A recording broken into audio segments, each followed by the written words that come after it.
Won't stop till we repeal Obamacare. And what's that? What you really want is Medicare for all, like most other civilized nations in the world? Aw, sweetheart, you know there's no money for that. But hey, here are some things we do have money for. Trump's visits to Mar-a-Lago, Trump's golf games, big boat that shoots million-dollar missiles, more of these useless pieces of shit, maintaining the American empire, and of course $3.2 trillion for the most expensive crappy healthcare in the world, when Medicare for all would cost only half that much. Wealth care. Who needs healthcare anyway when you have Jesus? Authorized by the Department of Wealth and Inhumane Services.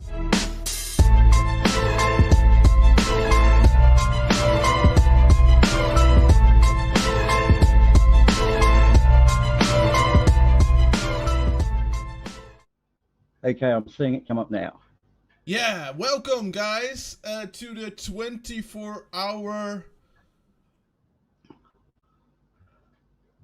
awareness live stream.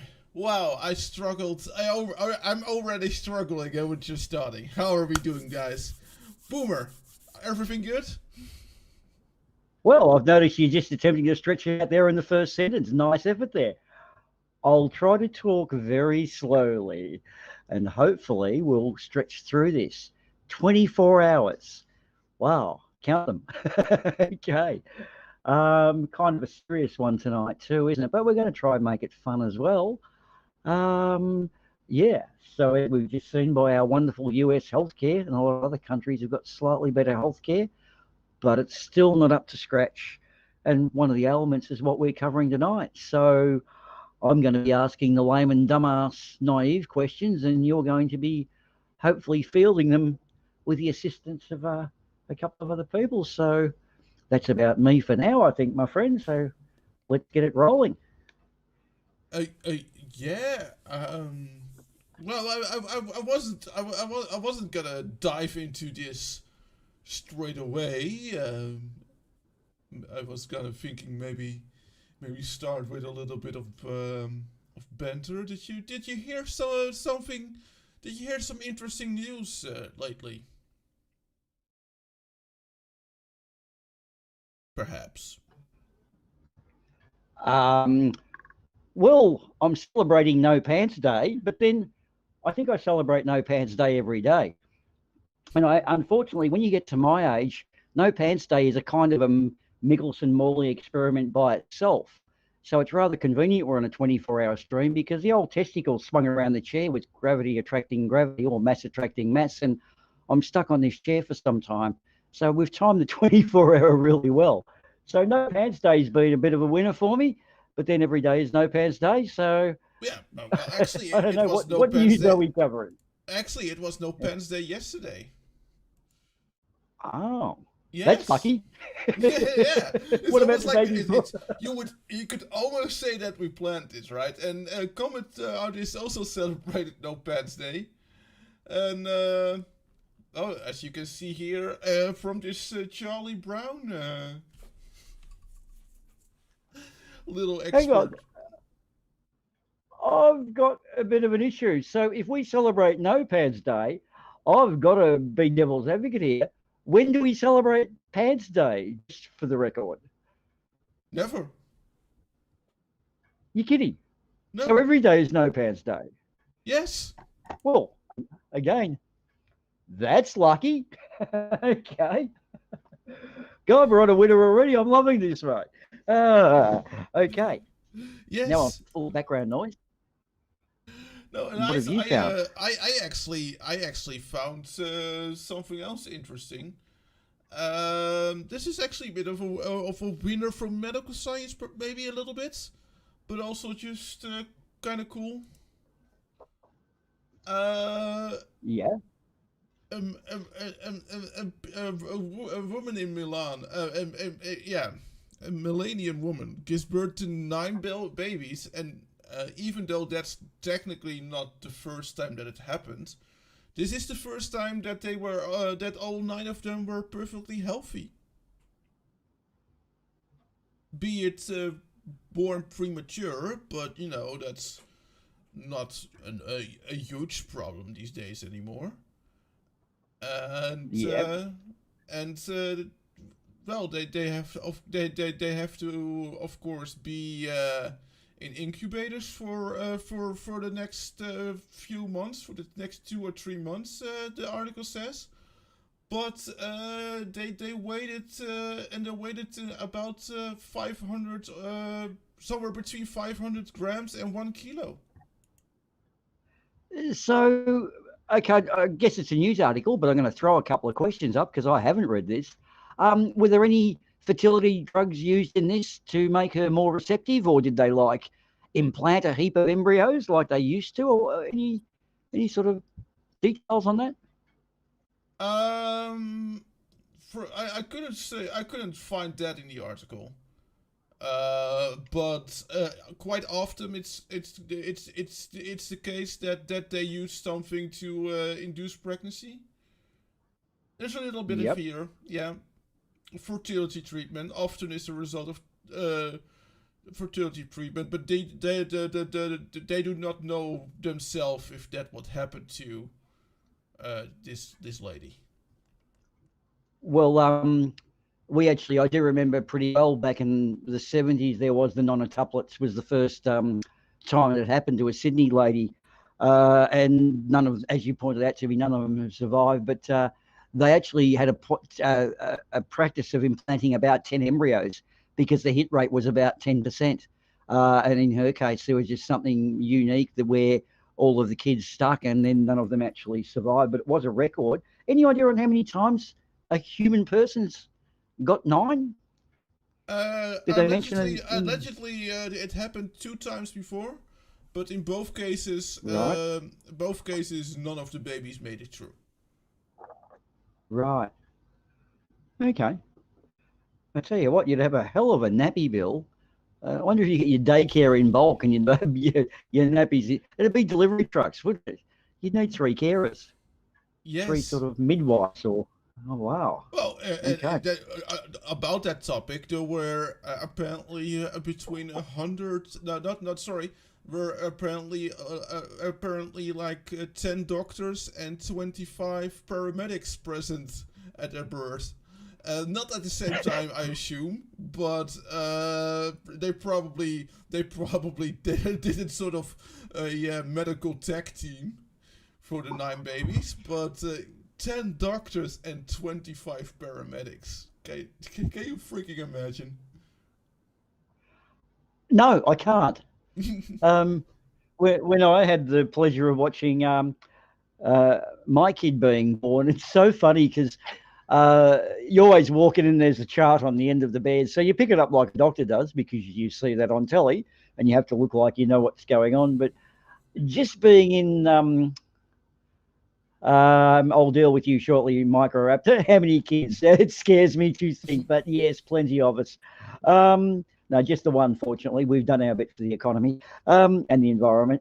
What I was saying, though, is that I picked up the chart and sort of looked at it and put it back down.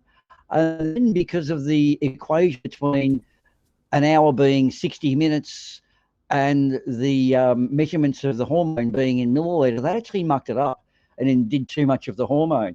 And I sort of noticed it and thought, nah, it must be me. And I looked a bit later and thought, no, this math doesn't add up.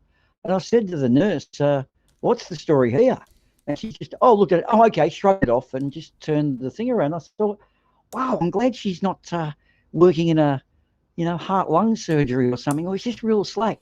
And that midwife, fortunately, got knocked off. And we had another one who was beautiful. But when you have a good midwife at a pregnancy, it's always a good thing. But 35 people, oh my God, tag team match. Yeah, Paramedics. Just the catering. but I'm happy that I'm glad that you done the world a service to not procreate more than once. That's being a real trooper there. Yeah, a big hello to Centrelink out there. I just might like to point out that's our Australian government welfare agency. Big hello to those boys. Yes, only the one child. Yeah, I can neither confirm nor deny the accuracy of that report. I could be mathematically challenged. But as far as I know, anyway, Microraptor, are you going to be giving treat for the next 24 hours? Because, oh no, are you going to try and break it? before we know it, we might find out that Microraptor is secretly Boomer's child. I thought we were going to leave that till we actually had her in here. Thanks, Mark. Okay. It's okay. Damn it! Ruined. I ruined the Yeah, surprise. okay. I ruined the surprise from All right. Microraptor. If you Ah. just look at the script up the top, you're on page 3. Can you flick it back to? We're on page 1 still. Oh my God! Sleep deprivation kicking already. Yeah, Right. already. Okay. Oh yeah, we were doing awareness free for neurofibromatosis. That's the case. Yeah. Okay. Should we launch into that, or do we have some more news? We might have some more news along the line, but I think we're good for now. Oh, okay. Yeah. I mean, we have 24 hours. We have plenty of time to talk about the news. Okay, then. So, should we head in the direction of neurofibromatosis? I got it right. Yes. Yay! I get a gold star for that. Gold star. Yes. Okay. Well, me not. Microraptor. Just remember, I have a pretty good memory because I've got a pen and paper and I'm not afraid to use them. She's rattled me now. I've forgotten where I was. Okay, I'm going to be asking the lay questions today. So you obviously have a much greater knowledge of neurofibromatosis. So what do you want to lead us in with? Should we do? And there we go. Good luck from my mom. Say hello to my Hey. mom, everyone. Hello, Mrs. Hardawin. Yes. And, well, of course, maybe you should ask the most important question first. Which would be, what is neurofibromatosis? Is that the most Yes. important? Yes, Okay. it is. And we're mostly going to focus on the most prominent one, prominent neurofibromatosis type, neurofibromatosis type 1, because there are actually 3 types. There is actually neurofibromatosis type 1, neurofibromatosis type 2, and schwannomatosis. I hope I pronounced that right. And yeah, it's a bit of a neurofibromatosis is a bit of an umbrella disease, and the difference is the kind of tumor and the location of the tumor is, and kind of what kind of symptoms they cause. But they are both diseases that cause tumors on different places of the body, and we're gonna have a small look at neurofibromatosis type 2, but schwannomatosis I couldn't really find anything about. But I guess we're gonna start with neurofibromatosis type 1. So Fair I have enough. a little video. Hello, Okay, and in I'll have this some health questions sketch, we after want it. to talk to you about neurofibromatosis. It's a bit hard to say, but the name makes sense. Neuro means the nerves in the body, while fibromas are the lumps that occur with the condition. There are different types of neurofibromatosis, and in this video, we'll be talking about the most common type, NF1, which approximately 1 in every 2,700 people are born with. It is caused by a change in your genes, which is either inherited from a parent or a new random change in the cells that create a baby. This genetic change causes lumps to grow on the nerves. A number of different criteria are used to help diagnose NF1, and genetic testing may also be used. The most noticeable signs appear on the skin, which might be present at birth or may develop in early childhood. Flat, light brown patches on the skin, called café au lait spots, or CALs because they are a similar color to milky coffee. They're often dismissed as just birthmarks. Freckles in unusual places, such as the armpits or groins. Lumps or bumps, either on or under the skin, which vary in size and number. Small lumps called cutaneous neurofibromas are generally harmless, and there may be few or many. Large lumps called plexiform neurofibromas tend to be few in number and are more likely to cause problems. Doctors can advise if removal or medication is possible. It's important to know that NF1 affects everyone differently. While some will have only mild symptoms, NF1 varies so much that others may have serious complications and additional related conditions. These might include learning difficulties, autism or ADHD, which will probably require more support in school. Problems with the joints and the bones, such as hypermobility, fractures, curving of the legs or spine, and changes to the shape of the chest wall. Problems with eyesight, if the nerve to the eye is affected. High blood pressure, which can be a sign of other complications. Epilepsy and other symptoms that relate to the nervous system. Disfigurement, which may or may not cause anxiety and impact on quality of life. In some cases, tumors such as brain and breast cancer. Because of this risk of complications, and because NF1 can change over time, it is important to report new or changing symptoms to your doctor so that problems can be picked up early. You should also have a routine checkup at least every year with someone who knows about the condition. Further tests may be required, such as an imaging test, and there may be treatments for specific problems, such as surgery. Depending on the symptoms experienced, a team of professionals might be involved in care, such as a pediatrician, geneticist, neurologist, dermatologist, eye specialist, bone specialist, oncologist, psychologist, and others.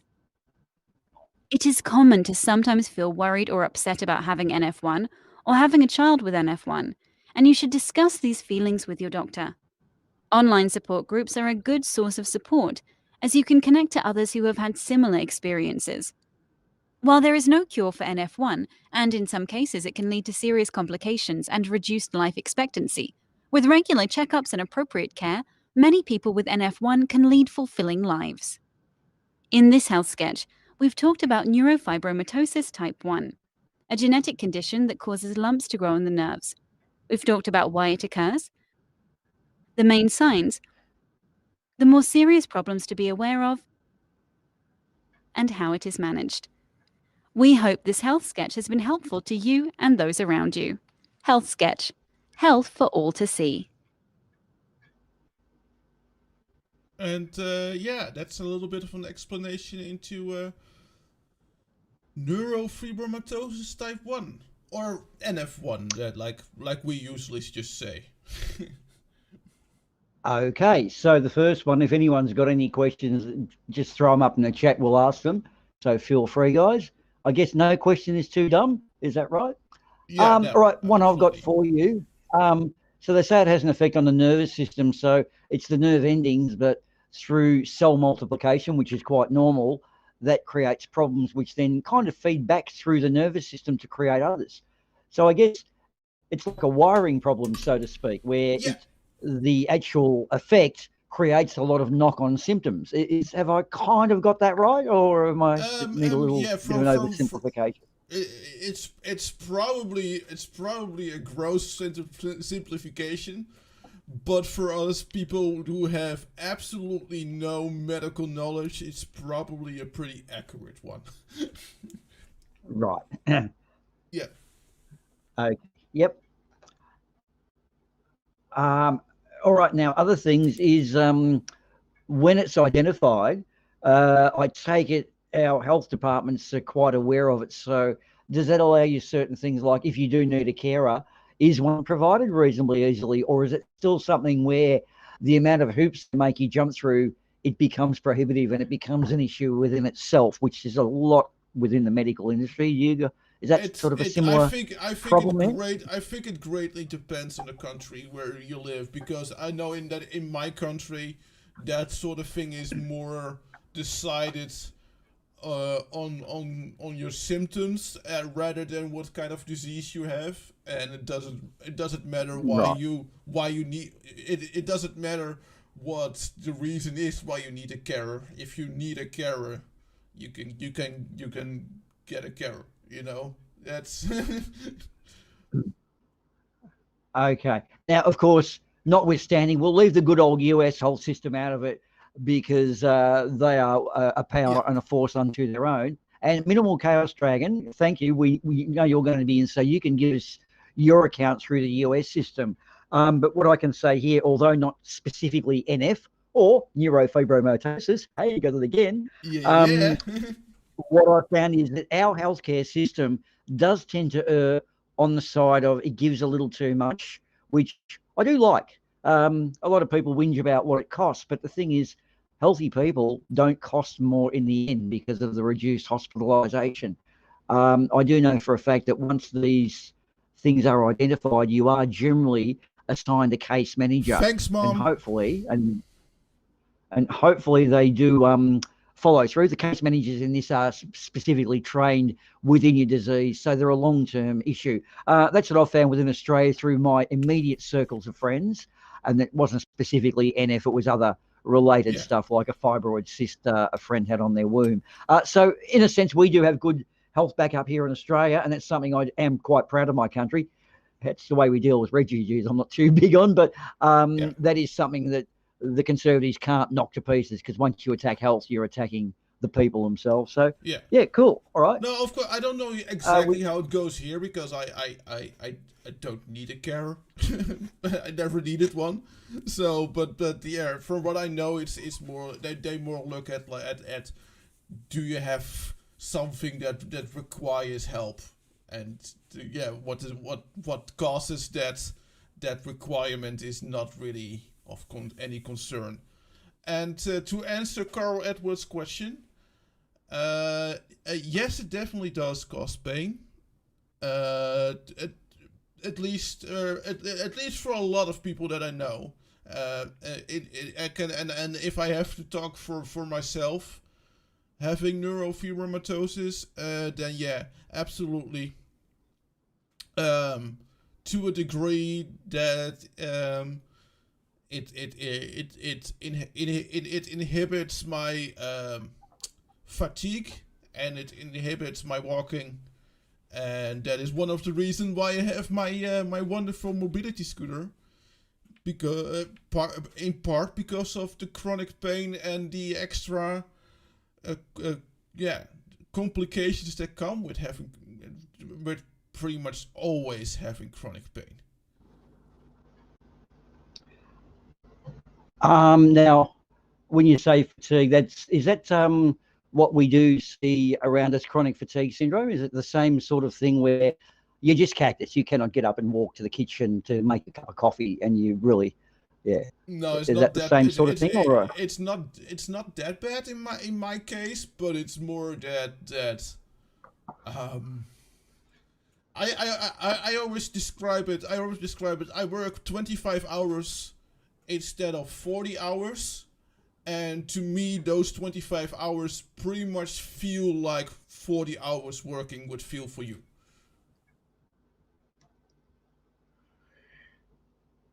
Okay, I grasp that. I think that's the best explanation. But also, if I exert myself, of course, it gets worse. And then, yeah, of course, your legs get heavier because the fatigue is mostly in your legs.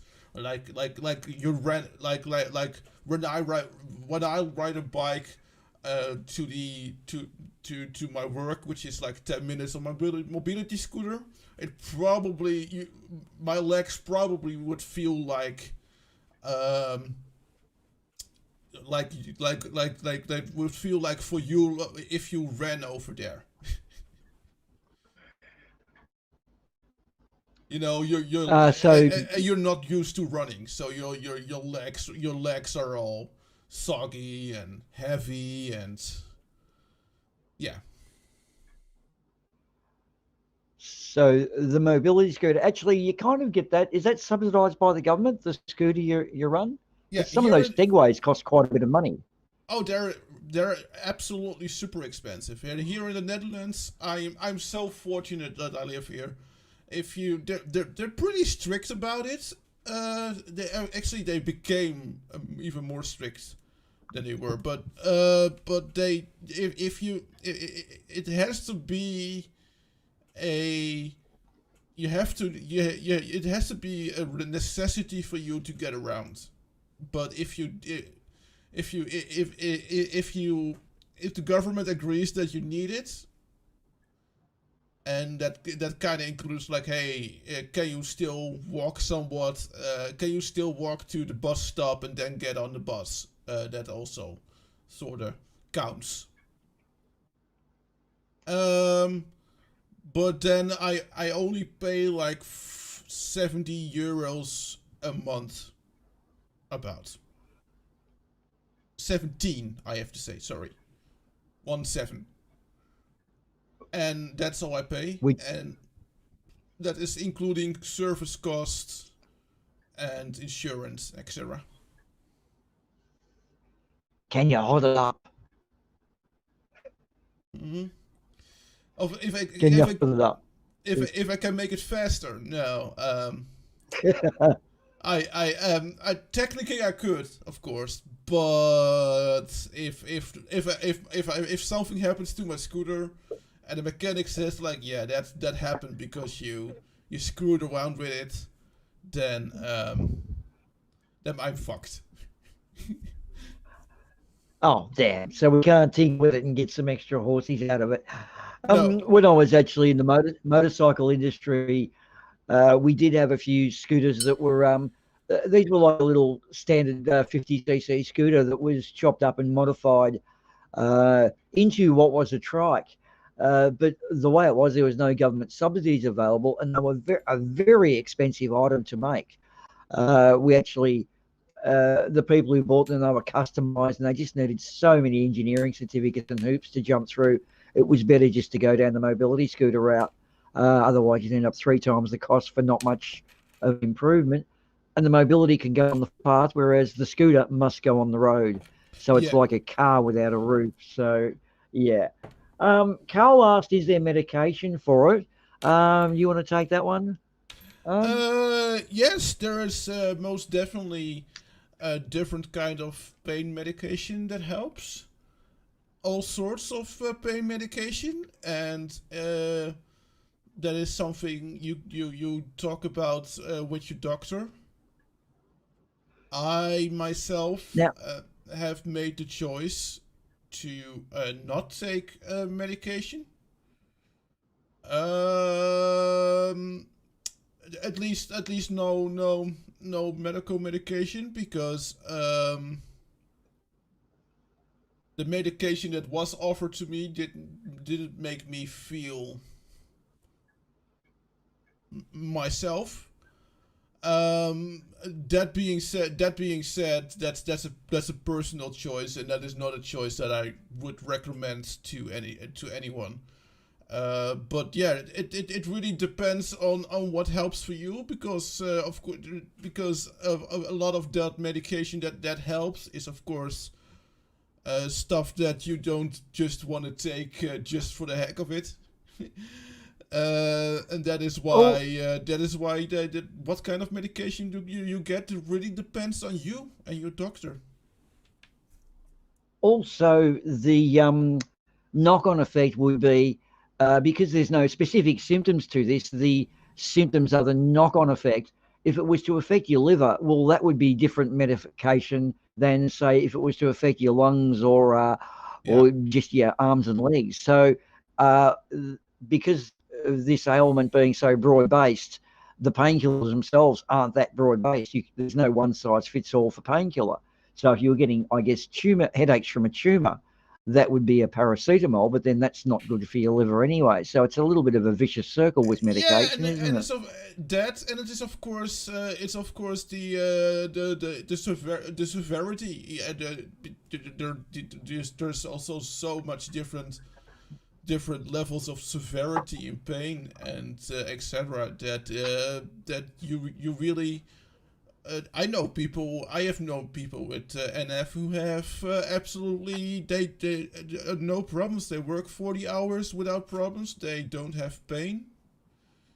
They have a few lumps here and there, but that can be annoying. But they're fine otherwise. So that happens all the time as well. Yep.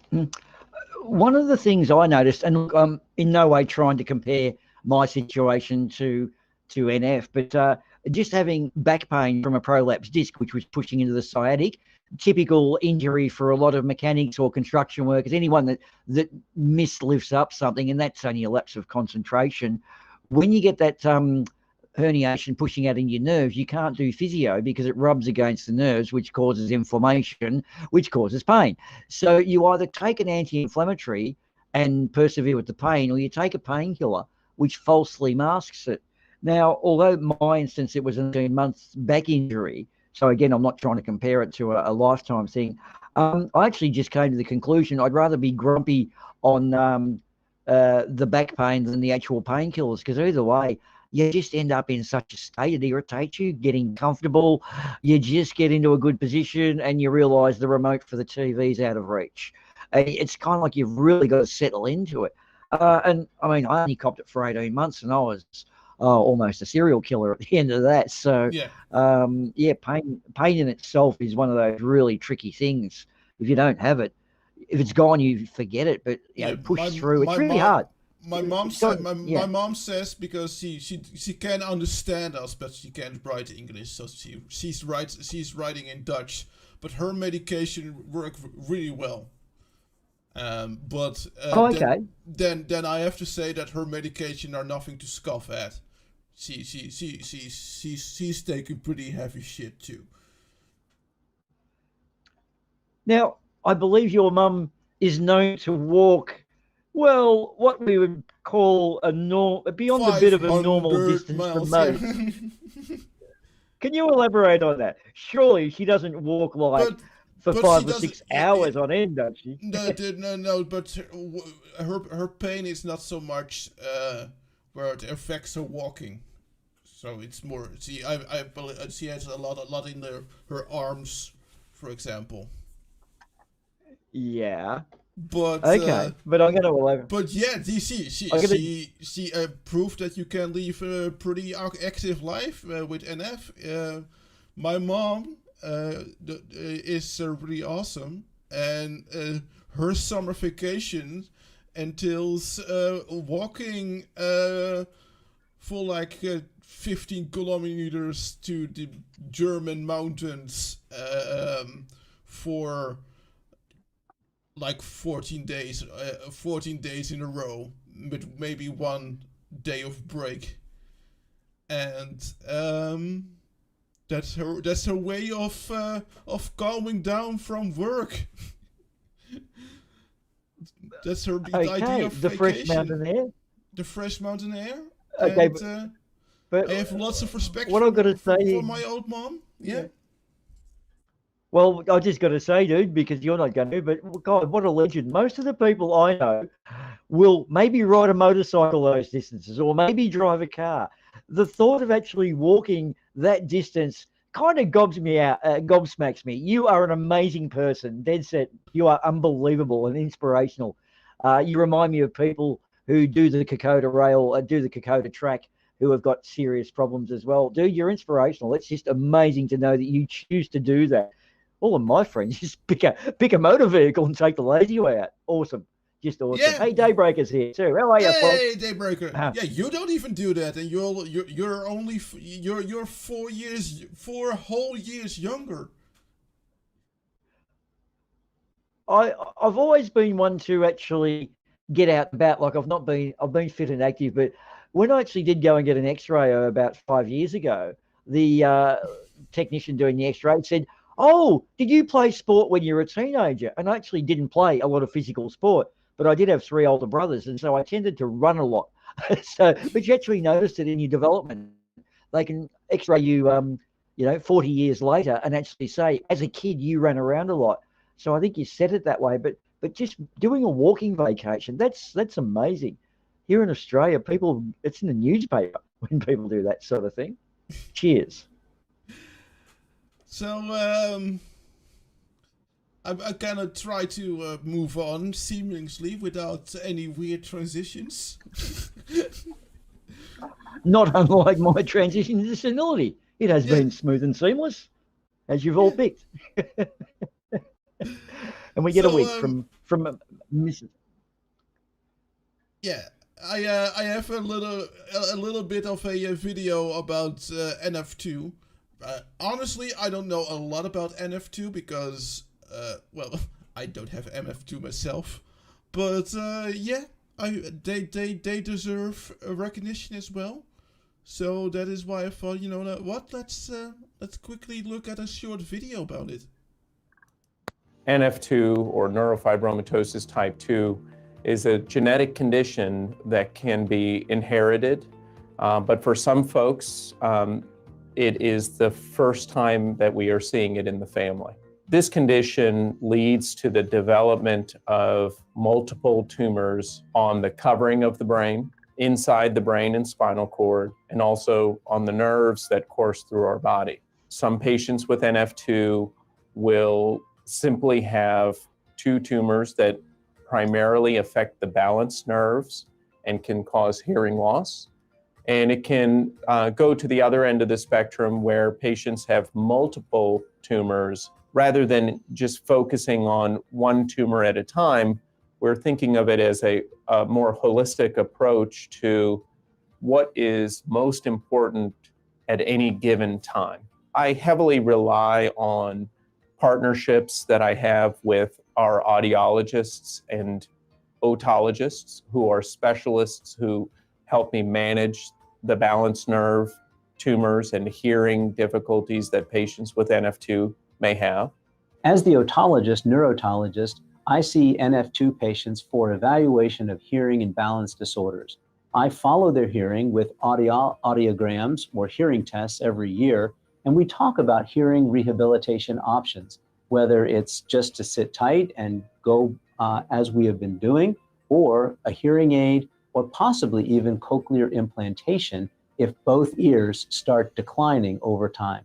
I also help Dr. Asthagiri, the neurosurgeon, in the surgical management of patients with NF2. So I will help him with the surgical dissection of the tumor, trying our best to preserve the hearing and balance nerve so that we can preserve hearing and balance function. About 2/3 of patients will have posterior capsular cataracts, so they can develop some eye problems in NF2. Those patients will then get referred to me for baseline, so we know what their vision is, whether there's any evidence of increased intracranial pressure, whether their cranial nerves are working normally, whether they have a seventh nerve dysfunction, so that we can see where they are now and we can follow them if they develop any other problems.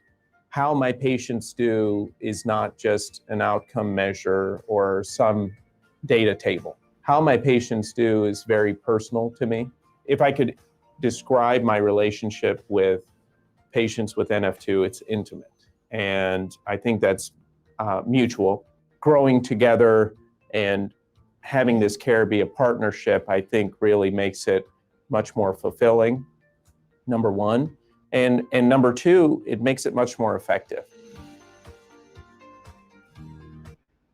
Yeah, what that doctor said there at the end, I can kind of remember that with my orthopedic surgeon or my orthopedic expert, who I had from when I was born till I was like in my mid-20s, early 20s. Yep. And you know, that doctor and that saw me every 6 months for the first 18 years of my life. And he actually did see me grow, and you know, and that's it's a sort of a really weird relationship, because you only see the guy 6 months, 2 times a year, and then for maybe like half an hour or something like that. But it still becomes some sort of a it becomes weirdly personal. Now, I'm going to throw up a little bit of lay stuff too, but also something I hope is good info. He mentioned that NF2, it appeared to be more brain neurological stuff, which I think is a different sort of cell format, cell structure. And this is basically DNA being like a stepladder. It's what happens on the ends of the stepladder that creates the effect. Now, Flint, who's just said, how's it going? We're good. Hope you're good too. Flint made me aware of this in Sarcastic Barman's card game as to having a tumor removed. And I've always thought it's a funny thing because we all get headaches from time to time. So for those of us who are not NF sufferers, a tumor is a possible thing as well due to, well, blood clotting. That's a famous one now with COVID stuff, but we get blood clotting for hormone replacement. But what other sort of things that trigger you into going to the doctor and saying, I feel I might be having a tumor, like more regular headaches, or are there other things? What do you got on that, mate? Or Yeah, I honestly don't know. Usually they detect NF when it's a spontaneous mutation. They detect it usually when people are still kids, and right.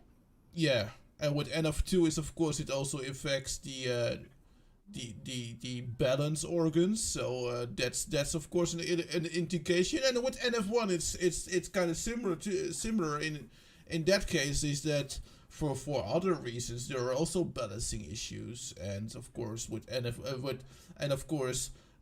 tumors can grow, sometimes also grow on visible places, so that you suddenly see a tumor.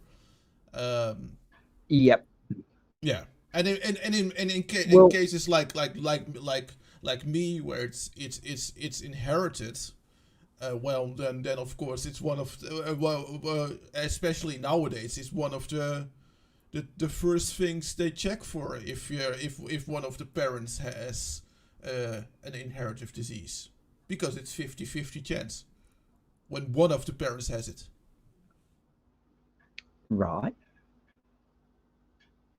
Now, just where you brought up the balance thing there, that's an interesting one, because the balance is 3 little circular tubes, one longitude, one latitude, and one at 45 degree, and it's a little bubble full of water, so it's like a little circly thing, and I believe it's the hairs in there, and that's a really intricate little piece. So I can imagine anything upsetting that would, well, for a start, it's your balance, but the standard thing of being seasick is actually your eyes being on a fixed object, being the inside of the boat, and your ears are picking up the rocking motion of the boat, and your brain is saying, hang on, I'm getting 2 sets of input here, and therefore you want to throw up because it instantly assumes you've got food poisoning or something.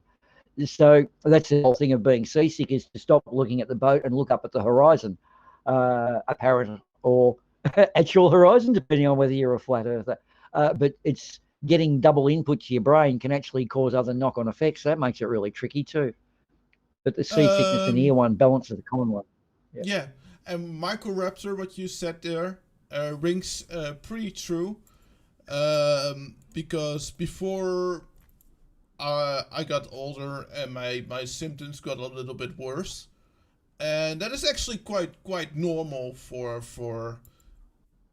people who will go through heavy hormone changes. That conditions get worse. It happens. But the doctors actually told me that when I was born, that I would probably never be able to walk properly and to ride a bike. And he was a little bit premature in that, as in that for the first 18 years of my life, I rode bikes. I was sort of able to run, and I even went on vacation in Austria with my parents, and we for 14 days, and we walked all day. We through the mountains in Austria, and I loved it. And that is kind of, the doctors never thought that I would be able to do that at all, and I was actually able to enjoy that for a part of my life. One of those instances of the doctor being wrong, and you're happy for that. Unfortunately, they're right a few too many times, though. You got a couple of interesting ones in the chat. Ones from Daybreaker. What's the biggest downside for you, Arduin? So I'll ask it on his behalf. What is the biggest downside for you? That's a very difficult one. I think it's their lack of energy. in combination with the learning disability, the learning difficulties and the lack of concentration. Because I can deal with the pain, but the being tired so quickly, and I did that also is something that gotten worse over time. I actually was a ball of energy before, and also the learning difficulty, the concentration difficulty. That is so inhibiting, because I have a mobility scooters, so I can supplement my walking difficulties with my mobility scooter. And the pain, it sucks to have pain, but you have painkillers. You can numb the pain. That's all well and good. But like being tired really quickly to a degree where you just come home from work at 1 p.m. and you just have to rest for a couple of hours, or that you really want to learn this really interesting thing, and that you're not too dumb to get it, but you just don't have the attention span to sit down and learn something. That is what is really annoying, and there is no really a supplement for that. There are of course some teeny tiny things that you can do that can help make it less bad, but there is nothing to actually help with that. So that is, I think that those two are probably the most inhibiting things, or the biggest downsides, because that's because for the other things there are supplements. Well, I must say it's actually something that I don't notice, because you actually bearing that in mind, you do an extra pristine job, because one of the things I've been exposed to is working with computers, which does require concentration. So in a sense, I suppose you do glaze over that one well. I would never have picked that just through working with you in this situation that we do. You actually, if anything, seem better than someone who. Yeah, so that's actually that is kudos to you for that. Yeah, thanks. I really appreciate that. But that is because I have a real click with computers, right? That's that computers click with me. But I remember at school topography. I just couldn't. I when I really sat down for it and really cranked down, then of course I could learn it eventually, but I really had to sit down and really had to crunch to learn that sort of thing. And I found out it later in life that it had nothing to do with my intelligence, but purely that sort of thing just doesn't click with me. But if that sort of thing doesn't click with you as a kid, but it is part of your grade school course, you're fucked. So that is probably what inhibited me the most throughout my life too, at school and stuff like that. Yeah.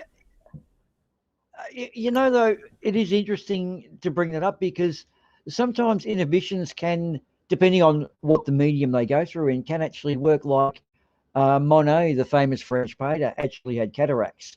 And he started painting everything with a lot of orange in it because he didn't realize he was mixing up the wrong colors. And when he did get it corrected, he was so appalled by a lot of his paintings, he destroyed them. Yet the bright orange ones with the autumn scenes all looked really good and were the best paintings. So despite his cataract growth, it actually made him a better painter. And I'm thinking there's a lot of situations like that where, because you get forced, like someone who can't see will naturally develop better hearing. And there's a guy who clicks. He's blind. He walks around by clicking and bouncing the sound off the object. So he works like a bat. which is interesting how sometimes adversity can force you down a path you would never normally take, and thus a bit of self-discovery there too. I'm not saying it's a good thing, but it can be have a positive outcome depending on your attitude. Yes, absolutely. And to answer Flint's final question before we move on to the next video, what is the best thing that ever happened to me? I really have to think about that one. There are so many good things that happened in my life. I am blessed in that regard. But if I can be petty, if I can be really petty, then it's probably getting my IT diploma and hearing how the old principal of my grade school responded when she heard that I had a fucking IT diploma, despite her saying that for the last few years I didn't really belong at that primary grade school. I didn't really fit in anymore, but she did fought hard to keep me when I was collapsing and couldn't handle it anymore. She fought so hard to keep me, but when I finally left that primary grade school, she said, "You, for the last few years, he didn't really belong here anymore." And to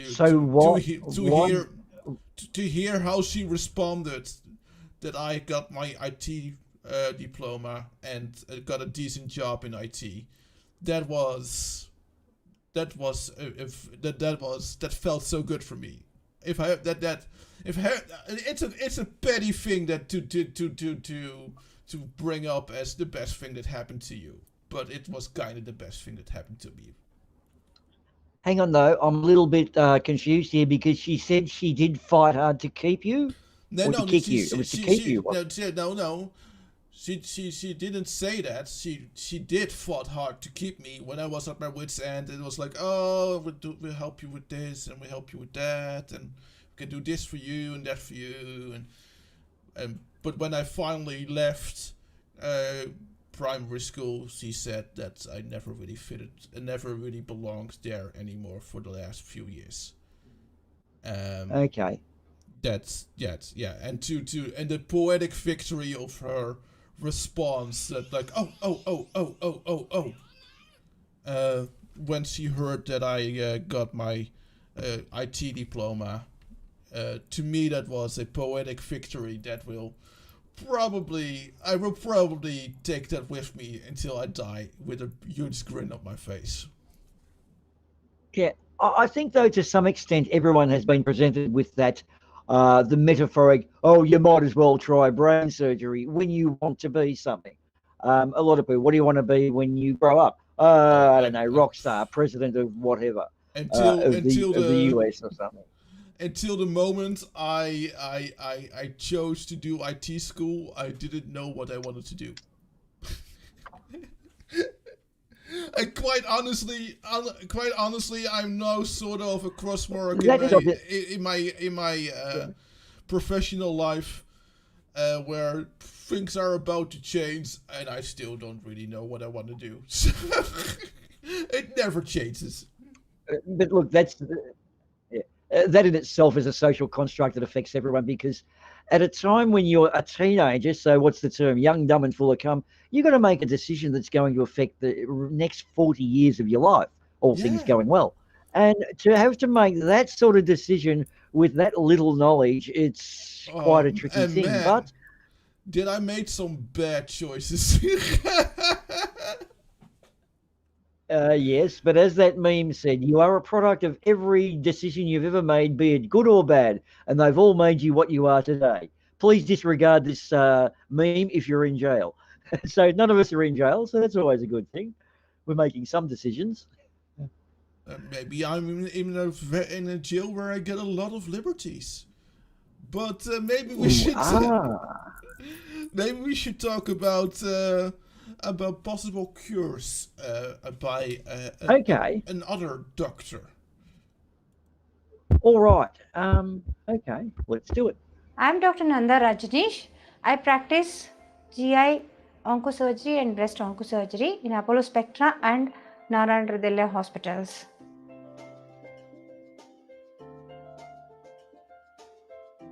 Neurofibroma is a tumor arising from the peripheral nerves in the body. Most often, neurofibroma is a genetic condition. So, it involves multiple neurofibromatosis, we call it. But if it is a single neurofibroma, which is very painful, it is very simple. You excise it, safeguarding the nerve that is attached to the neurofibroma. But if there are multiple neurofibromas sitting everywhere in the body, to tell you frankly, there is no treatment for it. Individuals or patients have to live with it. So, but if there is any neurofibroma in these multiple neurofibromatosis, which is painful, only that can be removed.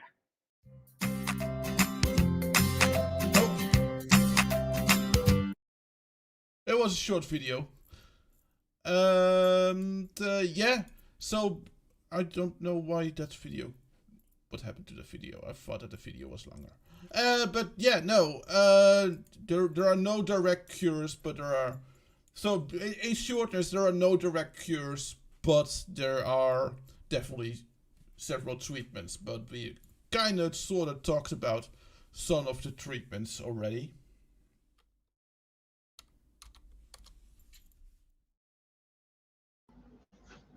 That was a short video. Okay, I was going to ask you if your text is open, but it is. That one got me a little bit by surprise.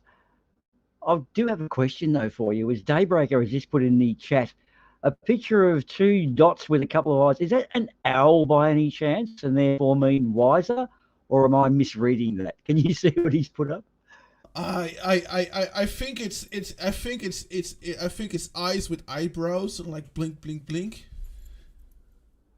Okay. Fair enough. All right. I know the sideways smile, but that one's got me. I like the heart, Daybreaker. Look, maybe we should give a bit of a bigger oversight as to what this whole 24-hour thing is. What do you think? Is it a good time now with our audience to run across it? We've got links of the actual charity to donate to in different countries. We have the European, Netherlands, the UK, and the Oz ones.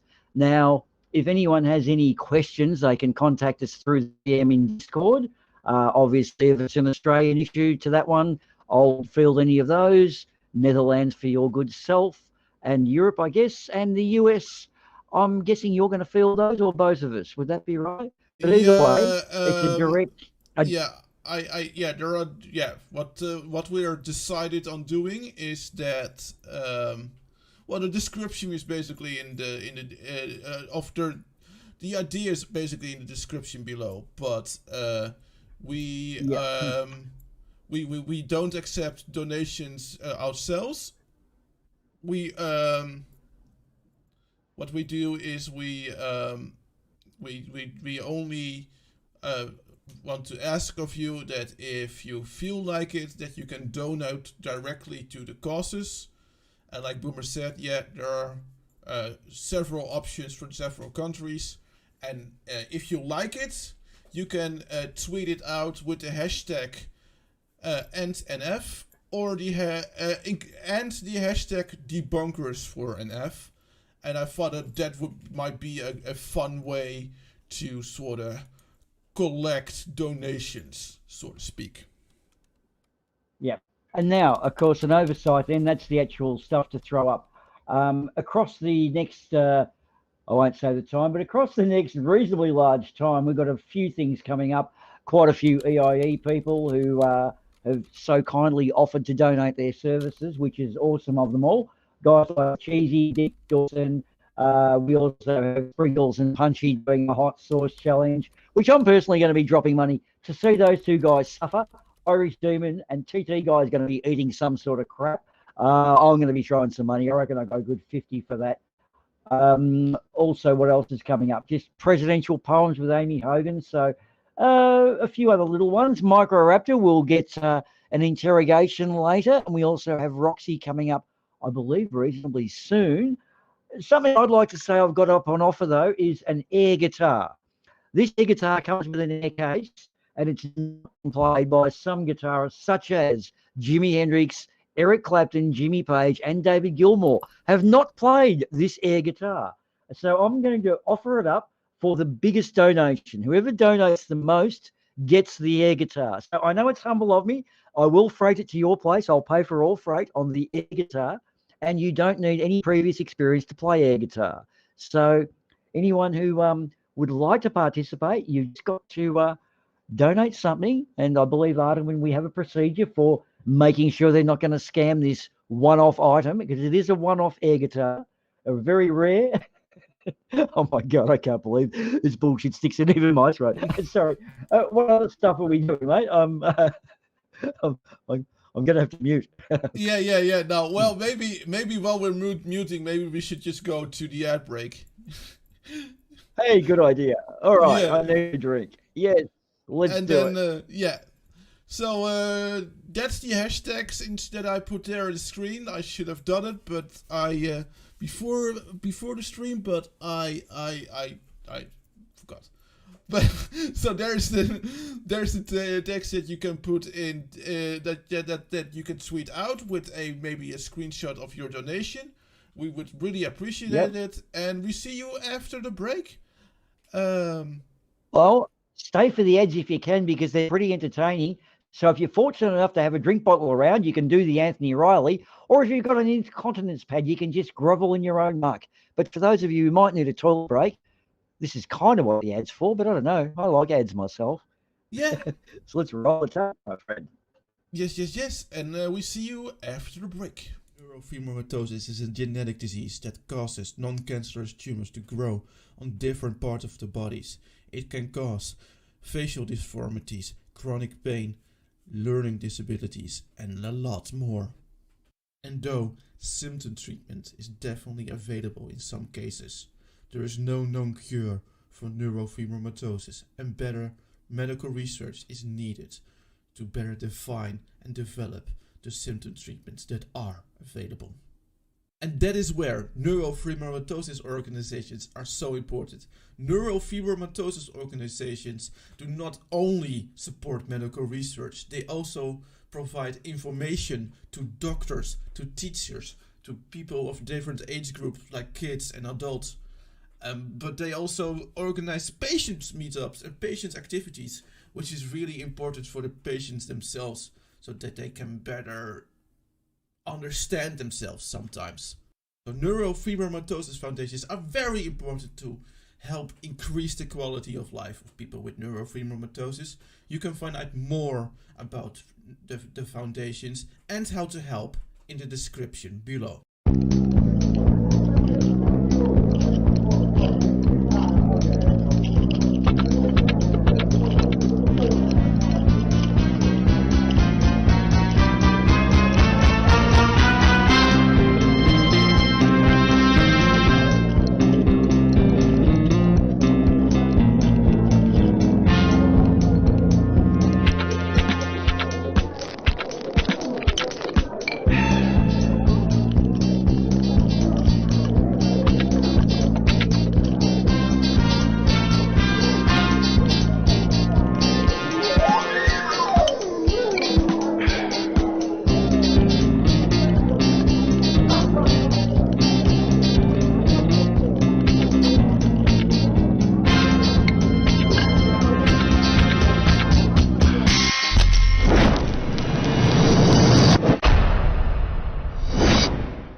And there's your beautiful baby.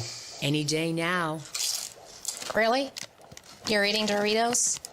He's eating Doritos on my ultrasound. Do you see what I have to do? I know. Give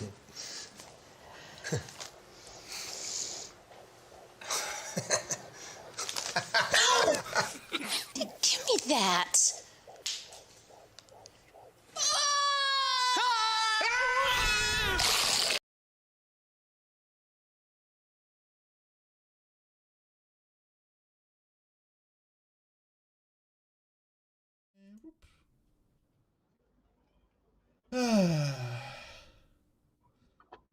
Well, thank you for watching those imported ads. The who that are totally in support of us. How are you doing, Boomer? Well, I've got this question for you. If smoking weed causes short-term memory loss, what does smoking weed cause? I don't know. I forgot. Okay. All right. 23. More times for that one. Okay. Truth Nerds has brought up an interesting one. The heart is not anatomically correct. Agreed. It's something that fries my bacon too, Truth Nerds. I just want to, yep, it's not right. There's also rumours that it's inverted. It's actually a bum cheeks, but it got inverted on Valentine's Day or something. But who knows? I read it on the internet, so it must be right. And Daybreak has gone, oi, where is the Discord? Have we not sent him a invite to our Discord, our Bunker 33 Discord? I have no idea. I thought that he was a member of our Bunker 33 Discord. But I guess that he is not a member of our Bunker 33 Discord.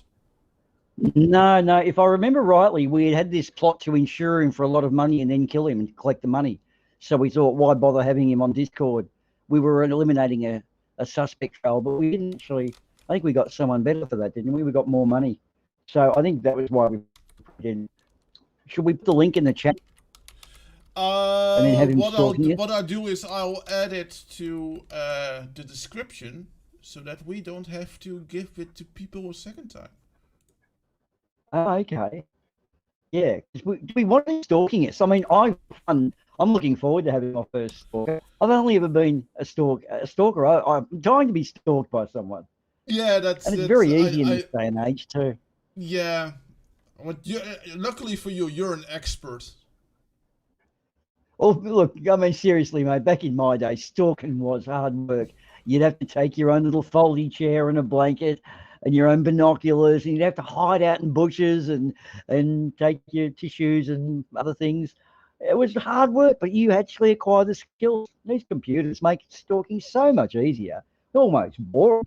I think I need a new hobby. Exactly. So, after a wonderful ad break and a beautiful hour of informative stuff, what is our second hour going to pose for us? We believe Roxy could be making an appearance, or am I misreading our schedule?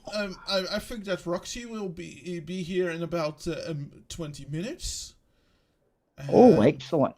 Yes. So I think that we should start with a video about living with neurofibromatosis. And okay. Yeah, I might want to give a little bit of a warning with this one, because this one can be a little bit confronting, but it's also really great and really awesome. Yeah. Yeah. If somebody sees you at the grocery store, at the restaurant, what do you want them to do? Pay my bill. in a perfect world. I mean, yeah, sure, come up, have a chat with me, equalities, disabled people are just like all of you, yada, yada, yada. Pay my WhatsApp. Don't just tell me you're okay with disabled people. Prove it. I'm just like such a drunk. Just chat to me like you chat to anyone else. Don't patronize the RC. kind of, oh, how you doing, buddy? Hey everyone, welcome to SBS Pen, the YouTube channel where you'll meet friends who live with many different conditions. I had to be the witness to that with friends where people friends in a wheelchair that have been addressed like that. It's really awkward to witness. It's misinformation, being misinformed by the person who's trying to be nice. They don't realise what they're doing is they're just, I don't know, not used to that situation and don't really have the, I suppose you call it social etiquette. Yeah, just move along. Just if you don't know us and you see us at the bar, just like you do with all other people you see at a bar, just move along. Yep. Well, as a barman, I can tell you my tactics were pretty much talk about their football team. That seems to be a common thing in hotels. Just make it a normal convo. I didn't even realise I was consciously doing it. I'd never realised that situation because being a barman, you got to cope with everyone. Yeah. While watching these videos, you'll notice one thing. Although humans are incredibly diverse, we all have so much in common. So without further hesitation, let's meet today's friend.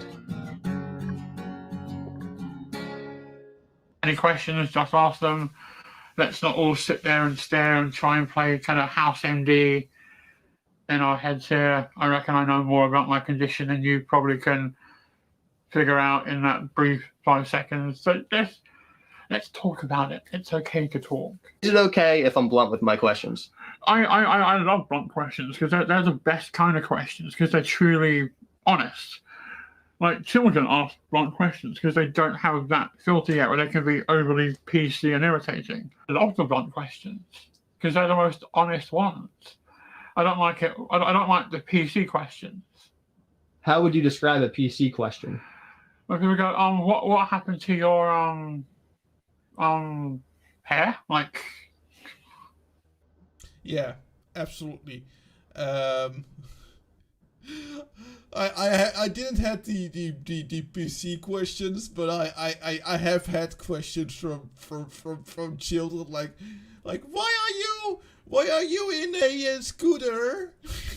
And I love it because it's something that the adults kind of want to ask you. It's not that and the kids just go up to you and then just ask, and I think it's kind of amazing. Yeah, in a sense, kids have an unadulterated line of thinking, though, too. Like that famous quote, "Learn from your children." Yeah, they just don't have any filters, and for better, for worse, I guess. Yeah. beard, coat. You can say face. I know about it. It's been pointed out to me before. Why do you look the way you look? Yeah. Mirrors. So I have a condition called type 1 neurofibromatosis, which causes excess body tissue to grow on nerve endings. Well, I think when you're confronted by something you don't normally see every day, there's this natural kind of flight or fight response, which to a degree I get. To a certain degree, anxiety is hardwired into us. Prejudice isn't. That's a whole other thing. So if you can alleviate the anxiety before it gets to the prejudice, you can normalize what some people may see as a very uncomfortable situation. I started learning card tricks because a lot of my friends are older with kids, and when kids first meet me, I'm mildly intimidating for some unknown reason. Hey, the sound is gone. Why is the sound Yeah. gone from that video? Yeah. I think that the download is busted. If somebody sees you at the... I think, yeah, okay. Oh, dear. No problem. I have a contingency plan for that. Bear with me for a moment, people. That's not a problem. I will just put in some filler. I'll look at my blank page and discover that my blank page is not a good place to look for filler. Oh dear. Coming up, look, into the chat comes one of the victims. We have Punchy, and he is going to be eating some hot sauce in quite a few hours from now, so I hope you're ready. Do you have the hot sauce and the chicken wings ready? Because, mate, I'm going to be paying money. Also, my air guitar is up, Punchy. You'll like this. I've got an air guitar that comes with an air case, and it's not being played by Jimi Hendrix, David Gilmour, and Jimmy Page. And this is your one chance to get the highest donation, gets to keep my air guitar, which comes with a case and has not been played by some of the most legendary guitarists through history. So that's something to look forward to. Very near and dear to me, but air guitar doesn't need much experience. And how are you going there, Mr. Almost, Ardoin? almost. Well, I'm almost there. Yeah. The cringe meter is not getting too high, so we're doing pretty well. We could really say bit of the stream, but it's only gone for an hour. So, hot sauce and beer Punchy. There we go. Yeah, yeah, Punchy. I think the best thing of this guitar is the fact that David Gilmour has not played it. I am just so honoured to have an air guitar that hasn't been played by him. And Jimmy Page, of course, you know.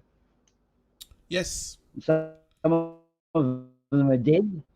So, are we back on track, my friend? We are back on track. At least we should. Let's see if we can hear this. Uncomfortable situation.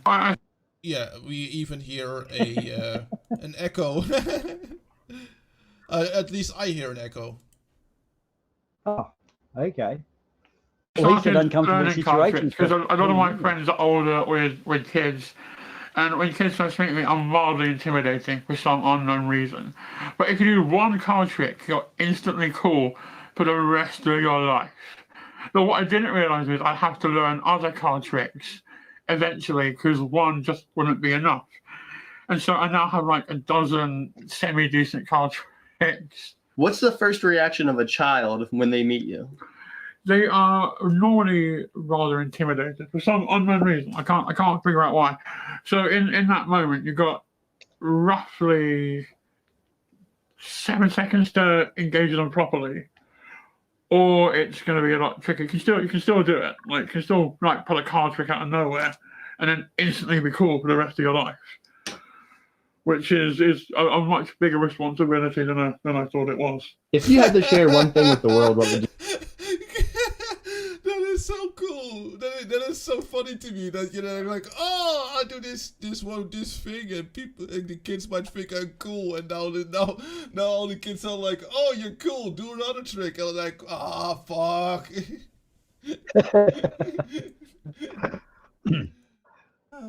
Or what could be worse is a kid types up and says, "You've just done that trick by doing blah blah blah. I just googled it." Then you want to kill said kid. But then we all want to kill said kids at various times, so most of the time we don't do it. Yeah. In America. Yeah, exactly. And that's yeah. Let's quickly continue. So I can do some communications on the background. You say. I'd probably go with it. It's okay not to be okay. I think we are all chasing this serial packet idea of perfection. We want to look perfect, be perfect, have the perfect life. Like, point one, if everyone has that, it stops being perfect and just becomes the norm.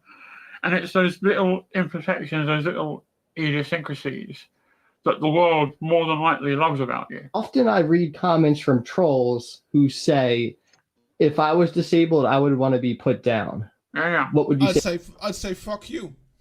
Say to that? Oh, I can put you down now if you want. Like, you don't have to be disabled to be put down. Just, I'm available. Just to, no, I think that's a real kind of dick thing to say. And if you put any other minority's name in there instead of disabled, you realise how heinous it is. You wouldn't say if I were black, I'd want to be put down. If I were gay, I want to be put down. But disability seems to be the one thing you can scapegoat and say that kind of thing.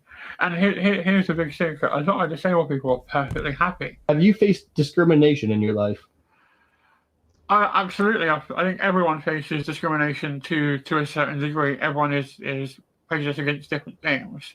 But I think particularly facial disfigurement and disability are two of the last great bastions that we need to start talking about and engaging with and dealing with. But ultimately, if someone or a company or an employer or whoever is going to discriminate against me based on how I look, do I really need them in my life to begin with? Yeah, and that counts. That counts just as well for when you have like a physical disability or anything. Do you really need people in your life who are like, yeah, but you have a disability, so I don't know about you working here, but I kind of have to because of some government rule? No, just fuck you. Well, what you're saying, look, yeah, I with that sort of brought up there, I've seen that as well. The dick thing to do, I'd rather be put down and that sort of shit. That sort of person, they're doing themselves a disservice. And it's actually a method of vetting out dickheads. Like, you don't need that person in your life anyway, so they've revealed what they are. In a sense, they've short-circuited the process of knowing they're not worth it. But do you know, before this topic you brought up of what questions to ask in BPC,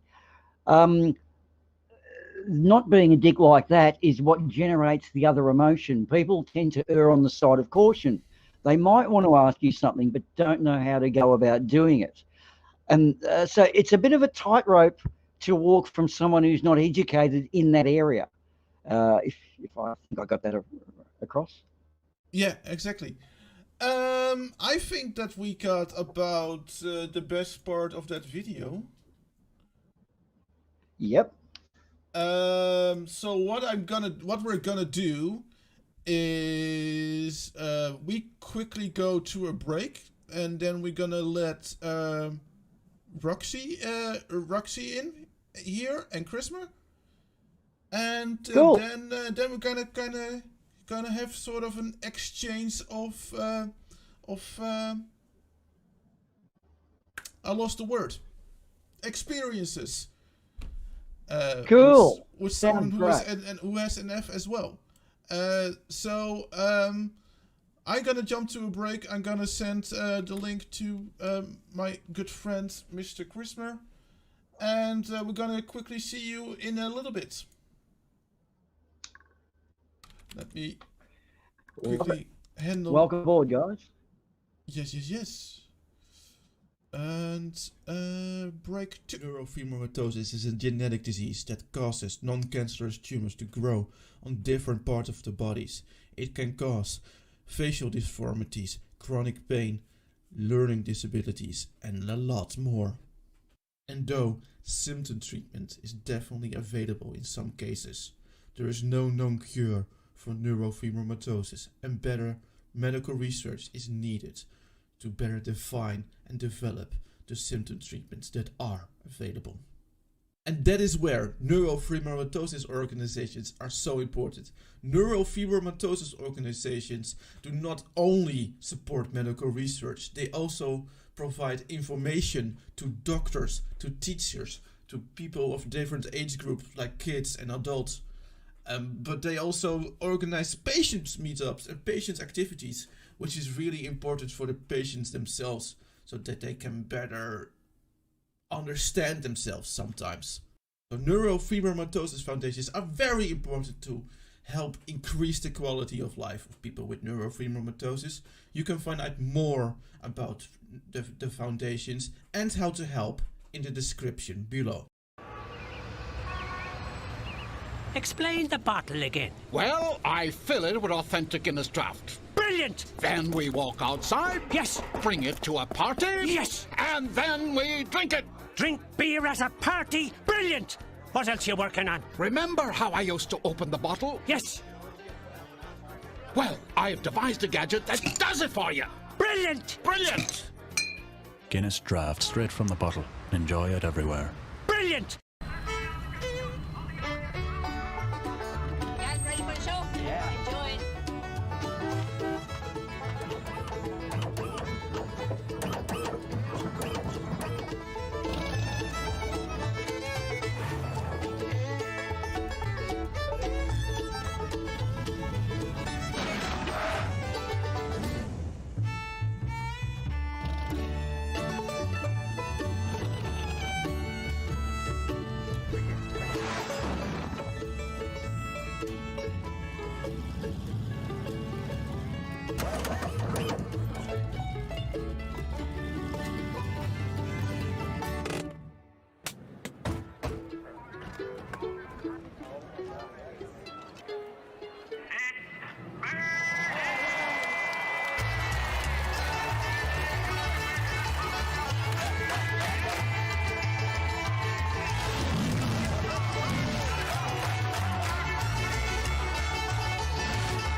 Das hier ist mein Sektor. Das hier ist das wichtigste Gerät des Küstenwächters. Das Gerät und das Gerät. Überlebensradar.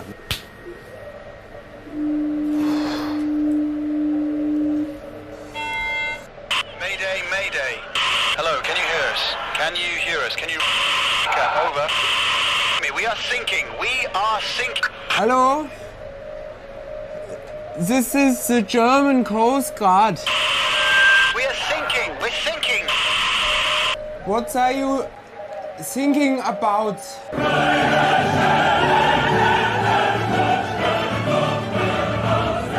Neurofibromatosis is a genetic disease that causes non-cancerous tumors to grow on different parts of the bodies. It can cause facial deformities, chronic pain, learning disabilities, and a lot more. And though symptom treatment is definitely available in some cases, there is no known cure for neurofibromatosis, and better medical research is needed to better define and develop the symptom treatments that are available. And that is where neurofibromatosis organizations are so important. Neurofibromatosis organizations do not only support medical research, they also provide information to doctors. And we're back. We're back. So that took a little bit longer than it usually would have taken. We are.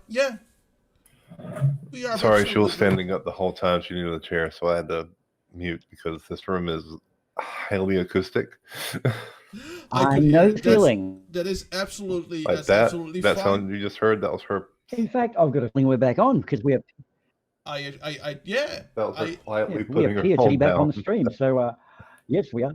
And we have an Amy in the chat. So for those people out there, we appear to be back, but I'm not hearing Arduin. Oh. Can we hear Arduin? You can't hear We've me? now got some extra people in. Well, Charisma, how's your day been so far? You've got up and it's probably only just started. So. I am sorry. I think I accidentally muted myself. It was probably the cat that touched the keyboard. Always blame the cat. Aha. Ah. All right. So you're back on deck now. Very good. Yeah. We had some Everyone on the stream could hear me talk to you guys, but you guys couldn't talk. You couldn't hear me. It's probably a good thing. Hey, we've got Amy. We got an Amy in the chat. Yes, Amy. We're blowing in now. Woo, Amy. She's trying to spill in quietly and everyone yells out her name. It's like getting lit up by the spotlight by a stand-up. You don't want the attention. Hey, Amy, we love you. How are you guys Ards, doing? would you like to do the intro of our new guest? Yes. Of course, we have the man, the myth, the legend that everyone knows. Here, it's Mr. Christmer. How are you doing, Mr. Christmer? Seeing as I just woke up around 20 minutes ago, I'm surprisingly lucid. Thank you, Chrissy. That's what coffee's for. That's what I'm doing right now, actually. And who's your friend over there? Mm-hmm. Oh, that is Roxy. Hi. Welcome, Hello, Roxy. Roxy. I'm Uncle Boomer. I'm Uncle Boomer. Maybe you can quickly introduce yourself to the audience. Hi, everybody. My name is Roxy, and I have NF1, and my sons both have NF1 as well. Okay. Interesting. And well, maybe let's just nice to meet you. Nice to meet you, of course. Maybe let's start with. Can you maybe tell a little bit of the symptoms that you have with NF1? Absolutely, I'd be happy to. So, my story is kind of interesting because I didn't get diagnosed with NF until I was later on in life, about 7 years ago, when I gave birth to my first son. I was adopted, and after reaching out to my birth mother, I finally found out what was going on with me, because the doctors in the area where I grew up had no idea. I had seizures. I have the fibromas primarily on my back, head, and other areas. And nobody really understood what was going on with me until I finally met my birth mother. And she told me that she had an F1. And I went ahead and got tested and found out that I had it. And then my sons, I both had them both tested, and they both came up positive as well. My younger son has papilledema in the eyes, which is excess pressure in the eyes, which is causing them to slowly go blind. So that's something that we're currently dealing with. And lots of MRIs finding internal tumors. My son Zane has tumors in his head, which is causing extreme migraines and him to slowly go blind. Myself, I've never really talked about it, so I'm sorry. No, it's okay. It's if there are things you don't want to talk about, it's also completely fine. Okay, no, it's not a problem at all. For myself, epilepsy, seizures, I have fibromas throughout my body. I actually have them wrapped around my spinal cord, which causes me quite a bit of pain. And I get fatigued quite easily. I can't walk for periods of time without getting exhausted, and I just have to lay down. Headaches quite often. Those kind of things are what I deal with daily. It's interesting because I hear some of the problems that you're suffering from that sounds very familiar to me. And I do remember, because I every time I do see an eye doctor, they come with the little pump to test the pressure in my eyes, but I'm always lucky in that regard. But yeah, some sound like school must have been a bit of a challenge. Absolutely. It was funny because when I was diagnosed, one of the first questions that the doctor asked me, the neurologist, was how did I do in school, and specifically how did I do in math? And I sucked in math at school. I thought I was just stupid. I would go daily before school and study with the teacher, trying to understand, and I just couldn't get it. And I found out that that's actually one thing about NF1 is that, difficulty in school, but specifically in math and sciences. Which, interestingly enough, that's where I had my highest grades.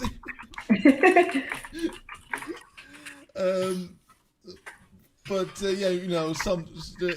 that's the thing with NF. There's some of them are indications and symptoms that are made because, like, 95% conform to those symptoms, and or a lot of them conform to those symptoms. And yeah, it's yeah, no, even today's math is very hard for me. Yeah, just if I can jump in with a question there, Roxy. please. You mentioned you have effects on the spinal column and that. So I'm guessing that's like sciatica times 100 now.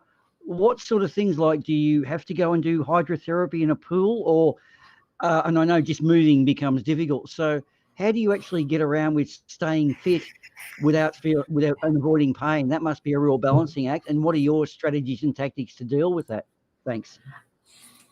Thank you for that. It actually is very hard. I mostly I end up walking, and just going for a daily walk really helps me. But even that, like going for the walk, there are some days where like the pain is just so bad that I can't even imagine going on a walk. And sometimes it's very, very hard. I'm not gonna lie. I don't like to take a lot of pain medication, but I found that marijuana actually helps me quite a bit. Whoa, weird. Oh, there's an interesting lead in. What you were saying there was quite interesting, insofar as I understand with having a smoke as well. A lot of people will try to move into a different climate so you can get into the pool therapy or whatever. I also had the same thing, and I only had a minor sciatic problem for 18 months compared to yourself. And I did find it was a choice of either anti-inflammatories or painkillers. It was be grumpy with one or the other. So I chose to be grumpy without the painkillers because of the knock-on effects there.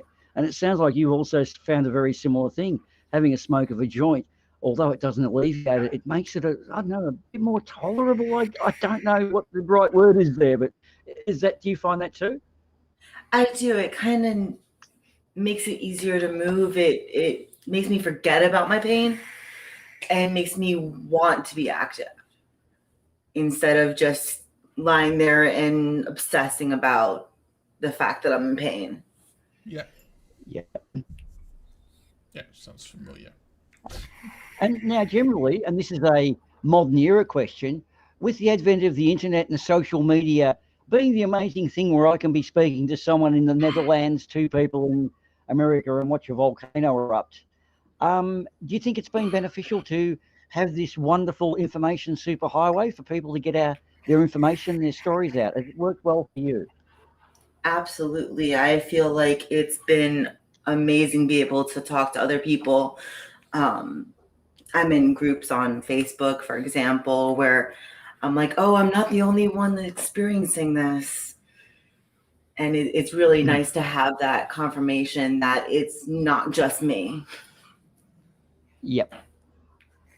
And the condition itself would be isolating as well. So to actually have this a way to not be isolated through your laptop or your telephone, it really is a godsend. We kind of have grown up in the right era, haven't we? Wouldn't like to be like this 100 years ago or so. Yeah, that last point, what you brought up there, that is a really good thing that I think that neurofibromatosis foundations do. More information in the description below. But what they do, for example, aside from financing medical research and providing information to doctors and teachers and kids, they also organize patient meetups and patient activities where people with NF can meet each other and talk to each other, and yeah, the foundations also the foundations also provide a very good, at least here in the Netherlands, a really very good way of checking the boxes, because that's what it did for me. I went to a couple of patient meetups and even went on a weekend of camp with some of the with a youth group with people with NF, and for me it checked a few boxes. even though I have a mom and uncles that have NF as well, meeting people of my own age with NF was really something special. That's yeah. I absolutely agree. And it's I know one. Yeah. Sorry, I know one thing that my sister, who also had NF, was able to find a doctor who was doing a study on fertility with NF, and they took her eggs and tested them for NF1 and other things, but they were able to isolate specific eggs that would not have the NF gene, and through that she was able to give birth to a child that was free of NF. That is awesome. 2021, yeah. We're living in the future, man. Right? Yeah. Yeah. That is, yeah, because I have 2 genetic diseases, so to me that sounds like wow, you know. Absolutely. Yeah, I mean, I have several myself, none that even come close to what that is, but I think we all have some sort of genetic disease, something wrong with us. Oh yeah, but yeah, yeah. But that is why we're here, to raise some awareness and to maybe help out the different foundations a little bit.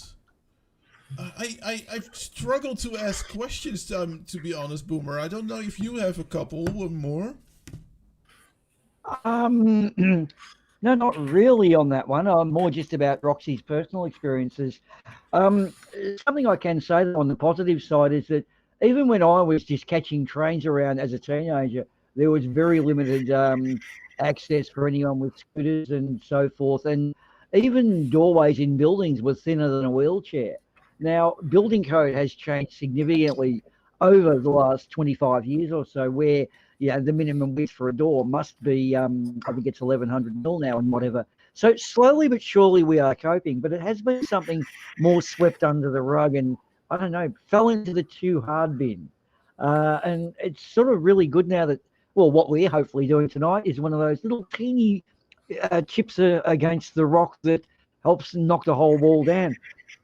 The problem with this is because the symptoms are so broad-based, it's hard for people to actually identify because, as you know, it's an effect on DNA, which can be any sort of a whole myriad of different symptoms. And this is what makes it a tricky one. It's not clearly identified, like, say, breast cancer or something where everyone knows someone who's had it or may know someone. And this is why it's such a one. It's a very vague sort of a cause. And so that's really what I'm to add. I don't really have any more questions. I have a bit of squiz over my sheet though.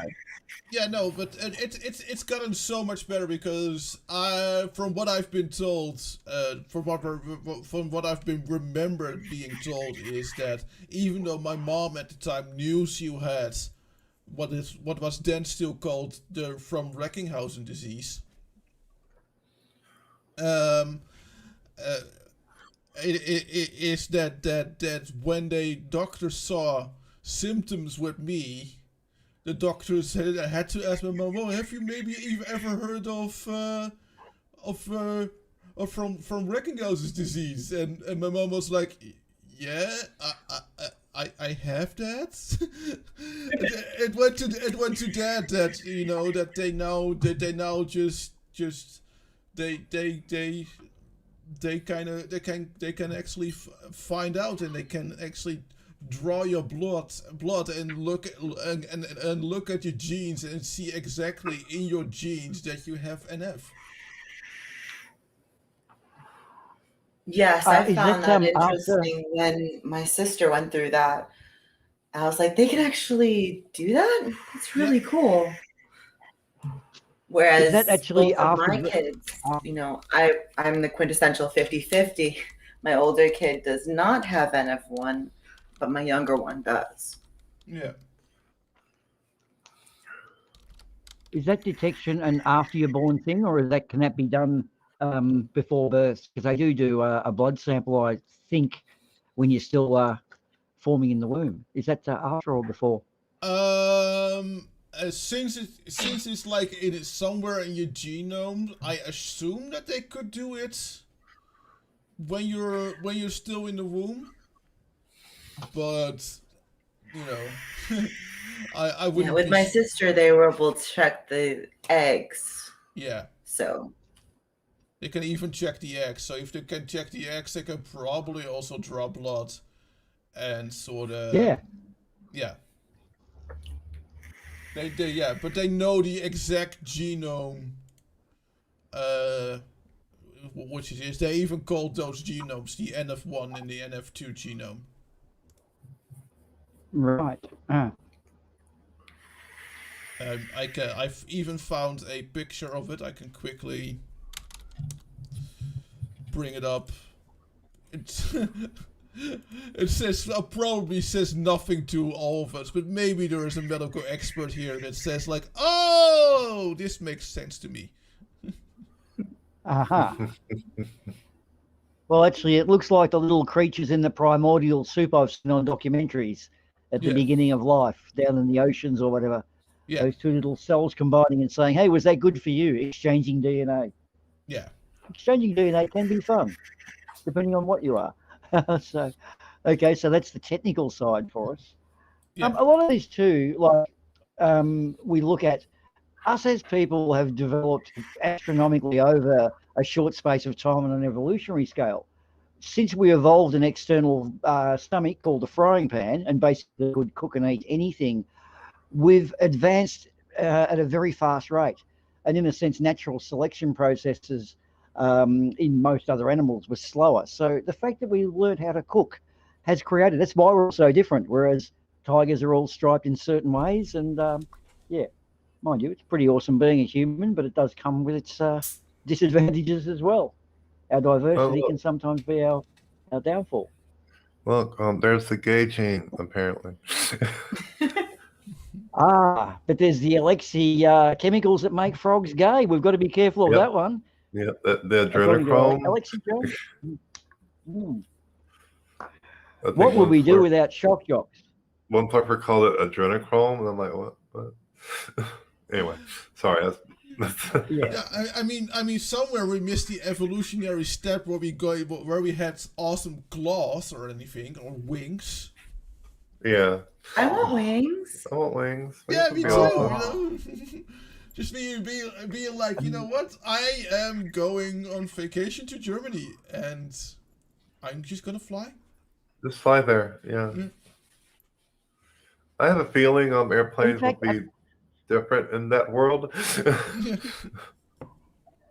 Imagine if you were given a form when you were conceived, like tick the boxes as to what cool things you want. Like you're rolling up a character in D&D. Yeah. You sit there and tick wings and fire breath, and that'd be fantastic, wouldn't it? Oh, damn. We'll have to evolve that need, I think. A checklist, a pre-made checklist. I personally would go wings. Yeah, Dragonest, I'd say. That'd be the fun and games. I go wings of the horn. No, I'd already have a horn. Yes. Just speaking just digressing slightly on D. It would be great that if you die and you're reborn in a different world, that you get to select what kind of character you want to be in your. Now we're talking isekai stuff now. No, I was talking Dungeons and Dragons, which, as a matter of interest, I'd like to just digress a fraction and say that I've joined a Dungeons and Dragons group called the Dyslexic Knights Who Say In. And it sounds like a bit of fun. I don't know what I've got myself in for. Anyway, back to the topic. Yeah. Well, we do have Glovers and Goblins that does every other Monday. So if you want to, you can subscribe to the Glovers and Goblins, which is we'll be going live this Monday. How might one do that? Shill time. You go to YouTube, look up Glovers and Goblins, click on subscribe. The thing is, a party in itself, any of those games are made on the content of the party, the characters involved. So how do you, if there's a few people applying, how do you find other like-minded people? Because I want my particular form of neurosis. I don't like other people's neurosis. So I want to find the ones I'm compatible with. You know what I mean? How do you go about that? Yeah, well, luckily these days there's the internet. Yes, and but you as find as you thousands. know, the internet is really, really great, and not just for porn. Wow. Tell me more of this interwebby thing. I could be interested. I could bring it up at the bowling club one night. For example, it has a video about one family's journey with NF1. And I figured that since we're kind of sort of flowing off the interview part, because unless Broxy wants to answer, I think it was Flint's question, if you have a comfort food. Chinese food. Chinese food. I love General Tso's. General Tso's is awesome. That is awesome. That I can imagine. If you, I've heard stories of Chinese food in America, and they say, "Oh, it's so awesome." I can't imagine. General Tso's chicken is about the only authentic Chinese recipe that you'll. Yeah, it's about the only thing that's actually authentically Chinese in the Chinese restaurant. It makes my soul and my tummy happy. That sounds great. MSG. Especially if you're high as fuck. I mean, that's some good shit. Not gonna lie. Don't give away the secrets. I can imagine. Yeah, so I found a video, one family's journey with NF1. So I thought let's quickly. Let's do it.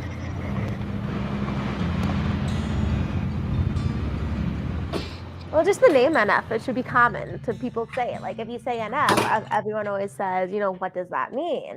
And then you have to say neurofibromatosis. And they're like, well, what is that? And then you have to explain what it is. Bernadette is about 19 months old. She got diagnosed with NF1 at 4 months old. That would be better. It's still scary not knowing what exactly will be affected with her. It's actually really hard, not knowing what could happen. All the different types of things. It ranges how it affects everyone. Like Danielle has NF1 as well. I have a very, very mild case. Now, my family is a little unique because it runs in my family line. My mom has it, my grandmother had it, my older brother has it, his son has it. And it has affected every single one of us differently. Growing up with NF1, I was teased a lot. Why do you have those spots? Why do you look different? And I don't want that to happen to her, having an adult point something out and be like, hey, come over here to their child, and then keep their child away from playing with her because they think that she has something that's contagious when she doesn't. I also had a lot of doctors that didn't know what it was, kind of unsettling going to a doctor and they don't know what you have and how it can affect you.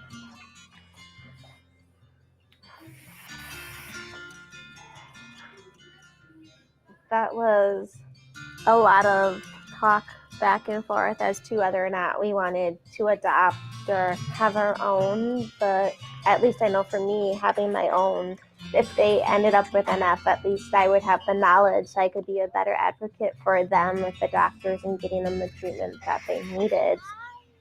With NF1, everybody's different. You're never going to know what's going to happen, when it's going to happen, and it's kind of like playing blind chess. So my concerns for Bernadette are that as she goes up, she could develop different types of tumors and that they might not be treatable. And I worry that if she develops that type of tumor, she won't be able to grow up and get married and have a happy, healthy life. Kind of watching and waiting is all you really can do. It's actually very nerve-wracking. I want to make sure that she can go through school without feeling self-conscious about how she looks and how she walks. So my hopes are that people learn about it so she can have a normal childhood.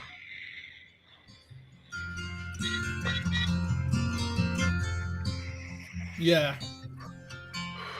Oh. And what my mom says, it is a beautiful girl. Yeah, I thought that it would be good to close off with something wholesome, but also a little bit realistic. It's yeah. So at this point, I take it. I've got a question on this one. At this point, though, this cute little girl, she's diagnosed with NF, but they don't know what the effects are going to be. So this can be a whole myriad of things, can't it? So what is it now? Just a waiting game. You know, something is going to be awry, but you just don't know. Yeah, you never know. Even with me, I could develop different symptoms than I have now. Right. Yeah, I mean, some of the not all of this. There are of course symptoms that are probably not gonna show up anymore, but yeah, there are other symptoms that could show up. Yeah, absolutely. I know with my mother, myself, my sister, her kids, and my son all have NF1, and we all have different symptoms. Yeah. It's you can't just determine beforehand what it will be. It's just it's just something that is caused by a fault in a genome, and that's in a specific mutation in a genome, and yeah, that's what's kind of that, and it kind of goes from there. Truth nerds, to answer your question, we do have the option for people to donate to the charities directly. There have been in the past some minor issues with to say the least. With charity streams, and we've decided not to go for charity streams, but instead to keep it as an awareness stream, so that people have the option to donate to the charities directly, so that no one will ever handle any money.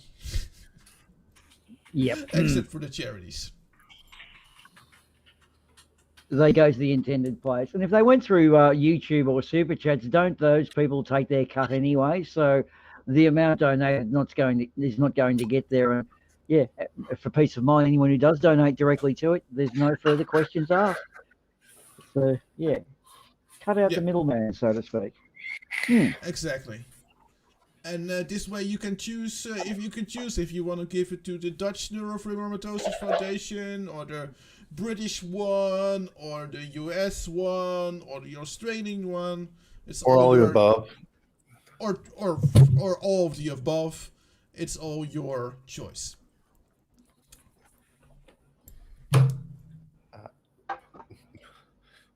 I did the same thing. Sorry about that. Somebody just smacked the microphone. Oh, you mean Darth Vapor? That too. I'm trying to limit that today. Actually, my Raptor, I wouldn't, just sorry, a response to the chat. I wouldn't be spending it on lube and beer. I'd probably be spending it on iced Vovos and Tim Tams, which is stoner comfort food over here in Australia. They're chocolate biscuits. That's what I would spend it on. So it would be a good cause still. It's just I've got plenty of those. I need to buy I've got my own chocolate biscuit budget.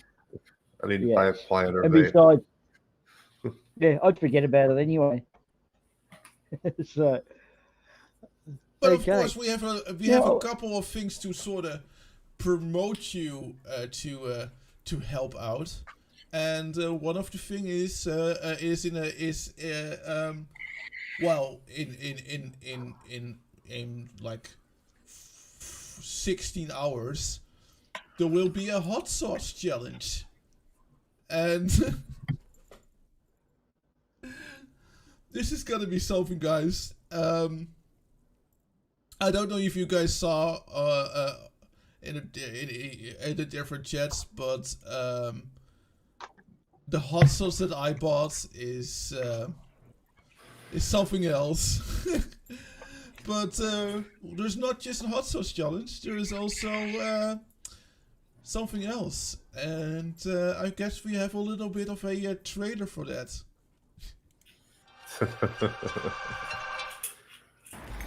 So I'm hungry, man. Oh, I gotta eat something later. Sorry, my bad. Where can I find it?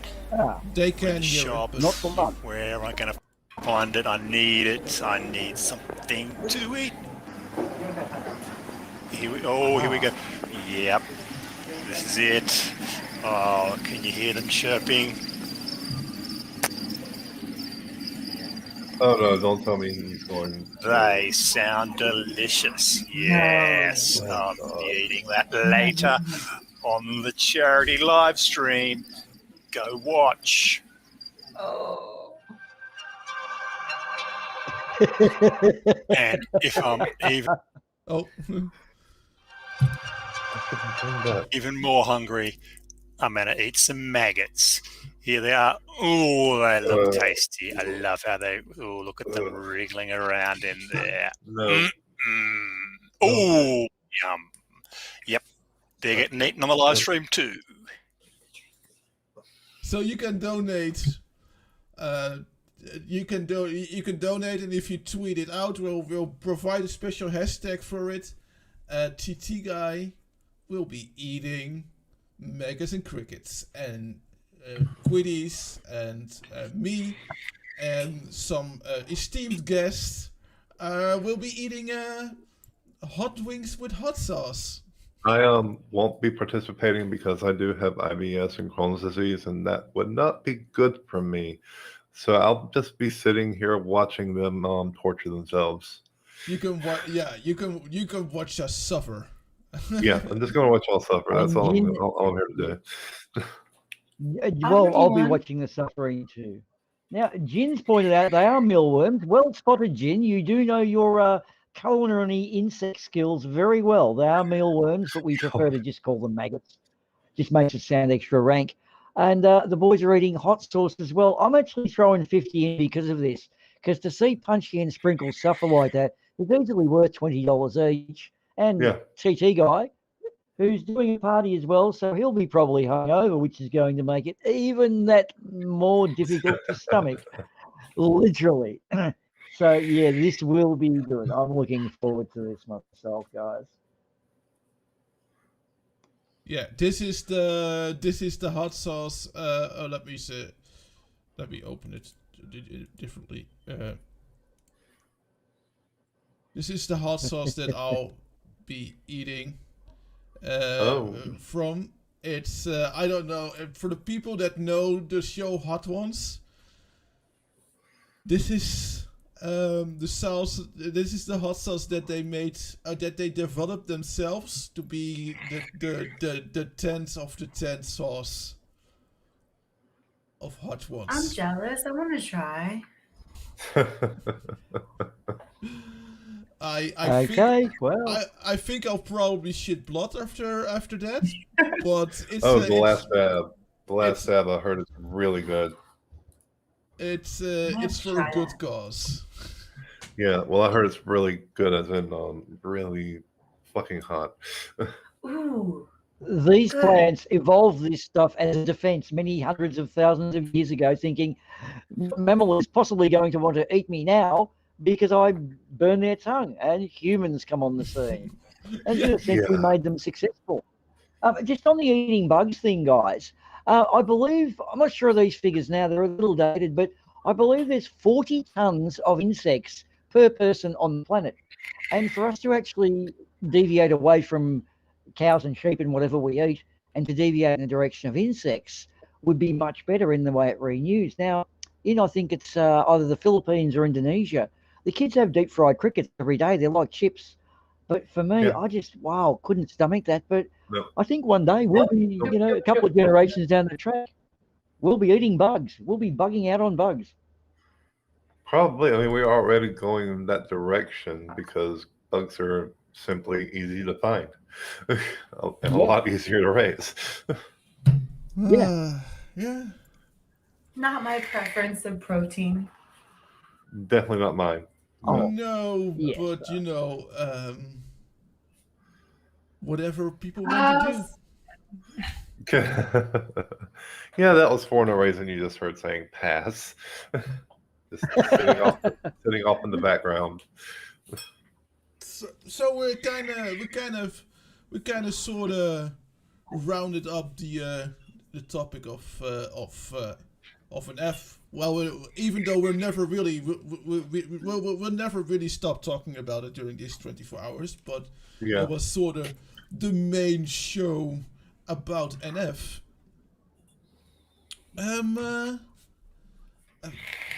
What have we in store for you now? We were thinking of maybe some personal bios, some personal information about the people that you normally hear on this wonderful YouTube channel. And since there are only 2 victims here, and I already told quite a lot about myself today. I can only think of only one victim that we can completely grind.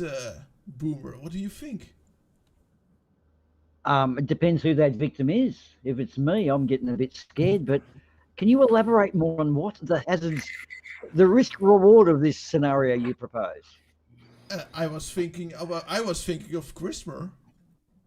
What about me? What? Yes, whatever it is. Yes. We want to know everything about you, or was it Chrysler? It's definitely Chrysler. I think Christmas. It's Christmas. Look, to give it to you in a nutshell, Christmas, and for anyone out there, the audience listening as well, we all sort of know each other from just coming into Discord and, I don't know, meeting on Team Skeptic and Fight the Flatter streaming through chatting to each other. And unless you actually sort of have one-on-ones with people where you start discussing your past, a lot of us, there's a fair degree of anonymity surrounding everyone. So, yeah, okay, we'll throw you in quickly, Christmas. Don't do your whole bio, but start in something, I don't know, what you were when you were 13 or 14, or when you rode your first bike, and we'll all take turns at throwing in little personal bios and hopefully fill out a bit of an hour of interesting stuff and a bit of, oh, I didn't know that about him. That's surprising. Yeah, so okay, would you like to lead in, or?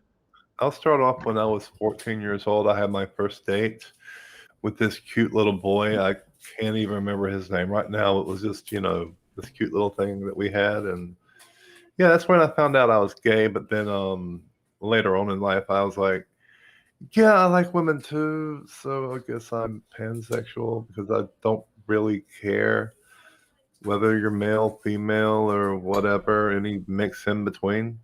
So, I mean, that's one thing about me not hardly anyone knows, that I'm not actually gay. I like to say that I'm gay as fuck, but I'm actually pan, but it's just a thing. Well, Chrisma, I'm going to add on to this. Microraptor has revealed something about you that's so secret, not even you know it. It's Chrysler. He's actually a car. So you are Microraptor, a car in a past life. Microraptor, stop telling the truth about me. So in that regard, you are a car who is human sexual. Yes, very much so. yeah. But keep the car thing to a minimum because my owner would really love to ride me in that way. Okay. Right. Okay. That went quick, didn't it? That went. It keeps up. tits up, literally, or maybe not. Who knows? You saw the Guinness ad earlier, I take it, or did you not? That was a very interesting one, sharing your Guinness. We may see that a little later. I would say from the C to the B. Well, I tell you what, can I throw in, because this is a bit of a loose format we don't really know, and we're going to try. I'm going to throw out a beauty. When I first went and saw Star Wars, the original Star Wars was in a cinema where I got up real close to the front of the screen. And I've got to say, the hyperspace Zooey and the flying in to attack the Death Star, I felt my stomach churning around in the cinema. I actually felt like I was flying in these aircraft. And that was my original love with the cinema and Star Wars. So there's something about me. Okay, someone else, grab the reins and run with them. I'll Something say something fun you had. about the Star Wars go thing. ahead. I remember going to Universal Studios when I was around 16 years old, and they had this ride, Back to the Future, the Experience, where they pretty much dropped you into these chairs that have full 360-degree control. They had the wind tunnel basically effect that where they blow the wind on you, and they give you like a full on like experience flying in the DeLorean, and it was fucking awesome from what I remember when I was a kid, and I would love to relive that experience one day. So wait a second, you just talked about Star Wars and then you mentioned DeLorean. Yeah. Yeah. You can mix your metaphors. It's okay. Don't question how they work. Yeah, that's how I work. I can't help but. See, I don't understand anything about Star Wars. I am a Trekkie fan through and through. Christopher Picard would be disappointed in you that you confused Star Wars with. I wasn't confusing Star Trek with Star Wars. I was equating Boomer's experience with being like really up close to the screen with the experience of the Back to the Future experience.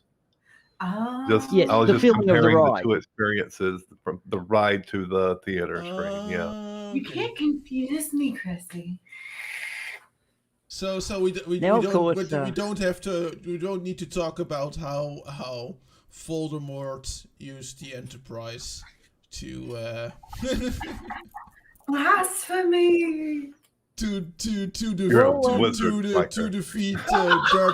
defeat Darth Vader by throwing in the closet to Narnia and destroying the One Ring that way. Well, it's funny you should bring that up because last week, ladies and gentlemen, we actually covered Star Wars where we did have Worf wielding his lightsaber. And there is an interesting thing in that Star Trek and Star Wars fans do have a common ground in that J.J. Abrams has totally gutted both franchises and taken them to the cleaners and destroyed what we came to love. So we all do have something in common, apart from the first word as well. Just to note, my preferred pronouns are they, them. So every time you say him, it kind of makes me shudder. It's like, no. Okay, sorry, Dan. Duly noted and shall point taken there. Because I am non-binary, so.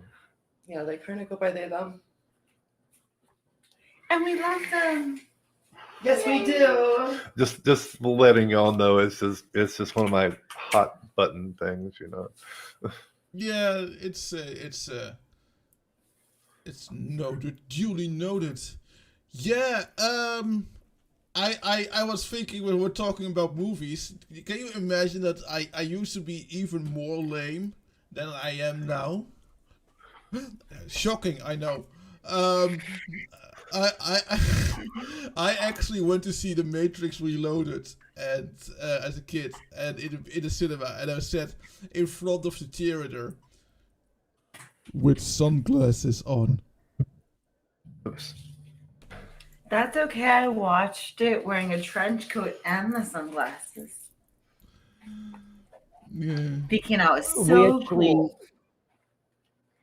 When the Blues Brothers had run its race in the cinemas, a particular little, what would you call it, like a backyard independent cinema kept running the Blues Brothers every Friday night until people stopped going. And, of course, that never stopped.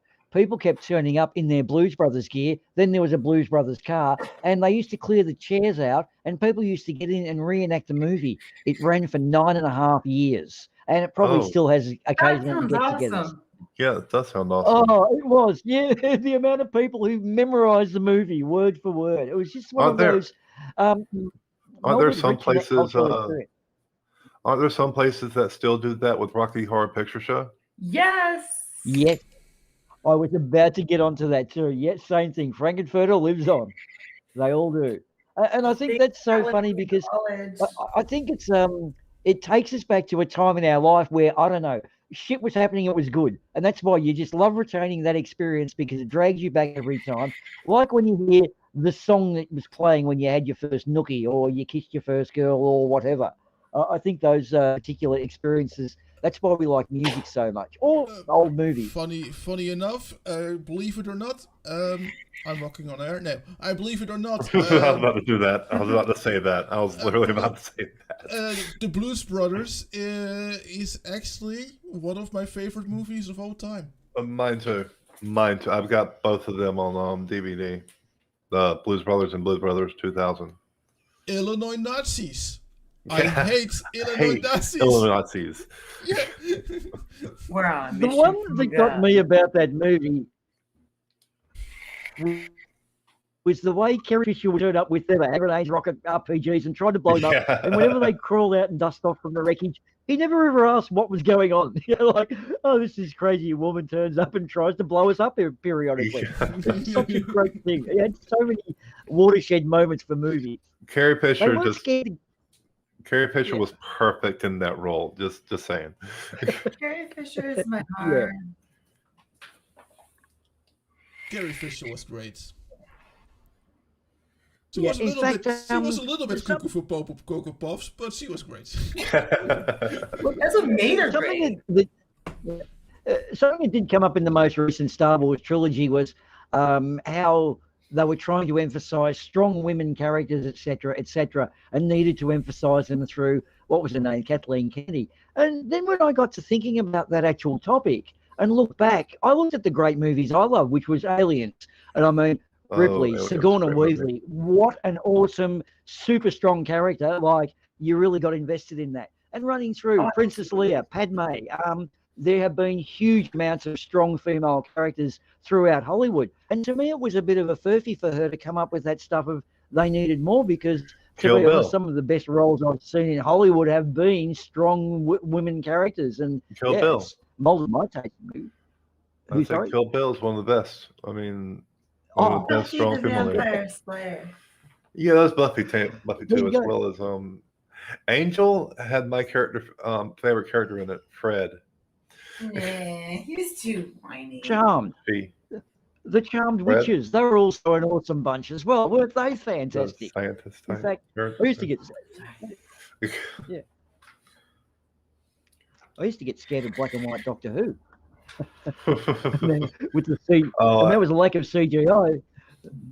I fell in love with Doctor Who as soon as I found him on around 2006, 2007, and I've been in love with it ever since. I've actually watched quite a few of the older series, and Tom Baker is best Doctor. Just saying. Oh yeah. David Tennant. You will never beat that scar. David Tennant. Matt Smith. David Tennant. Matt Smith. David. God.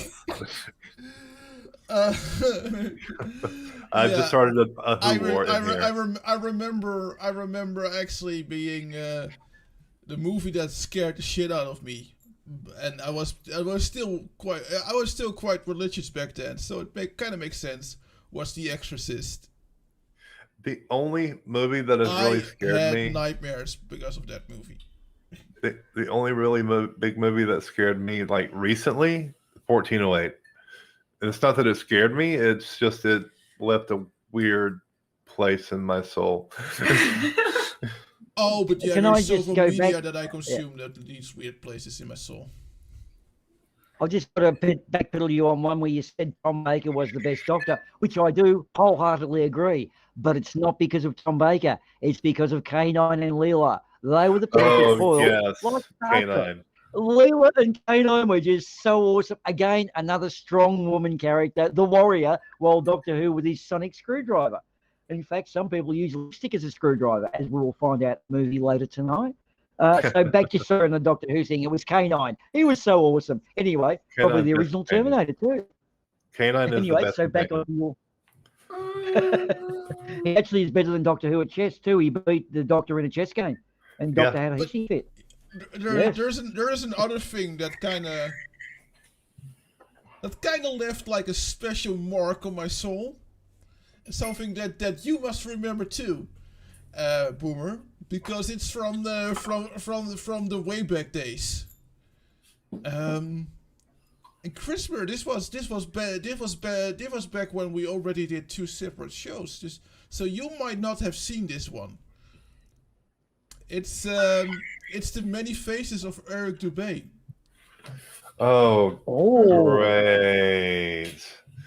So we're already plunging Roxy in the deep end. No, this is not cringe. This is one of the funniest things you'll see. This is a compilation. Don't presuppose. This is a compilation I made, and it left a mark on my soul. Here we go. Many Faces of Eric Dubé. Hey everyone, it's Jaren from Jarenism here. Oh, right. Hello there. This is Paul Michael Bales. Hey, you guys. I'm the Flat Earth asshole here. Hi. You know who I am. Orphan Red? Wait, when did Orphan Red? When we start? My name's Sasha. Orphan Red. And I just wanted to talk about the Flat Earth. Hello. Welcome back to Flat Earth and Other Hot Potatoes. I'm your host, Patricia Steer. As always, where am I? New York, all right? I just took some time off from doing young Robert De Niro impressions to come and say, the Earth is flat. What are you, living in a homeless tweakers shelter like me? Why? Could there be aliens in the domed flat Earth? And drinky. Just reminding you to empty out your brain.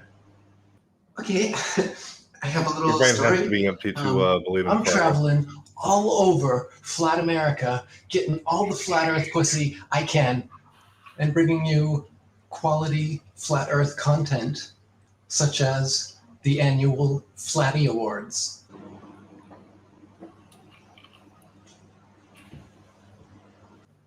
Flat Earth. I don't like fat. I like round. When I'm talking, you shut up. You know, I know Eric Dubé already says that he doesn't 100% trust any map anyway. He mostly just took other people's work. What I'm gonna do is call Eric a shill and everybody else a shill. And then you better get ready to listen, because that's your place. Know your place in the Flat Earth movement. Leader, you. Follower. And in a video game, you can do whatever you want, okay? So listen, yeah? Wanting to remind you, there's truth inside. God damn it, they shut off the recording again. Oh, okay. And that is the compilation I've made that I called the Many Faces of Eric Dubé, where he was acting out at different flat earthers, and it was so dumb that I that was so dumb. Yeah, it was. I mean, that was a good video you compiled, but it's hard to do anything with Eric Dubé because he's so dumb. It spells Poe though, doesn't it? It reveals his Poe-iness to the ultimate, what he's in it for. Yeah. Remember that one where Team Skeptic and Nertham were at the same convention? Eric was pouncing around like this holy figure, this religious sort of cult. I don't know. That's scary shit when you see people doing that with what is a basic fucking joke. But yeah, we've discussed this on many of our streams, haven't we? The idiocy involved. Yeah. I mean... And I've got to say, while we're on to it, There are so many times that we discussed that on different places, you know. The whole flat Earth thing. Oh, there's the squirrel. I love that. I love that. Yes.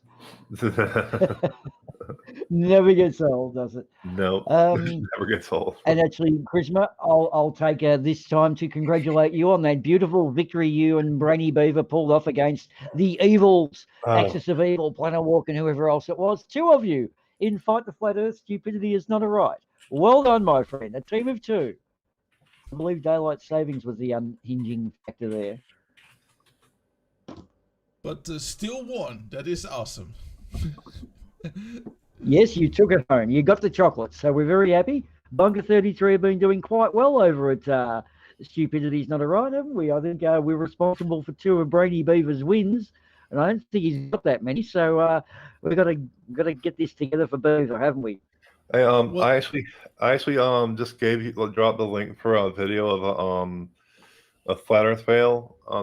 That would be Nathan Thompson, you know, after he lost his he lost his Facebook group. I just sent you that, Arwen. Yeah. The pumpkin one. Yeah. Of course, good old Nathan Duck suit. It was got to be one of the greatest things. His indoctrination, or whatever we're going to call it, his favourite song was Duck Side of the Moon.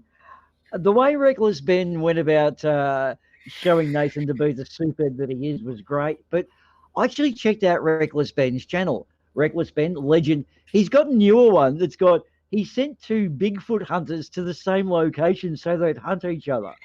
I won't give any spoilers on that, but Reckless Ben, it's worth a watch. It's bloody funny. 2 Bigfooters. Yeah, actually, Reckless Ben is hilarious. Oh, no.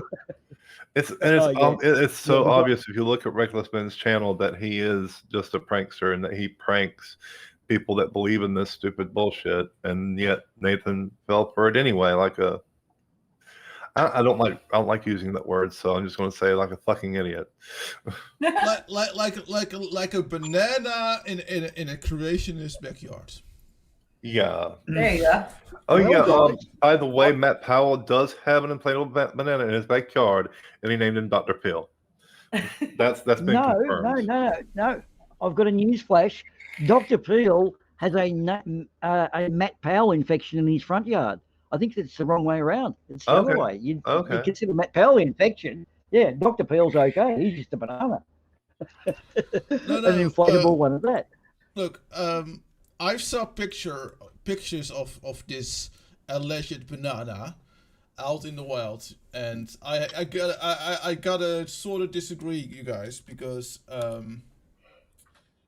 I think generally, and no one has yet agreed with me, that this specific banana should not be called Dr. Peel.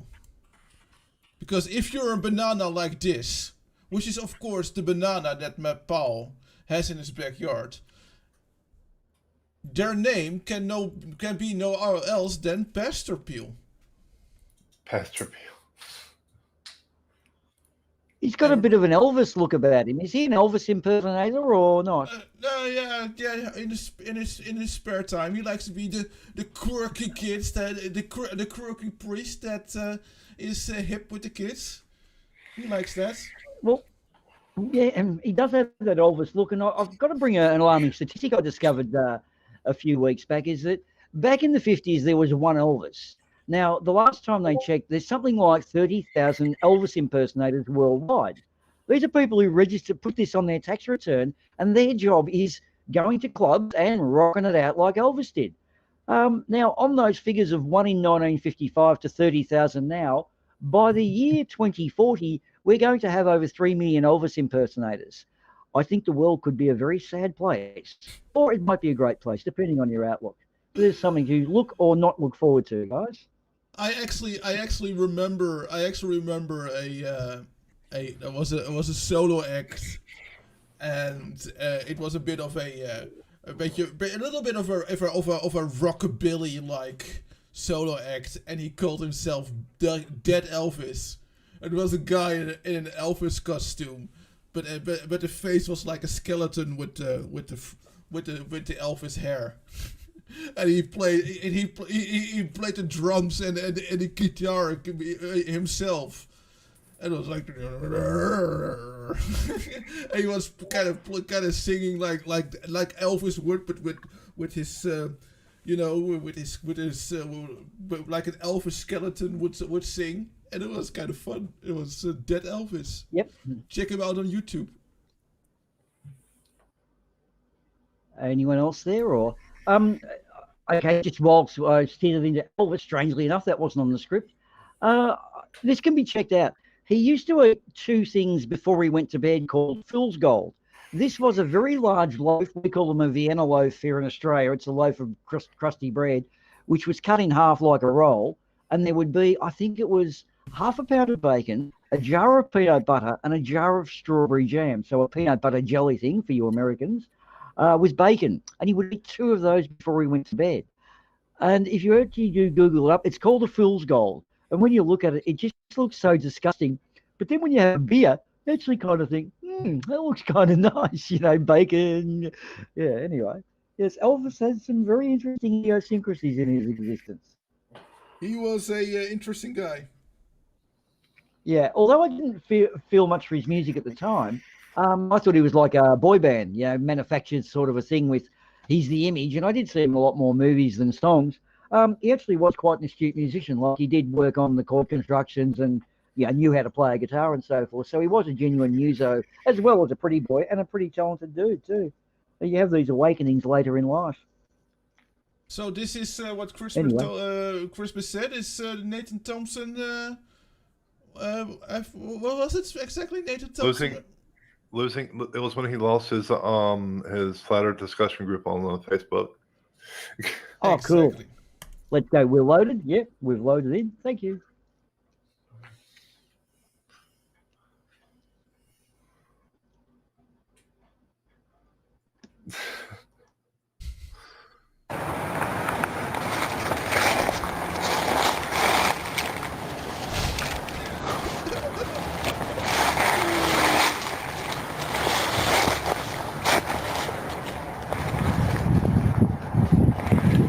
Hey y'all, what's up?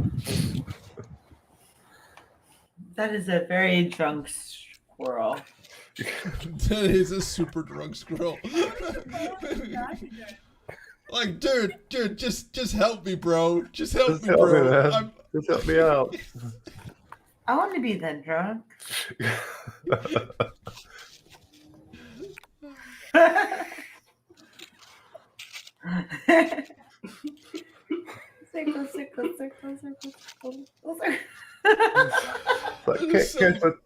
You did this to yourself, mate.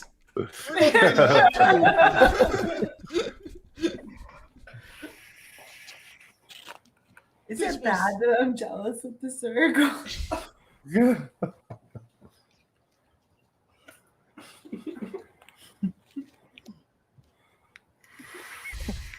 I can't catch that. For me, that's the walk home. For me, that's the walk home from the pub. It takes 10 minutes to get there and 3 hours to get back.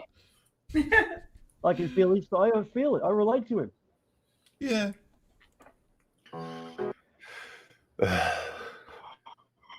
Yeah, I found that last night, and I was like, I've got to use that somehow on the show, and I'm like, well, there we go. Yeah, exactly. That was a good one, man. Yes. So what was the probable outcome? Some fruit had fermented, fallen off the tree and rotted, and he got into it, or? Yeah, they had left a pumpkin out to ferment, and the squirrel got into the fermented pumpkin and got drunk. The wife's not going to be happy with him. No. Were you out drinking all night again last night? No.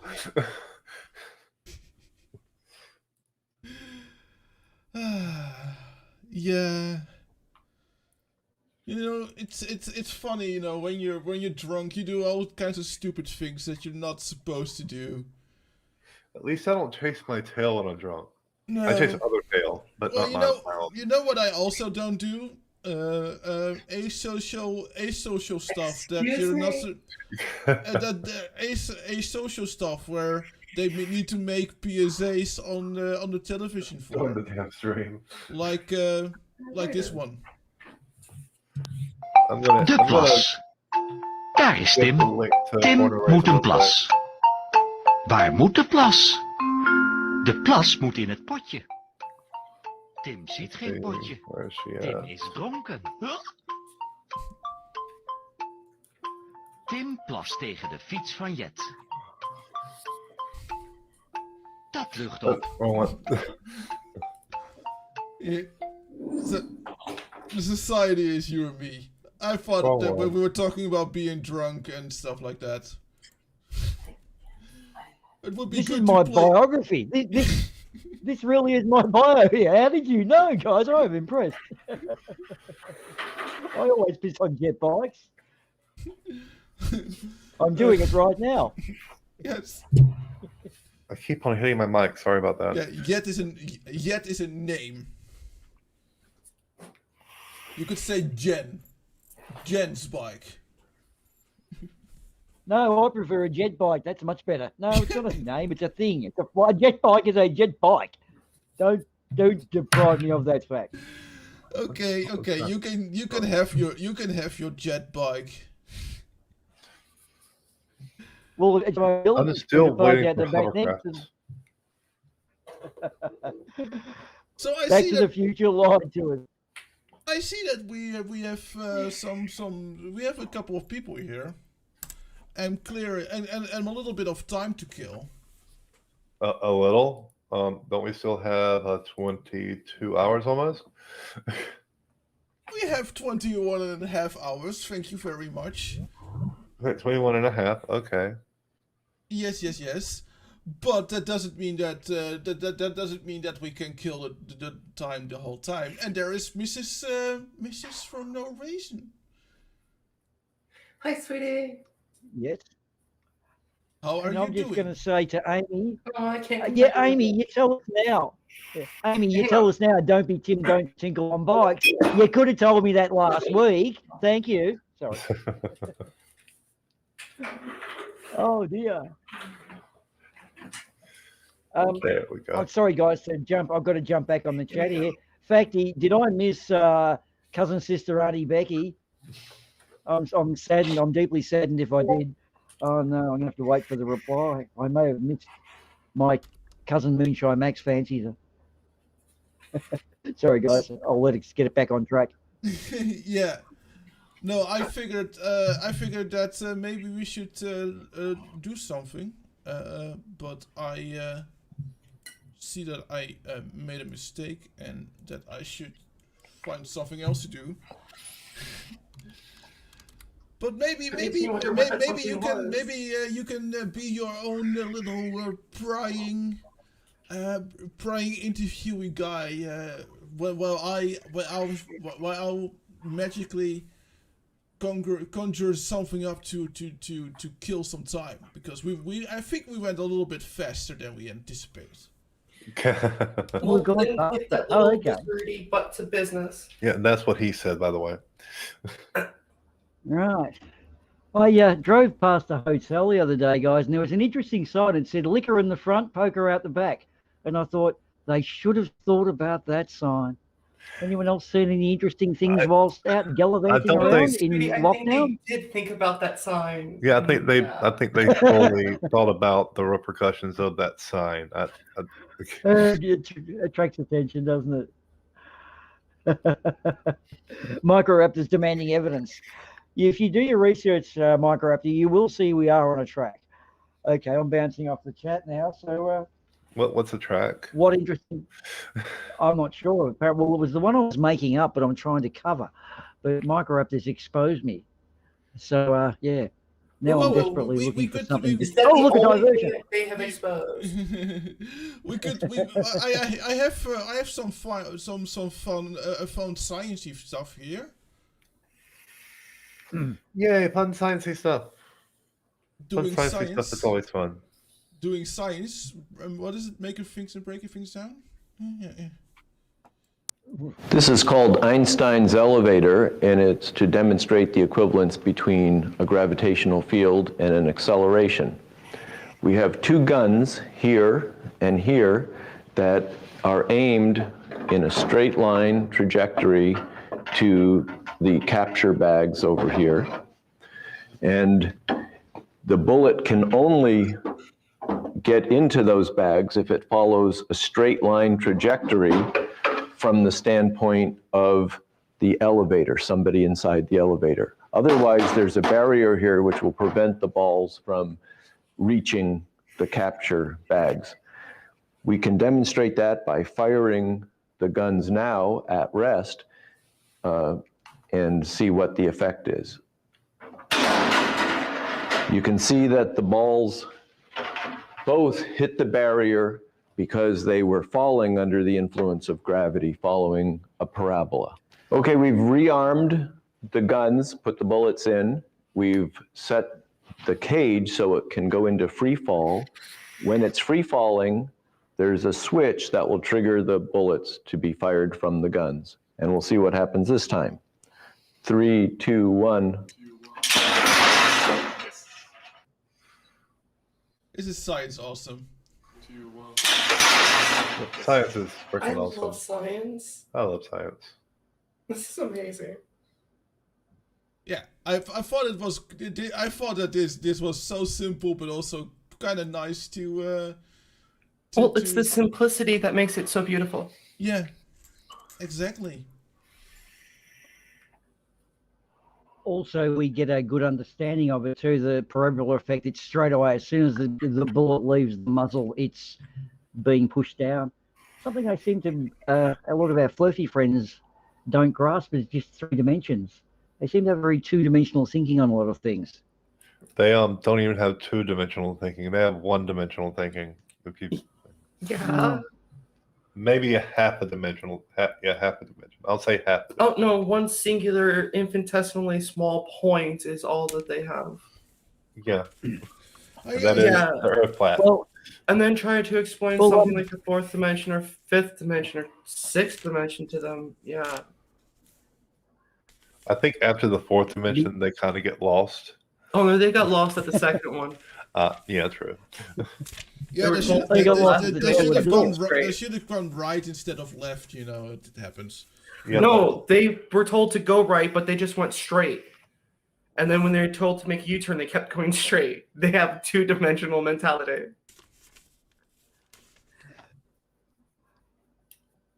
Well, one of our fine friends, Jerry Rocha, some time ago, got home from school, ran in and said, Dad, I have got the biggest dick in 6th grade. And his father said, yes, Jerry, but you are 19 years old. No, but what you that was beautiful. What you your best one still was Bob Nodell having 15 degrees. At least one of them has to be in physics. Oh my god. Yeah, that one fell out of my lap. In fact, when I heard that question, I was second off with it, and I thought, oh my god, this is timing brilliance. I've got something for it, and it's got labelled the joke of the century. And I've just reminded a couple of people of this since then too. If I'm not humble and modest, you know, but yeah, it's been fun actually over at Craig. Well, I just to enjoy those. stroke that humble and modesty a little bit seriously, that was one of the best jokes I've heard all year. Yeah, easily, in the past 5 years. Well, the problem there, though, I've got to really give up the ghost on this. We've all probably watched Cool Hard Logic. Any of his stuff, the way he so well covers it. In fact, if there was a guy I'd turn for, it'd probably be Cool Hard Logic. Just that voice. He really has done it all. I haven't seen anything new come from anyone beyond Cool Hard. He's just the man, and it's 5-6 years old now. So yeah, he's a good dude. What you globe earthers do not understand is that gravity on Excuse me, it's not globe earther, it's ball earther. What you ballers don't understand. Damn right, I'm baller. What you don't understand is that the Earth is indeed flat, but gravity is uppity, and I made a little bit of a sketch on it. Like there's see, gravity is uppity, so the flat plane with the dome goes upwards, and that creates gravity. That's why things seem to be falling down. Is because we all stand still, but the flat plane goes up. See, and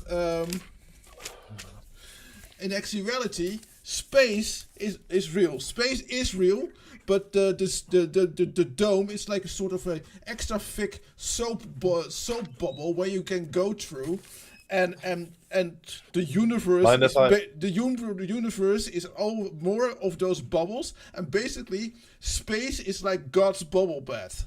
That's I'm sorry, I didn't hear a single word you said. I was too busy looking at the attractive person in the picture.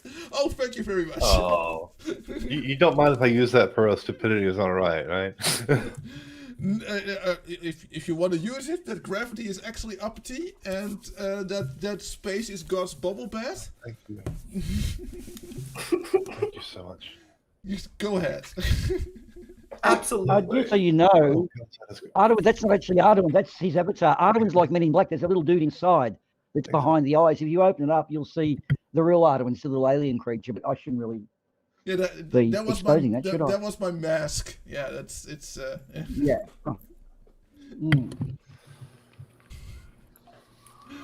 So yeah, that is my flat Earth theory, and I think that there is no way to that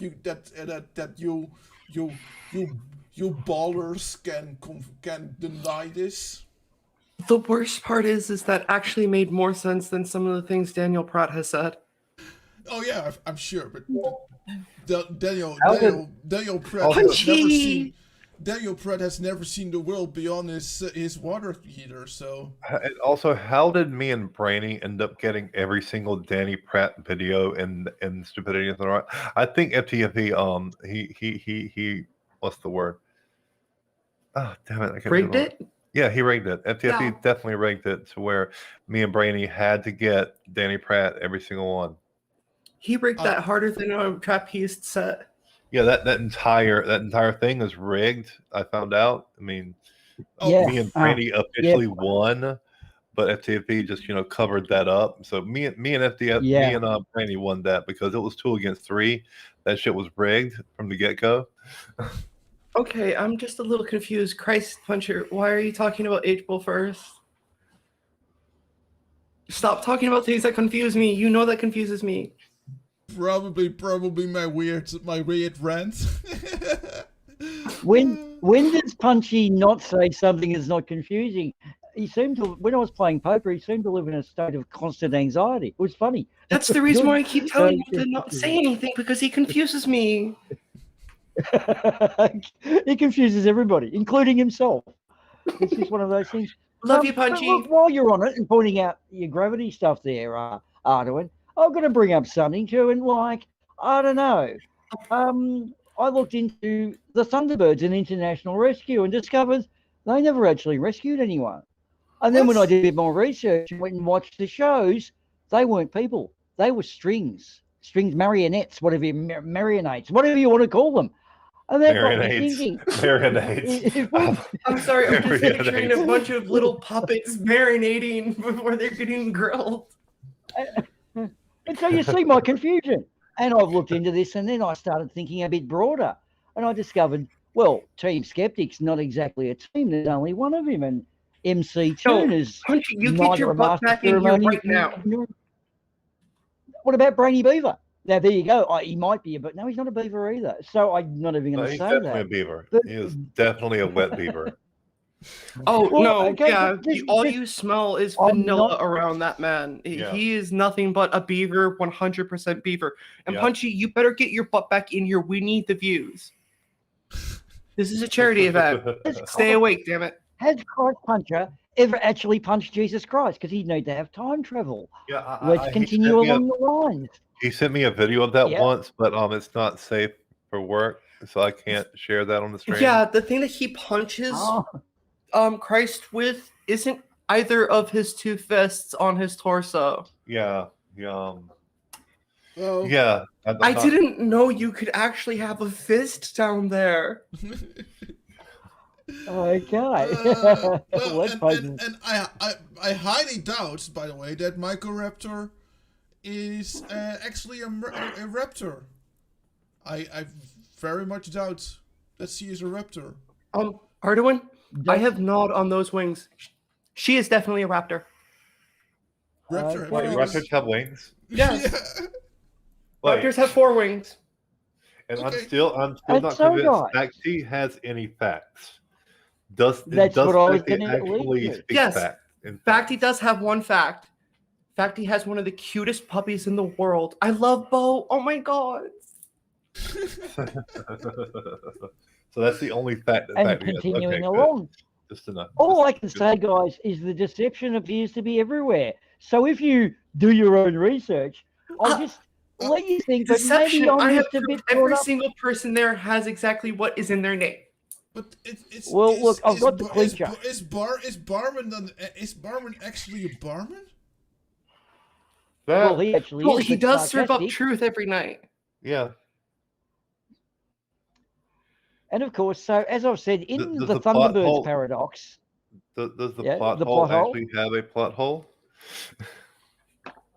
I'm not True. going to touch that one. Cheesemondo. What was that, Boomer? Cheesemondo is not made of cheese. I've seen him. He's not made of cheese. But here's the clincher. No, but he the does have Thunderbirds Mondo paradox. cheese. I'm Have you seen what's in definitely his fridge? not okay. Sorry. I am definitely not okay. So just bear that in mind, guys. Do your research, but the deception is everywhere.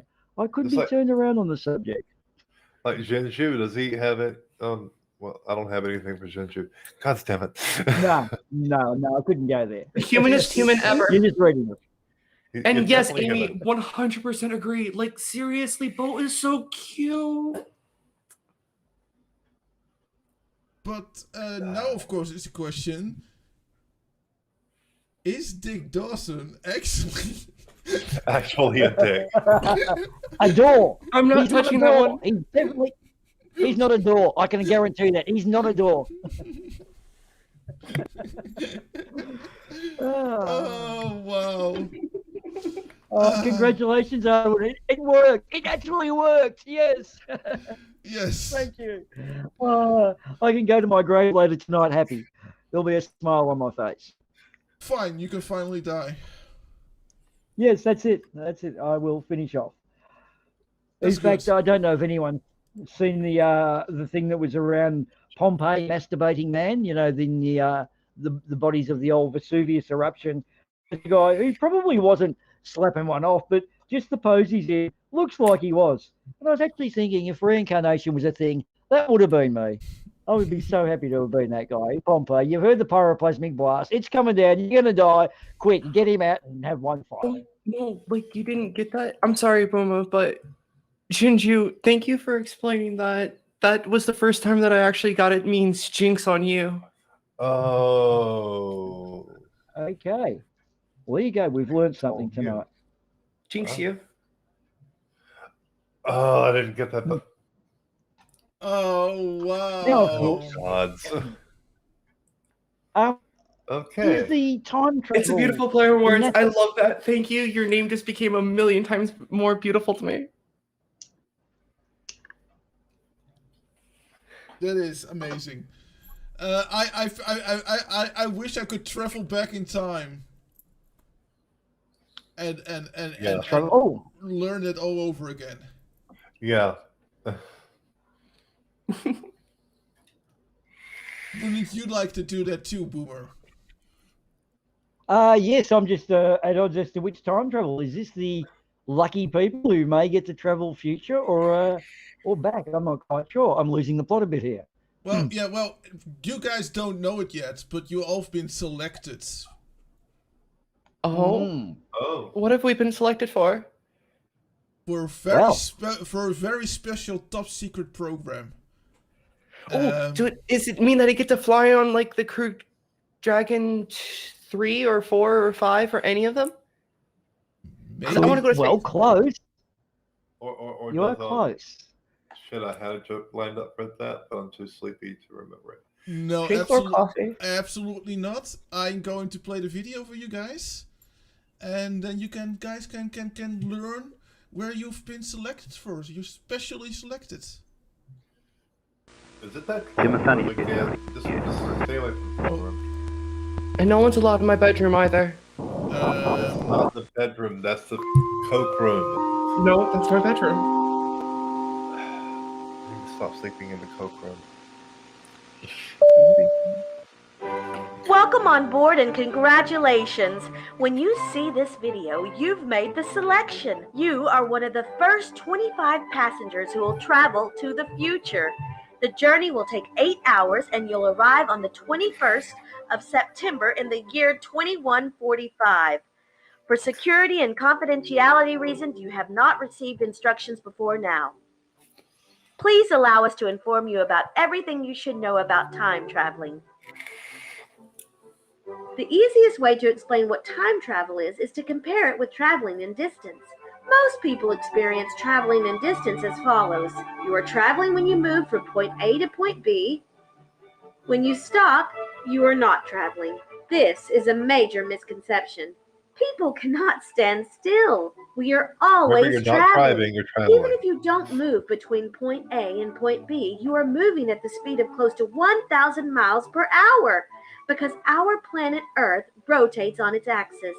And even if Earth didn't spin, we would still orbit around a star called the Sun at the speed of 67,000 miles per hour. People are not only continuously traveling in space, but also in time, at the speed of 1 second per second. But you are going to be one of the first humans who travel faster in time, what most people consider time traveling. Traveling to the past is impossible for people, but it is possible to send signals to the past.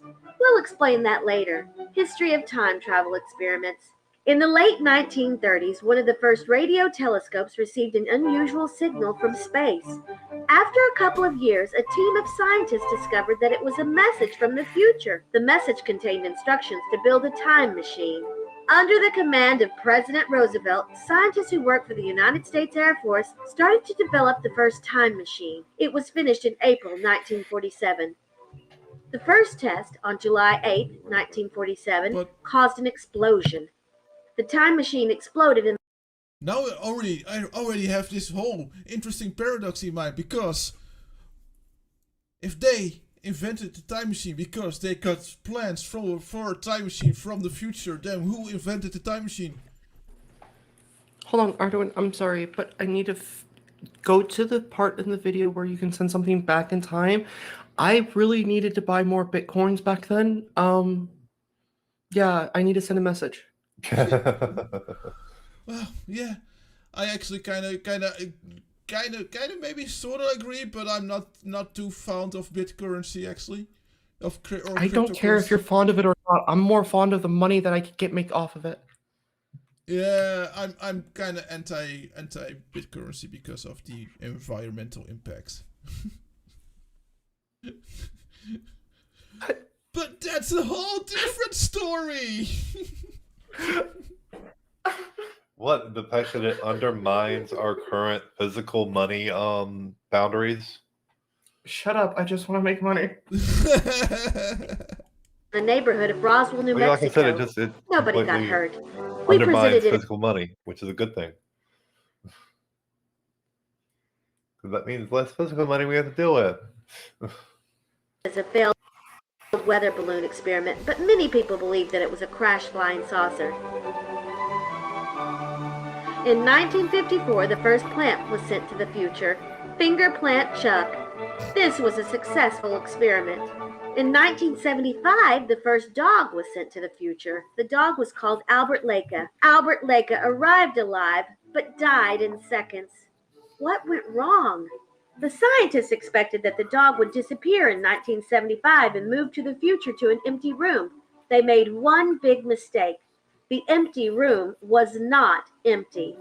An empty room contains air, and air is a mixture of nitrogen, oxygen, argon, carbon dioxide, several other gases, and water vapor. So, the air would end up in the entire body of the dog, including the veins. The air bubbles in the arteries caused arterial air embolism, which immediately caused a heart attack. In 1975, they did another experiment with the dog Albert Leica 2. The arrival gate in the future was entirely vacuum sucked, and the first dog who traveled to the future brought his own air. The experiment passed. The dog was alive and healthy. In the meantime, we've sent several mammals to the future, and every experiment since 1975 was successful. So your journey will be very safe. Time travel techniques. There are several ways to travel in time. Some are very difficult, but not impossible in the future, like reaching the speed of light, using Einstein-Rosen bridges, also known as wormholes, flying near a black hole, and flying nearby huge planets.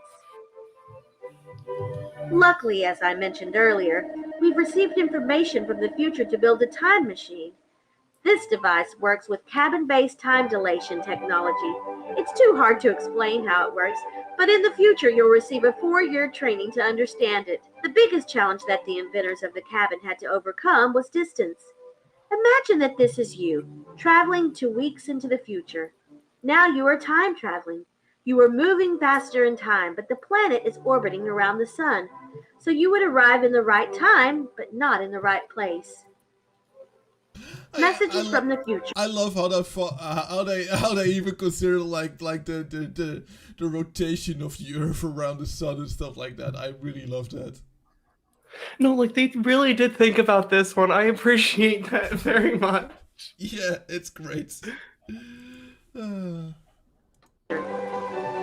As mentioned before, we know how to build a time machine because we received messages from the future. You may have wondered earlier, why didn't they warn us that the first time machine would explode? Why wouldn't they warn us that the first dog would die? It's because it would end up in another reality, another timeline. Imagine that we send a flower to the future with our time machine. The people in the future can send us a signal to confirm that they received the flower. What they can't do is send their message to the time before we've sent the flower, because the future that received the flower is not made in the time before the flower was sent. The message would end up in a different timeline. Because of this phenomenon, the grandfather paradox doesn't exist. You may know the grandfather paradox from science fiction stories like Ancestral Voices by Nat Schnackner, published in 1933. In those stories, a person travels to the past and kills their own grandfather before the conception of their father or mother, which prevents the time traveler's existence. If traveling back in time was possible, you would not disappear if you would kill your grandfather, because the future you are residing in was already made, including you. You would just not be born on a different timeline. Do you remember when the newspapers mentioned that the Ohio State University's big It's my name for no reason. received a strong narrowband radio signal on August 15, 1977? They called it the WOW signal. A lot of people thought it was extraterrestrial. It was not. It was just another message from the future. What does your arrival look like? First, you'll be observed by a doctor. After that, a huge team of people will welcome you. The entire world is watching to see your arrival. Things you should know.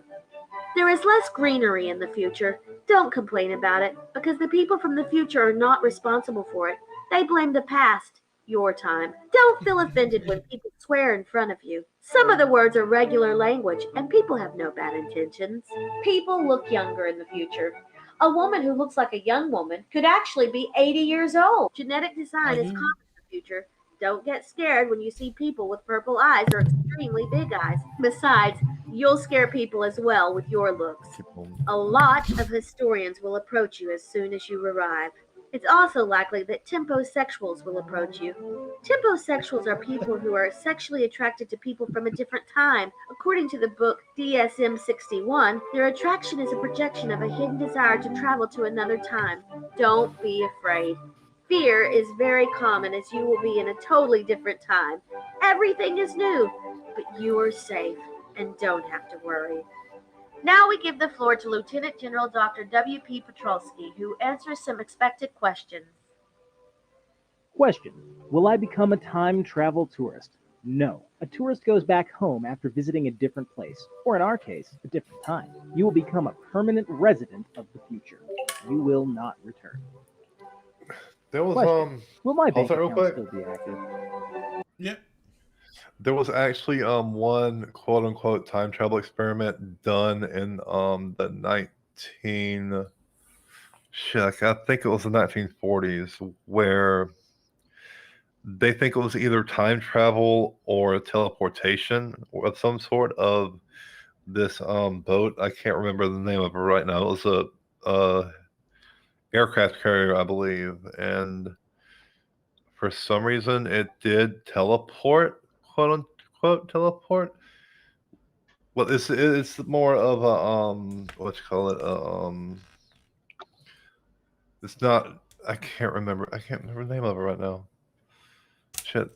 It was an airport carrier that was going from England to Americas or vice versa, and while on its journey, it made the trip that was supposed to have taken 24 hours in less than 8 hours. Yeah, and I think it was just improper bookkeeping and time management, and a couple of people being a little bit more intoxicated than they admitted to be. And also, some people ended up fused into the bulkheads. At least that's how the story goes. Yeah, the story goes. And the urban legend. That's the name I was. And speaking of transporters, yes. Micro, I will be doing the transplanetary transgender transporter with you, definitely. Genju, exactly. It's the Philadelphia experiment. That's exactly what I was talking about. Yes, that's what you were talking about. And also Genju, yes, I need to send a message back to the day that Bitcoin was created. But yeah, the Philadelphia experiment was a time travel / teleportation thing. Plus, it was originally supposed to be a stealth experiment to try to get rid of all sonics on the aircraft carrier itself. But somehow it ended up teleporting to the U.S. If you believe the urban legend about it. I call that "What would you do with a drunken sailor?" But anyway, that's my take on it. What will you do with a drunken sailor in the morning? By the way, what the hell are underwear? That's a good What's question. underwear? What the hell is underwear? I think that is one of life's mysteries we'll never solve. So maybe we'll just watch the time travel video, because that of course makes much more sense. Yeah. Just to rerun one though, it was no pants day. Things in the past. It was no pants day yesterday. Like, I mean, does that mean there's a pants day? Because every day is no pants day, I thought. Anyway, apparently they celebrate. Wait, what are pants? What are pants? You're right. But you don't have to worry about money. We arranged everything for you. Question: what will I hear and see during time travel? As soon as we start our engines, you will see nothing special. However, our experiments have taught us what time traveling sounds like. It may sound strange or almost eerie to your ears. However, some folks love the sound of time travel, comparing it to the song of the heavenly choir or their favorite music. Other people think of that weird Doctor Who noise. In reality, it sounds like this.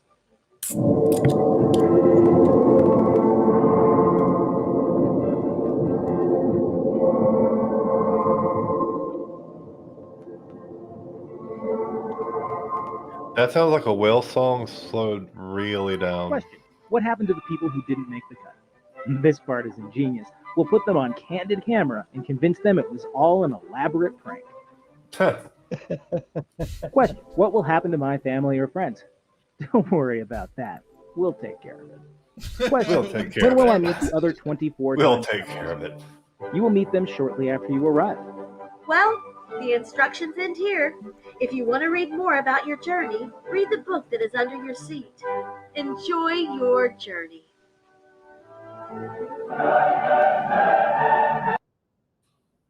Yeah, let's skip the song because that might Yeah.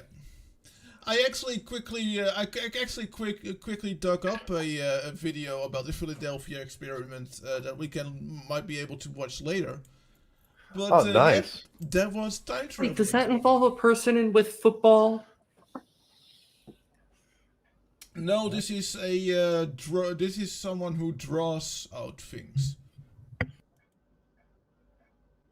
Never mind. Yeah, I need to find things that are Creative Commons. So yeah, Creative Commons. But time travel. Or So the- now we want- you know. Oh, we all know that you all everyone here in the live chat in this Jitsi. Yeah, I have one. Yeah, of course. We I are once, now we all made the cut, and will be sent to the future pretty soon.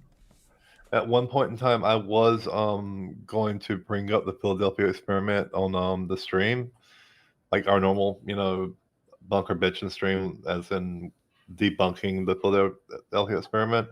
But I really couldn't find much on it. It was just a lot of conjecture and not something substantial, but the time travel thing.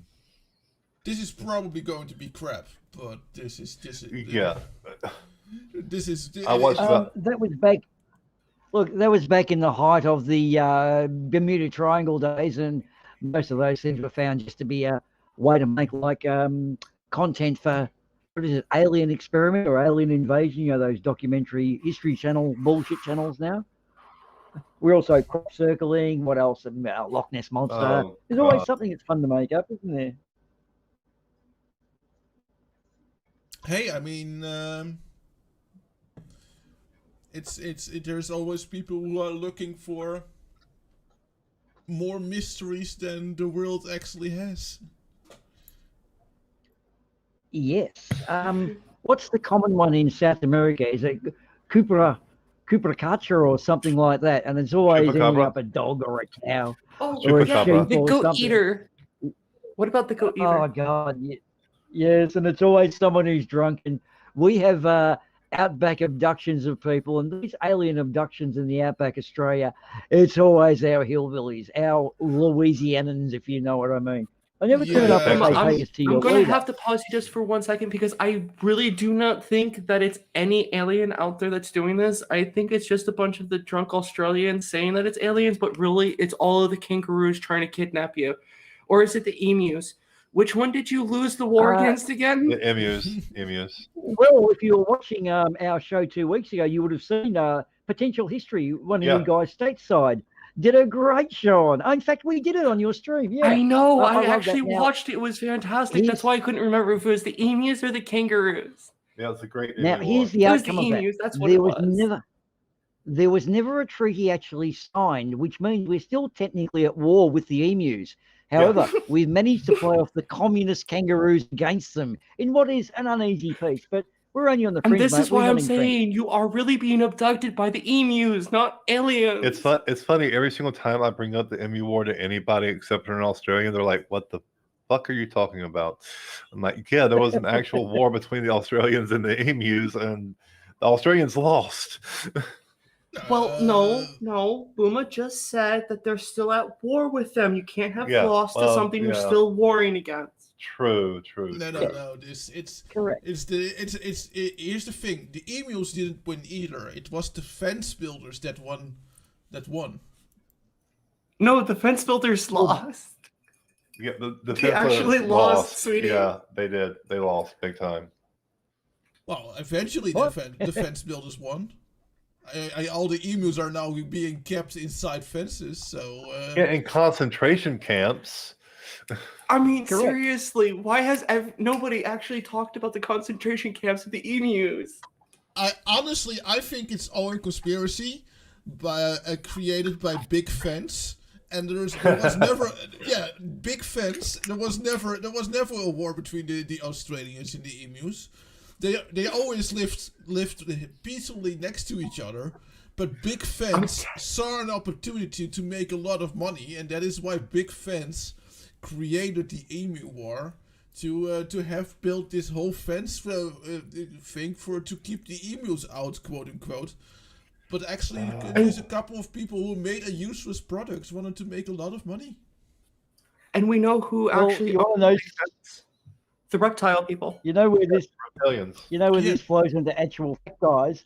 We do have what is the longest fence in the world. We have a dingo fence that was made to segregate the dingoes, and it is longer than the Great Wall of China. Technically, it is the longest human erection on the planet, and we've got it here in Oz. Can you Has see it lasted from more satellite? than 8 hours? Ow. But can you see it still from there. orbit though? Ow. No, you can't. Okay, never We mind, have the then big it's not- fence. The big fence of Australia. Yes, it's a big fence. Trust me. The big Or as fence. we like to call it, the largest erection. I'll stick with that one. The largest humankind erection. Well, Ardoin basically has just signed his own death warrant by revealing Big Fence. So I'd say he's lucky to have 36 hours left. Might even Yeah. get you before the end of the stream with a bit of luck. So yeah, you've just signed your death warrant, Arduin. Been nice knowing you, but I'm not going down with you. If you notice any birds following you around, don't worry. Those aren't drones. They aren't there to, silence you or anything. They're just birds. Don't worry about the birds. Also, if you wake up with a white picket fence wrapped around your house, that might be a death threat. Yeah. Could be, yes. In fact, just on a serious note, when I go out to stargaze, because I do get a beautiful view into the center of the galaxy Wait, you from haven't there. been serious this whole time? Yeah, that's true. No, I've been in character. But what I actually do, I found you go out with a red jar with a candle in it, and that way you can look at your books. Because if you have a torch, it wrecks your eyes. You've got to wait a minute or two to look up at the stars because you're looking at something that's zillions of light years and it's a teeny speck. But what I have is a red jar with a candle in it, which means I can read the book and not have to adjust my eyes. I looked up the other day and there was an owl. I just heard a thump on the branch. An owl had landed, and he was probably about, a foot and a half tall. He was a very big bird, but they fly silently. It's amazing, an owl, what they do. Like, I knew they flew silently, but I looked up and like, is that a possum? No, it's a huge possum. Fuck, it's an owl. They were such a good animal. I felt quite privileged seeing these critters.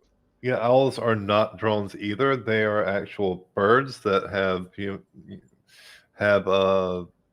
No, those are the special drones with the increased they're not. optics and the stealth technology. They aren't drones. They're real birds. Before we say things that we might regret. Wait, we weren't permitted to talk about this by our squirrely overlord. Okay, well, that's that one dealt with. Yes. Another clone. God damn it. Getting expensive. Yeah, you guys are getting expensive. You guys forget that the hedgehogs are watching. But yeah, we have. Maybe let's quickly look at the Philadelphia experiment before people might actually kill us. Good call. Let's do it. Yes. World War II has been the subject of the most disturbing legends. Today we tell you the story of the ship that was the protagonist of an experiment carried out by the US Navy in 1943. If you like conspiracy theories that make your head explode, feel free to subscribe. The mysterious ship was the USS Outreach, and it's said it became invisible and teleported. The experiment arises from a program called Project Rainbow. They wanted to put Einstein's unified field theory into practice to achieve invisibility. Technicians installed powerful generators, other electronic devices, and a long electrical cable around the hull. On July 22nd, the generators activated an electromagnetic field that made the battleship disappear under a fog. Sailors complained of nausea. After some adjustments, on October 28th, the experiment was repeated. This time, the result went further. The ship disappeared and appeared 600 kilometers away. The bird has been seen for a time to disappear again and reappear in Philadelphia behind the lightning. The consequences for the crew were terrible. Many developed schizophrenia, others suffered serious injuries, and some even fused with the ship's hull. Sailors were also said to have vanished days after the experiment. Paul Ellen assures that he witnessed everything that happened, but he never corroborated it with any proof.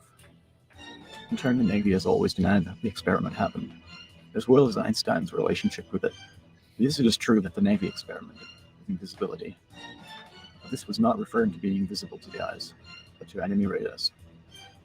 They surrounded the ship's hull with electrical cables to reduce the magnetic field, and avoid being an easy target for mines and magnetic torpedoes. Since the sailors did not know what they were working for, the gossip spread. So they claim that the ship did carry secret experimental equipment. It's also been confirmed that the mysterious disappearance of the US Outreach actually happened. The ship docked at the Norfolk base and then returned to Philadelphia in just 6 hours. The lightning that arose after teleportation has its explanation in the discharge of ionized plasma. In 1951, the mysterious ship was transferred to Greece. And in 1999, a group of USS Eldridge veterans offered an interview in which they told a story amusingly. But this did not convince many who still think that the US Navy covered up what happened. We will never know for sure if this happened or not. Tell us your theory about what happened with the ship until the next video.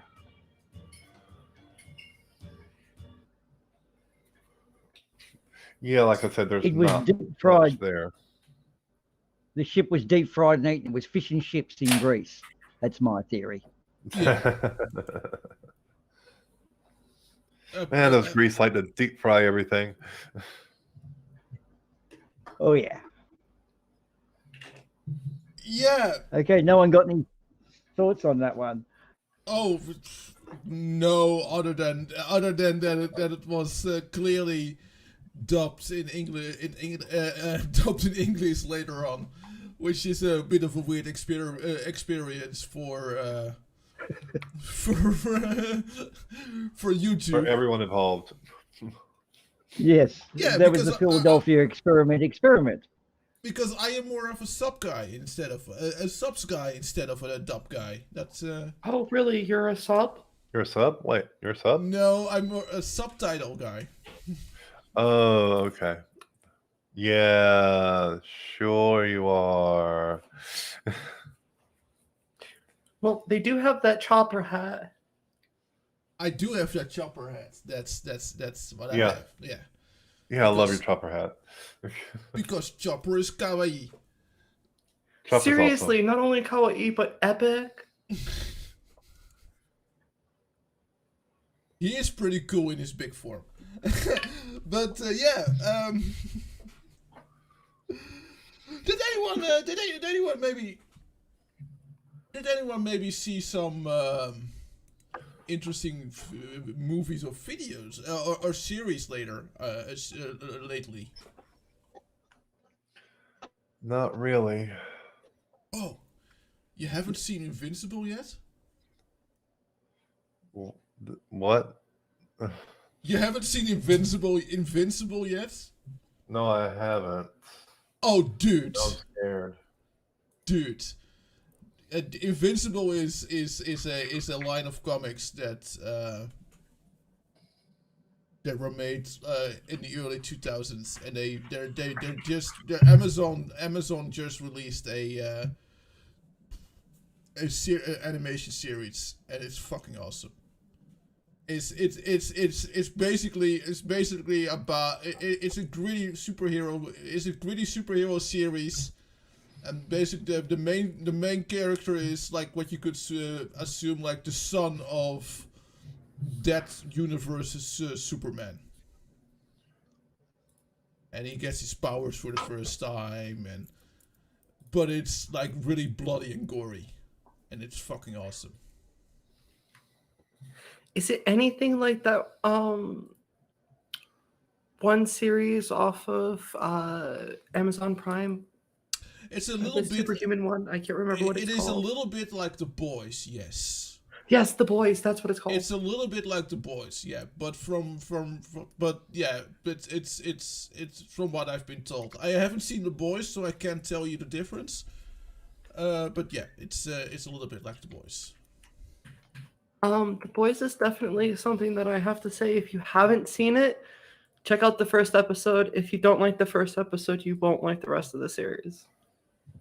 Yeah, and I'll say with Invincible, watch it until the after credits scene is done, and if you're not sold, then you're not gonna be sold. But I was for the after credits scene in the first episode. I was like, it's cool, but it's not awesome, but it's okay, I guess. And then the after credits scene rolled, and With The Boys, all you have to do is watch like 20-25 minutes of it, and if you're not sold within that time frame, you won't be happy with it. Yeah. There's another show that y'all would like. It's probably like, it's called What We Do in the Shadows.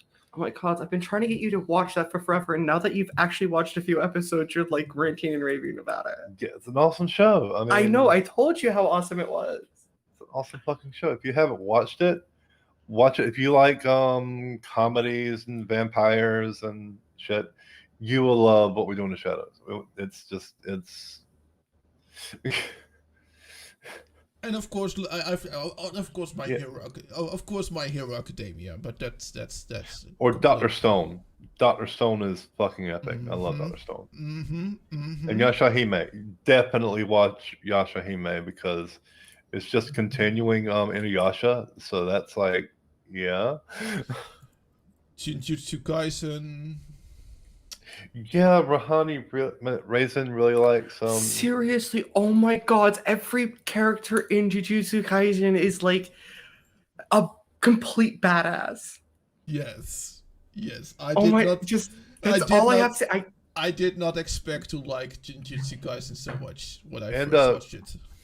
Kill Ga Kill is actually pretty good too. Oh, Kill Ga Kill made me cry. Like 5 episodes in and I'm crying, and like then episode 20 I'm like, okay, I'm done. Yeah, they keep on killing off the good character. No, don't. Sorry. Spoilers.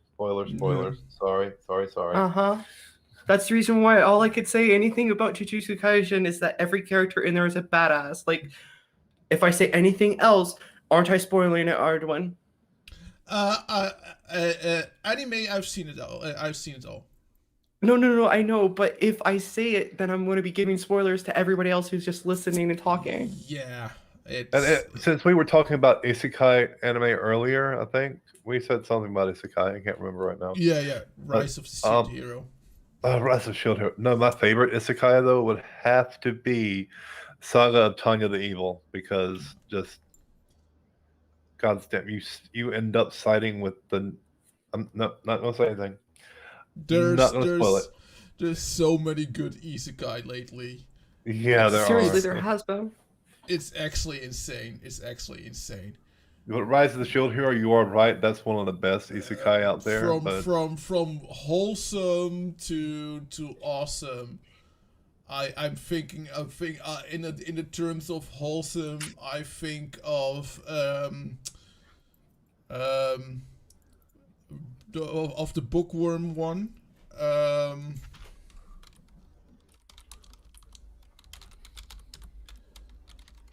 And of course, how was reborn as a villain? As a slime. Oh my god, yes. When I reincarnated as a slime or something like that.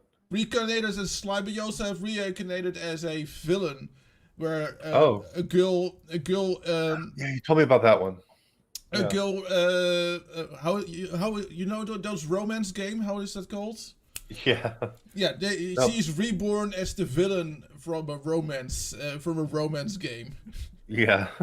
And she knows as soon as she realized that she is reborn as that character, she realizes that both the good ending and the bad ending end up with her dead. So she tries to change her fate. And it's a fucking hilarious series because everyone, both boys and girls, end up falling in love with her, and she got by people watching the series. She got instead of Katarina, she got the nickname Bakarina because she was dumb. She was dumb. That was kind of funny. But not the one I did love the most was the Saga of Tanya the Evil. It's I can't even explain that show. It's just so epic. Yeah, don't worry about that, Arduin. Okay. She's sleeping. No, that is cool. I just thought, okay, we're leaving, but that's absolutely awesome. Yeah, she fell asleep about an hour ago. Well, let me see. Let me see. I was. We were maybe thinking of play a few hands of poker, but we don't have that. Weren't we, Boomer? The what? Sorry, we don't have the what? We were actually thinking of maybe playing a few hands of poker, but I'm not too sure if that their plan is still around. Well, it could be. I think. Well, what are you up for? I'm pretty easy. Will we continue along? I mean, I hope we haven't put.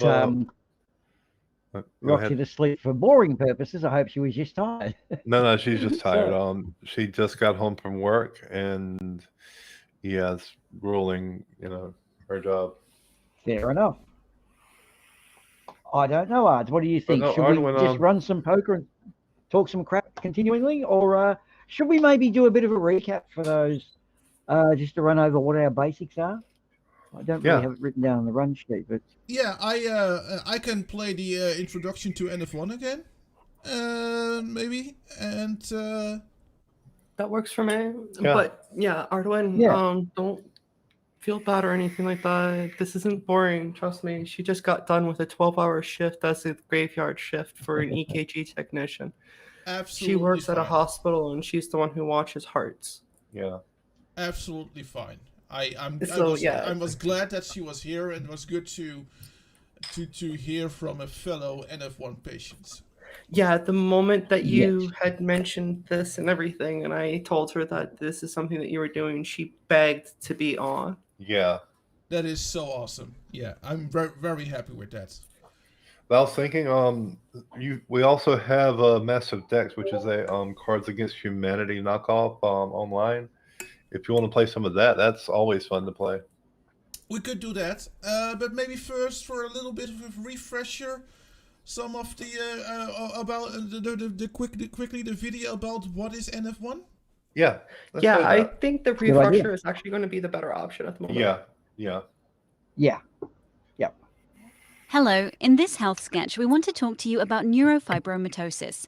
It's a bit hard to say, but the name makes sense. Neuro means the nerves in the body, while fibromas are the lumps that occur with the condition. There are different types of neurofibromatosis, and in this video, we'll be talking about the most common type, NF1, which approximately 1 in every 2,700 people are born with. It is caused by a change in your genes, which is either inherited from a parent or a new random change in the cells that create a baby. This genetic change causes lumps to grow on the nerves. A number of different criteria are used to help diagnose NF1, and genetic testing may also be used. The most noticeable signs appear on the skin, which might be present at birth or may develop in early childhood. Flat, light brown patches on the skin, called café au lait spots, or CALs because they are a similar color to milky coffee. They're often dismissed as just birthmarks. Freckles in unusual places, such as the armpits or groins. Lumps or bumps, either on or under the skin, which vary in size and number. Small lumps called cutaneous neurofibromas are generally harmless, and there may be few or many. Large lumps called plexiform neurofibromas tend to be few in number and are more likely to cause problems. Doctors can advise if removal or medication is possible. It's important to know that NF1 affects everyone differently. While some will have only mild symptoms, NF1 varies so much that others may have serious complications and additional related conditions. These might include learning difficulties, autism or ADHD, which will probably require more support in school. Problems with the joints and the bones, such as hypermobility, fractures, curving of the legs or spine, and changes to the shape of the chest wall. Problems with eyesight, if the nerve to the eye is affected. High blood pressure, which can be a sign of other complications. Epilepsy and other symptoms that relate to the nervous system. Disfigurement, which may or may not cause anxiety and impact on quality of life. In some cases, tumors such as brain and breast cancer. Because of this risk of complications, and because NF1 can change over time, it is important to report new or changing symptoms to your doctor so that problems can be picked up early. You should also have a routine checkup at least every year with someone who knows about the condition. Further tests may be required, such as an imaging test, and there may be treatments for specific problems, such as surgery. Depending on the symptoms experienced, a team of professionals might be involved in care, such as a pediatrician, geneticist, neurologist, dermatologist, eye specialist, bone specialist, oncologist, psychologist, and others. It is common to sometimes feel worried or upset about having NF1 or having a child with NF1, and you should discuss these feelings with your doctor. Online support groups are a good source of support, as you can connect to others who have had similar experiences. While there is no cure for NF1, and in some cases it can lead to serious complications and reduced life expectancy, with regular checkups and appropriate care, many people with NF1 can lead fulfilling lives. In this health sketch, we've talked about neurofibromatosis type 1, a genetic condition that causes lumps to grow in the nerves. We've talked about why it occurs, the main signs, the more serious problems to be aware of, and how it is managed. We hope this health sketch has been helpful to you and those around you.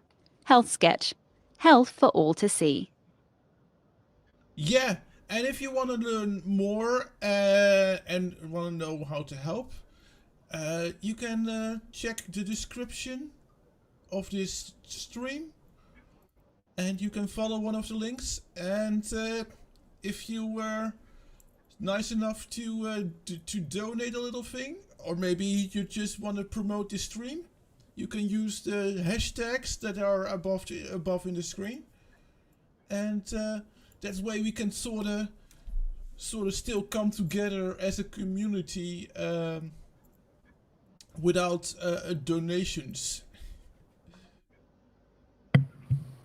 I still wish there was a way we could track how many people have donated and everything, because that would be a nice number to have. But I'm just happy that somebody is donating somewhere. I'm happy in that knowledge. Truthfully, even if you just donate $1, it's going to be something that's helpful. Yeah. It's a very good program to actually have. A lot of the things that they were talking about, like the cafe au lait spots and whatnot, they really do look just like a birthmark or like a large freckle or something like that. For a lot of people who have NF1, most of the time they don't even know that they have it. They just think they have a lot of freckles. Yep. Yeah, I actually knew someone who had a thyroid cyst on her womb, and she was one of those people who just naturally had a lot of freckles. They were quite prominent, though. They weren't sort of just lighter under the skin ones. And when they checked out an x-ray, because she was having a few problems, they said that your chances of conceiving a kid are very, 0.5% if that. And she took this advice on board and didn't really bother with contraception and actually conceived a kid, of whom is now 18 years old and surviving. And this girl, Sabrina, a dead set legend, because the way she was sort of surprised about it, when she conceived, because of the positioning of the cyst in the womb growing, they actually said you're a high risk during the pregnancy. At any stage, we may need to do emergency stuff. Be ready. So 9 months of anxiety, but down the track it survived. And so in a sense, Sabrina, she is also one who's likely, I dare say she probably has a similar condition, but not quite as prominent. So she is probably one of those who doesn't know about it. And had a happy ending. And a comment from Mama Ardarwin, that she finds it too bad that in a video they don't explain that women with NF have a higher chance of breast cancer between their 40th and 50th year, between the 40th and 50th, and the only thing that probably because a lot of hormone changes in that age. Yes. I was actually going to say I have to agree with Mama Arduin. And first off, hi, Mama Arduin. You're awesome. Thank you. But yes, she's 100% right. And it's not just during that time frame. It's during their entire life.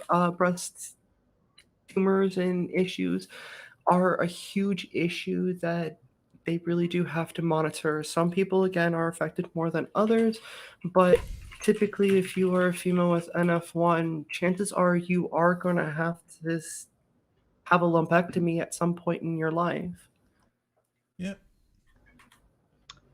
Something I found out, which is sort of a little bit alarming, but just on breast cancer itself, which has been around, we've known of for a long time, because of medical privacy, and I understand why it's in place, I'm not criticising the system, but to do with medical privacy, there was very little information collated on it. And then once they did start anonymously collating the information, so the person's personal details weren't there, just the conditions, it resulted in the discoveries of the genetic equivalent, which I would have taken for granted. And I think it was it Angelina Jolie who created the whole awareness to, I think she's susceptible to the breast cancer gene and had reduction surgery. And Well, when someone famous she gets only brought involved up in something about like that, it's breast good. cancer awareness. Now, what we're talking about are actual tumors, and it's not just inside of the breast. People who have neurofibromatosis, actually have tumors throughout their entire body. Yeah. That's what Roxy was talking about. She has several tumors that are wrapped around her spinal cord right now. She Yes. also had several tumors in other areas across her body, and they are, of course, benign. We've had every single one of them taken care of and looked at and checked out, but some people don't end up with benign tumors, and they end up with them in all parts of their body, from the skin to the brain. Every part Yeah. of your body can be affected by a tumor, Yeah, but and if you have NF1, chances are it most likely will be affected by a tumor. yeah, but from what I've been told, and I remember now, that I remember it as soon as my mom said it in the chat, as that specifically breast cancer, but with women between 40 and 50 is a higher risk. And yeah, and I think that is probably specifically breast cancer is probably because of the hormonal changes that occur in those ages, and because you see similar things happening to young adults when they come into puberty, and they have hormonal changes around the puberty. Their condition also often worsens. And it can also worsen if the woman is pregnant as well.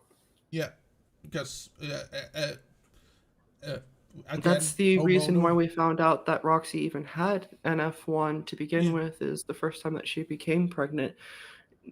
Several changes started occurring, and we decided that it was best to try to find her biological mother, and that's when we found out that she actually did have NF1. Yeah. Wow. Of course, now, I suppose while we're in medical, can I just really, I'm digressing a fraction, but not too far. Right now, something that's been running rife with the beauty of the internet is the amount of things to do with the treatment of COVID. And isn't it weird how Dr. Google is one not to be trusted? Ultimately, it's always got to be someone who did 10 years in medical school has got a lot better chance of working out your body than a bunch of Facebook mums on a Facebook group. Things like what they're trying now, they're actually reading packages and using them as warnings for TV shows. Like they talk of the COVID treatments creating blood clots. A lot of hormone replacement therapy, that is a side effect you've got to be aware of. And it's really sad the way people go for that soundbite form of a quick 4-line thing to make people take notice. And although this is not directly related to NF, got to emphasize how important it is to not believe Facebook and get into panic mode. Always see the doctor. They've got the gear and they've got the brains to know what's wrong with you. Yeah, don't trust Dr. Google. Don't trust Dr. Google. Don't. No, seriously, I'm not going to trust something that you're learning off of and reading while you're on the toilet versus going to a person who's actually been in 12 years of medical school. Doctor school. Doctor school. Doctor school. Doctor school. Doctor school. Yeah, no, exactly. The contrarian types. Yeah, your anti-vax. Oh, your internet is breaking up. Contrarian types don't actually realise they are doing. There's a really big cow on the sorry. screen. Okay, it's been good. Oh, it has. Okay, there was a big cow. Okay, am I back? I appear to be back. What I was saying is, with the corona stuff, with all that stuff, the people who are the contrarians really are damaging, and they're just not to be believed. But I don't know, they seem to love doing it. That is a sad thing. Like with flat earthers, they're pretty harmless. But our anti-vaxxers and our anti-climate change people, they are dangerous. They vote. They have an effect. So anyway, I'll end my rant there. No, you said it perfectly in the very beginning. The contrarians. And that's all they are, is they're just going to try to be a contrarian to anything that is actually medically sound because they don't like it. Yes, for raisin. For more raisin.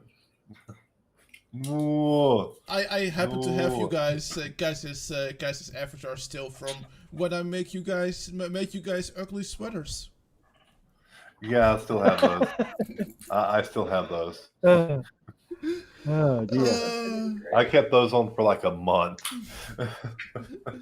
Yeah, that was great. You know what, guys? I have possibly Quiplash lined up.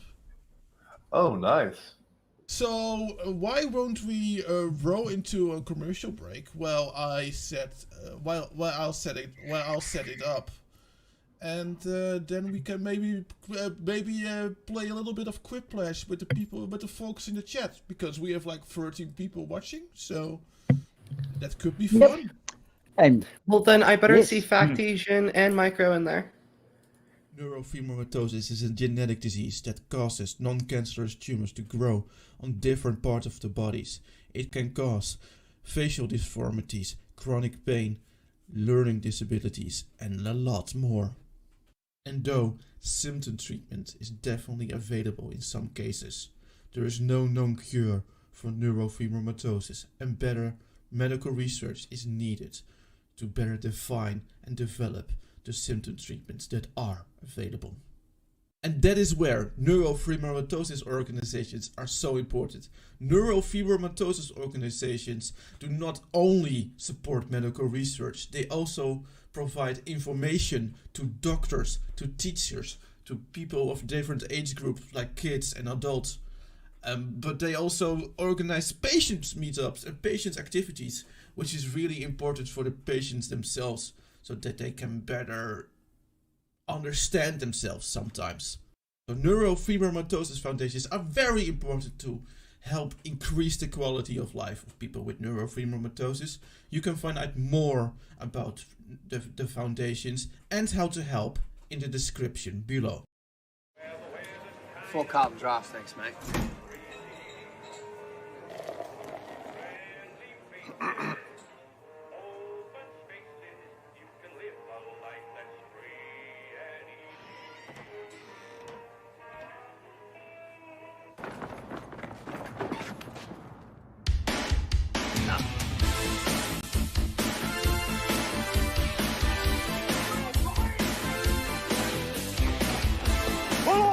No way!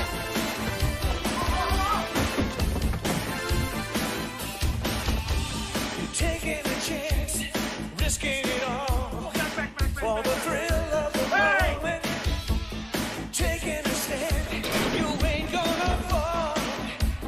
You've always known it. They're dying to shake you, trying their best to break you. And though they know it is wrong, you're going home as a hero. They're not gonna stop. There's thunder in your heart.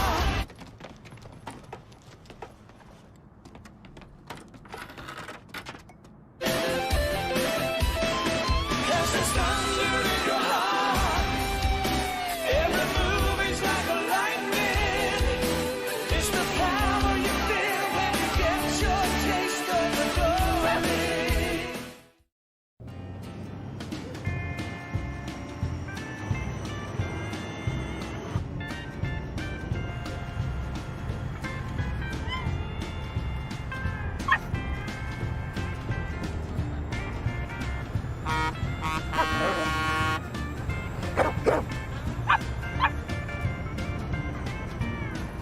The Subaru Forester. Dog tested, dog approved.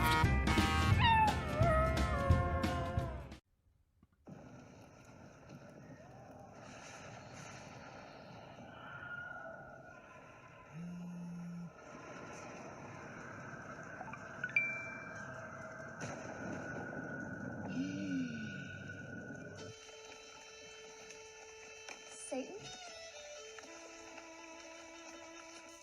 Hi. 2020. Please. Call me 2020.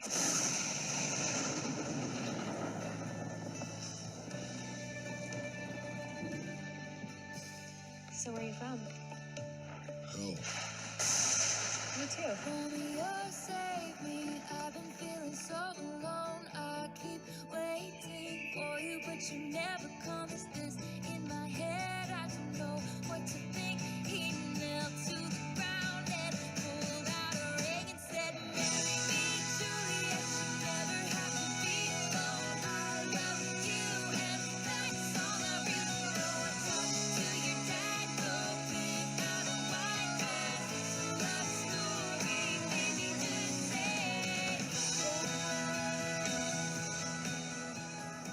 just don't want this year to end.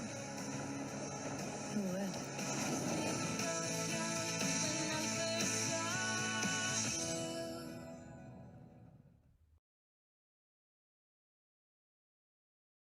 Okay, we're ready.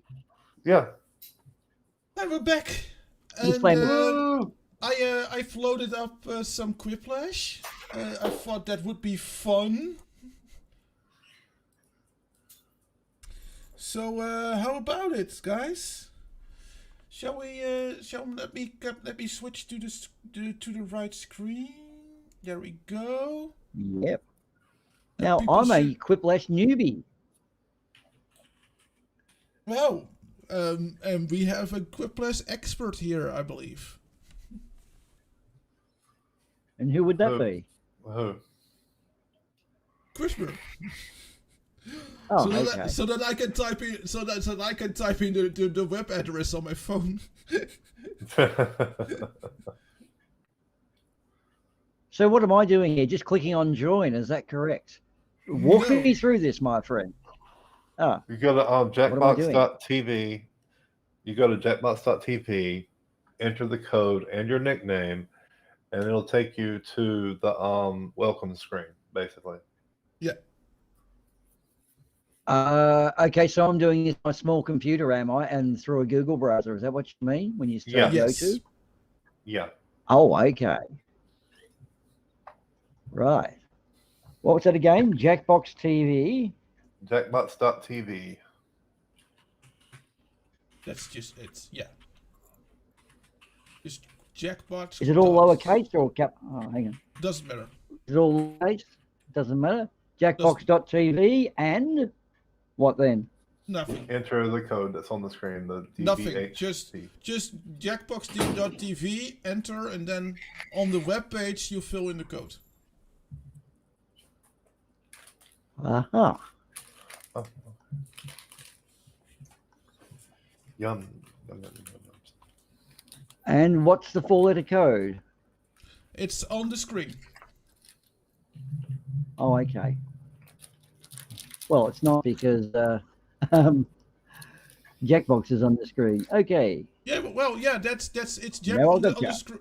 Okay, yeah, okay. Okay. I'm there.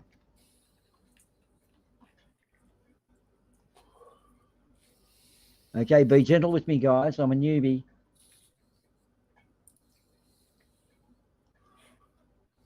We are That is completely fine. We have Facti and Microraptor. Go on, Jin. Jin is doing it. Boomer has joined. Come on, do we have anyone else? I think that's gonna be it. I don't have. I have the sound off. I can actually turn the sound on. Okay, now I'm going to need some coaching here, so I'll be back on the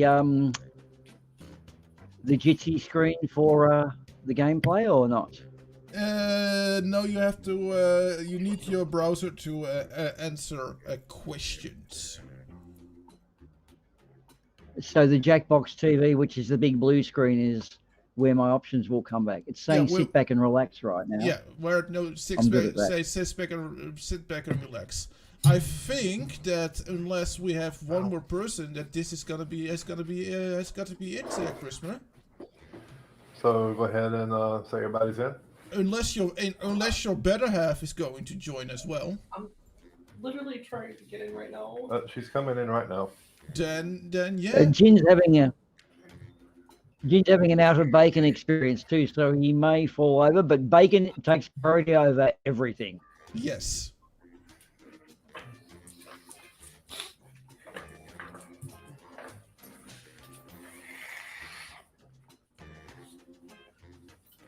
It's most appropriate I have 3 eyes. Why do I have 3 eyes and the rest of you don't? Am I? Because we're all different. Am I different or am I? Yeah. Yeah, but does it make me? Hey.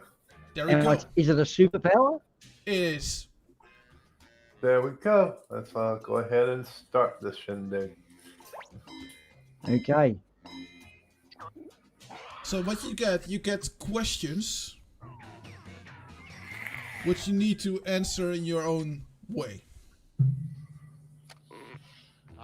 And this is on the Jitsi page first. And Yep. enjoy the warmth of each other's company.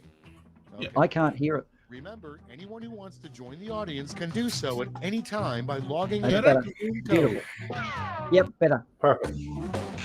This is round 1. You'll see 2 prompts on your device. Answer them any way you want. Each answer will go up against someone else's answer, and everyone will vote on which they like most. It's simple. You score based on the percentage of players who like your answer. Plus, there are winners' bonuses at stake. Go. Okay.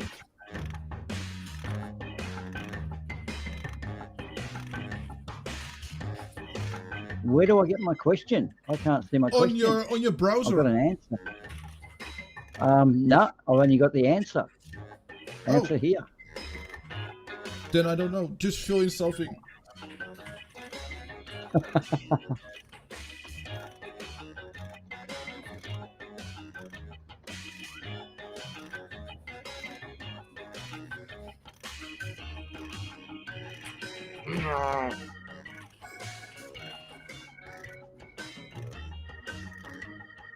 How many questions have we got? Is it, like, do I keep answering? 2.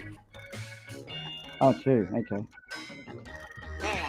Thanks for the direction, guys. Doing a great job at coaching me here. You've said nothing. The game said everything. No, it didn't. All I got was answer the question. That was it. I didn't see a question.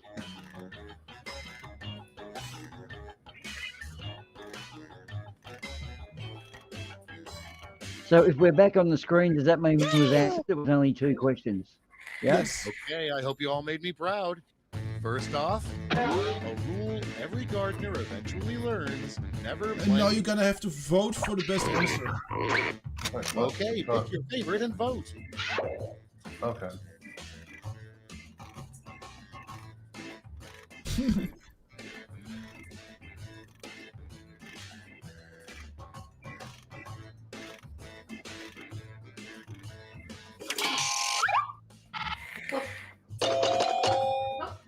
I don't get that one. So. I really read through it.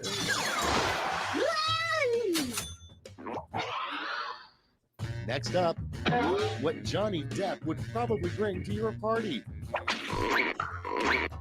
Vote away. I'm trying to fling the banana. Dr. Peel. Both of them. Well, both of those answers would make a great cocktail. Yes. That was always going to do it, wasn't it? Yes. It's the easy answers that does it. That do it. Yeah. Next. Now, if someone writes an answer now, is that not allowed? Families. No, you can't. This is the voting round.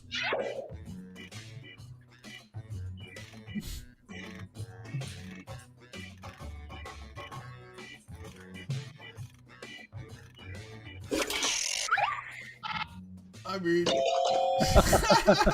I didn't get a question. well, next prompt. Odd thing to find in a cave painting. Okay, vote.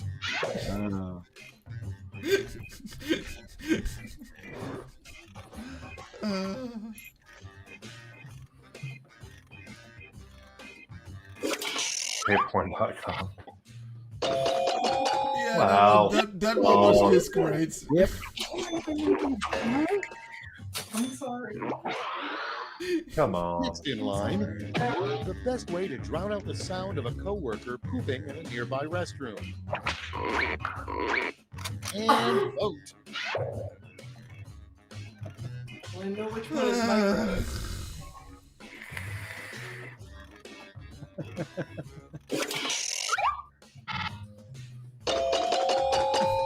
I'm sorry, but Donald Trump sounds worse.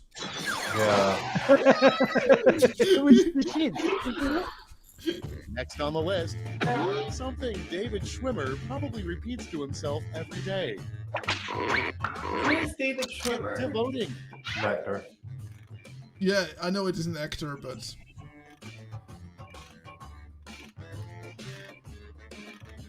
I don't know.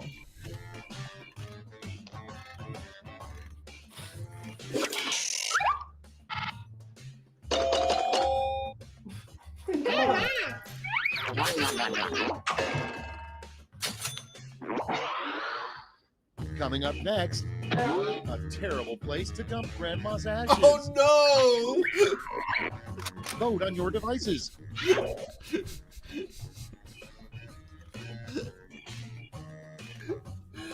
Oh, these questions sometimes. Well, you got to see yours.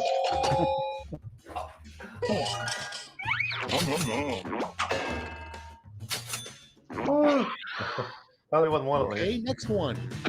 What word should never be followed by an exclamation mark? Time to vote.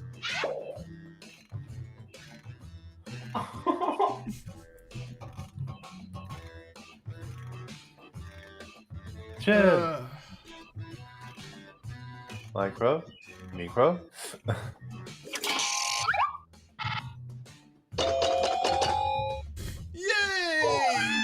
I'm sorry, Becky, but none of us will actually you don't deserve to have the exclamation mark. Yeah. You're awesome. You deserve it. Round one is behind us. Let's see how you scored.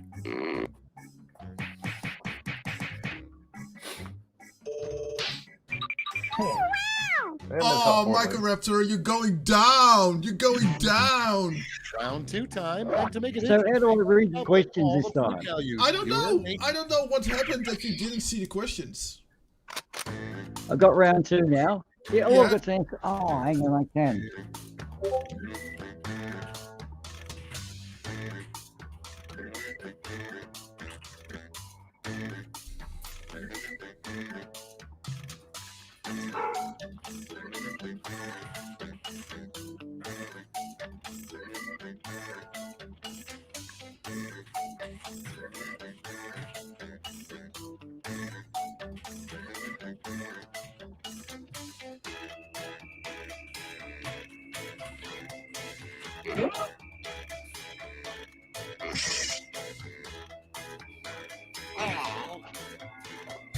Damn.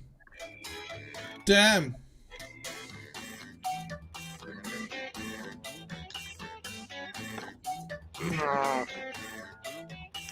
So basically, we get that time to answer just two questions. Is that right? Yep. Just enough time to. Okay. Oh, right. Okay. Yes, Jim, I haven't played before. That's why I put that answer up. I couldn't read my questions. It was almost the same as the background. Hurry, hit the safety quit button if you can't think of something. I made a fucking typo. Fucking annoying. Oh. Time to share. Ugh. Up first, the weirdest label you could have on a moving box. Okay, use your device to pick your favorite.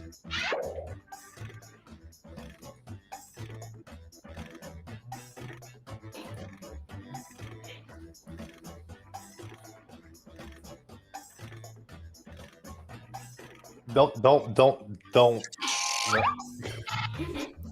tempt me. I'll make that my safe word. Oh no, that's too safe word now. Meant to be totally not the bones of my late enemies, but you know. And next, Microraptor, you just made that their safe word now.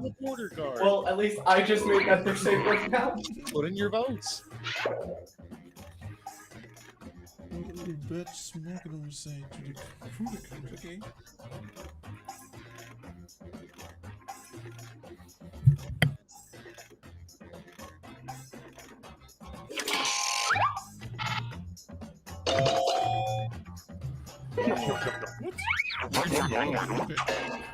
I guess I didn't vote. Up next, a good sign your dog wears your clothes when you're not home. It's voting time.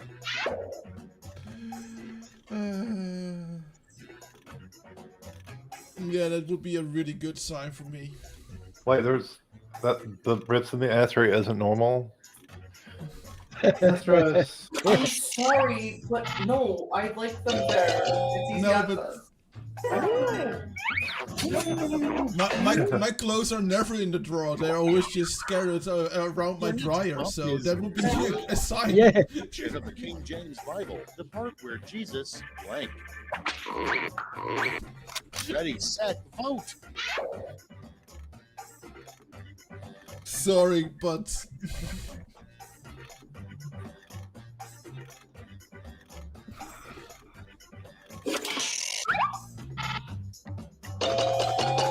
Yeah. The part where Jesus Yeah, gives birth to Godzilla's always Godzilla gonna gets get him. out. Oh, Sorry. Godzilla's a winner. Godzilla won that one. Moving on. I think Oh, you should wait. do, but yeah, Godzilla In a won that one. retirement home. I love the part where Jesus gives birth to Godzilla.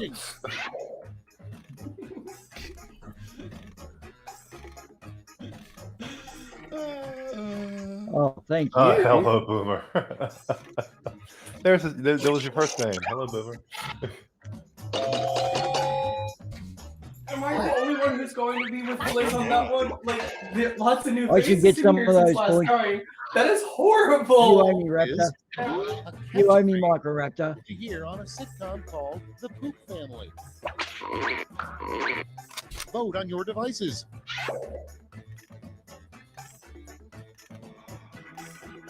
Oh, God. I'm going to have to give it to that one.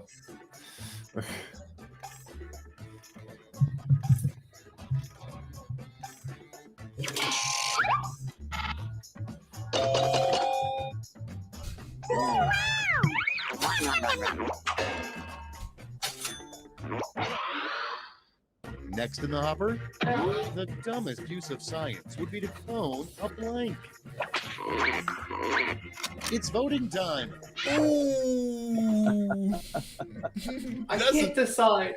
That's a I honestly, toss-up. I don't know which one to pick.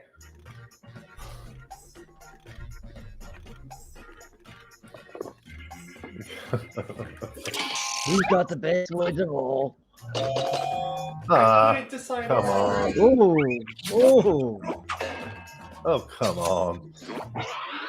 See, Trump's gone. Thompson's going to remain forever. First person who could sing the James Bond theme. And vote. Oh, God. I'm going to have Multi Tom Tom wins that one for me. Yeah. Multi Tom Tom Tom Tom Tom Multi Tom Tom Tom Tom Tom Multi Tom Tom. Actually, I agree with that. It should be divided. Divided evenly. Yeah, that's a good call. That's fair. That's completely fair. That was fair. Damn it. I will get you, Michael Raptor. You know, I've done my first 2 rounds and haven't gone down. I've stayed in the same place. Flash. That's got to be a win. At the same prompt this time.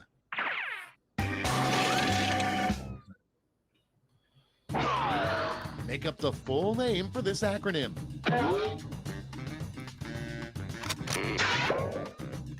Oh.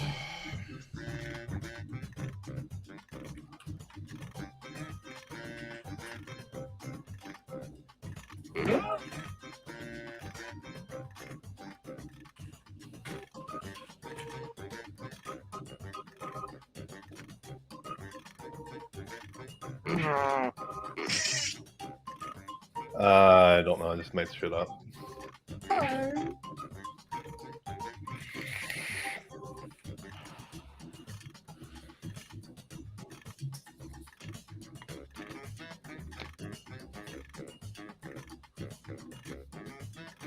No, Michael, I disagree. I reckon Donald Trump makes better sentences than Nathan Thompson.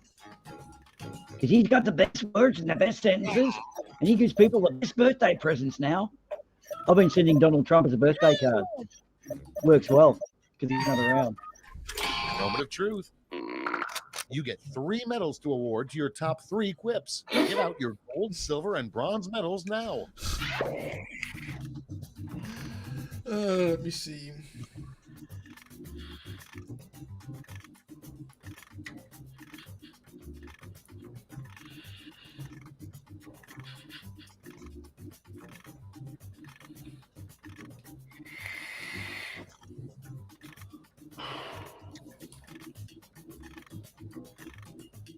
No answer. Oh.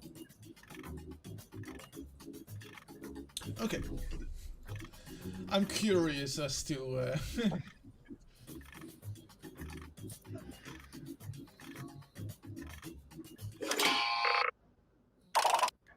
Okay, let's bring out those medals. Bronze. Show me the silver. And gold. Now we transform those medals into points.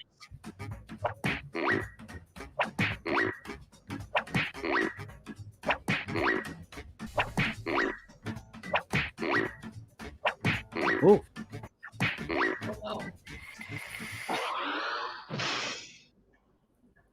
That's it. Let's take a look at the final scores.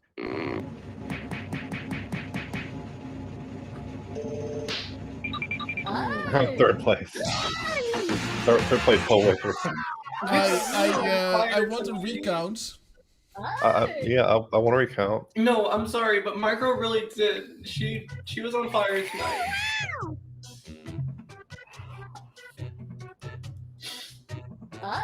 She can have a giant inflatable banana in her backyard. Well, now that we all warmed up, now it's time for the real rounds.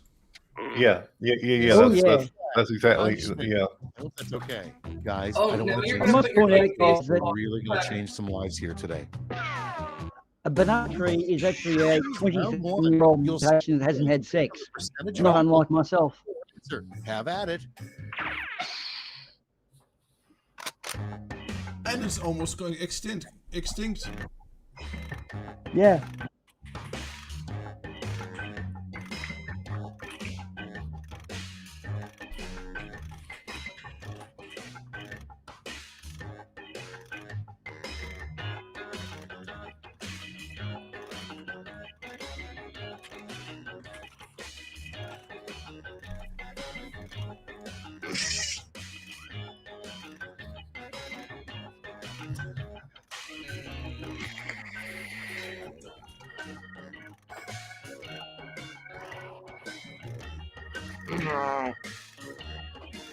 I'm coming after that crown, Microraptor. Maybe we should let some of these people actually end the stream so they can, talk with us. Just an idea.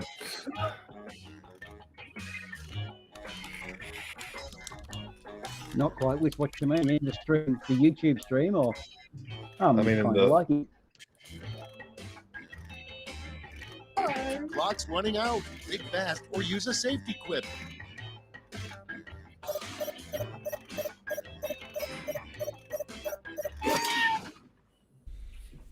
We threw that for you, Microraptor, too. Number 1 on the list. A terrible name for a panini restaurant.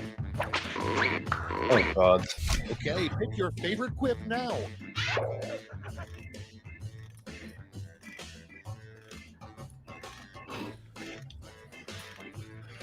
Which one It am wasn't I? hard to answer. Which one's my favorite on that one?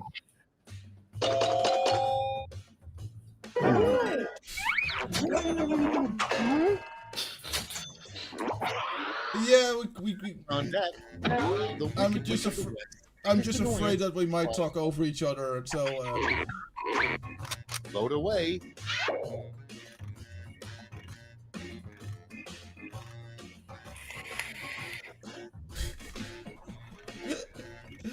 oh yeah, they love to chew that banana. They love playing with Dr. Phil's banana. Ah. But the shit gets everywhere. Okay, next one. What do raccoons digging in your garbage say about you? Oh, lucky I didn't get that.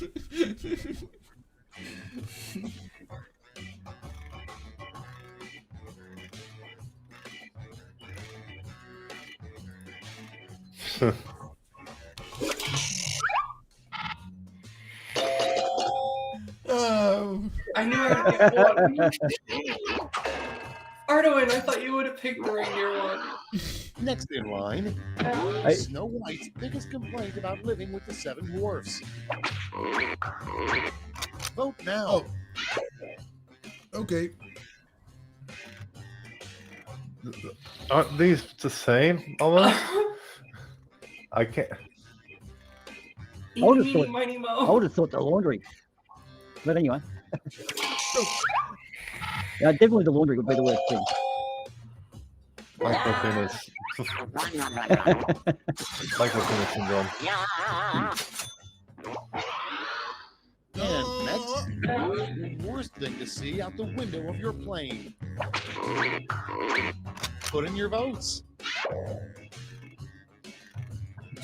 Nathan Thompson fixing the wing. Well, these are the same thing. Those two are the kind of the same, aren't they? Yeah. Yeah, and At least it was even divide. Fair enough. Yeah. I'm accepting of that. Next, fair but firm. Most people don't know about ostriches. Time to vote. Oh my god. I just so don't want to reward bad behavior, but how can you not? So I have a lot in common with the ostrich for some reason. You have yummy Are eggs. we getting an ostrich? And Yes, I love how it. do you know Yes, that? I have yummy eggs. Yes, I have yummy eggs. My eggs are the yummiest. You're a piece of work, Packy. Bacon boy. At least one person understood the joke I made. Okay, vote. What the fuck? Oh, guys. Micro! What are you doing to me? I apologise to someone. Ah, come on. Solve yourself, Zillow. I apologise, Raisin. Last sign we'll get before the apocalypse. Ready, set, vote.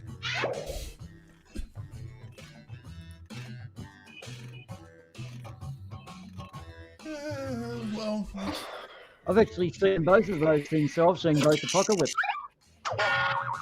I was at a loss.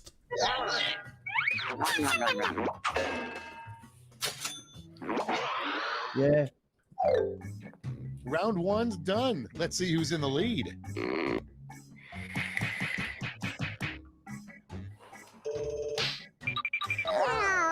Again, fourth place again. Wow. Jinju is cheating. It's now I'm time coming for after round you, two. Jinju. Originally worth double, twice as much. Oh, really? Once you capture them, bring them back here. The worst.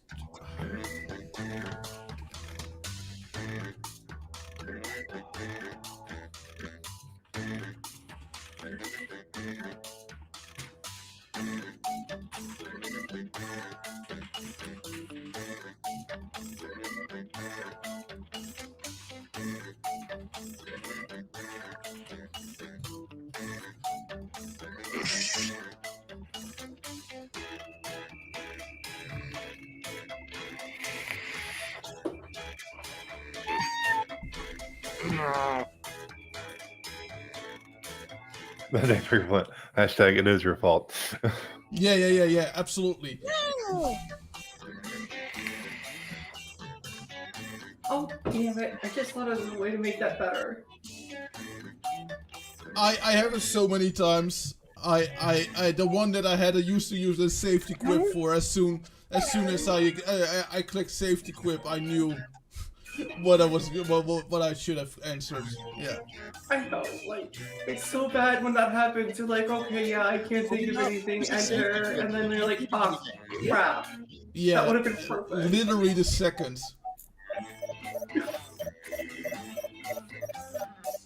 Come on, Jin. Come on, Jen. He's bacon. He's bacon. He's bacon.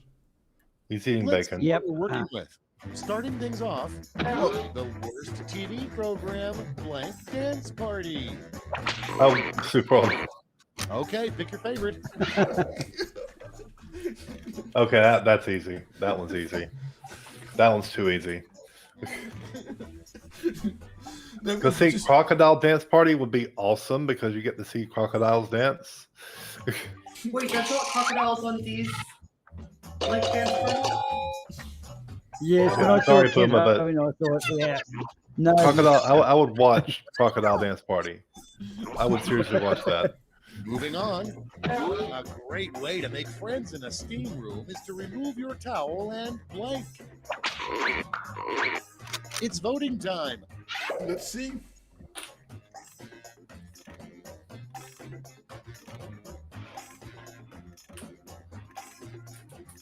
Yes. That's a great way to make friends. I actually do both. You remove your penis and then you slap them in your Yeah, you use your them, penis. That- and yeah. slap them with it. Yeah, and slap And then them start with it. stepping with it. You can do Yeah. both. Yeah, that's exactly it. Really It's frugal. kind of a bank robbery. Paper towels, you blank.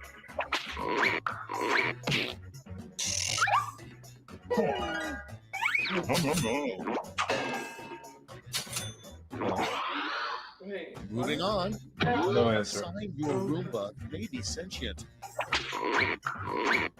And vote. Hmm.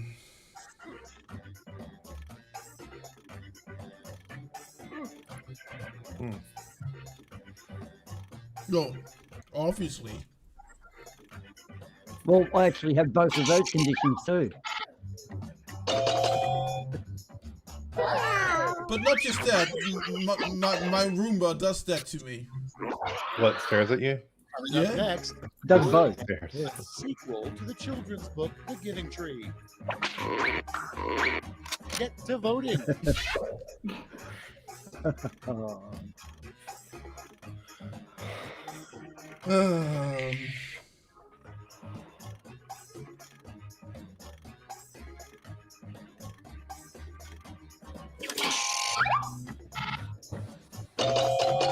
Oh, come on. Oh my god! Oh my god! I thought I was done. Oh, come on. Your next prompt is the quickest way to rid yourself of a tapeworm. Put in your votes.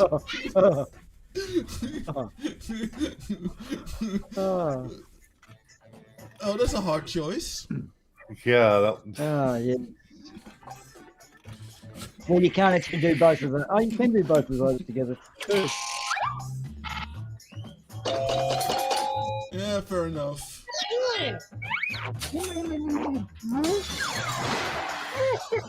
Fair enough, fair enough. Up next, forget hamster balls. Modern hamsters get around in hamster blank. Hamster Teslas. Yeah. Vote now.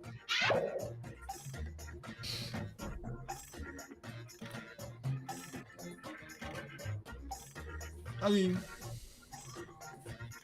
hence the flat Earth. That's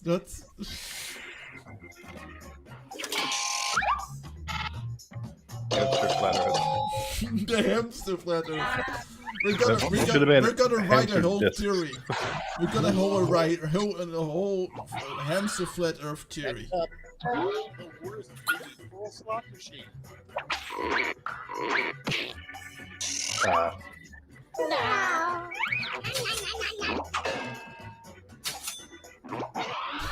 Conscious objector. That's all for round I two. like Let's that, see yeah. where the points went.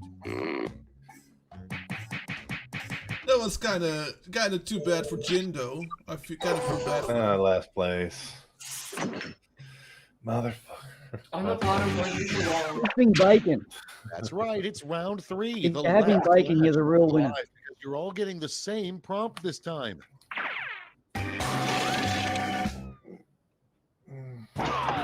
Make up a phrase that goes with this acronym.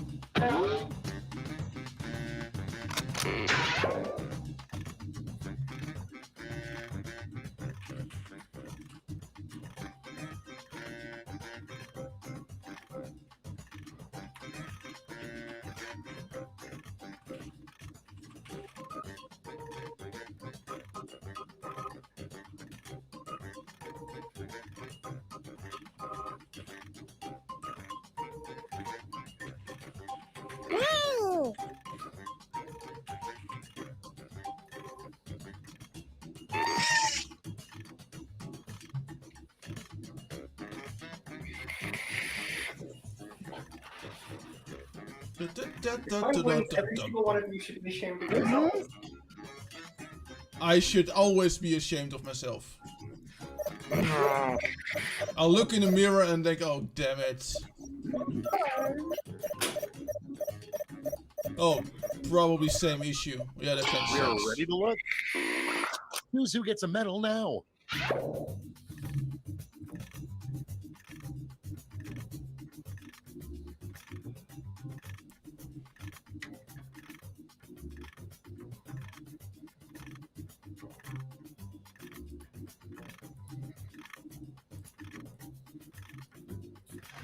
Okay, got mine in. Yep. Well, let's see what we got here, ladies and gentlemen. Who shall win this round?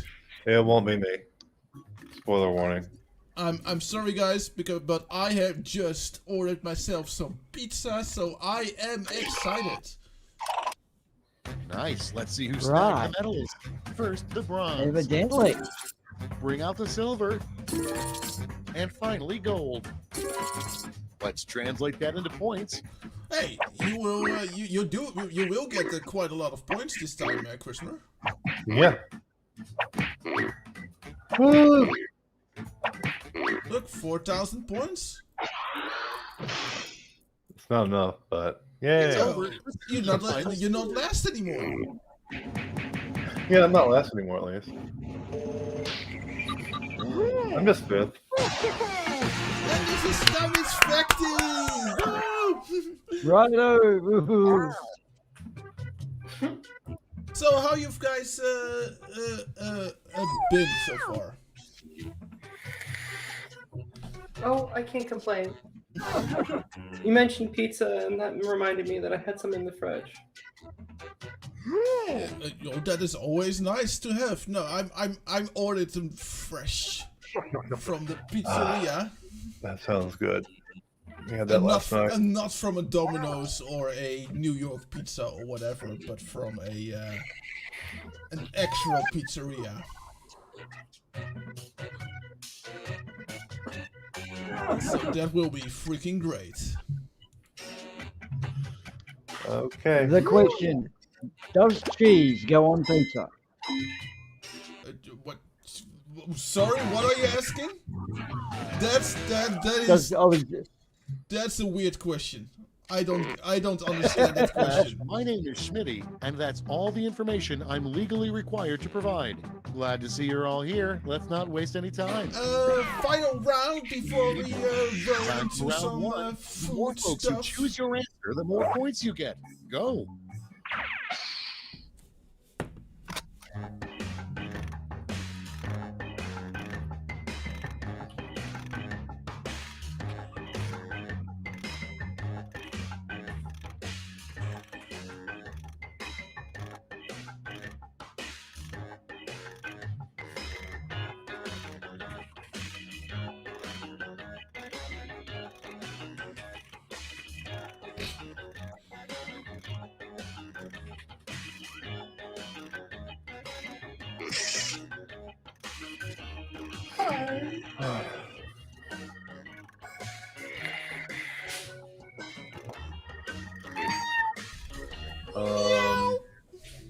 This isn't here, so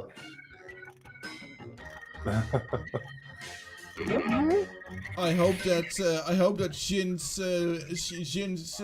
thing works now. I hate it when my Still thing having- doesn't work. You know, you get Still having taken experience. that sounds like a personal problem to me. yeah. Well, Yeah. we're sharing very personal things now, anyway. So. Time's running I out. wouldn't go as Use far the as to safety say clip that. if you need it. He's back. He's back. De-baconed. Let's take a look. Oh no, no, First it just up, timed out. the worst cocktail that ends in teeny. Okay, vote for your favorite. Oh. Ugh. Oh. Worst centric one. Hey, Batch, how are ya? How Hey, do you Batch, be how on are this ya? fine day, Mr. Batch? You're of course more than welcome to prompt. jump in and say One hi. line to say right before you're burned at the stake. Vote on your devices.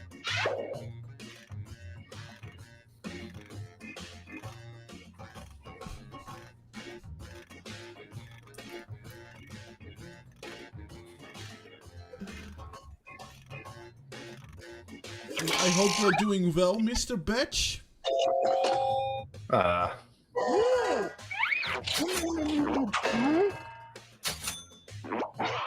It's a hard one. Okay, next one. An odd sequel to James and the Giant Peach, James and the Giant Blank. Vote away. Okay, they're both kind of good.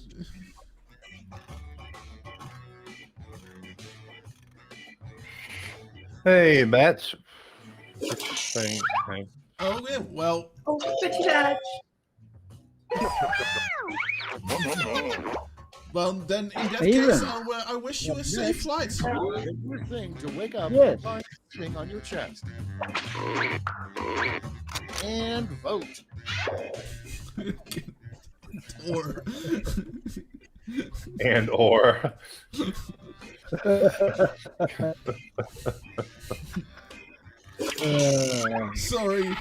Sorry, Boomer. I prefer the boat. That was a great one, but it's the and or part that Yeah, made the it. and or part. Yeah. Next one. If you want to survive prison, walk up to the scariest prisoner and blank. Put in your votes.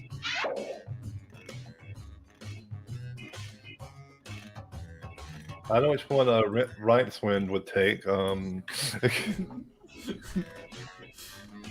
It I was does not say familiar. survive. Rightswind is a character in our Glovers and Goblins campaign right now, played by FTFE. Come on, guys. Turning in their shoe is great, but I'm sorry, I'm grabbing them by their trunk and taking them on a tour. Next, the weirdest NASCAR sponsor you could see painted on a car. Ready, set, vote.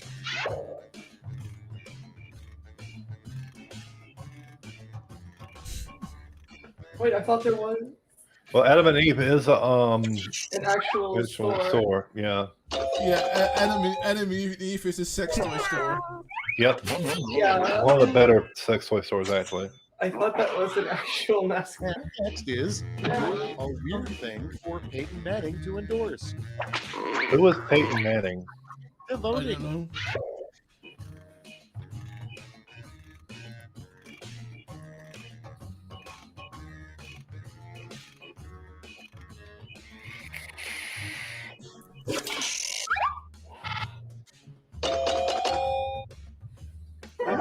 Remember, Matt Powell has a giant inflatable banana that he calls Dr. Peel in his backyard. Coming up next, a bad substitute for dental floss. Vote now. Oh yeah.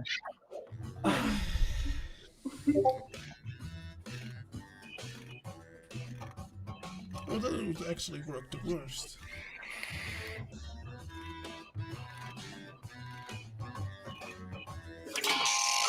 Well, are we talking about dental floss for Team Skeptic? No, this for Team Sketch would then be the thin penis.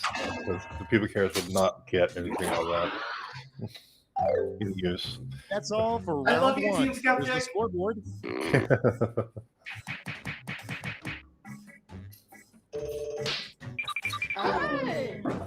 Oh no.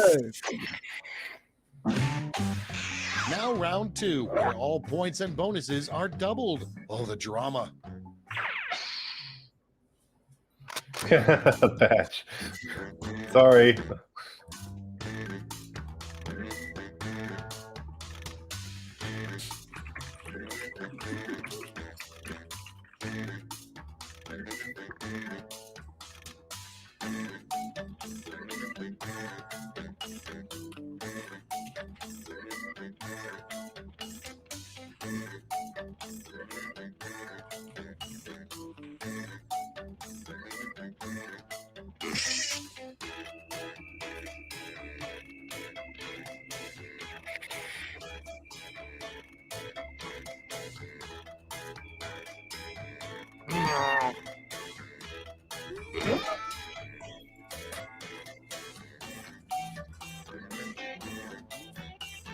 Apology rejected.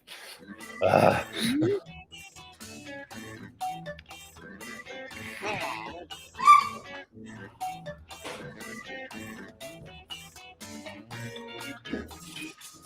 That was a doggy. That was a little doggy.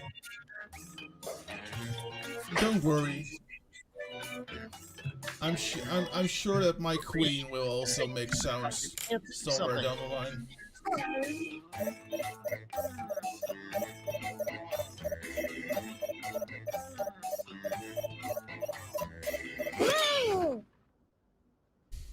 Okay, remember, this is all your fault.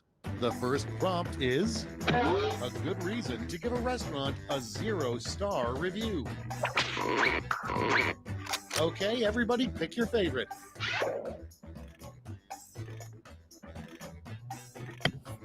Wouldn't that just be the same? Isn't that the same answer? Yeah.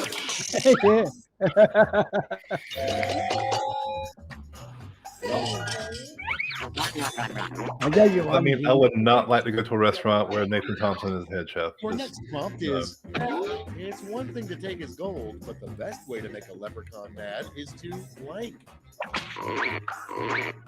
Vote on your devices.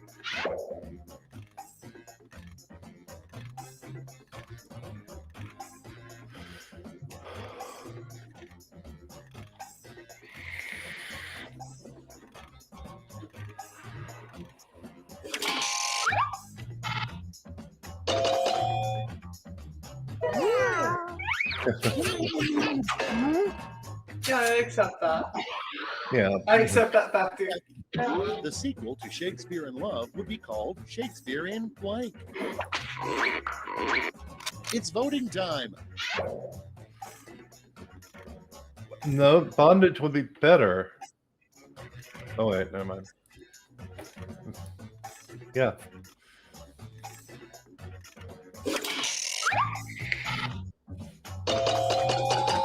Yeah, Shakespeare Yeah, bondage. well, I guess. I would Yeah, watch that. I guess, maybe. I would watch that. I'll watch the hell out of Next that. in line, a great pickup line to use on the person cleaning up the spill you caused in the grocery store. So, come here often? You see, the other tricks are brilliant. I'd be like, so you come here often? I mean, it's a terrible pickup line.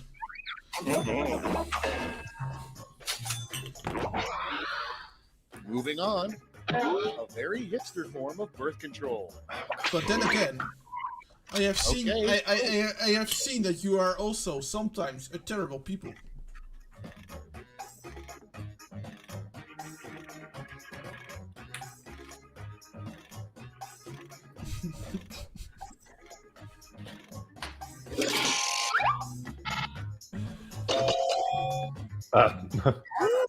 Even. I was quickly getting myself a pizza knife just now, so that is why I just now got back. Blank. Ready, set, vote. Strangest party favors and a best penis shaped. Detachable penis.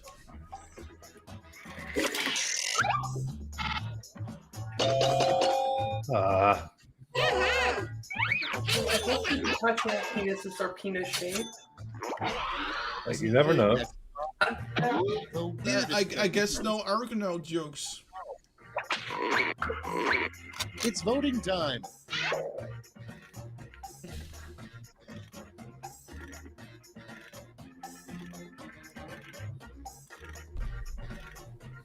Hey, TT guy. Yeah, that is the song. Okay. Homo, you definitely must have seen What We Do in the Shadows, guys. Hi there. Hi there. Next in line, the top pop song of 1906, probably. Vote now. Freude schöner gut. What the? Freude schöner Großer I know how it's pronounced. I don't know what it means. I know how to pronounce it, but I don't know what it means. Round 2. That was done. Flint with his weird Right Flint now. humor. Großer Yeah, moving up. Finally moving up in the world. Round 3, the last lash. I've got one prompt left, and you're all getting it.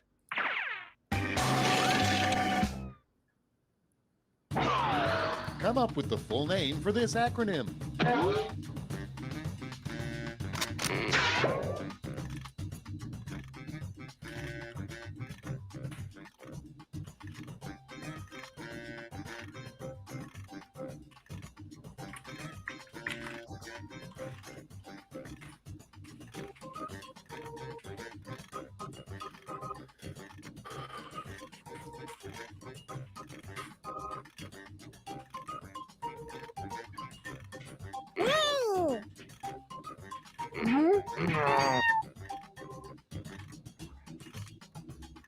Ladies, did you get your GSD?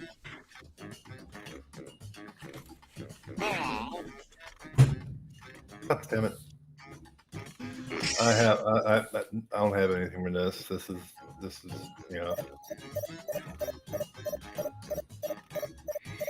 Oh no! Boomerang and Microraptor. Will they be in Microraptor. time? Oh. Your medals now. Did I get in? Yes, you Did I get in?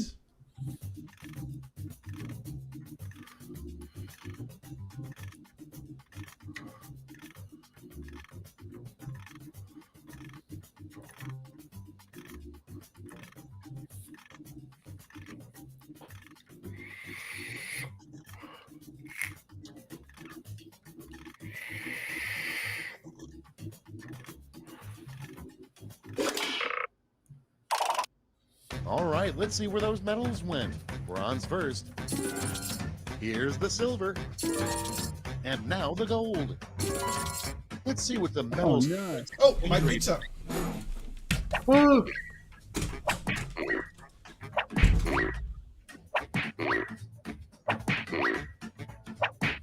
Oh, facty. Okay, let's see those final scores.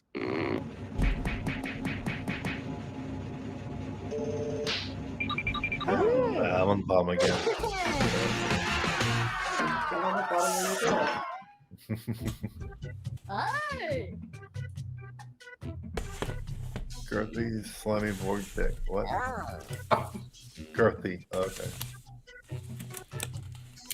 Slim sideboard deck. Girthy, slim sideboard deck. Hey! So I guess we're waiting on Ardwin now? Wait. Since Ardwin's gone, Boomer, does that mean we're in Yeah. charge? Yeah, we're in charge. I guess so. So I don't we know. can He's say probably anything stuffing we want. pizza in his plate. Hey! So we can say anything we want to about Ardwin, and he will never know. Well, he might I still think that Nami's a better character. Hey!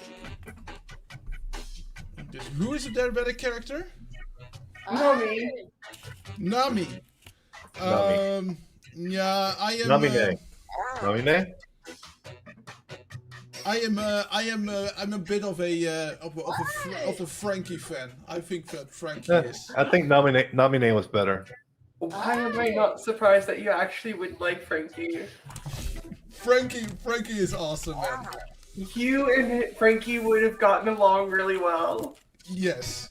Hey! We would drink a lot of Coca-Cola.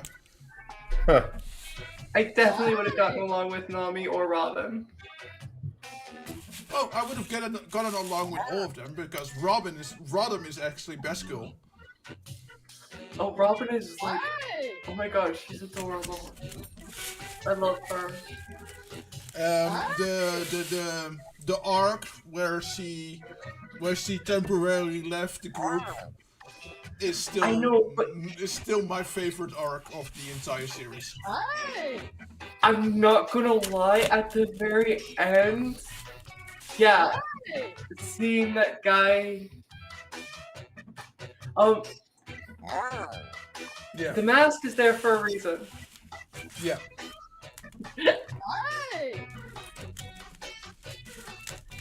That was such a good arc. With CP0 and everything. Yeah, absolutely. But you have to admit, they're kind of in a really good arc right now with the Wano Kingdom. Yeah, I need to catch up with that. I stopped after the first season, so you have no idea what you're missing. Like, Arwen, I know. Still I'm trying to culturalize them right now. I'm almost ashamed that I know them. I'm sorry. I'm still teaching them a lot of things. Yeah. I think we kind of ran this Quiplash train for a while. Is it an idea that we maybe go into maybe watching some fun random videos and maybe go to some ask me anything questions from the chat?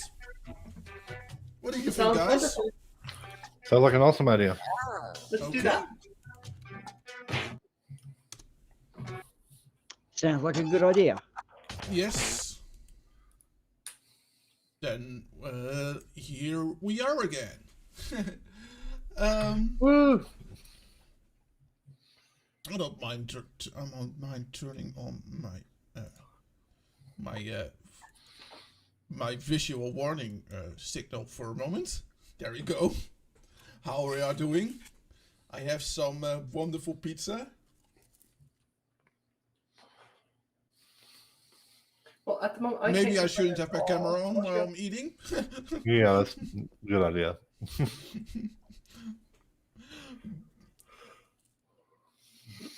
So I was reading some news articles.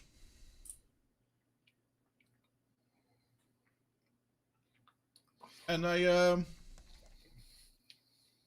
actually run into something cool, of something not cool actually, but kind of funny. Is of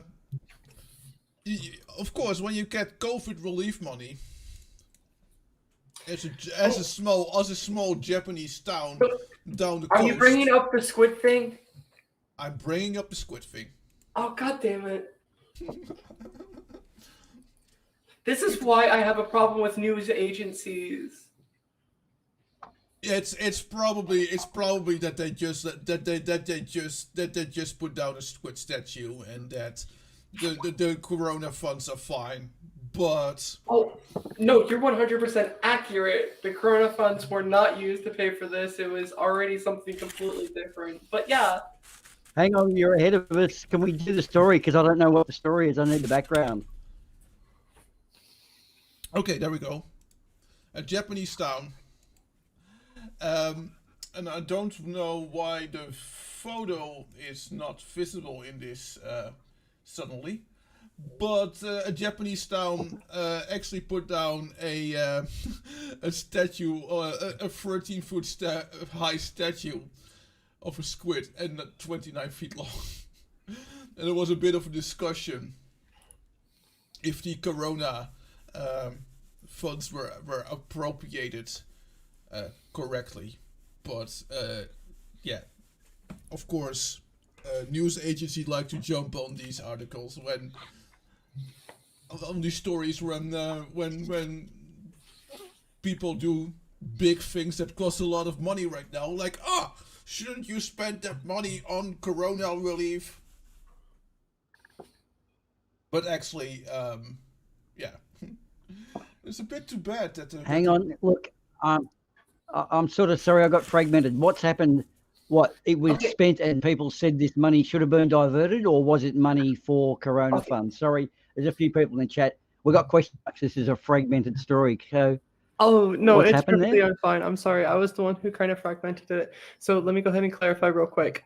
Two news companies, one's being the New York Times over here in America, both posted a thing about one particular thing being built over in Japan. Now, Japan decided to have a giant squid built and put up. It was something that was just supposed to have been done anyways. But because it was during the time that COVID relief funds were being issued, both of the news agencies claimed that it was COVID funds being used to have this being taken care of. But when the New York Times posted it, it made it seem as though it was only the funds were being paid and used for it, whereas the other one from the BBC made it seem as though during COVID, funds were used to pay for this giant squid instead of COVID. It was just kind of a depiction between two different news agencies and how they'll go ahead and phrase things differently.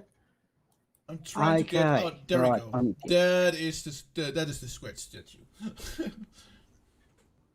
Right, so this thing was probably commissioned before COVID, or was actually commissioned at the time? Is that the whole issue? I believe it was commissioned before or during COVID, but it was not used with the funds.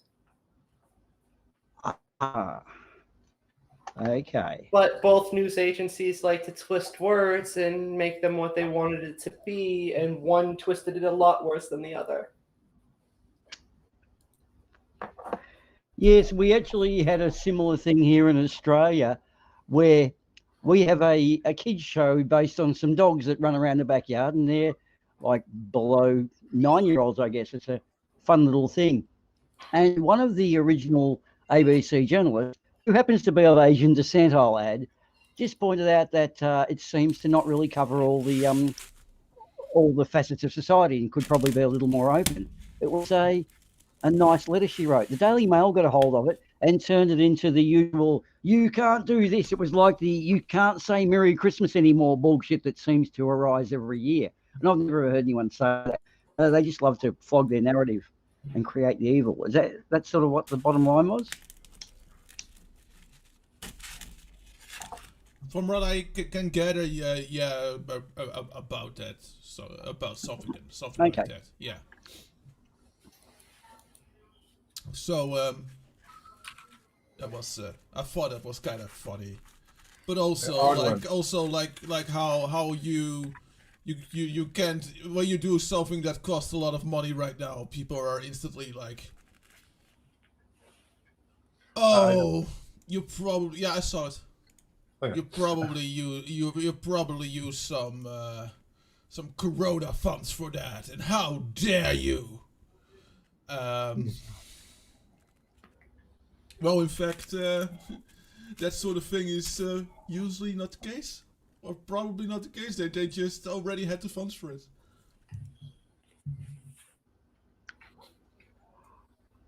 So yeah.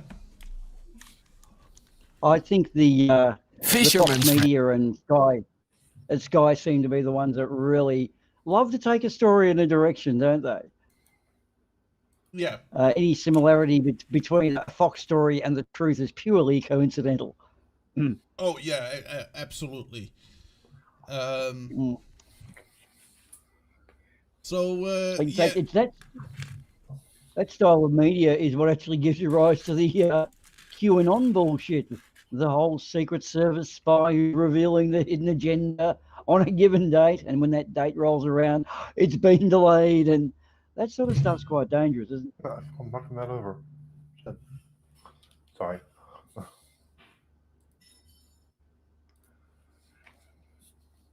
Keep on knocking something over my table. And it happens way too often, you know. It's kind of frustrating sometimes. Well, it's a type of media nowadays.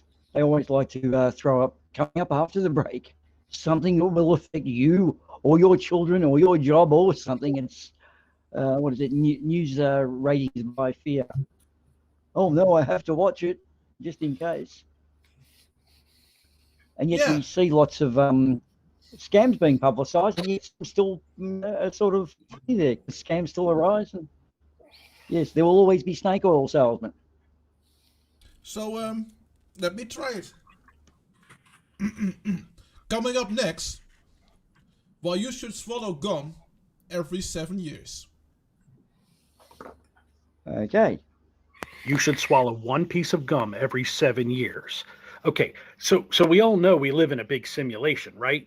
Everything around us is computer generated, right? But there's one thing that isn't part of the simulation. That's gum. Gum is weird. You chew it. You could just chew forever. That's because gum comes from outside of the simulation. Gum is real. Okay, so you also know if you swallow gum, it stays in your system for 7 years. And every cell in your body changes every 7 years, right? And the 7-year itch, you change personalities every 7 years. That's because every 7 years, they come from the outside and they take you away and put a whole new you in there. And they can change you any way they want. But if you swallow the gum, then they can't, because the gum locks you in place, because the gum is real. Gum is their weakness. Swallow one piece every 7 years. Any more than that, you might get a stomach ache, but one piece every. Oh, wow. Wow. That explains it all. Okay, just not enough gum. Oh my god. I thought it He was almost had the one that made it is actually fucking brilliant. Was there an air of sincerity there, or is he just a good actor? I think he's real because we've met some crazies before, and they're probably completely honest about that and truly believe. Okay, I'm hoping that they were real, but I'm along with Shinshu on this one. Are you sure it's gum and not? No, because that actually you actually judge. But I don't want to swallow gum. But I don't want to swallow gum. I'm more than happy to swallow the other, but not gum. No, but I actually think this guy is just someone who's having some fun, because I think the guy realizes how he looks with his beard and his long hair and yeah, it's like Santa. Yeah, that wasn't Santa. That wasn't Santa Claus. And no, it wasn't. It was his brother. Okay, so it's Craig Claus. Oh, gotcha. Yeah, and I think he actually realizes how he looks like, and I think he's actually like, oh, you know what would be fun if I start spewing like weird made of theories that are so far left field that people get that it's fake, and with my beard and with my long hair, I kind of look like a crazy person. I think it's something like this. No, like that. Sorry for the people who actually have long hair and a long beard and etc. But yeah. Well, I was about to say there was a famous long-haired beard dude got nailed to a cross a couple of thousand years ago. But hey, that's Wait, can you prove that he had a beard? Can you prove that wasn't him? And can you prove that he had hair? all the pictures in the church. The church. For all you go you in know, there, they it got could pictures just of him. be a very large man with no hair whatsoever. And one leg. No, because they can't. They're not allowed to tell fibs because it's in their handbook. It says they'll I not think do it was a whatever. really large, bald, completely hairless man named Buddha. They just spell it wrong and spell it Jesus. Well, Buddha instead wasn't of Buddha. large. Buddha wasn't fat at all. No, he wasn't. Ruined my joke.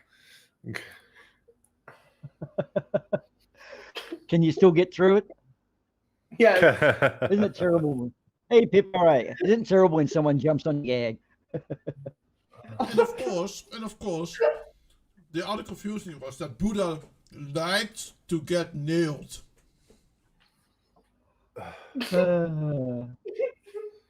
He was so hammered. Yeah. Yeah, he got so hammered that he didn't woke up after until like 3 days after partying. I'll say this though: the Romans nailed it. Mm-hmm. You hammered it with that one. Yeah.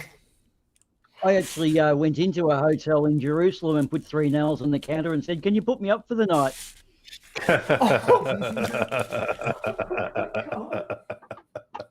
Hey, that was Easter. We did all those jokes, didn't we? Oh no, we kept them to ourselves. We were not wanting to offend minority groups. So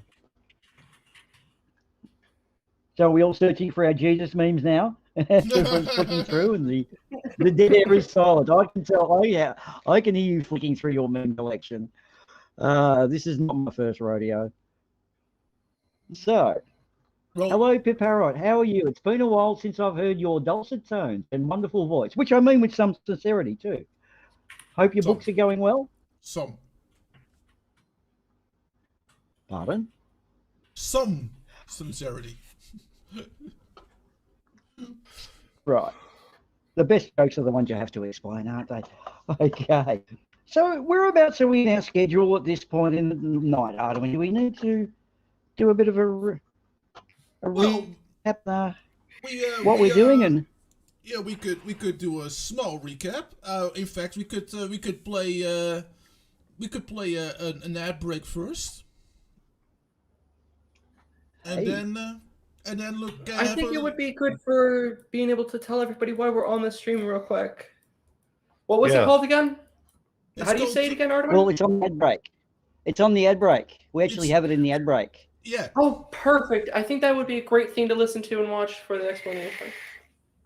Yes, yep, absolutely. That's what we do. Yeah. Either that or the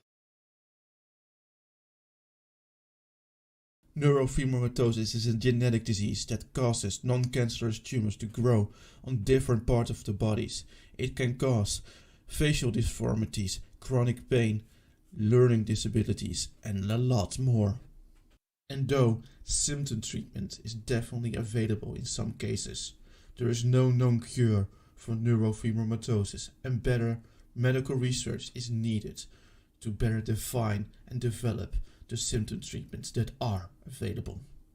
And that is where neurofibromatosis organizations are so important. Neurofibromatosis organizations do not only support medical research, they also provide information to doctors, to teachers, to people of different age groups like kids and adults. But they also organize patients meetups and patients activities, which is really important for the patients themselves, so that they can better understand themselves sometimes. So neurofibromatosis foundations are very important to help increase the quality of life of people with neurofibromatosis.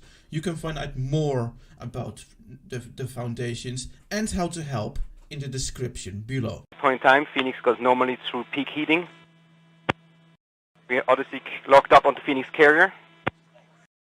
Standing by for expected parachute deployment, and Phoenix switched to 32K. At this point in time, Phoenix would have normally deployed its parachute. Ground relative velocity 90 meters per second.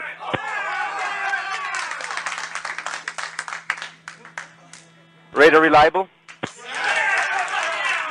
Altitude 2,000 meters. Altitude convergence detected. We have data lockup. Parachute deployment trigger detected. The separation detected. We have reacquired the signal. Gravity turn detected. 20 meters. 50 meters. Standing by for touchdown. Touchdown signal detected. Landing its sequence initiated. Helium vent detected.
Oh, I've dated much worse guys than him. Much worse. I mean, at least he's famous.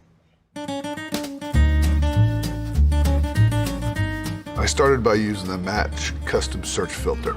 I filtered out joy, happiness, toilet paper, and reason. Boom. Most years I've dated are a little, I don't know, straightforward. I mean, there's a little misery, but nothing truly soul-crushing about them. I just want to be remembered. You know, do you know the poem, The Road Less Traveled by Shakespeare? I actually have the tattoo of it. Don't ask me where. You devil. Guilty. She gets me. That's the best part. When you meet someone that takes time to see beneath the surface. Of the earth. It's just a perfect match.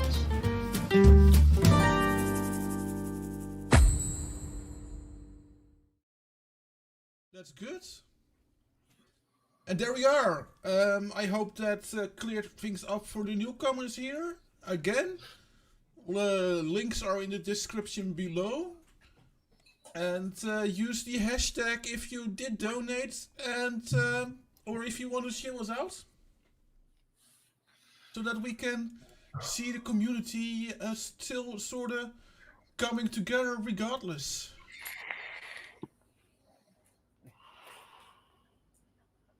And of course, the famous air guitar, not played by famous people like Jimmy Page, Jimi Hendrix, and David Gilmour, is for sale. The air guitar, complete with a case. You'll be able to play it, so that's up for grabs as well. Also, not played by Eric Clapton as well. Some of the true rock greats have not played this air guitar. The same with, and it could be yours.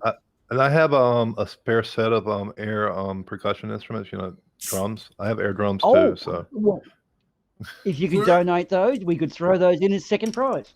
yeah, second prize is air drums. Were any of those instruments? Were any of those instruments played? Were any of those instruments not played by Dave Grohl? Yes. Yeah. As a matter of fact. All of them. All of them. Yeah. In fact, yeah. So there you go. Another rock great who hasn't played these air instruments. So, yep, really worth grabbing. Good prizes. And we will pay the freight too. That's all right. No, don't worry about freight costs. We will cover it. Unfortunately, we don't have any air bass guitars. Those are a little bit harder to come by, but yeah, that's just because there are too basic. Yeah, they're too basic. Yeah. Yes, and as Daybreaker Flint points out, who's been here as long as we have, if smoking weed is a short-term memory loss, then what does smoking weed cause? A fine question, which we will deal with after some break, not the next one. I think it was short-term something. Whoa, there's a squirrel out there. Hey, there's a squirrel. Speaking of squirrels, I have more drunken squirrel drama for you. I think that it might be the same squirrel and that he just has some really serious issues. Yeah, it's just the same squirrel with really, really serious issues that he has to work through. That is rather squirrelist of you to think that that is the same squirrel. How dare you? I am just. They are completely different squirrels. Can you not tell the difference between squirrels? I am just concerned. You squirrelist. I am just concerned about this squirrel's health, and if he has a problem, I think he should address that. I think we should be his friend and his companion in helping to address his alcohol problems.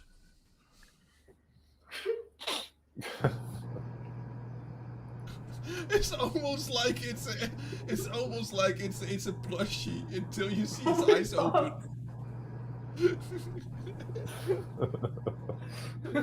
It's just like what? I think it's more than alcohol, man. I think it's hallucinogenics in there. I think you see it. Hey, we have all been there where we can't hold on to the earth, okay? I remember smelling sounds. Smelling colors. But That you need to turn the lights down because the volume is way too high. I can't hear myself thinking with the lights this bright. He's contemplating what have I done. Should have not have taken that last mushroom? No. Maybe just a little more. Maybe just a tiny bit more. Maybe that'll fix the problem. Yeah. Just Oh a little yeah, more. yeah. This is a good idea. This is a great idea. 5 seconds later, he's spinning backwards again.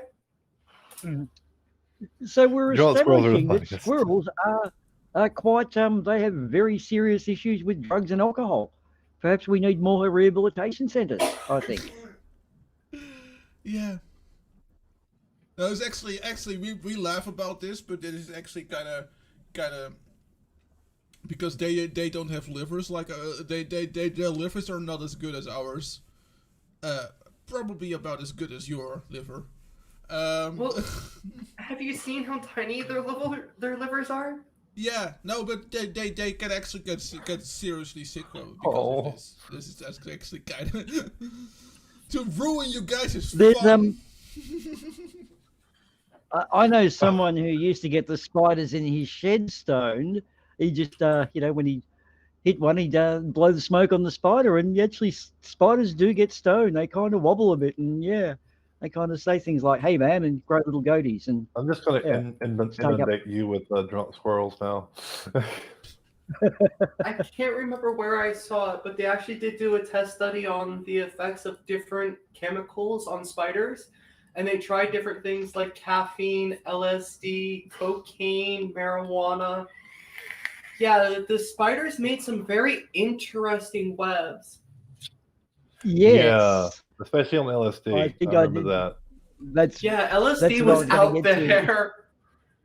Cocaine was very organized and dysfunctional at the same time. Yep, and I think the stone one, it was just a lot of spaces between the webs. Sort of, that looks wide enough to get a bug. Yeah, I'll just move on. Yeah, like the stoned one gave up halfway through all of it. He just went to have another cone. Yes, I'm kind of quickly see Well, spider. if I can find. Oh my God, you are the research king. We just say it, and it's like it's popped into existence. And you're a genie of some kind. You've got a magic plant in there. Oh my God! Absolutely, yeah. So this is drugs given to spiders change how they weave their webs. Spiders may not give people the warm fuzzies. Many admire their intricately spun webs. One zoologist's quest to document the spider's web crafting process led to studies showing the effects of various drugs on spiders and possibly humans. In 1948, H.M. Peters kept falling asleep while trying to capture footage of spiders building webs around 2 to 5 a.m. He asked his workspace roommate, pharmacologist Peter Witt, who was studying drug effects on humans, to figure out how to get the spiders working at different times. Witt went about this by feeding the spiders drops of sugar water mixed with drugs like marijuana, peyote, and morphine. Webs still were spun at the same time of night, so Peters ended his quest. But the resulting web abnormalities mesmerized Witt as he tested additional drugs like caffeine and LSD. He continued to study spiders, which didn't require as much time or money and weren't subject to legal regulations or animal rights advocates, until he ended his experiments in the 1970s. Then, in 1995, NASA replicated Witt's studies to measure the toxicity of different drugs. Similar to Witt's, NASA's results showed how each drug creates a unique pattern of non-functional behavior and web deformities based on the drug's toxicity. Surprisingly, the ever-popular caffeine seemed to produce one of the most deformed webs. It doesn't show you the So relevance. that's it for you, everybody. Just remember, caffeine is worse than LSD. LSD. Yep, caffeine is That's the worst if thing. I want to spin a web. But I don't spin webs myself. I get in someone to do it, so I'm covered. I can have as much coffee as I want for that actual reason. And nicotine did about the same thing that caffeine did, I believe. No, but it's actually I actually kind of found it funny how they got to it. Like, okay, so I want to observe a spider, but I'm too fucking lazy to be awake while they're doing it. So what should be a good solution? I don't know. Let's give the spiders drugs. Let's give spiders some drugs. Let's give spiders drugs. Yeah. I can't be bothered to be awake at a certain time, so give whatever I need to be awake at drugs for me. That is such a human trait.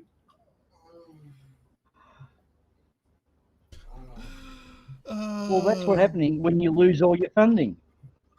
If you do it with a notepad and go to some biology research centre, they might give you money to do such a thing. I believe spider webs will be like this. Show. It doesn't. In fact, I can tell you that construction workers do run on beer. When they don't have their beer requirement, they don't build as well. So perhaps we should run this across to humans. No, yeah, absolutely. But you know, humans are also great in hearing, in seeing patterns or hearing patterns that aren't there, like hearing a combination of words in a last name, for example.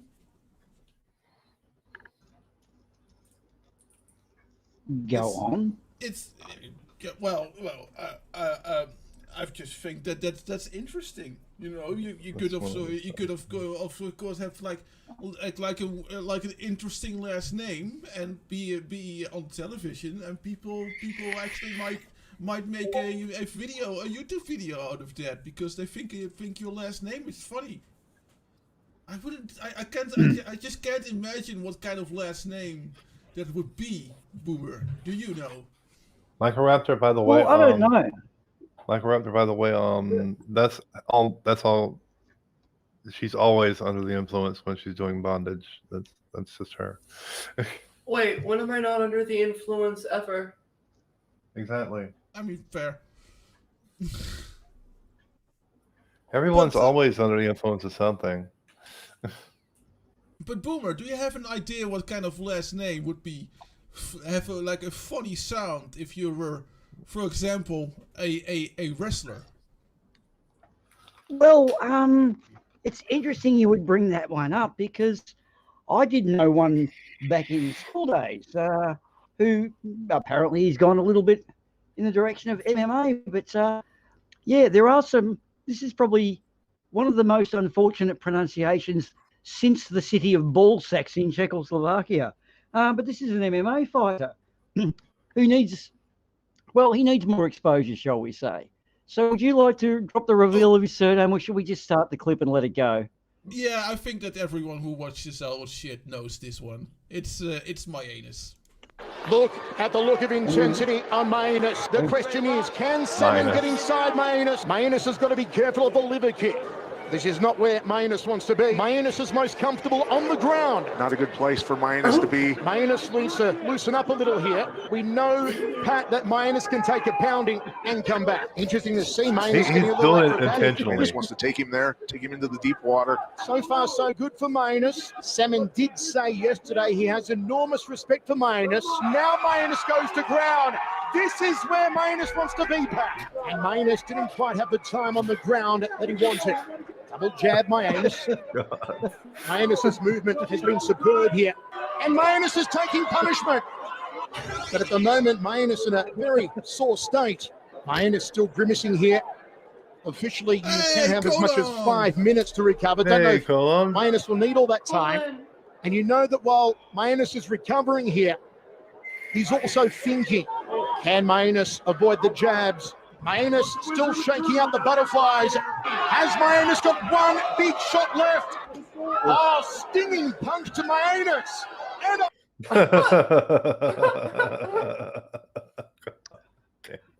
Well, guys, what can I say? We did actually feature Mayanus last year, and I've got to say we've been milking Mayanus pretty comprehensively since then.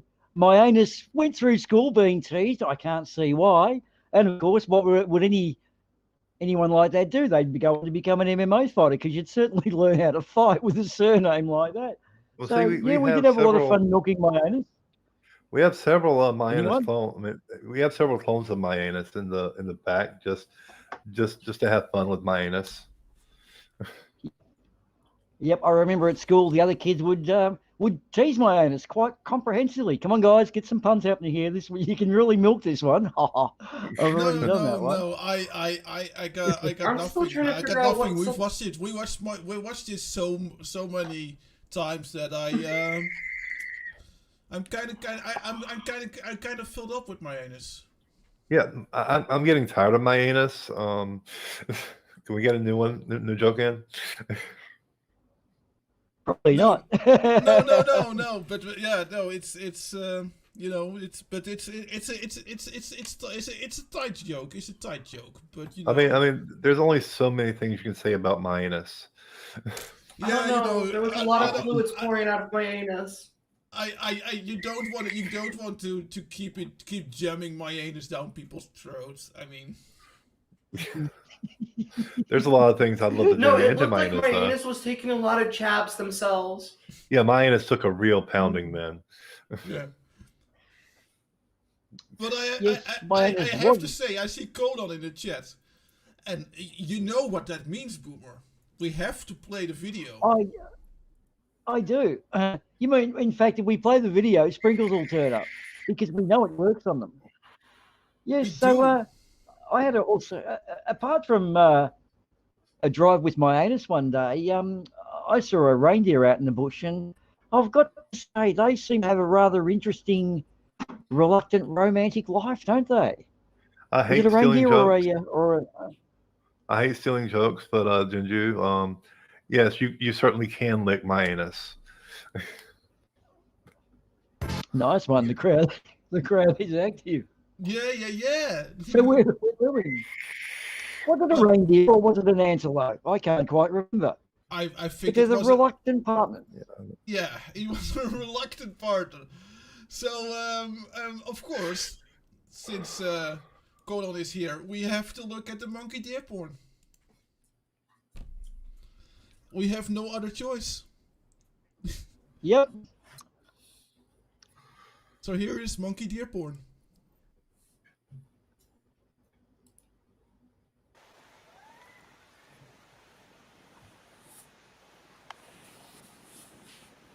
There's the deer.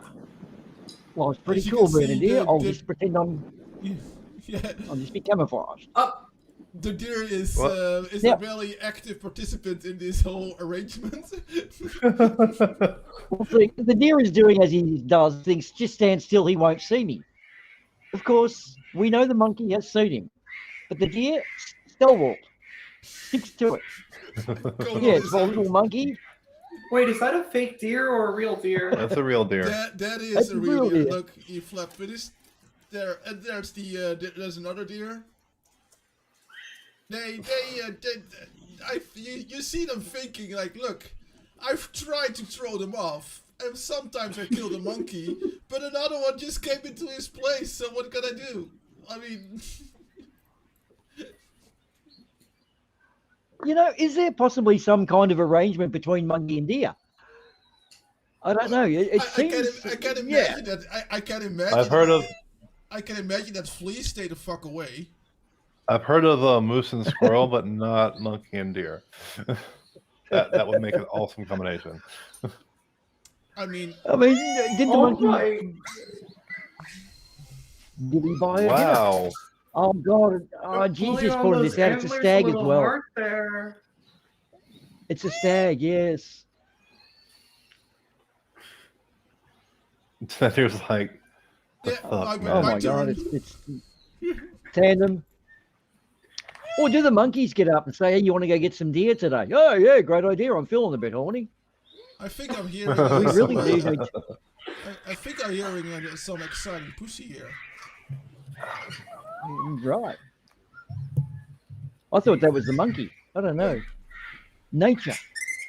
Dun dun dun. Oh, that could be the monkey. Yeah. Yes. Just video credit. You wouldn't really put your name to this one, would you? No, but It's got luckily, as you can see, other people would do it for you. I just make something up. Yes. Oh. So where was this? Japan happens. Makes you wonder. Could be the industrialization of the Japanese nation. I think it's the nukes. Could be. Yep. Yeah, it could be. It's Too much dolphin in the diet, perhaps. Yeah, Well, it's weird. I mean, you also have, wasn't it also in Japan the monkeys that bother?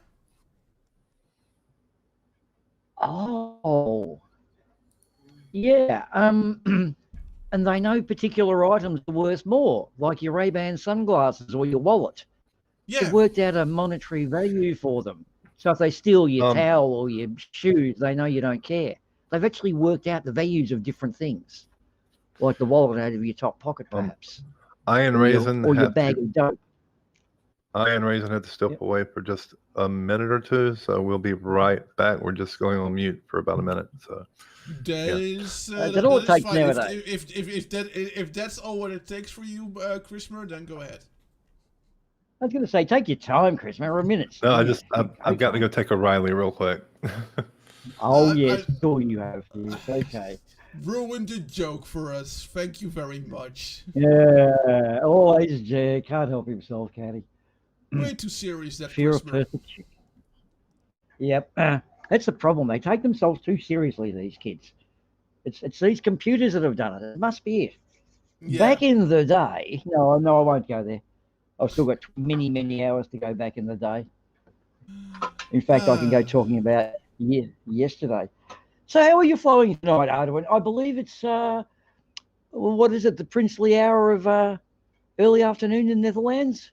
We're going into the wee hours of the morning. It's now 5:30 in the morning.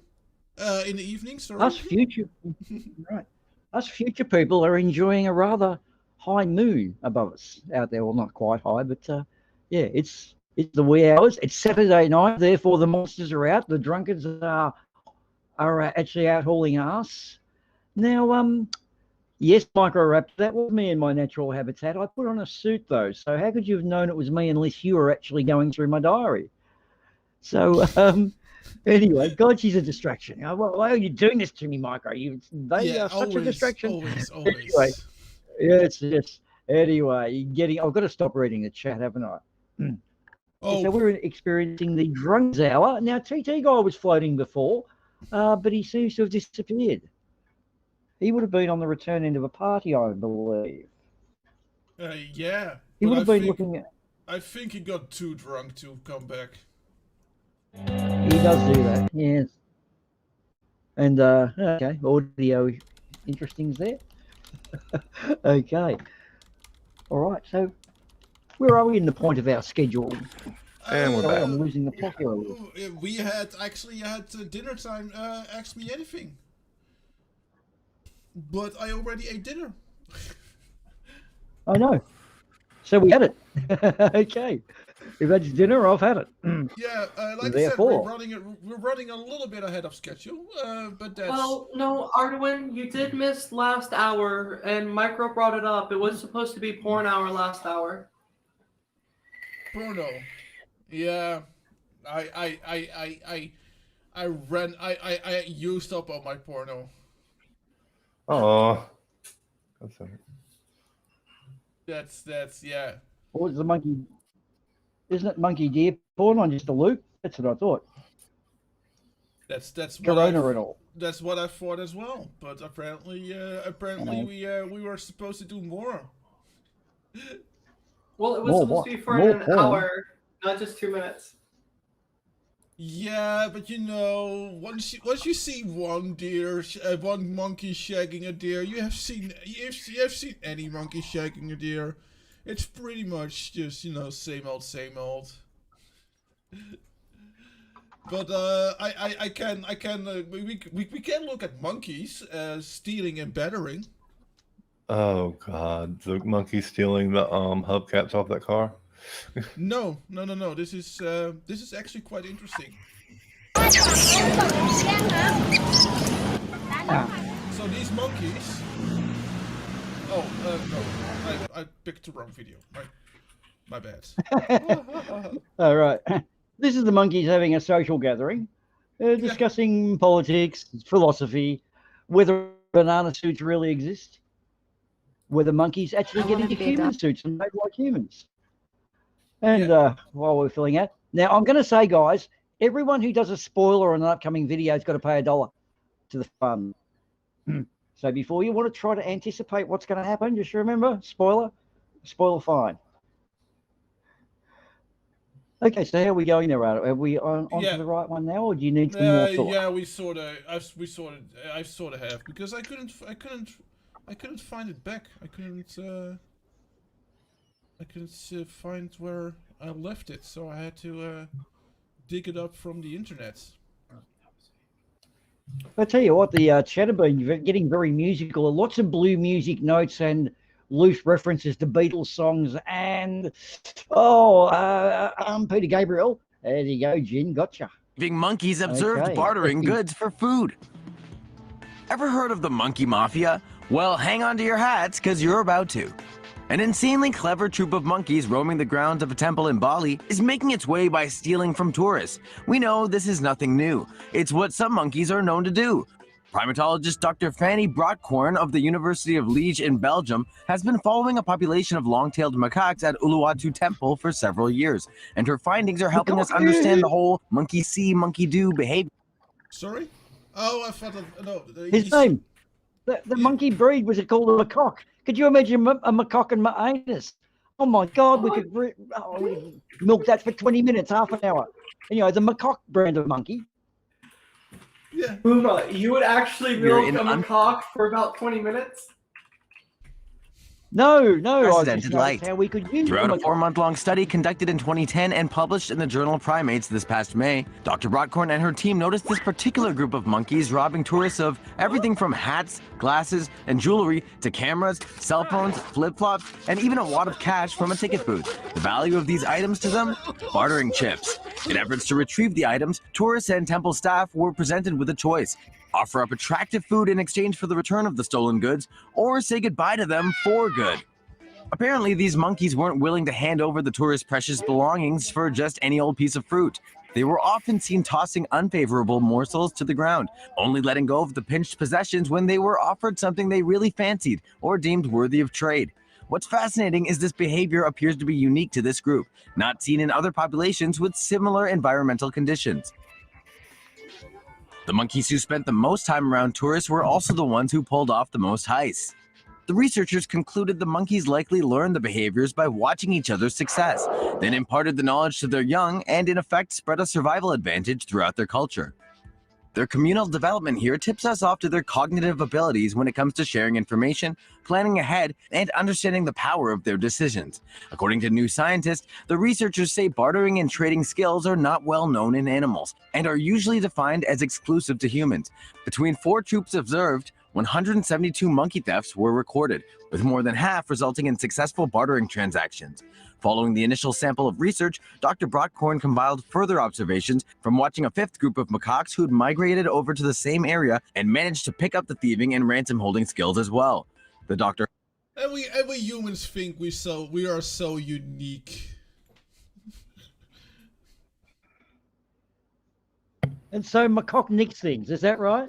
Macaque apes, I think, yeah. Yeah, right, very good. Okay, must be the hearing. Maybe it's just what I want to hear. Microraptors put up a cockatoo. You've misspelt it. That's a bird we have in Australia. We do have cockatoo. You seem to have misspelt it there. And we have a sulfur-crested cockatoo. Think about that one. And you'll probably learn the correct spelling. herself admitted she too nearly fell victim to them. The primates often getting close to snatching her research At the look of data on intensity several on occasions. my anus, the question is, can semen get inside my anus? My anus has got to be careful of the little kick. This is not where my anus wants to be. My anus is most comfortable on the ground. Not a good place for my anus to be. My anus needs to loosen up a little here. Safe Spaces on YouTube. Support Tomo News at patreon.com. From the dirty dealings You of are this never gonna unsuspecting forget syndicate. It was already too late. We tried to chase away the creature, but scared it, causing the panicked monkey to accidentally... Well, I think we got the point. I thought it was... now it goes into another monkey business, I think. But I thought it was really cool that group of monkeys just learned each other how to steal and how to barter what they stole for food. I love the soundtrack over that. That's going to go into folklore. So well done. You combined my cock and my anus as I'd requested. Almost as if it was in a script of some kind. Oh my God, this is going to be good. Don't give away our secrets, Boomer.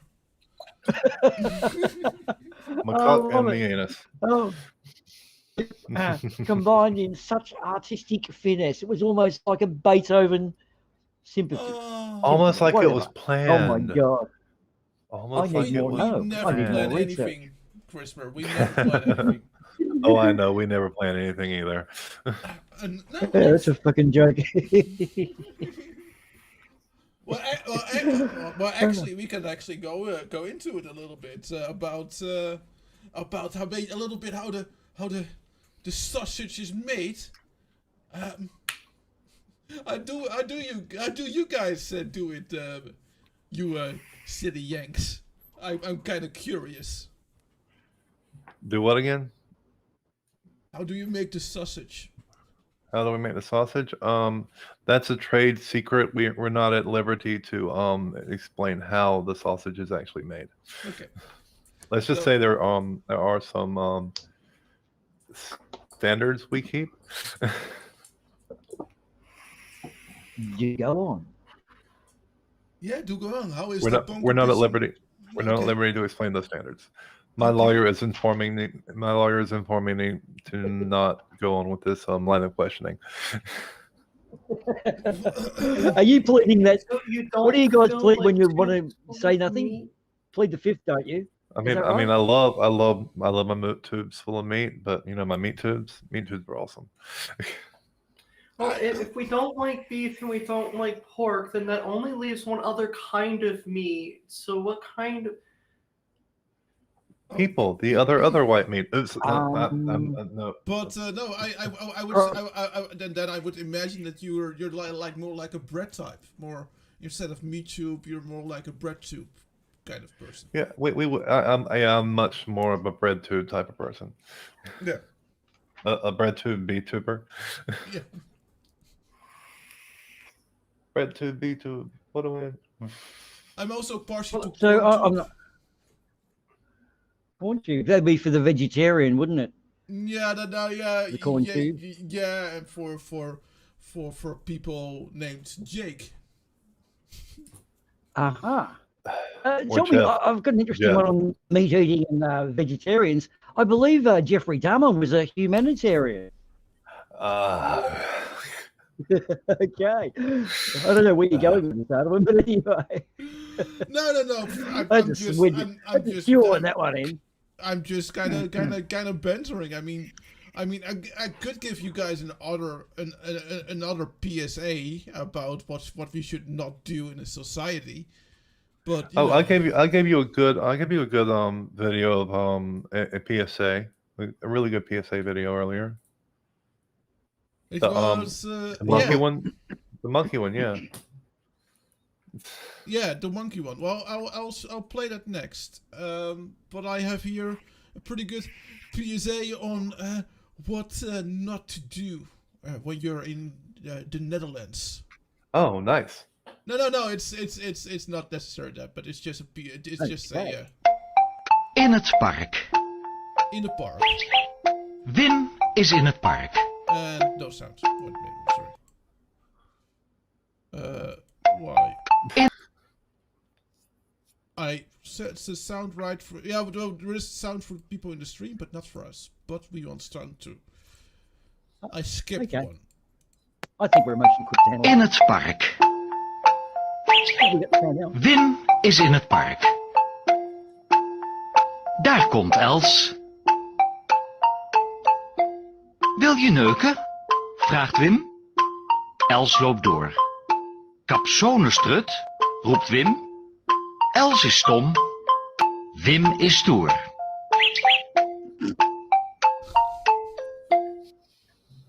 That's that there were fun little PSAs that we had on national television about how not to behave. So the society is you. All very well. Yeah. You tell me that now, like you could have done it last week when it might have mattered. I could have saved a lot of time and money in jail time over that. Had I known this, why don't we have these advertisements here in Australia? I feel let down. Society. Yeah. Oh my God! Do they really run these things there? They used to, yeah. Okay, basically, this is in the style of of an artist that makes children books, and it's the same drawing style, and that's kind of sort of alluding to a children book sort of thing. I just remembered. Yeah, man. But you also had a PSA. Can you maybe say what that PSA is? Yeah. Don't give monkeys guns. Okay. Don't give monkeys guns. Please don't. I don't see why.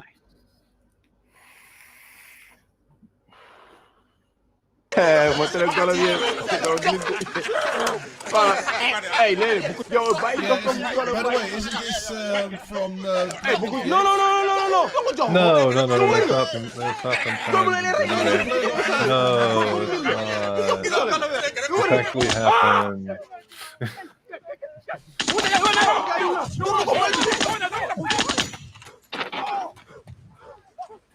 See, monkey, gun, bad idea.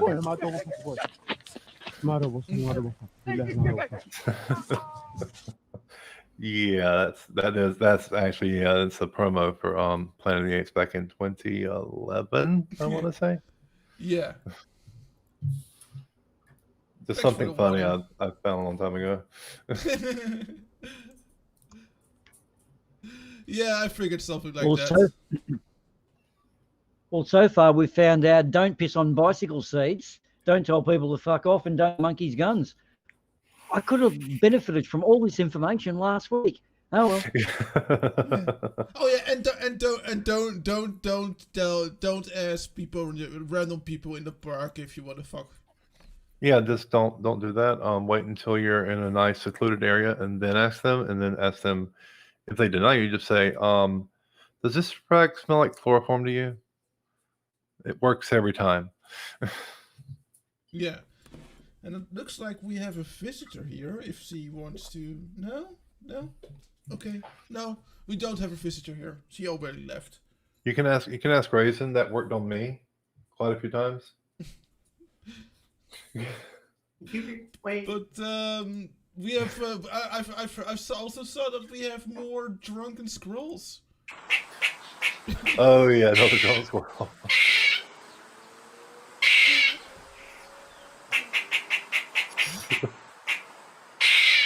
Why is this so funny? I've heard drunken rants like that before.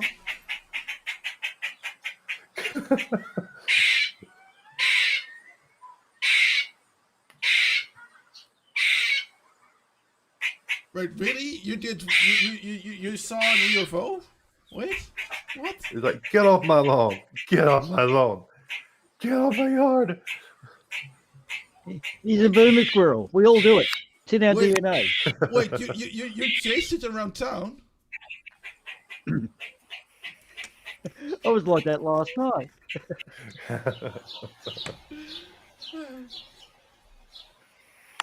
So yeah. Giant squirrels are just starting to find my spirit animal here. Yeah, I wouldn't grow attached. I'm far more partial to the cybernetic hedgehogs. Well, they do have Jedi mind tricks. I do want to bring up something with the batch you asked about. He said we look like we're in something weird, our set, and it's actually a gravity device. We're in orbit. And although it looks like the inside of a clothes dryer, this rotates and provides actually 1 G of downward force, but the camera's fixed. So what looks to be still to you is actually us revolving around. So we're in sort of artificial gravity here. It happens when you get the big bucks off NASA. One day we might bring you up. This is secret alien technology reappropriated by NASA. We can't really tell you about Yeah. it. Yeah. Of course, we are right now, but of course, no one believes us. It's really good. Imagine if Jesus came back in this day and age. He'd be locked up, wouldn't he? Yeah, absolutely. I'm actually Deep struggling. breath, more coffee. Insert more coffee. Yeah, man. Oh, there we go. I found it. Let's see if I prepared more news articles to kind of talk about in the meantime. Until the meteor subjects come up. And I know that a lot of people are looking very much for the meteor subjects, because meat.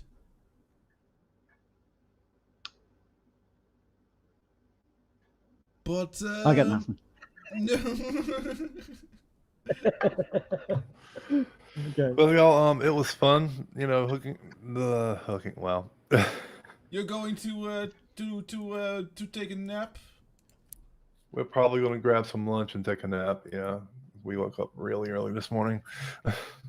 Well, thank you It's for coming been a by. pleasure. It's been a pleasure indeed. Yep. We'll probably stop by Sequoia later National on, Park. The park today. reports that their appearance for the first time in. But yeah. We got See y'all people in later. the Then. studio Have yelling a at great stream. Well, we'll see you for the bunker one later, won't we? Yep, you'll see us later. Is that right, guys? Yep. Yes. Yeah. But for now, we gotta get headed off. Yeah, thank you very much for coming, Christopher and No Raisin. And No problem. No problem. see you guys on a later moment. Yeah. As always, keep smiling, everybody. Yep. Okay. Bye. Bye. Bye. Bye. Hey. Well, that's been Well. wonderful. Oh my God, the avatar just magically disappeared. How did that happen? I don't know. I don't know, dude. I got this fucking haunted keyboard shit happening here. I'm a little bit worried. Stuff keeps coming up on my screen like, I know what you did last summer, and all sorts of weird shit. And I'm right behind you. And whoever's doing it, it's not funny. Anyway, because there's no such thing as a haunted keyboard. No, absolutely That not. was wonderful to have Raisin and Charisma. It was definitely. I'm guessing there's a bunk. Now, we're having a Bunker 33 normal stream that's sort of this. What do? We envelop the stream, don't we? So those guys are taking over when we're doing hopefully something more sane. In around about 9 hours, I guess I'll be back. Does that sound right? I haven't checked our thumbnail. There's a distinct possibility that I'll be joining, but I won't be doing the streaming. That's right, sure. because we're also crashing into EIE's stream tomorrow in about what's that, about 7-ish hours, I think, 7 or 8 hours. So you've only got that much left to fill, Ardo, this will be fun, won't it? Yeah, I'm sure we've got lots of campfire already, marshmallow stories. We're already approaching the 6th hour, so we are actually doing good. Yes. And I've only recycled 4 jokes of my 6, so that's cool. I've got 2 left. Oh, that'll good. That should get us through the stream. No worries. I'm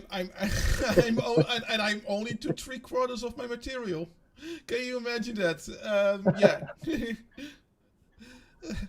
we had sadly had a last minute cancellation, and our plans went a little bit astray, but we're having fun here, guys, so it's gonna be cool. Are we looking at naming and shaming them? Because on our little list, we would have been past banter and break now. Again, what is it in your wonderful part of the world? Coming into the evening, isn't it? It's almost 6. Almost 6 p.m. 3 time zones around a 24-hour period. Something's got to give, doesn't it? It is but a shame.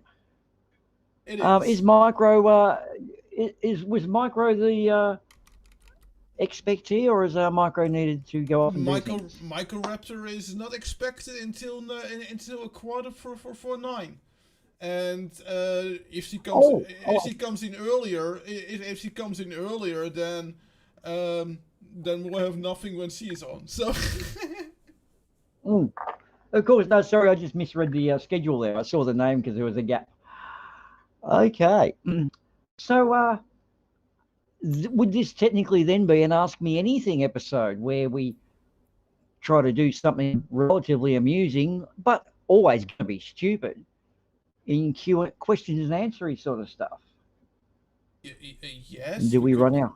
We could do that, most definitely, yes. Well, you could ask me about my deck. Well, what about your deck? Well, I've got it. It's funny you should ask. I have a deck. In fact, playing cards with Sarcastic Balm, and this is not the first time I've played cards. I actually have a deck that I shuffle a lot. I've shuffled my deck pretty much most of my life. When I was young and I first discovered I could shuffle my deck, I shuffled it a lot. And I've been into shuffling my deck pretty much ever since. It's been a lifelong habit that's given me many rewards. In fact, through early life, the deck shuffling, it did occupy me a lot more of my time than it should have. But now I'm sort of more on the more settled life. The deck shuffling is good. My wonderful wife, Karen, she used to shuffle my deck for me regularly, but I don't know, she just didn't quite shuffle it as well as in the early days she did. But nowadays, she just doesn't shuffle it as well. So nowadays, I'm such a enthusiast that when I wake up in the morning, I'll usually grab my deck and give it a good shuffle, and it's fun. Karen sometimes joins in, but she's getting a bit past it.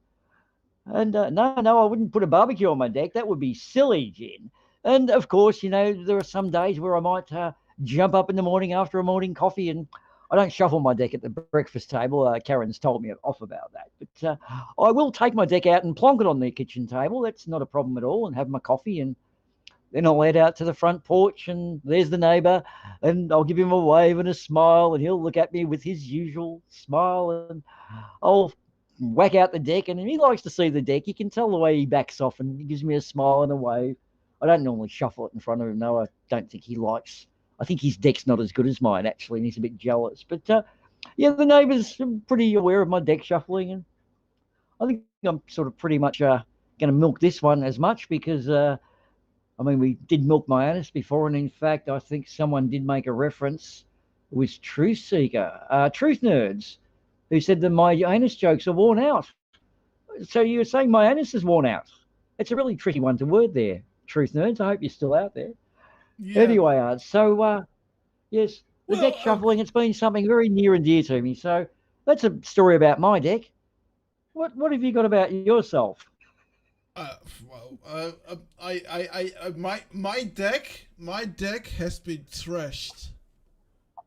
I tell you, but it was horrific. It was so horrific. By yourself or by you or other people? By giant California condors.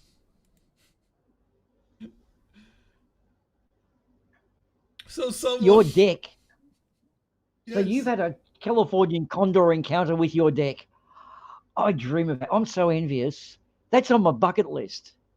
Oh, I'll need some tips after the stream on this. Sorry. Oh, yeah. The chat's like, God, these guys attack me. What have I done to you lot? Yes, I do cover it when it gets wet. Yes, I do play solitaire with my deck. Jeff Foxworthy recycling. Oh, my God, guys. So I thought it was I just been digging for some digging on my deck, and I found this article about my deck. You want to know? Look, this is something I don't tell many people, but my anus was once on my deck. That was a very strange night. I won't go into the details. Oh man, that must have been a night with a lot of beer. Oh, I think there was more than beer involved. I think it was falling off a very large building or falling out of a hot air balloon. Who knows? But anyway, we won't go on about the my anus on my deck night. Oh my God. Yeah. So the funny for the story was that that over the weekend, it's 15 condors descended on someone's house and absolutely trashed her deck. It's almost like we planned to show this article, right? I know. I'm sort of big gobsmacked. Look, I can't help but notice by your voice tone, just your voice tones there, you seem to find this a little amusing. And I've got to point out that many decks are destroyed during the year due to condor attack, and you're probably devaluing this a little bit with your humour. Well, maybe. Wait till I get to the fingering routine. Oh my god. Okay. So do we actually have some condor attacking deck footage, or are we just gonna? Is it just text? Photos. Mighty condors. And as you can see, the ironic thing is there are only 160 left in the world. And out of those 160 left in the world, a whole flock of them decided to trash her deck. Why do I suspect that woman's name is Karen? I don't know. And that they have Facebook accounts, and she's done something about the local condors. She's written to the council, and they thought, hey, let's go fix up Karen. The condors were down at the Condor Club, and you read this Facebook crap. I stole a phone off of here, and look at this. Oh, that's Karen up the road. Let's go get her deck. In fact, this is probably the same Karen that was complaining about going to the zoo and how the staff there don't look after the elephants. And actually, Microraptor, you're doing all the classics. Mike Hunt. We actually had a referee doing World Championship Wrestling, and his name was Michael Hunt, which we all used to chuckle over. Sorry, Ards, I didn't mean that. But, okay. So actually, the owner of the house is actually a little bit mixed about it, because on one hand she's like, oh wow, this is fucking cool. On the other hand, they keep hanging out, and it's like, oh no, my fucking house, they're shitting everywhere. But look how cool it looks, man.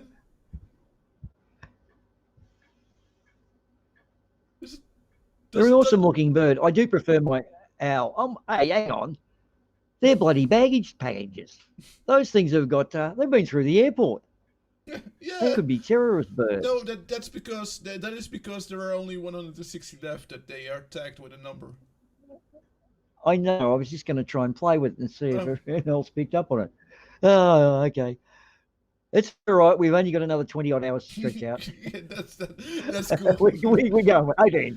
That's cool. We got 18 this. hours. And I have to say, it looks so fucking awesome. But I really feel for the poor woman who has, or her husband who has to clean this all up. Just to give you a balance on that, like, that's a beautiful backdrop too, where they're living. What we get here, we're near my lake, which is a beautiful big lake that we can't drink anymore because of blue-green algae. We have cicadas, and I don't know what their year span. I think it's about 5 or 6 years ours, where they basically chirp like fuck, have a root, and lay all these eggs. And these things are quite huge. They're like a moth that's about 3 to 4 inches long. And when they hit your window, it's like birds. They sound like a sparrow. So when they come out, there are thousands of them for 1 or 2 nights a year, and it sounds like it's raining. It only happened a couple of nights ago. It's usually after the equinox. And these things are huge. They're attracted to your light. You can't open your door without them flying in, and they sound like a sparrow flapping its wings. It is so loud. And all the birds are very happy because they've got lots to eat. Yeah. But yeah, it looks it looks amazing, but it's yeah. It must be a bit. Oh, footage, guys. Oh. They really look like Not only footage. They Moving really pictures, look, in fact. Yeah, they really look like really awesome birds. But I do agree that you probably don't want them shitting on your house. Especially not 15 of them.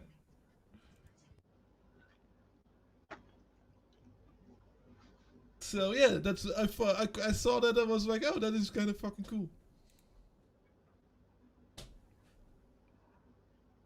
And In the area I am, yeah, go ahead. we have a wedge-tailed eagle that lives here. He is huge. He would probably stand a little under a meter tall. He'd be definitely over 2 feet. And where I come home, the road actually is a bit of an S-bend past the golf course, where it's actually posted to 100k, but I actually slow down because I have seen other wildlife on the road there. And this wedge-tailed eagle was there in the middle of the road one day, eating some roadkill, ironically. And I hit the brakes, and it was sort of, as I hit the brakes, he took off and took one sort of waft of his wings, which took him over the car.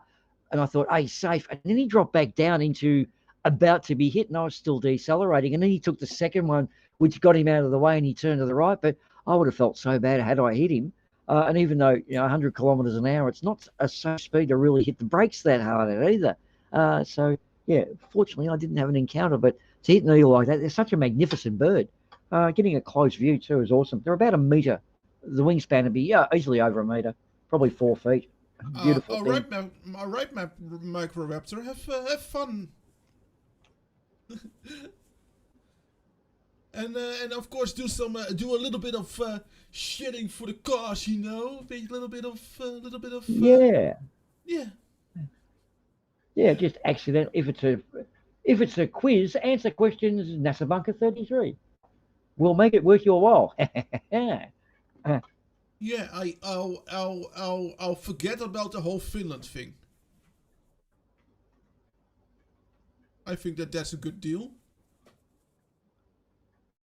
Okay. Yeah, that she is hiding the truth from us that Finland doesn't exist.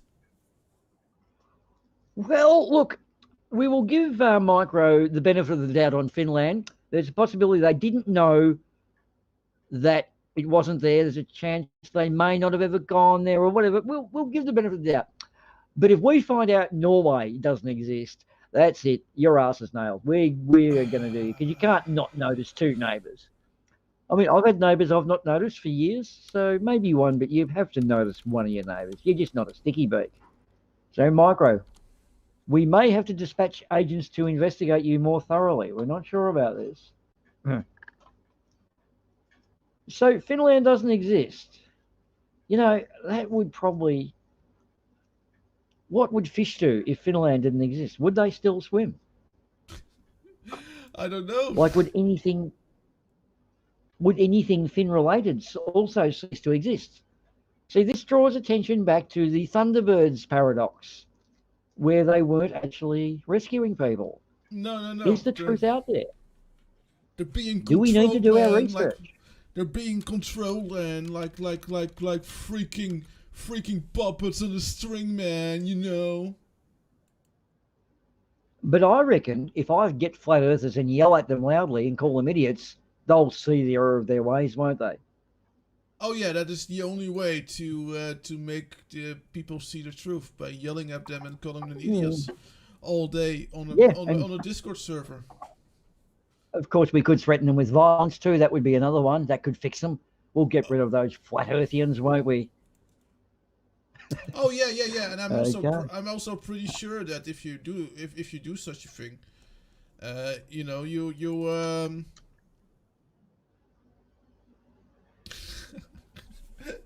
also work out your anger issues.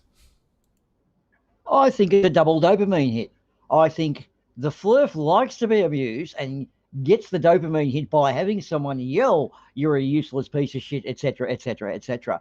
And the abuser also gets the dopamine. So it's a double dopamine on everyone. It's like the CIA, KGB, isn't it? They really need each other. Yeah. Nothing could ever finish on Micro. Norway. Is that correct? No, it's You'll notice I it's suddenly the way to the north. You know, it's of course Norway. you'll notice I exists. suddenly developed a actual, I think it was a Yorkshire accent for that, Norway, as opposed to Norway, or is it a Scottish accent? I'm not quite sure. I don't know.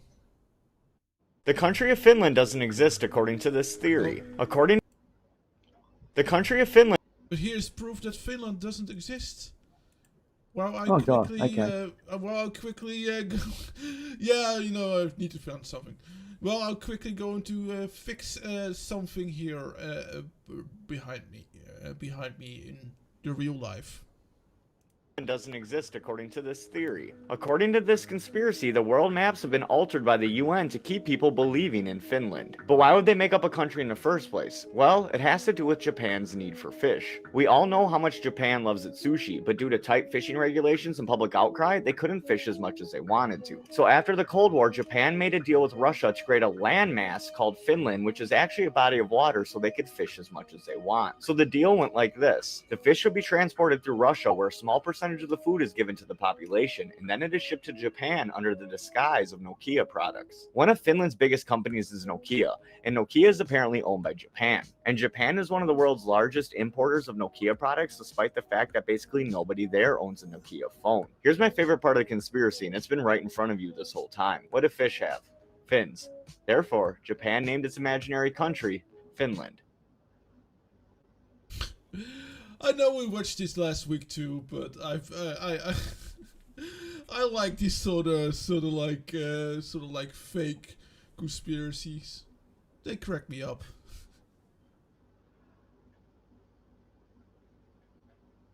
I love the way it's just that beautiful play on words too. Sea level and sea level, and they're actually spelt differently. Yeah, right. What was the other one? NASA is Hebrew to deceive. That is so far from the truth. I've asked someone of that persuasion, and it's like there's no real connection. It's just made up shit. I suppose Reckless Ben said it well when he said that they feel part of something special. If you're looking at QAnon stuff and believing it, you're part of this elite little group that know the truth. And that in itself, I suppose everyone likes to feel special somehow. Yeah, absolutely. Yeah, I totally agree, and I think that Okay.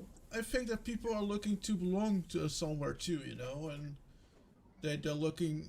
Yeah, I think it's coming. I think it's coming from a real feeling, despite just ignorance. I've got one for Micro who's still floating. After the Cold War, yeah, I know it ended in 1991. Not even I was drunk. Well, you don't know. In fact, I didn't mind a Burby or two back in Did it 1991. end in 1991, or is there still a Cold War going on? Well, I've got to say my football team won a grand final the previous year, so I can guarantee I was fucking drunk that year. It took about 2 years to get sober. That's how drunk I was. We hadn't won one since 1958. God, did we get pissed. Anyway, so I'm just wondering, they created a new country. There have always been different new countries. It's just you have a border. That doesn't necessarily mean one country, does it? Like the Soviet Union was a combination of the ones we see now. In fact, a friend of mine who was from Georgia hated being called Russian because Russia is up north, whereas Georgia is the southern area. Anyway, yeah, sorry, a bit of history stuff. I'm a bit of a European history buff, Micro. I kind of find it an intriguing subject, despite living the other side of the world. So I'm quickly gonna play the first video of the day again to keep people warm with what neurofibromatosis is. Well, I'm actually getting a visitor this time. Look. Ah. A snake. You have a pet snake? I have a pet snake, a furry pet Right. snake. Yes. Yeah. It's my queen. Queen Kitty Shy, who quickly runs. Well, I'll have to. Well, I was trying to grab the camera. But yep, and we now have a view of. Okay. That is a cat's tail. Yeah. I've just looked back on the stream, and that was definitely a cat's tail, not a snake. So don't be alarmed, everyone. So am I doing some filler now? Have you got your camera back in place? Hello, in this health sketch, we want to talk to you about neurofibromatosis. It's a bit hard to say, but the name makes sense. Neuro means the nerves in the body, while fibromas are the lumps that occur with the condition. There are different types of neurofibromatosis, and in this video, we'll be talking about the most common type, NF1, which approximately 1 in every 2,700 people are born with. It is caused by a change in your genes, which is either inherited from a parent or a new random change in the cells that create a baby. This genetic change causes lumps to grow on the nerves. A number of different criteria are used to help diagnose NF1, and genetic testing may also be used. The most noticeable signs appear on the skin, which might be present at birth or may develop in early childhood. Flat, light brown patches on the skin, called café au lait spots, or CALs, because they are a similar color to milky coffee. They're often dismissed as just birthmarks. Freckles in unusual places, such as the armpits or groins. Lumps or bumps, either on or under the skin, which vary in size and number. Small lumps called cutaneous neurofibromas are generally harmless, and there may be few or many. Large lumps called plexiform neurofibromas tend to be few in number and are more likely to cause problems. Doctors can advise if removal or medication is possible. It's important to know that NF1 affects everyone differently. While some will have only mild symptoms, NF1 varies so much that others may have serious complications and additional related conditions. These might include learning difficulties, autism or ADHD, which will probably require more support in school. Problems with the joints and the bones, such as hypermobility, fractures, curving of the legs or spine, and changes to the shape of the chest wall. Problems with eyesight, if the nerve to the eye is affected. High blood pressure, which can be a sign of other complications.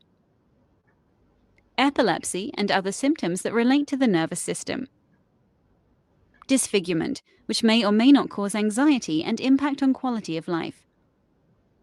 In some cases, tumors such as brain and breast cancer.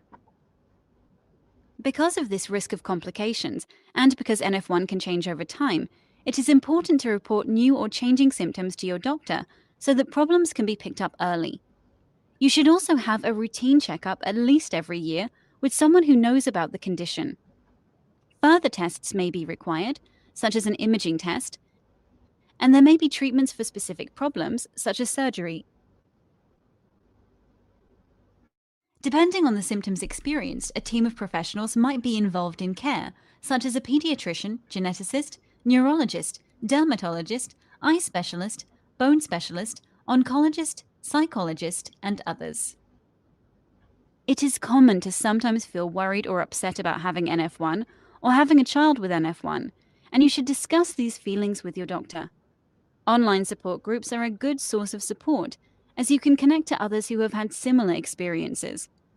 While there is no cure for NF1, and in some cases it can lead to serious complications and reduced life expectancy, with regular checkups and appropriate care, many people with NF1 can lead fulfilling lives. In this health sketch, we've talked about neurofibromatosis type 1, a genetic condition that causes lumps to grow in the nerves. We've talked about why it occurs, the main signs, the more serious problems to be aware of, and how it is managed. We hope this health sketch has been helpful to you and those around you. Health sketch. Health for all to see. Yes! And of course, if you want to know more and want to help, there are links in the description below. And of course, anyone who wants to throw some dollars their way, feel free to do so, because it is a relatively underdeveloped thing, and we're just drawing attention to it. Hopefully, if anyone comes away from this stream over the next 18 hours or the previous 6 has a more informed view of it, it can only be a better place for all involved. Yeah, and of course, feel free to hashtag it, tweet it out if you donate it. I see one donation from Flint. I thank you very much, Flint. You're awesome. who also had a gracious offer of some alcohol. Should we talk of that? Because I reckon it's such a good thing. We just couldn't quite work it out in time, but It is. We couldn't quite work it out, and that's kind of too bad because and I was a little bit hesitant given what's been going on also, but also but also due to the fact that it is alcohol and it is allowed, but it feels weird. It feels weird. But anyway, yeah, Flint was so graciously to offer a bottle of schnapps to us all, and I think technically he's still offering it up. but it wasn't purchased. Is it not purchased? Did he actually make it? Is that right? It was a homebrew scenario. Yeah, he made it. He made it himself. Indeed, it's a homebrewed scenario. We so love the. it's genuine original Flint schnapps. And I have to say I am jealous for the one that might win that schnapps. You know, that's yeah, me too. I really want to make some cocktails with it. Now, if I remember rightly, schnapps are the ones where you layer the spirits, like you pour Baileys across the top, and you get those different effects. And I think it's generally schnapps is what is put in. Is that the right same stuff? It's like clear and thick and yummy, and flames up as well. I think that Flint says yes to what you're saying there. Yep. Well, why don't we invite the heist machine over? Well, look, we've got to ask ourselves two questions: is the rule ready for him, and do we feel lucky? And if we can tick both those boxes with a yes, or even a definite maybe, we could probably let him on board. But I don't know. He gets a bit excited when there's a heist. Do you think he can handle himself? Because we know what he does in our presence, Arduin. Oh, that's.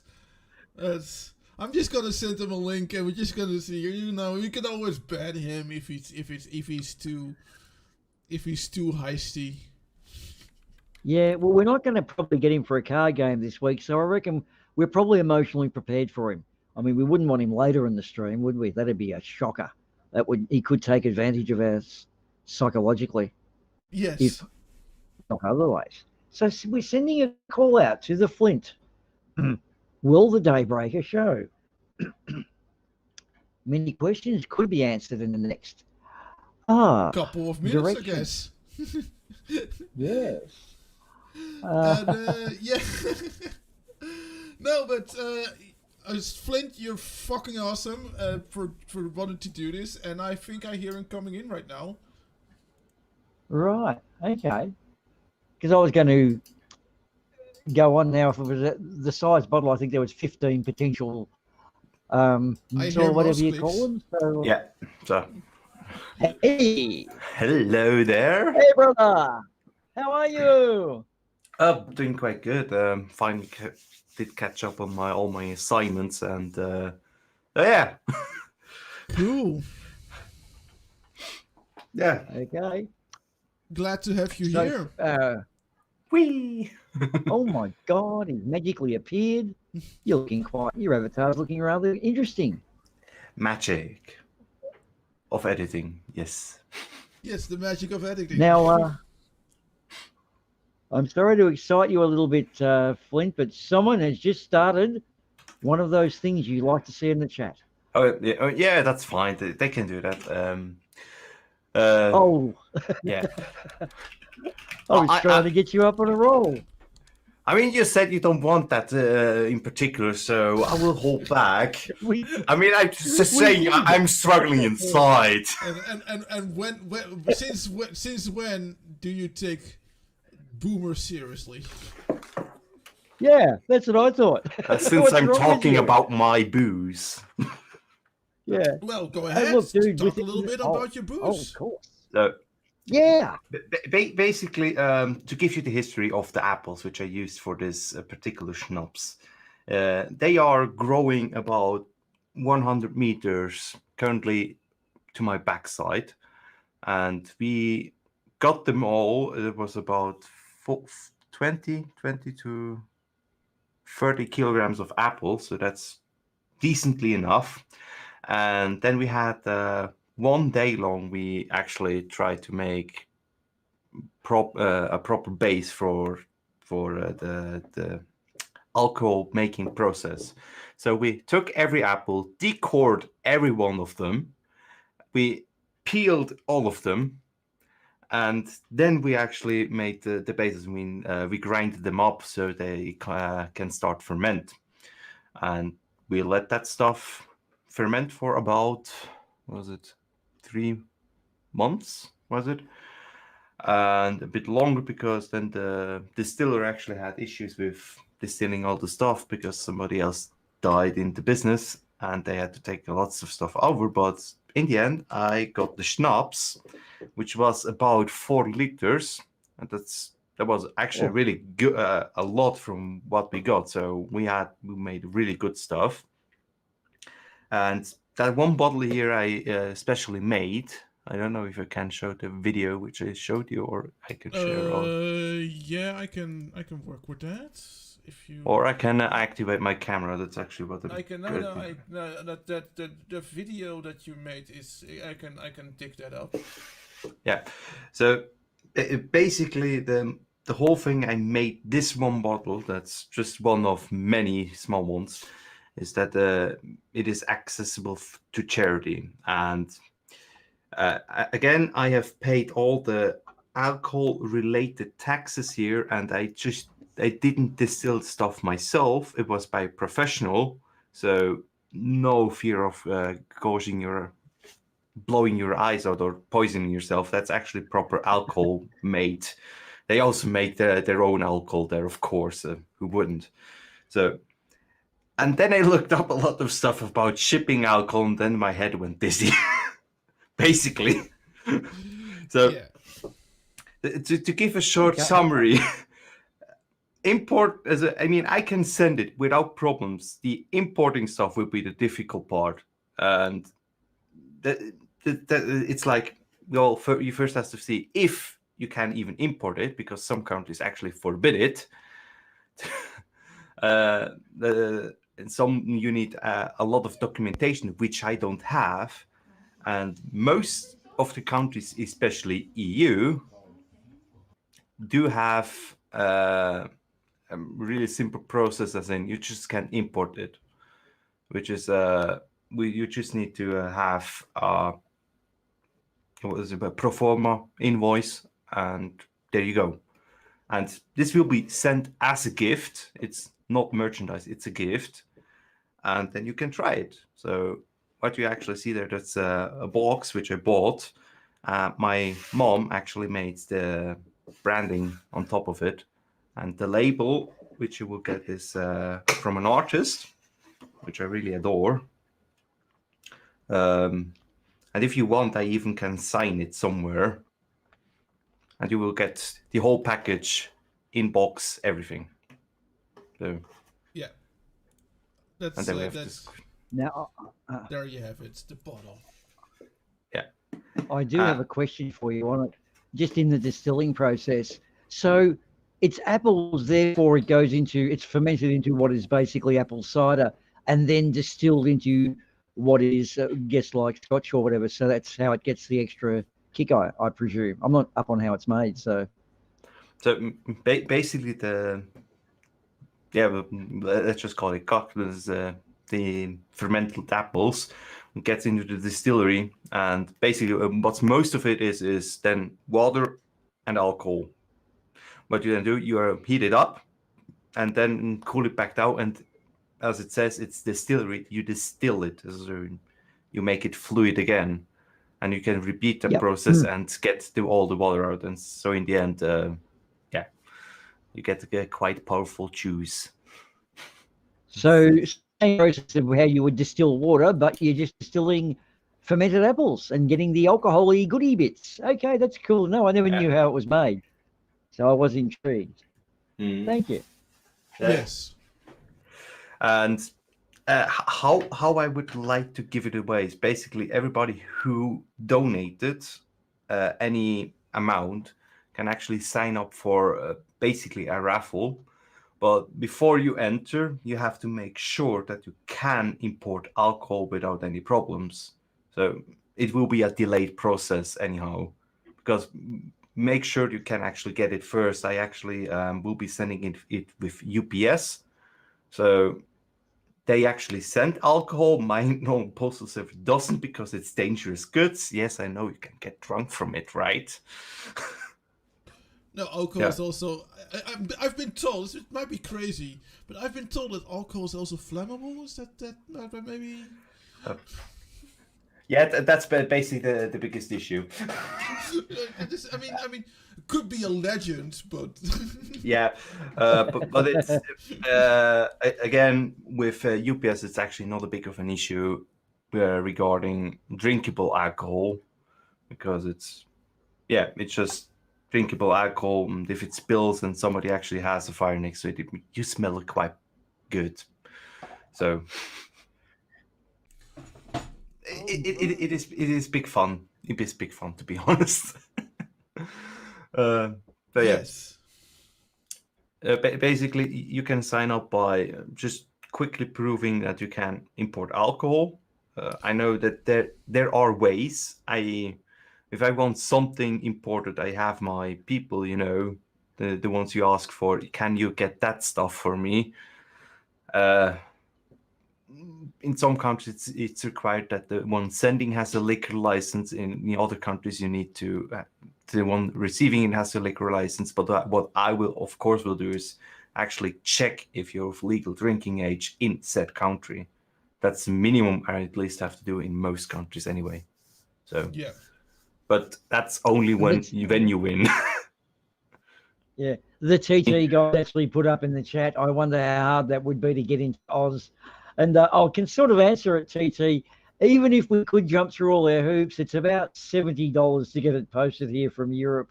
So, yeah, we have to make our own, unfortunately, mate. But I'm sure we'll work out something. I mean, that's not the only bottle I have. So I have smaller ones. That one is just the special one, the biggest one, which I made from the batch. I have plenty more. If we get it somehow to you guys, I would be actually really happy. Then you can say, yeah, my booze made it around the world. That is actually cool.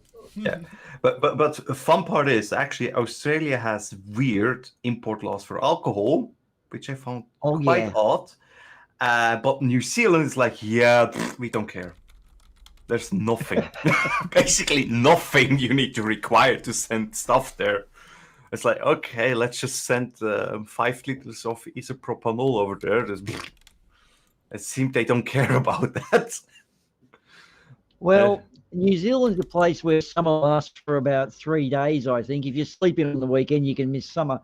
So I can understand why they'd let people let alcohol in, because you've got to have something to make your life a bit more fun. People are turning into miserable mongrels, I guess. So it's basically Finland of the South. Okay, yeah, I see. Probably, in that sense. They sort of talk like it's, But Finland actually has really high alcohol taxes, so. Yeah, from what I know. Someone is coming in. Are you hearing? Hey, we are a TT. It's TT guy. Hello. Good morning. Mr. Wilton. Good morning. How are you, TT? I'm good. I'm not as drunk as I thought I might be from this party, but it was a good night. So good to hear. Good to hear. I'm glad you're here. You missed the main show. You missed the awesomeness of the main show. Oh well, I have in the last sort of 2 hours. I've been catching up on Fast Forward, so I probably didn't miss too much of it. I jumped over the game show, but I heard all the true confessions of NF1 patients, and so sounds like a really worthy cause. Yeah, that was what I thought. Yeah, well, yep. You'd know it's a worthy cause from pretty close up by the sounds of it. So yeah. Yeah. I've not just the disease itself, but I've also had business with this with the Dutch Foundation, and I know that the money will be well spent. Yeah. Yeah, so I was going to New Zealand and distilleries and alcohol. Yeah, I was in a sort of a home brew store, and a woman came in and said, "Oh, I want to buy a still." This is in Australia, and the woman said, because she said, "Oh, in New Zealand I could buy a still," and the woman behind the counter said, "Oh, I can't sell you a alcohol still here, but I can sell you a water purifier." Yeah. In the homebrew store. Yeah. There could be no possible way you could look up online how to use that to distill alcohol, I'm sure, but yeah, no, it distills water, ma'am. Yes. Yeah. Yeah, exactly. We do have some strange rules. Yeah. One thing that a place they would allow it in, and I think this still applies, is if you've travelled overseas or you've got a ticket of some kind, and you maybe have come back, you can somehow get it done through duty free. We used to have things called duty free stores, and you could go in and buy very cheap alcohol if you were traveling overseas. Yeah. So it was sort of like, okay, we know you're traveling, so here it is, all really cheap. People try to get around it. Are you familiar with that, TT? Do you have duty free stores in your little locale? Oh yeah. I mean, well, I think anyone coming into Australia from OS can bring alcohol and tobacco in duty free. That's still a little a little sort of, I guess, loophole. But yeah. So, but it sounds like the best bet for this raffle might be within Europe or New Zealand, by the sounds of it. Well, let's see. Yeah. That's probably gonna be the most logical way of going, though you never know. Yep. It sounds like I forget who our brewer's name, our distiller's name. Howdy. Yeah. Sounds like you've done your research. Yeah. So that's basically. I mean, if you know a guy who has basically a liquor store and can fudge things around to say, yeah, I'm getting that stuff somehow. I don't know. Yeah. It's basically just having licenses and it's having the papers, etc. But I say I don't have much papers because I only have the one which is that I pay taxes in Switzerland for my booze. So yeah, it is properly regulated here. So it's not something that is designed for those laws are not designed for people who made purposefully, I might add, designed to send out booze that you made yourself per se. Yeah. So, I mean, if there's a will, there will be a way. So, I found quite a lot of things possible if you just ask people around and they say, yeah, well, let's do it that way. That's better. Go through 3 hoops before you actually end up where you are. Yeah. Been there, done it. Was fun. Yeah, it's pretty cool. You can get a company to distill it for you and kind of guarantee they're going to do it right, because you don't want to stuff that up, do you? Yeah, I mean, I know a friend who actually is in an association of distillers, and they still need to fit the regulations, etc. And it's in their own good interest to know what they do with the equipment. There can go a lot of things wrong when distilling alcohol. Yeah, my friend with the water purifier she might not have been the smartest knife in the drawer. Who knows? But anyway. Look, there was an instance. There was an instance where it was a lot easier to get things into Australia. That we have what's called the Therapeutic Goods Authority, and a company mucked up whereby they were not washing out machines and mixing no-dos with cold and flu tablets and whatever. And when that went down, which was a pretty big thing because it infected a lot of people, the government did their usual counter clout and went too far the other way. So now they're even really strict on personal use. They used to not care, but it's sort of the way it is. Someone mucks it up for everybody else. Yeah, run of the mill. So it needs to be somebody who is going to ruin for everybody, right? We get that. Yeah. Talking about ruining things for everybody. Oh, Flint. Oh, Arwen. My high school teacher once told me, alcohol is not a solution; it's a distillation. Oh, yeah. Oh my God. Have we started? I think maybe alcohol is not a solution, it's the solvent, isn't it? Is that the real way the joke goes? It probably is. Yeah. Well, sorry to be a sort of science pedant. Yeah. That's some boomers. I didn't know you like children that much. But there's also did you also know that they're making a movie, TT guy? Since you know almost everything, they're making a movie with Tom Cruise about distilling moonshine during Prohibition. It's called Whiskey Business. Arwen. Oh, Boomer. Arwen. I recently had to have a shout out to alcohol, and my letter went, "Dear alcohol, we had an agreement. You'd make me funnier, smarter, and a better dancer. I saw the video. What the fuck?"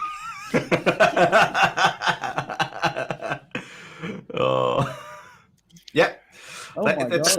That's me when I really get drunk. But then I won't stop talking, and things happen. In the schedule, bad jokes were about a couple hours ago. Did I miss that bit when I was playing it back on fast forward? I did say I missed the game section. No, you didn't really miss that sort of thing. So we're doing the bad jokes now, right? Yeah. Things happen. When you say it's like parlay's not really rules, it's sort of more loose guidelines, if you know what I mean. So I take it you haven't polished off your bad jokes, TT guy. I thought, being the life of the party, you would have been ready for us. We've been anticipating it. I don't have a collection of bad jokes. I don't think. No, I could get my 17-year-old to come and tell some good bad dad jokes. But yeah. Oh, okay. It could be risky this time of night.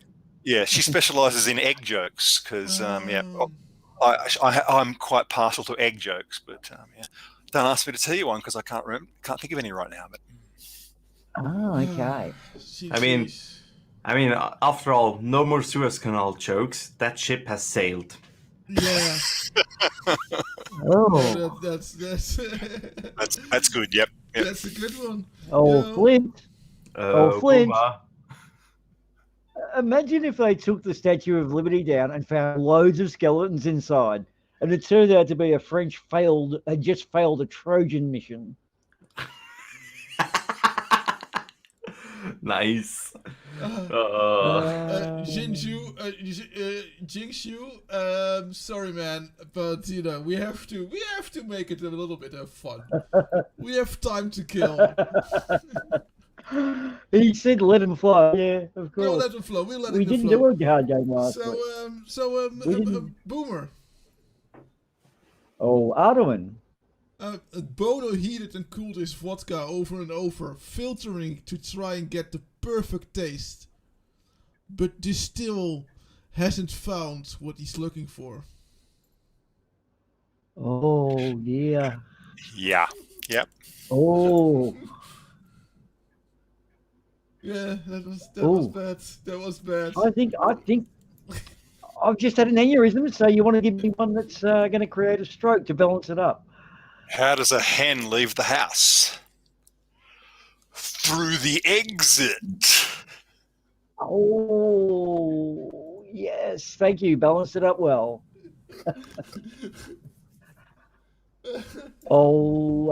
TT guy. Yes.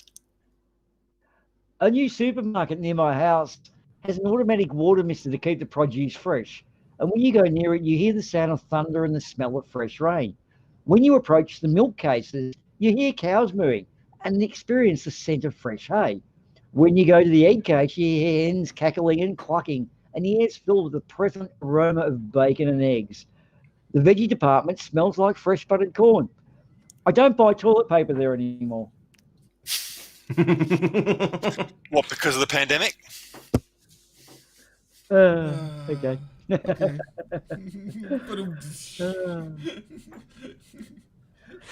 Bada boom. Oh, Arwen. I don't have the drum. Oh, Flint. Liquor might not solve all your problems, but it's worth a shot.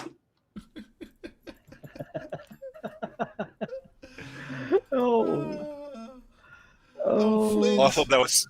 Oh, Arwen. Did you hear about the allegations on the forged distillery? No, I didn't. Oh, I'm sorry, fake Bruce.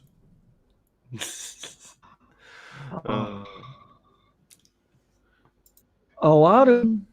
Oh, Boomer. I recently went for a job interview, and the potentially future boss said to me, "Describe yourself in 3 words." And I replied, "Lazy." Oh, Boomer. Oh, Flint. I'm giving up alcohol for a month. Wait, sorry, that came out wrong. I'm giving up alcohol for a month. The comma. Yeah. The placement of the comma. Did you guys know? Comma saves lives. Yeah. Yeah, it's the difference between. Oh no, that's capitals. Sorry. Yeah. Well, my common joke is there's a big difference between I'm eating grandma and I'm eating grandma. Well, I heard it was let's eat, Grandma. Let's eat, Grandma. Well, what you do in your family and I do in mine is our business between consenting adults. And sometimes not. Oh my God. But that's the thing with capital letters too, right? The capital letters is the difference between helping your uncle jack off a horse and helping your uncle jack off a horse.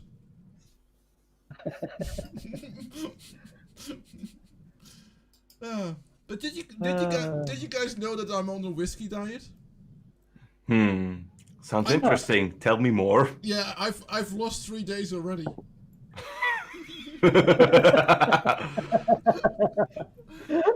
Weird. Not so much, but. Oh, TT guy. Yes, Boomer. I was watching a cooking show, and the host said you can use leftover beer to make battered chicken wings. What is leftover beer? I don't know. Good questions. That was the joke. Yeah, We're going to have to indoctrinate you into a card game. Okay. Whose turn? I know, and that's me not getting the joke is the joke. Damn. I trolled you double then. I'm going to double secret troll you. So a bear walks into a bar and says, "Give me a whiskey and a cola." And the bartender asks, like, "Why the big boss?" And the bear shrugs and says, "I don't know. I was born with it."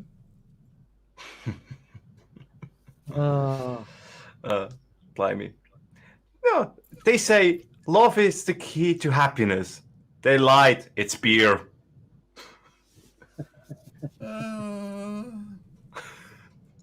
Barman would agree. Yeah, true, but today no beer for Arterwin. Arterwin needs to stay awake.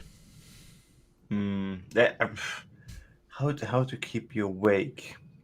Well, maybe in like 12 hours, I should eat some hot sauce. Maybe that will keep me awake. I mean, wait, actually, let me look something up. I'm pretty sure that I'll be shitting blood. Oh yeah, that will be fun. Yeah. Let me go there and there. Yeah, man. Hey, it will only take me 7 hours to get to you, so. Oh. And be wary. If I say stupid shit like that, I actually sometimes pull it off. I actually, TT, I actually rediscovered your beautiful, those beautiful videos that you showed us during. This is porn for you, right? Oh yeah, I get excited by those. GG porn. And I also noticed you found another version of the monkey bartering video. Yeah, which we covered in the same episode. Yeah. Yes, we Those did. bartering monkeys. What? the bartering monkeys. But you didn't replay the Yeah, I couldn't really. The monkeys on the backs. We did. We did that earlier. Yes, we saw Colin coming in, so we were obligated to show that one. All right, I must have skipped over that bit. Right. So for the geeks here, but this is actually pretty awesome. Yeah, they were macaque monkeys too, mate. We combined macaque and hyenas very well. Yeah, well, I mean, do you want me to ruin the joke? Or I just macaque. But then again, yeah. No, macaque. But it's not as funny. I've got a Scottish accent. All right, yeah. Geez, inviting scientists in to ruin jokes. Yeah. Yeah, scientists are way too serious sometimes. So that is RNA, right? Yeah. That was RNA being made. Yep. And now it's going to float off. Well, yep.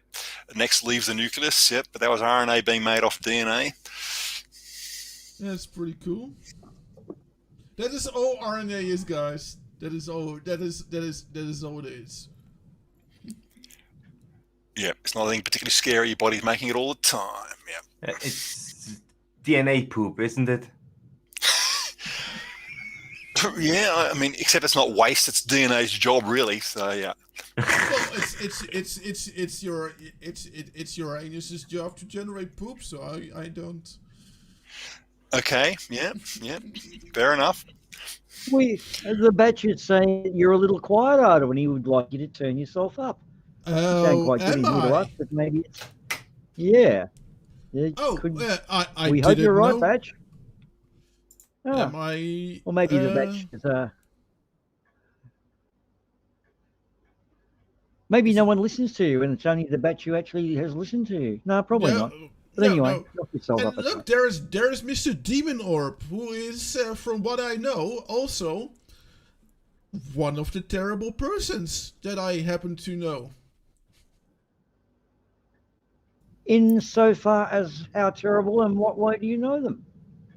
I see Demon Orb from time to time in the side chat of Sir Six weekly live streams, and I would really recommend that you watch Sir Sick and subscribe to him, because he is the one who brings terrible people together. I might have seen the sex, I believe. Would that be right? Is he the guy who's good at the sex?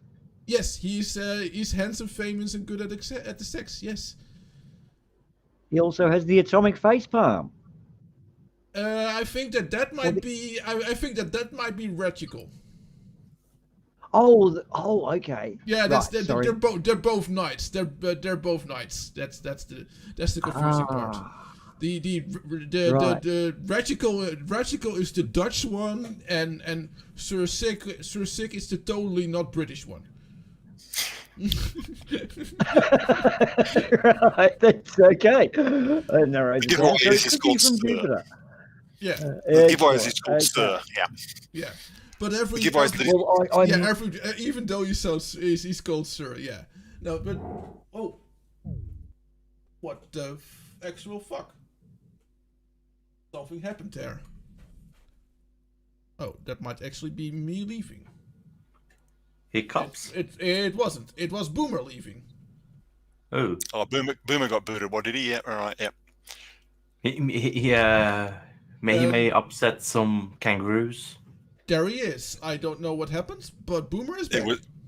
Boomer versus Boomer fight. Yeah, from some kangaroos. Yeah. I just got disconnected. Am I back again? How are we, Yeah, chaps? I think I got disconnected for a second there as well. So I don't know what happened. Oh, Maybe, okay. So maybe there was maybe it happens every almost 8 hours that we have Okay. been this Jitsi is going. it's a little bit of a panic mode for me because I've actually changed over. 3 hours ago, I was on the end of my month plan, and sometimes my internet decides to check me out and make sure I've paid, even though I have, and it's direct debit. So I was having a little panic there. Yeah, I can imagine. Now, I saw that you showed my advert, and speaking of pedants, someone corrected my calling them maggots. But yeah, I just wanted to call them maggots for effect. Who was that person that recognised a mealworm? I think that was Jin. Jin, that had to ruin my. That. And I tell you what, Yeah.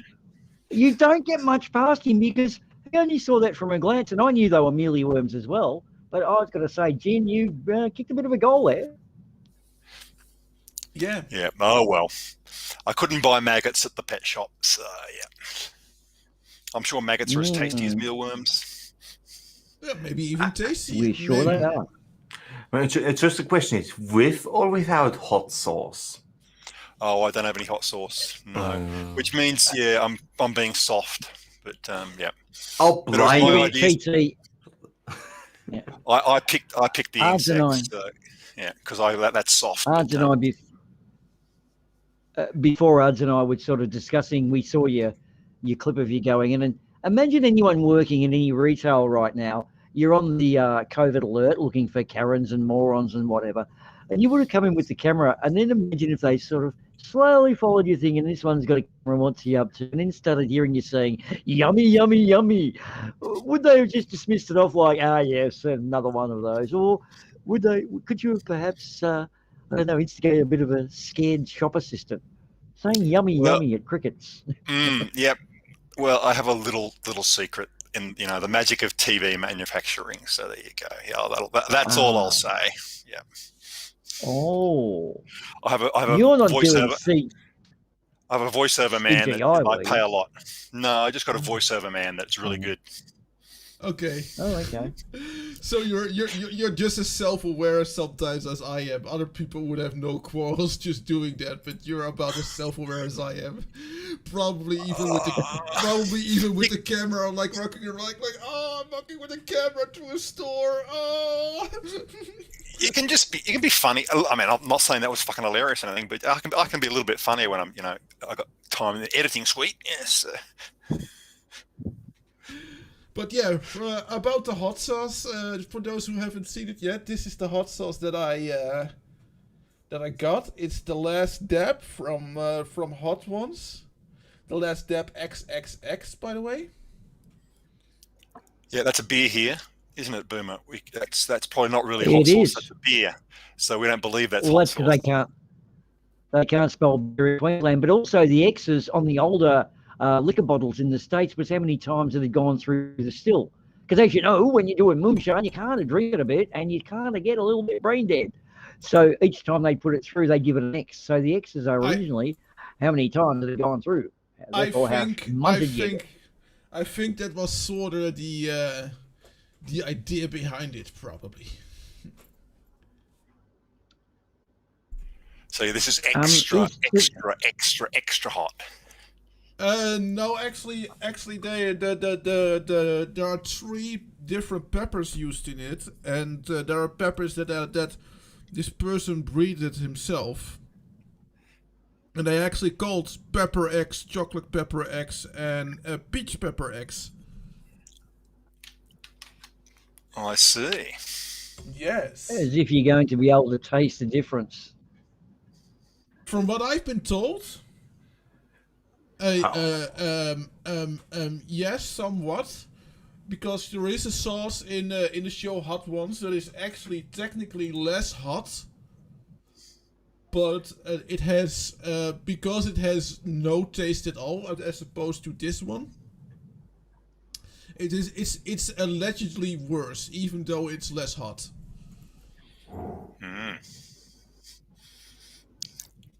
But I went for the hotter option. Because you're a sadist. Is it? You can be a sadist when you want to inflict it on. No, I guess you're a masochist. Yeah. I'm a sadistic masochist. Yeah. I see what you did there. So. It's like I'm sadistic towards myself. That's yeah. Yeah. Good times. But you know that's also why why I like my whiskey like I like my marriage. On ice. On the rocks.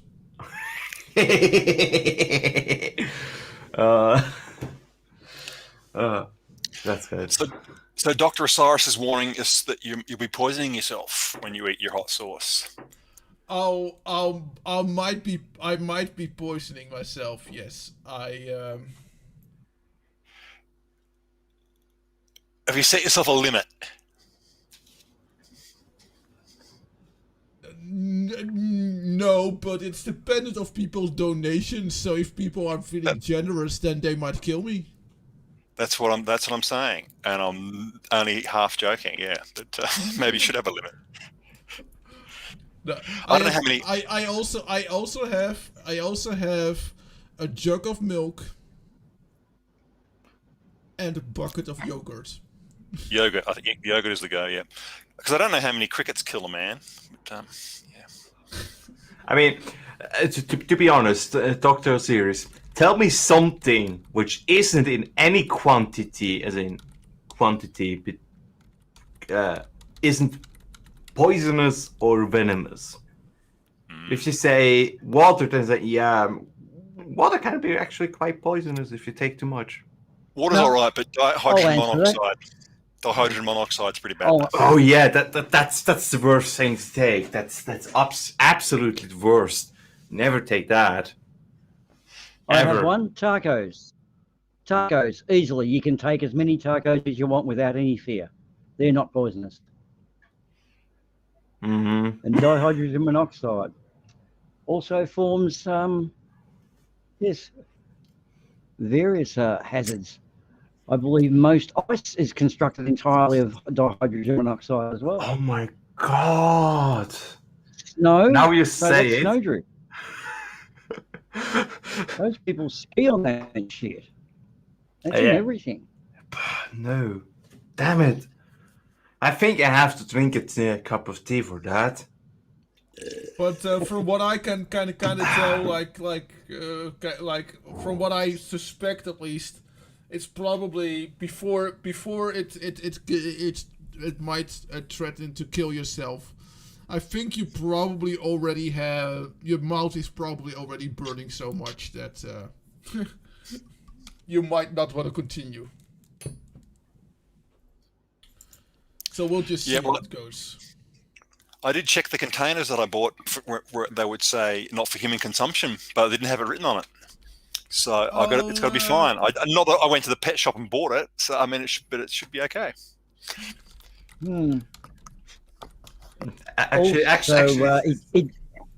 It didn't say not to be used as fuel in your car either. But somehow I don't think that's going to excuse it. Not to be used as an alternative energy source. It doesn't say any of those things. In fact, we could start a lawsuit against companies that don't put every possible warning on the label. Well, that was the woman that tried to do her hair with crazy glue or whatever it was, wasn't it? Do you hear that story? Gorilla glue. That was that. Gorilla glue, right? Yeah. And now I think it says on the packet, "Don't use on your hair." On the Gorilla Glue packet, yeah. The one I do find interesting is on the electric hairdryer. It says "Do not use in the shower," which I understand why they've said it, but it's putting a 240 active thing in the shower. But it does surprise you that what happened to make them put this warning on there? Did someone actually ring up and complain that they're in the shower, it was pouring water and wasn't drying their hair? the Karens of this world. Well, I don't know, and I don't know exactly how the rules in Australia are, but from what I could kind of quickly Google up is basically that it depends on if the crickets have being fed stuff that is that might not be harmful to you if it is in the cricket's body. Otherwise, it's probably perfectly fine. Oh yeah, well, I mean, I've eaten crickets from the pet shop before. That's a little confession. Yeah. So. Okay. I've eaten mealworms from the pet shop before as well. Yeah, but perhaps not in the quantities I'm likely to eat in 12 hours time. But yeah, again, depending on So is this a personal best? Will Are it you be going personal for personal best on this? Oh well, it should be quite easy to hit personal best. Yep. Yeah. Oh, good. So we'll be breaking records. Well, I don't think you'd be breaking the Guinness Book of Records. Yeah, whether they have that record, they're not really into excessive eating. I don't think the Guinness Book of Records anymore. No, because it's too dangerous. Yeah. Yeah. And I imagine, people in Europe could easily win that, with their insect-eating habits. Yeah. Did I say Europe or Asia? Yeah, probably. I mean Asia. Asia, yeah. Europe is not really big on insect eating. No. It's more on stupid jokes like, oh, boomer. Oh, water. What do holy water and whiskey have in common? I don't know. What do holy water and whatever you said have in common? Whiskey. They both burn, they both burn on the way down. Okay, so about insect eating stuff. Actually, Switzerland just recently, as in I think it was 2 years ago, 1 year ago, where they finally allowed actually this consumption, or rather the selling of insect as food here in Switzerland. But so far, I didn't come across any products which I could have tested. Mostly it's not actually the insects themselves, but grinded up and as in a powder, or actually already a finished product as in a burger or something like that. Yeah, apparently cricket flour is the go. They sell a lot of cricket flour. Yeah. Yeah, so that's actually something I want to try. So, yeah. I mean, why not, right? I mean, maybe also when people don't see that it's an insect, it might be less of a holdback for some people. Yeah, I mean the English word probably is palatable, more palatable to people. Yeah. I was thinking of that word, but I thought it was the wrong word. But yeah, thank you, palatable. That's okay. The English lesson comes free. Not that you need much English lessons, but how can this guy have earlier tonight? But apparently there's 40 tons of insects per person on the planet, which means they're a quickly replenishable supply as opposed to eating beef and cows. And in, I think it's the Philippines or Indonesia, the kids eat deep fried crickets like chips. They all have a little cup of chips and get right into it. So it's just, I couldn't come at that myself. Yep. Sorry, TT. Oh, I was going to say, I don't see how you can have a learning difficulty and learn English as well as you did. So I did hear you talking about that earlier in the stream, and we were saying that. And that's what I was thinking. When they're saying it's of course learning difficulties come in degrees, of course. Yeah. And when I came from high school, my English was not so great. But the way I learned English is actually just going on the internet and talking to people. And if you have a learning if you have a learning disability, then that is actually quite an easy way to learn a language. Because especially a second language, which is not too far related from your own language, so that you can kind of. And I guess you had of course had some training in it beforehand. Yeah, and television was English, like all the TV shows were in English with Dutch subtitles, and yeah. Yeah, it was interesting to see how you think that you thought some of its problem is about being able to concentrate for long enough to to learn and stuff. Yeah, Yeah, it's interesting also. Especially when it gets hard. When it's easy, like the basic English came relatively easy to me. So then I didn't had so much trouble with concentrating because I just took in the information and it came to me and I sort of got it. But when I actually have to concentrate on something to learn something, then of my mind just gets hazy and it's just weird. Right. Yeah. It was also interesting how the other guest, I forget her name, that was also suffered from it. That was saying that it seems like you guys have different experience. Roxy, in different spheres of learning, it was more or less difficult, and you didn't share the same sort of because, experience there. That's interesting. Yeah, it really affects different people completely different. Even my mom and my uncles are our symptoms are just completely different. Yeah. Uncomparable. Also, though, with the learning side there, a lot of the just teaching techniques are a one size fits all, which they have to do. But I've got to say, I remember just doing math at the beginning phases, early secondary school, because I had a Meccano set earlier in my life. I already understood year ratios and 10 teeth to 50 teeth is a 5 to 1 and so forth. And that immediately, because I had the mental picture, I could pretty much do any of those math ratio subjects off the top of my head. So I think the spatial perception is a much better way of teaching someone, with a map as opposed to a whole bunch of words. I think we all struggle with that, but it would be accentuated in a condition like NF. Yeah, exactly. And funny that you mentioned that, Dorcosaurus. I actually looking into Japanese at the moment, and what is funny to me is like if maybe you know him, but I follow the free lessons of Japanese man Yuta. Maybe you know that one, Dr. Osiris. But what is funny is like when he also tries to explain the language a little bit, and those tiny explanations about some inner workings of the language.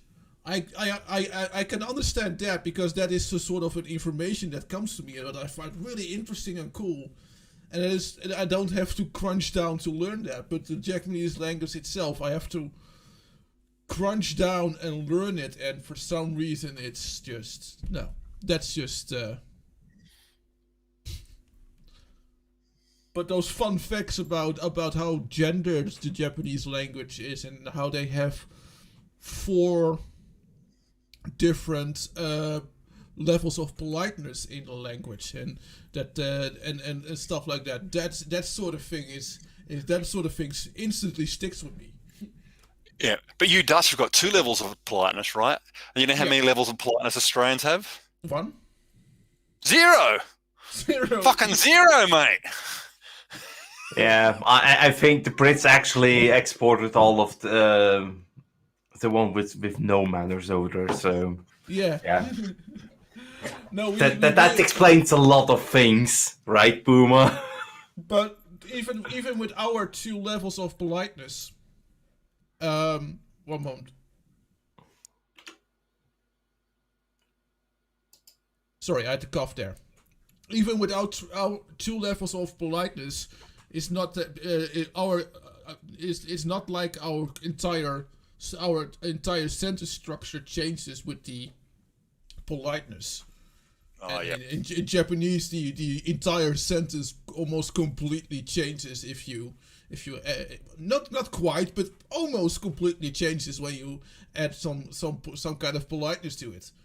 There's like you kind of structure the sentence differently, and then you add something to the sentence that you know that you otherwise wouldn't do so much. At least that's one from what I got. And with Dutch, it's basically just a different form of you. Yeah. So Flint, you're in Europe, right? Which country are you in?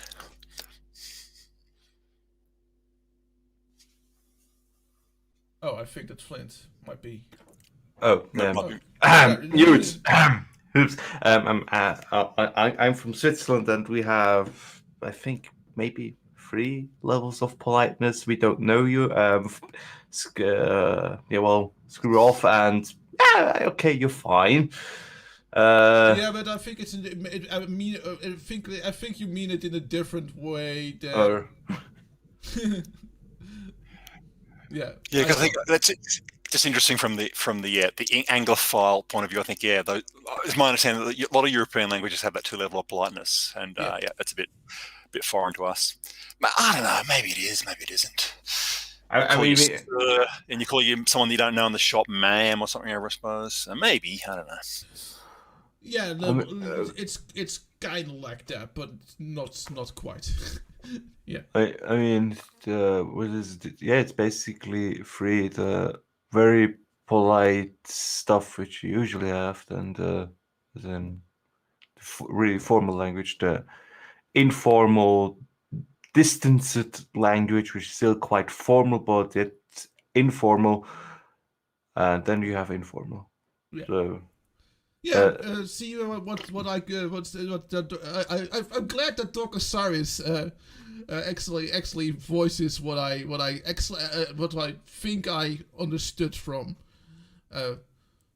this guy's explanation. But yeah, language is really interesting. It's just that I already speak 2 languages and another language, a couple of words, and I decided that that's enough for me. Well, for me, I speak German, especially actually Swiss German in dialect. Quite well German on the other side, so that's one language. And I speak English quite well. I understand and can partially talk Dutch a bit, and then I speak math. That's, I think, good or not. What's that last one? That's mathematics. That's a language. Oh, maths, right? Okay, yep. That's a hell of a darn language. Yep. But does anyone here speak Klingon? Nope. Or Elvish? No Elvish. Actually, I can speak a couple of words in Finnish. It's not much, but it's enough to get around in a country. In Klingon, I only know patak. Patak. Yeah. What does that mean? There's not really a translation for it, but it's kind of like idiot, dumbass, that sort of thing. Klotzack. Here, another. Okay, fine. So, it'll now give you the summary of all the words you need to know in Finnish, and that is kiitos, which means thanks, and terve, which means hello, polite, as in polite, a polite hello. That's all you need to know. No, you need to know how to ask for beer. That is already advanced. That is highly advanced. And then you say XLU. That's 1 beer. Right. If you want to order 2 beers, everybody will look at you because nobody there has friends. Speaking of bad jokes, right? All you need to know in the Netherlands is to say the sentence 5 gram White Widow, alsjeblieft. 5 something others, please. Right. 5 gram White Widow. Yeah. No. What does it mean? Nope. 5 grams of White Widow. Okay. And I'm pretty sure we have at least one connoisseur here who knows what White Widow is. I mean, I can only guess. Okay.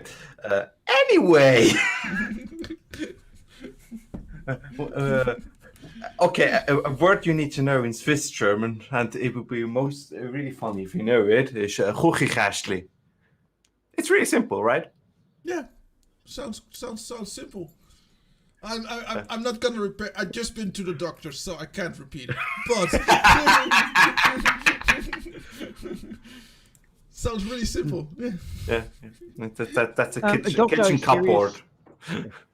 Yeah, Dr. Osiris has come up with a bit. He said he knows about 20-ish languages. I've got to throw a question back. How do you stay fluent in all of them? Because 20, that is one shit ton of different things, 20 possible words for a given word. How do you do that? And do you still speak them all? Sorry, that's a question to our chat. Oh, sign language. Sign language is something that I really should.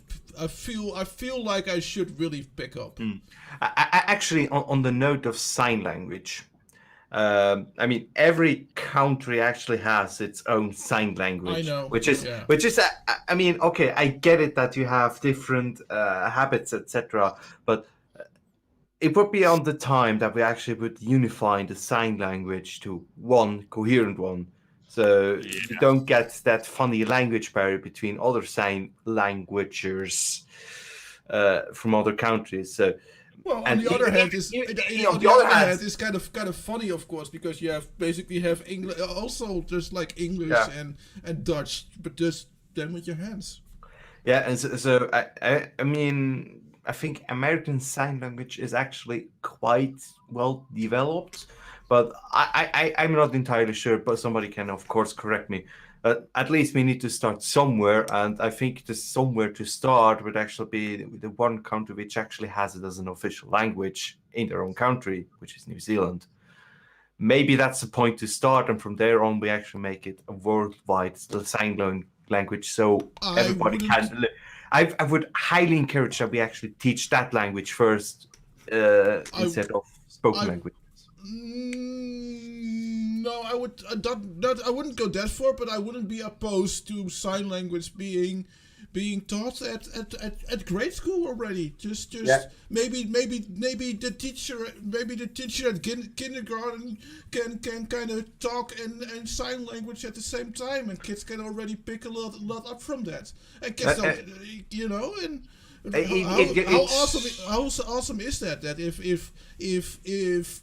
a random kid comes into the class at grade 4 or something like that, that all the kids already know sign language. Yeah, I think it would be something great if we had one unified sign language that we would make with people with speaking also with their deaf ears. The other thing I don't know, but mutes and the deaf ones. I think there would be a great inclusion, and the ones which are not included in that is, of course, the people who can't see, but again, they can hear. So that's one big thing that we bring. It would actually, if this language would be unified and the same, it doesn't need to be highly complex. Something you can communicate with each other without even uttering a word. So, that's great. And of course, to me, it's also like for people like me and my friends, all these laws are made like, new buildings have to have handicap access, and even old buildings, if they have the possibility, unless they're on the monument list, they have to have wheelchair access. They have to arrange wheelchair access. Unless you're a really small business, I guess that then there are always some exceptions here and there. You get that. There's all these not even European laws, even international laws. That it's an international law that countries have to make accommodations for their inhabitants in a wheelchair, and for people who are hard of hearing and deaf and mute, I feel like we don't accommodate that much yet. Yeah, we put a translator near at the important events and stuff like that. But It's I think something which only just happened here recently was that the bus drivers here were basically forced to stop for people in wheelchairs. That's only just happened recently, meaning in the range of tens of years. Yeah, that I mean with recent. That was only a recent development, so that is. I'm not allowed to use them with my mobility scooter, but we have buses that can actually kneel. So with our buses, I think you can enter it with a mobility scooter. It's just it's highly limited, as you know. Now here I could, but it's not allowed. Yeah, so that's what they do here. So, and now it's like actually I like to see it, if I go with my friend who is in a wheelchair onto a bus. It's actually a lot of people who help getting out the ramp, so we can get him on. But that's the beauty of the newer buses that we have. No one needs to get out anymore. They just kneel. They kind of kneel, and it's just a little tiny plank that goes out. But because they kneel to the sides, somewhere in a wheelchair can just go in, and no one needs to stand up and help. It's actually awesome. Yeah, I mean, I get it if you have the infrastructure to accommodate that. With us here, we have so many different heights of the borders, etc. We used to too. Yeah, I mean, again, the solution is great, and a lot of people actually help, and the bus driver must help. And usually, with somebody like that, is there most of the people actually put out the ramp for them, and that's actually kind of the issue that they ran into here, is that there was a sort of a mixed rule where on one hand the bus driver wasn't allowed to to leave the steering wheel. And on the other hand, he had to help, especially when there are no passengers. So there was this weird, because there's also a good reason why he wasn't allowed to leave the steering wheel. Because of course. I mean, that could cause some issues. So that is why they went for the option to instead spend the money to make the bus stops. Just adapt the bus stop. If a bus stop wasn't high enough or too high, they just fixed that, and they just made buses that could adapt too, because that kneeling is not one setting. The bus could kneel as far as little as needed. So that is what they did, and of course our trains on our manned train stations, you can get help in and out the train. It's awesome. Yeah. Even with a mobility scooter on trains. I see your bias there, but yeah. But that is important for me, because I can actually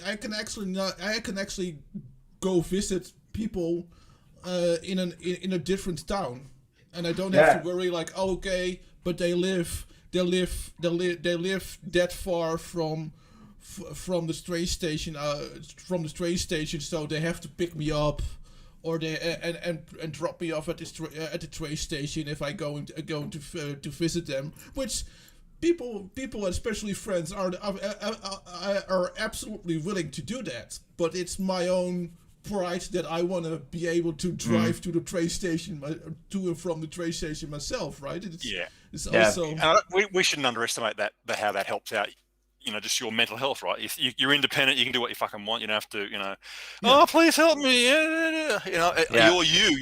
You are now independent. I think, and that's having the kneeling bus. You don't have to say, oh, can someone please come and help me, poor helpless, ards. I need, So I'm a 36-year-old man, Yeah. And then that would be the only thing that I needed help with. That's also an extra thing. Like all the other things in my life I managed myself, and then for this one little shitty thing. And it's with trains it doesn't work. With trains, someone needs to come out and physically lay out a ramp and stuff like that. But still, even that is arranged pretty well.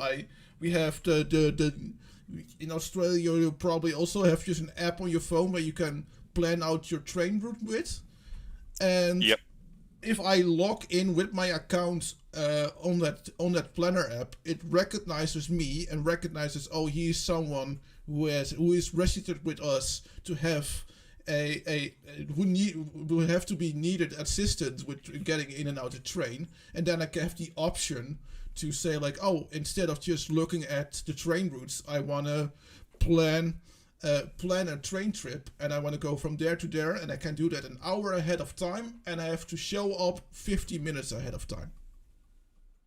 I mean, so that I have time to go to the platform and get the set everything up, set etc. everything up. Yeah. I get that. My friend actually needs to plan it a day in advance, and then it needs to be there. It's also about half an hour, 15 minutes. Yeah, it used to be a day. It used to be a day here too, until they recognized that was just fucking ridiculous, because and yeah, it works. It works pretty well. I even had one time, because they have an obligation too, because as long as I was able or am able to get assistance, they are responsible for me if I planned in the trip early enough. And I had one time I was at the other side of the country, and I took the last. I planned in the last train that was possible for me. Mm-hmm. And I get to the platform, and it says cancelled. Oops. And I freaked out, because it was like 12 a.m. I get you. Once was not once. I was a couple of times stranded with the railways. Like, So I call the number, and I say this is this, and he looks it up in the computer and sees that I see that they're cancelled, but that you planned a train. Okay, no problem. Just wait outside, and there will be a taxi in about an hour, because sadly they have to book it in, and sadly it takes an hour for the taxi to come. That's just how it works. But there a taxi van was stopping in front of the train station, and they took me to the train station where I was supposed to go, and that's how I still got home, and it didn't cost me a dime extra. It's that's actually really nice to because it works that well. They are obligated to do that. It's it's an obligation that they have. You live to tell the tale, and now we're here. Otherwise, I would probably still be fine. I just wouldn't have slept at home that night. Oh God! Slept on your mobility scooter. No, I could probably have arranged something with someone who lived there and made an arrangement. Because I was part of a cool community that was almost as cool as this community, and so that would have been fine. But you've been cheating on us. You've been cheating on us with some other community. That was before I joined this community. Oh, I see. That was the Ingress community. Ooh! Oh God! Yeah. I don't know what the Ingress community is. What's that? Ingress is the father of Pokemon Go. Oh. It's made by the same company, and it's also GPS based, and it's kind of like King of the Hill, capture the flag with GPS on your mobile with GPS basically. And it's all over the world, and you have two teams fighting for control against each other with a kind of a bit of a back. Dr. Osiris, I don't care I don't care. Smurf rules.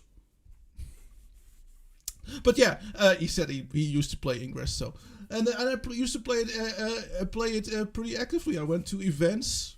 I traveled Europe for it. I've been to Berlin for it. Twice for Berlin. I won with the group on an activity, and won solo with my mobility scooter in the train, even though my mobility scooter was technically too big for the train to Berlin. I still took my mobility scooter on the train to Berlin somehow. I just acted like a dumb disabled person. Does that work occasionally? Sometimes it works, yes, and it works for blondes. It works for blondes sometimes, I hear. So why not take advantage of that? Sometimes you have to, and I did because you could follow like a route there. You got a little image on your profile, and if you did a couple of them in a row that fitted together, you could get like an entire picture in your profile. And there was one in Berlin that is like really, really big. You even have to scroll through your profile to get to see the entire picture. It's ridiculously big. It's way too big. And it was 140 kilometers, and I did that in like 5 or 6 days. Just all on my own, driving around through Berlin until my mobility scooter's battery was flat, and then I would almost flat, and I would go to the apartment that I rented and charge my mobility scooter to sleep, and then continue on my way the next morning. And it was, it was a pretty awesome week, even though I was mostly alone. Alone can be good. So I see Dr. Osiris, one of his 20 languages is in fact Klingon. So go Dr. Osiris. And is one of them Sindarin? Or Eldar? Eldar. I'm familiar with Elvish. I don't know how to speak it, but because that's a but Elvish is not one singular language. Oh, I see. Yes. You've outgeeked me. There's different dialects of. I bet you. I hear that you've never read the Silmarillion. No. Funny enough, someone was talking about that book tonight, saying it was stupidly complicated and it didn't really go anywhere. I disagree. I disagree with it not going anywhere. I do agree with the stupidly complicated part. It was all. I think it was talking about they've got lots of genealogy, so it's hard to follow the characters or something or other. Yeah. It's the difficult part about is about one, especially at the beginning. Tolkien kind of wrote it as a sort of a. He writes the beginning kind of sort of like a Genesis story, so it's kind of written in the same style, sort of, but then about how this god created other gods and that sort of thing. Who begat who, right? Yep. Yeah, and then it's still a story through the ages, and especially the humans. Well, the humans only lived so long, even though they lived far longer than we do than the humans during the Lord of the Rings. They still lived relatively short. So there they go from human to human to human sometimes, and from elf to elf to elf. And it's not you're not following one character or one group of characters, so that can be a bit weird for a story. You're more following a chain of events instead of a one coherent story. But it is a chain of events that is sort of linked together with specific items. Yep, well, I guess people can handle that. Yep, doesn't have to be a one person telling the entire story. No, Dr. Osiris can't do Welsh, apparently. You can't do Welsh. He's found a language you can't do.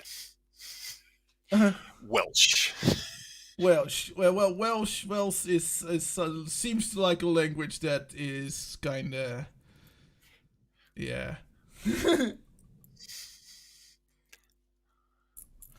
But yeah, I actually found it. I actually found the Silmarillion absolutely super interesting. So I've actually read it like 3 times.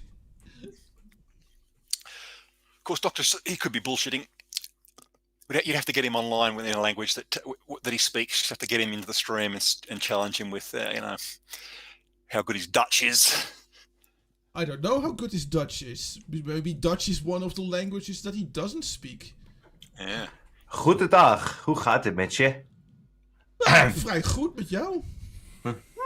Oh, goed. So everyone's good, right? Okay, that's good. Yeah. Good. I mean, in French, that's actually much more simpler. Ça va? Ça va? Ça va? Ça va? Ça va? Ça va? Yeah, That was a legit conversation in French. Yeah, that's French is one of the weirdest languages I don't know. Yeah, je ne pas parler français, je suis touriste. Yeah. That's me. I'm Swiss. I'm 1/4 French actually, and I hate it. I've been in Paris, and I was very happy that with a little bit of extra pushing, you could go around with English there pretty fine. Woohoo! Sometimes you had to be the asshole tourist for it, but I didn't mind because yeah. Hey, Boomer, are you awake? No. Because I was just going to Yes, I am. I'm still here. Damn it! I'm taking.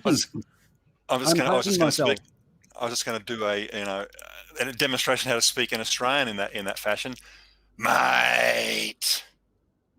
The bit I love about Australian is how we have one word with about 20 uses. Like fuck. If something's a fuck can be good, it can be fucking great. It can be fucked. Piss.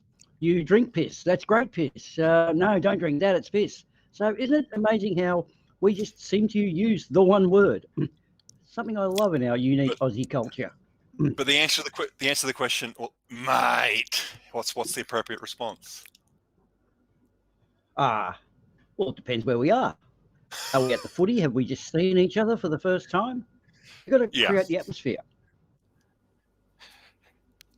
I just thought. So where are we? You just said mate. Yeah, well, we were at the footy, but no, I just thought in similar fashion to the French conversation where just one word gets said. And I have heard Australian men just agree with each other, mate, and the appropriate response is mate, and then that's the end of the conversation. No, So, I think when it comes to Australian culture, the shortening and the adding of an O. Robbo, Jacko, Macca, or adding an A. You know how you always shorten it, then create another, shorten it down to a syllable, then add an A or an O. Ardo, Quinto, TT doesn't work, T-O, whatever. Yeah, that's the one I love. It's called drunkenness, I think. It's easy just to say that. Okay. Yeah, it didn't quite work. That's why I chose it. In fact, but that's why before we were going on, I did actually want to jump in with something when you guys were earlier talking about your transport system with disabled access. And here's something TT guy can know of. But here in Australia, we actually have a disabled senator called Jordan Steele John. And he was elected to Parliament in 2017. And he's been an amazing disabled rights advocate, as well as other things. And what he did is, at the time before the last federal election, he was well placed insofar as the government didn't hold a majority in the Senate, therefore needed all the independents. He was an independent Green, and he managed to get a lot of his legislation through when he was important. Now, the last election, the Senate figures have changed, and he no longer wields the same power. But as an indicator, the thing with him, the government hate him because he doesn't toe the agenda. He's the youngest ever senator to be elected at 23, and he goes hard. He got a disability rights bill through about disabled prisoner abuse, which here there too he'd been unknown of. He also got one about the lack of government for Australian video games. He also tried to push one to lower the voting age to 16, but it was knocked back. He's actually a real guts politician, and he's probably our best yet because he's so focused on his cause. And to me, he's a Green senator. He's actually an admiration. He uses his position for the better world as opposed to most of our other pollies. Sorry to read you back on that, guys, but you're sort of getting off in the direction. But absolutely fine. Yeah.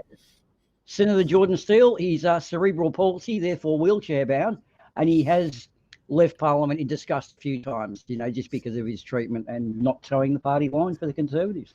But anyway, that's my little rant, which I had to bring up. I did Google it and made sure I got my facts right. Awesome. No, that's good, man. I was thinking of maybe jumping into another commercial. Neurofibromatosis is a genetic disease that causes. Who was that guy? That guy scare you? I clicked on the commercial before I finished my sentence. I was thinking of going to another commercial block for a moment. Well, I'll take this opportunity to bow out and go to bed. Sucked in. If you got 24, how many more hours you got? Way too many. A couple. We got a couple. That's why I was sitting back. I was letting you fly. I was letting you fly the Aussie flag, TT guy. That's right. I never promised you a 24-hour live stream. So, but I'll be up. I'll be up in 8 hours or something. So just read it and weep. Aussie. Oi, oi, oi. Okay. Cheers, mate. Been a pleasure. Good night. Have a good stream. See you. Yeah. Thank you. And then I quickly gonna run to commercial where I run to the toilet and stuff like that. And we're gonna see you in like 3 or 4 minutes. And me and Fleet will talk casually in the background. Which no one will hear. Ha ha ha.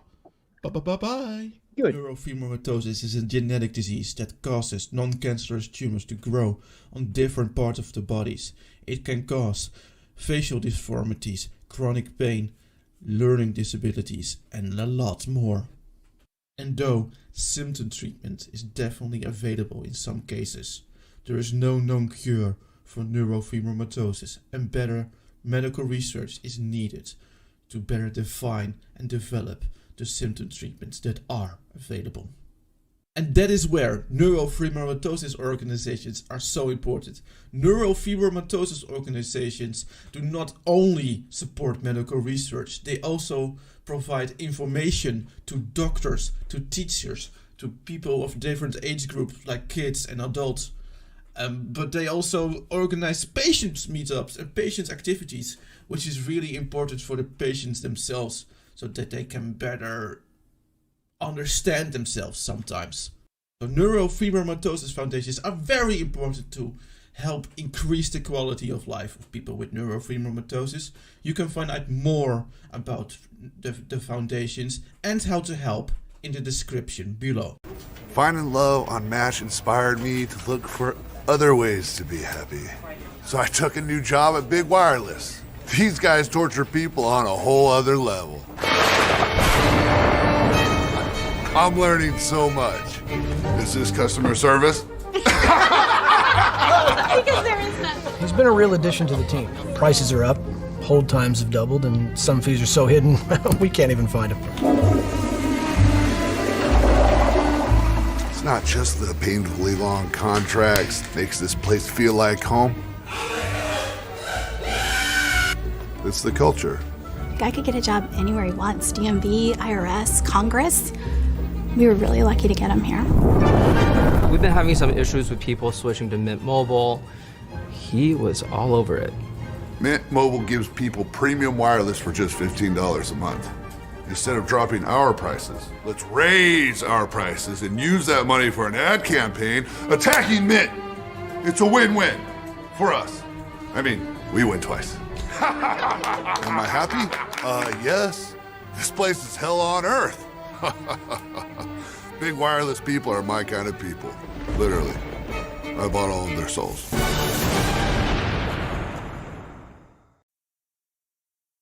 Why are we wearing these outfits? I thought we should practice our Irish step dancing to celebrate the St. Patrick's Day season.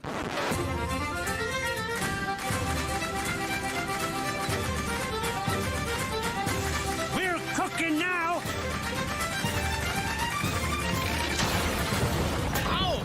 Maybe all we need for St. Patrick's Day is our Guinness. Ouch! All we need is Guinness! Brilliant! Brilliant! Enjoy Guinness Draft responsibly during the St. Patrick's Day season. Mom, can I have a popsicle? No, honey, you'll spoil your... Hey parents, tired of those out-of-control kids? Throwing embarrassing tantrums wherever they go. At the grocery store, on the playground, even at the dinner table. You've had it with parenting, but wait, there is a solution. Introducing Nap Time, the latest, most effective tool for child tantrum prevention. It's simple. Just douse a rag with our patented Sleepy Time formula, place it over your child's cry hole, press and hold gently for 8 to 12 seconds, and presto, no more tantrum. I was beginning to think adoption was the only way out. Then a friend of mine introduced me to Nap Time. It's never been so quiet around here. The secret lies in Nap Time's revolutionary fast asleep formula. Developed by military-trained scientist doctors from NASA, Nap Time's powerful molecules rush to the child's brain on contact, gently inducing instant tranquility. This is chloroform. Already put those wallet-draining crap factories out on the street? That's okay. Nap Time works in any situation. On the golf course. An awkward blind date. I had a really good time tonight. It even works on pets. After we had our first child here, we regretted it almost immediately. We didn't know that she'd cry so much. Talk about defective. But thanks to Nap Time, our little Samantha here hasn't made a noise in weeks. I keep her in a shoebox. Call now and we'll send you your very own 24-ounce bottle of Nap Time solution for only 23 easy payments of $1.99. But wait, there's more. Act quickly and you'll also receive the all-new Dream Sack absolutely free. It's compact and portable for those on-the-go tantrums. Just cover it, tighten it, and forget about it. It's that simple. We can't breathe good. So if this looks familiar... I feel pregnant.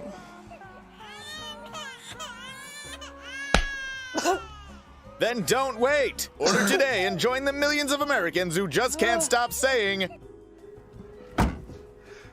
Thanks, Nap Time. Thanks, Nap Time. Thanks, Nap Time. Nap Time! When they just won't shut up. Nap Time is not legal in the following states.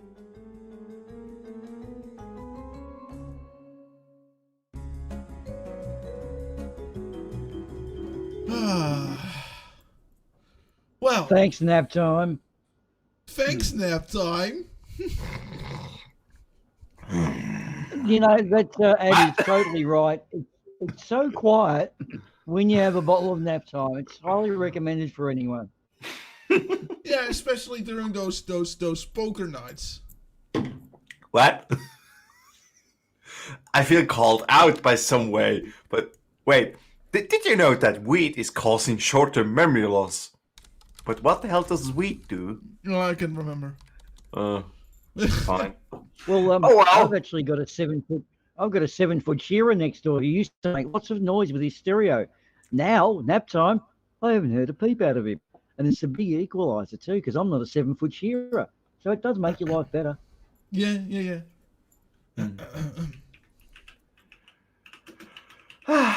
So. Yeah. Awesome. How are we doing tonight, guys? I might have a video or two here and there laying around, but I thought let's first hear what how you guys feel tonight after 8 hours. Whoa. So, let's just say I feel a little bit of content, and yeah, that's it. Well, I don't have any much more. I'm just like, yeah, let's keep this thing going. It needs to be going. Go. I can't stay up all the time because tomorrow is Mother's Day here, so whee! Oh, well, did you guys... Yeah, we're here too, but... Yeah. Did you guys know that Cat Kerr once went to heaven? Ooh, fancy. Well, just quickly, you know that Mother's Day can be easily avoided with Nap Time. So you didn't think ahead when you have to do it with Nap Time. When she wakes up, say Happy Mother's Day. She won't know it's Thursday. Ooh. Actually, the only thing which I really was disappointed by is that I didn't get presents which I asked, what she wanted didn't come by now, which were tickets to a show. So I could hand it over to her, but I don't care. They will be there anyway, so I will come next week. Well, yeah, okay, Dr. Octa or Dr. Osiris actually asked a really good question. if it's cured ham, what did it have in the first place? I don't know what cured ham is. And It had it had future bacon. That's what it had. Yeah, and no, it got cured into ham. I think it had the bad case of the living. Yeah, exactly. Living, the worst thing that will always end in death, for 100% certainty. Yeah, and now the ham is cured. That's what I think that happened. Yeah. I mean, cat cur, everyone. Do we need to introduce cat cur? Yeah, I mean. Oh, thank you so much, Mom. My mom says, "I wish I had nap time time years back." Ooh, Arwen. although it's a totally different language, I totally relate to her position for reasons I'd best not disclose right now. Mrs. Arwen, very good point. I have you no could have saved us all a bother. Of course. That would be the wise thing to do. I'm up for a bit of cat action. Have we got any cat action happening? We have some cat cur. And cat cur actually went to heaven. Oh, yeah. And so God fully prepared me to be taken to heaven and see what he wants me to see. Then he takes me and brings me back to share it. And I've been doing that for over 20 years. Wow. He appeared to me many times, but in 1996, appeared to me and said that he and the Father were going to start taking me on tours of heaven so they could reveal heaven to earth in great detail. I happen to be a detail person, and the few companies I worked for, especially the law office, or design, interior design, they loved that detail thing in me because nothing was left out, nothing was forgotten. I also have a photographic memory, which God uses that. So I remember every time I've been to heaven, and I stopped counting after 1,000 times. So apparently has been to heaven for like 20 years now. She's been traveling back and forward because they like her attention to detail.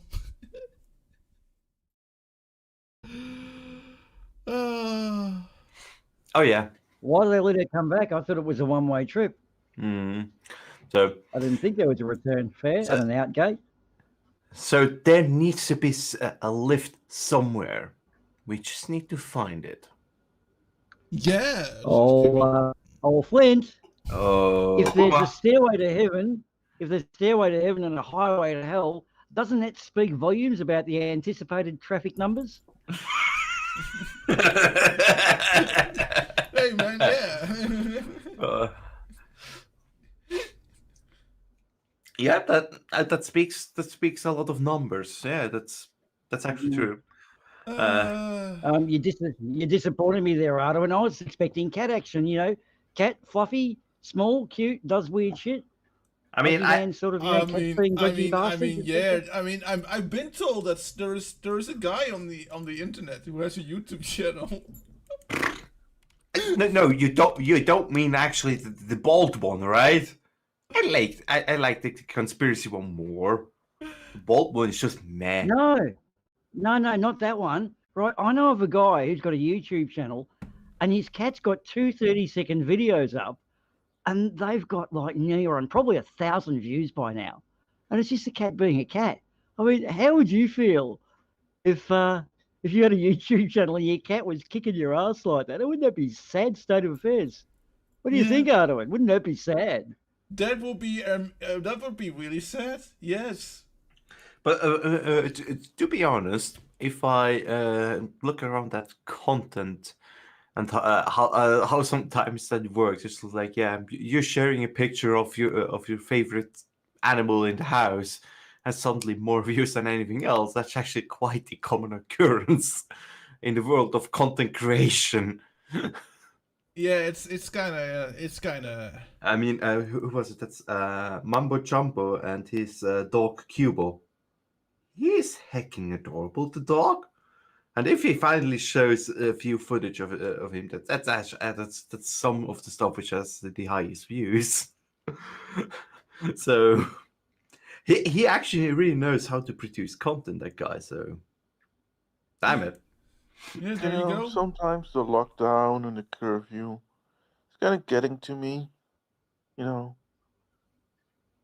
even if you're pro restrictions, it can be kind of hard. But then you get this. Get the fuck away from me. I'm sorry, Your Majesty. See? This all makes it better, right? This all makes it better. Oh, hail the Queen. And that one video had freaking 538 views. Nice. It's a cat video. What did you expect? Yeah.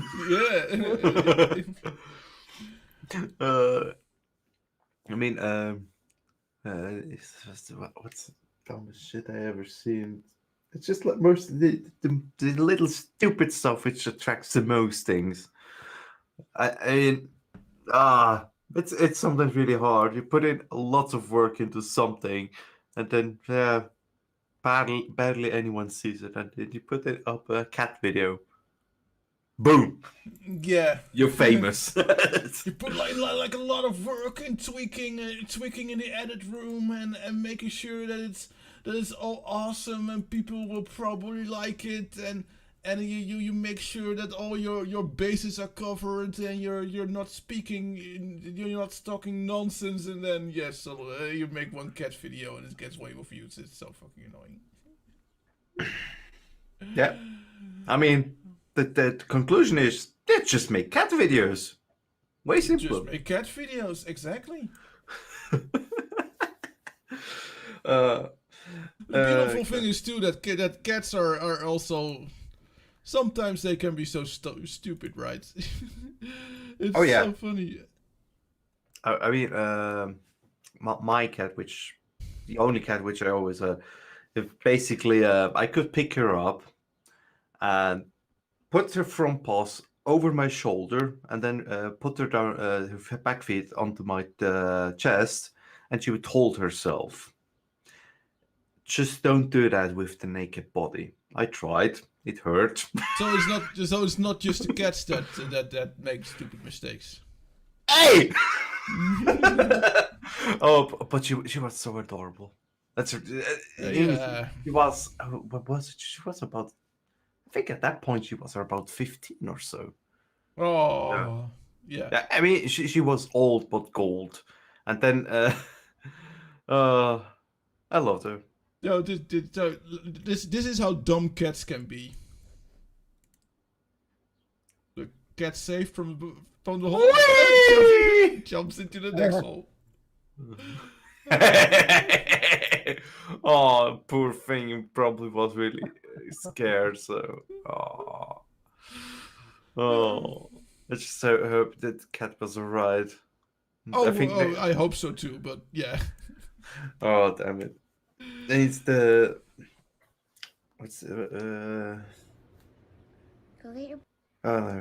stupid pet moments. You know, snakes don't have much of a brain. Especially mine. I had to see one in particular, lady. She's called.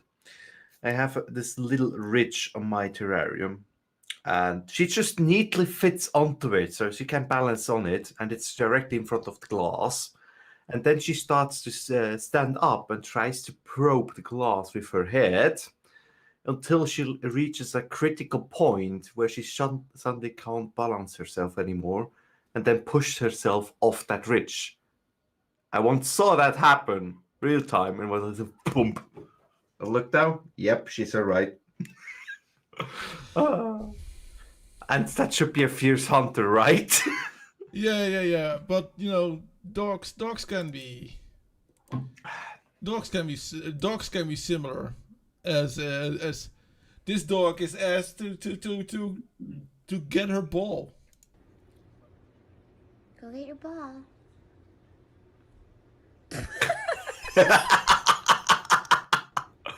Aww. Aww. Okay.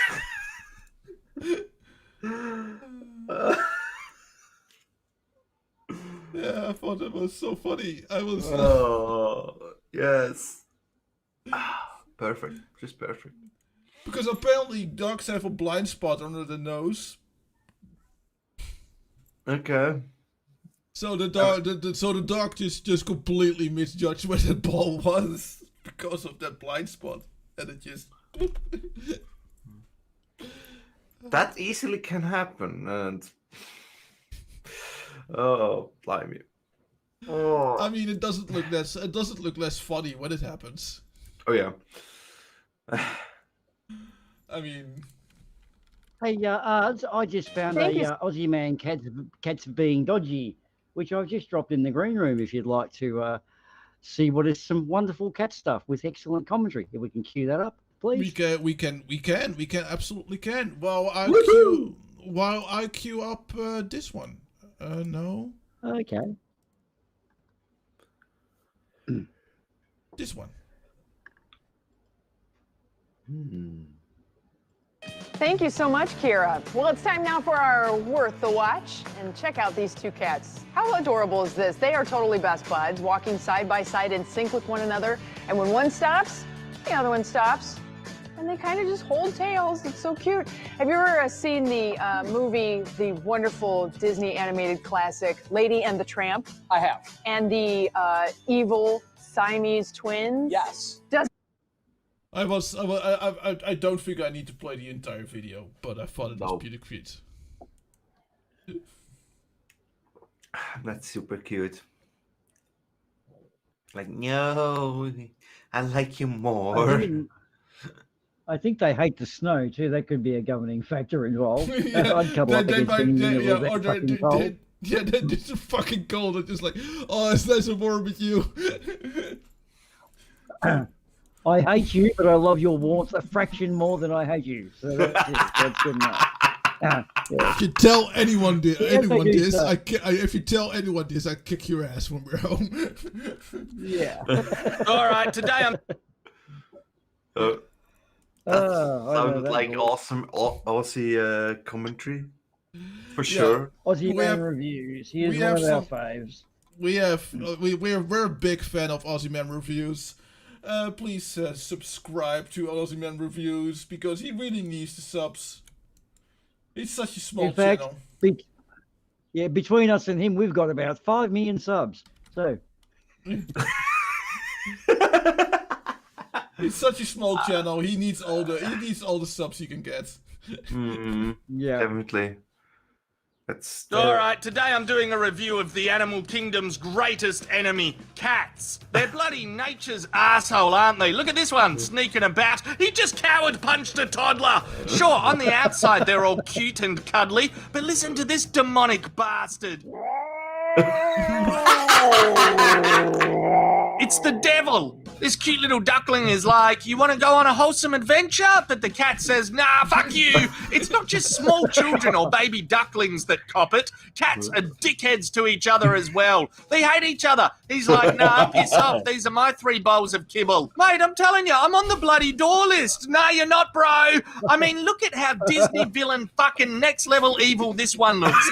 This is some of Andy Serkis's finest motion capture work. I genuinely believe he wants to kill me in my sleep and wear my face as a winter coat. Oh, and what is it with cats destroying toilet paper? They do not want us to have clean buttholes. They're like, if we have to shit in a tray of rocks, you should too. You know what makes me really angry is that when this bloke is done, he's just all like, oh, well, this was only mildly entertaining, and fucking licks himself. This puppy's had enough. He's mumbling, I'm going to rip your tail off. Oh, no, mate, I just got an itchy ear, bloody itchy ear. Yeah, how you going? Are you all right? I'm all right. Yeah, no. Have you been watching The Bachelor? Right, I've got your fucking tail. Oh, no, mate, I'm just got an itchy ear. What are you looking at, eh? I don't want to fat shame this one, but can it seriously not walk around? It's like, give us a tow, bro. I've broken down. Yeah, I need an electric mobility scooter. This invention is gold. The kid who's built this is definitely going to disrupt the lazy fucking cat market. I don't like this remote control. Bye-bye. What else have you got on this table? A little glass of gin. You're trying to relax and unwind after work, are you? Get him off! What? No. What? No. Nah, I'm not doing anything. No. I'm just having a look at this glass. It's a great glass. It looks expensive. It would look great on the ground. This kitten is drunk. It's been underage drinking. You can tell. Even the owner behind the camera is asking, did you steal my Baileys? It's like, nah, I didn't steal your Baileys. You look hammered. I'm not lying to you. I didn't. It's totally lying. Oh, hi, human. Welcome. I've been getting emotionally and physically abused for a few hours now. What's this? Fresh water? Screw you. Diabetes medicine? Screw you. Oh, a crab? Screw you. Are you a toddler? You are. Screw you. You're in the middle of a well-choreographed gymnastic routine. Screw you. Another cat? Definitely screw you. Boundaries and personal space? Nah. Screw you. This fuckknuckle is grooming. It's not even watching TV, yet it won't let the owner have the remote. It would rather throw itself under traffic than let her have it. It's yelling, just get on with your life, Teresa. Game of Thrones is over. Look, this one is probably a good bloke or Sheila once you get to know it. Not all cats are dodgy bastards. I'm being dodgy, presenting them purely in a negative light. Some of my best mates are cats. I'm just saying, overall, when they want to be assholes, they're the best in the game. So, yeah. Nah, don't piss them off.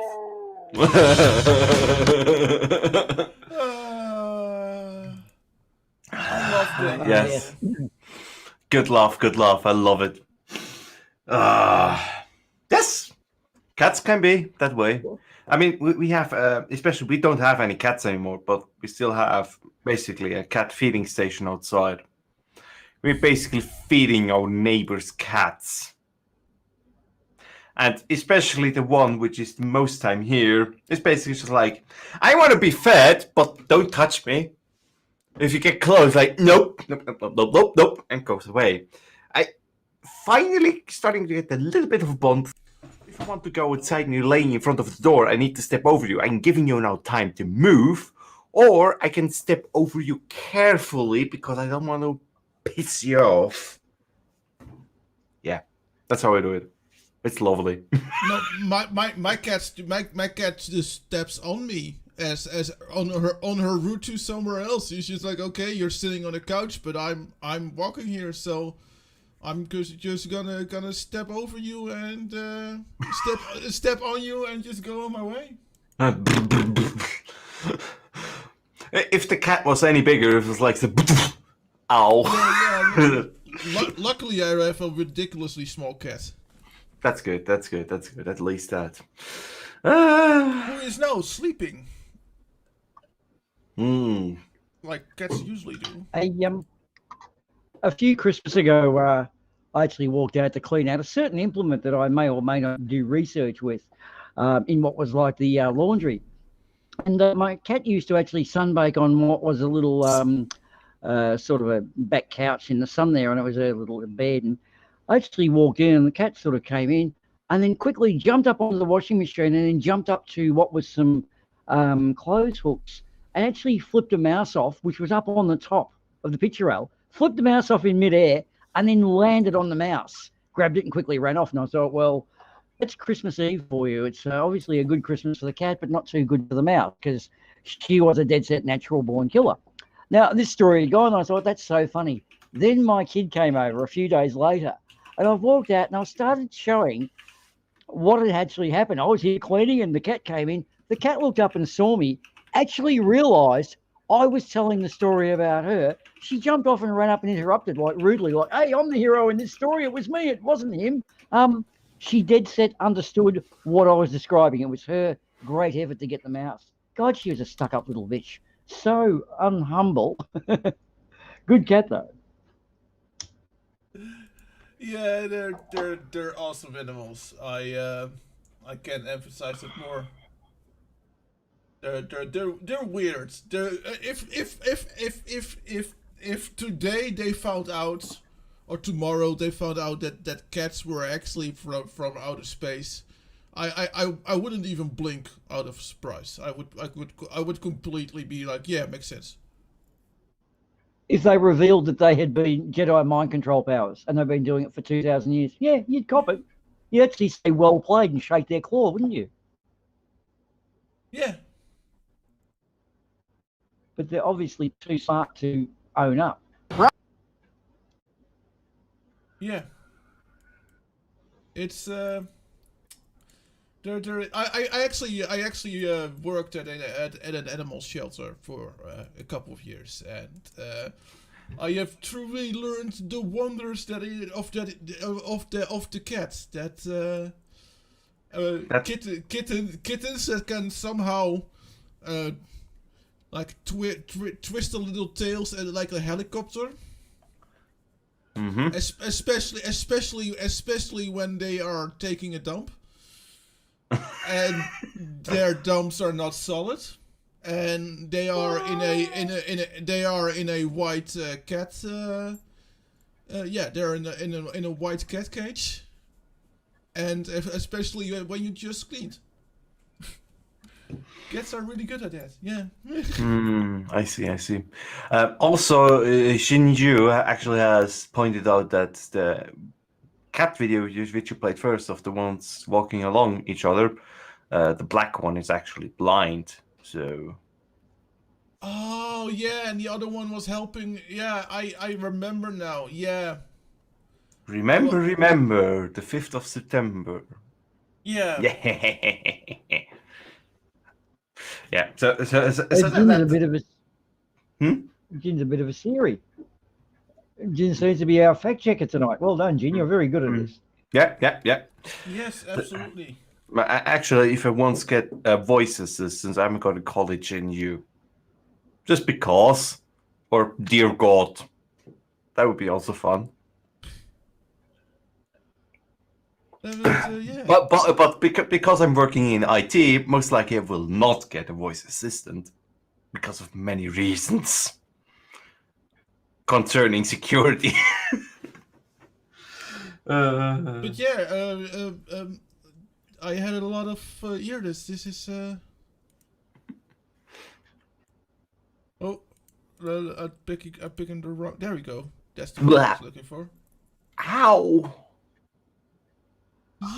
This is me a couple of years back, taking care of a little kitty. Aww. Yeah. Well, look at that little beard you had. Yeah, I look so much younger than I do now. So that's maybe.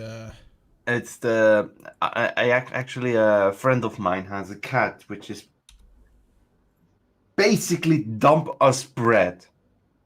She is really dump us bread, and it's just the most affectionate and just trusts everybody. I mean, everybody who walks by.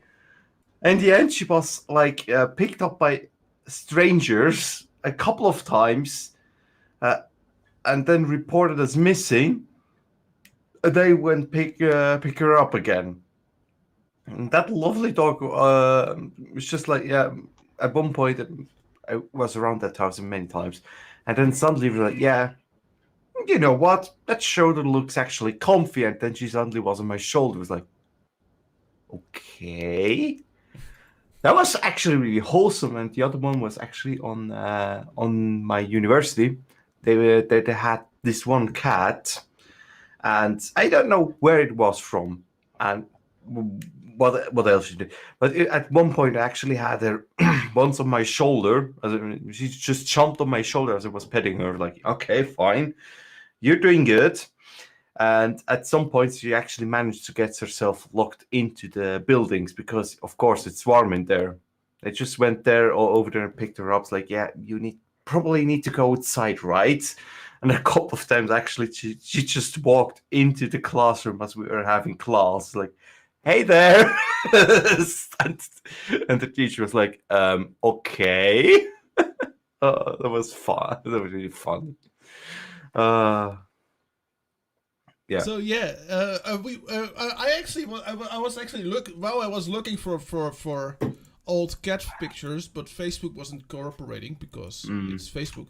I was actually we going back like Boomer did a couple of a good while ago. Go back to the subject of traveling by public transport with a disability. I once ran into this problem. Well, I got out of the train and I had to go up to ground level. I don't know if you can. No. So I know. What is it? I can't get it. It says defect on the. You elevator. shall not pass. What's the resolution in the end? Yeah, it says defect on the elevator. So in other words, it's broken. Yeah. Oh, okay, right. Now I'm with you. That's the elevator door. It looks like a piece of wood or a parcel. Okay. Sorry, I couldn't get the picture.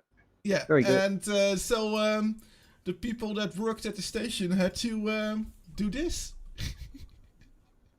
Oh, wow. That is dedication. Yeah.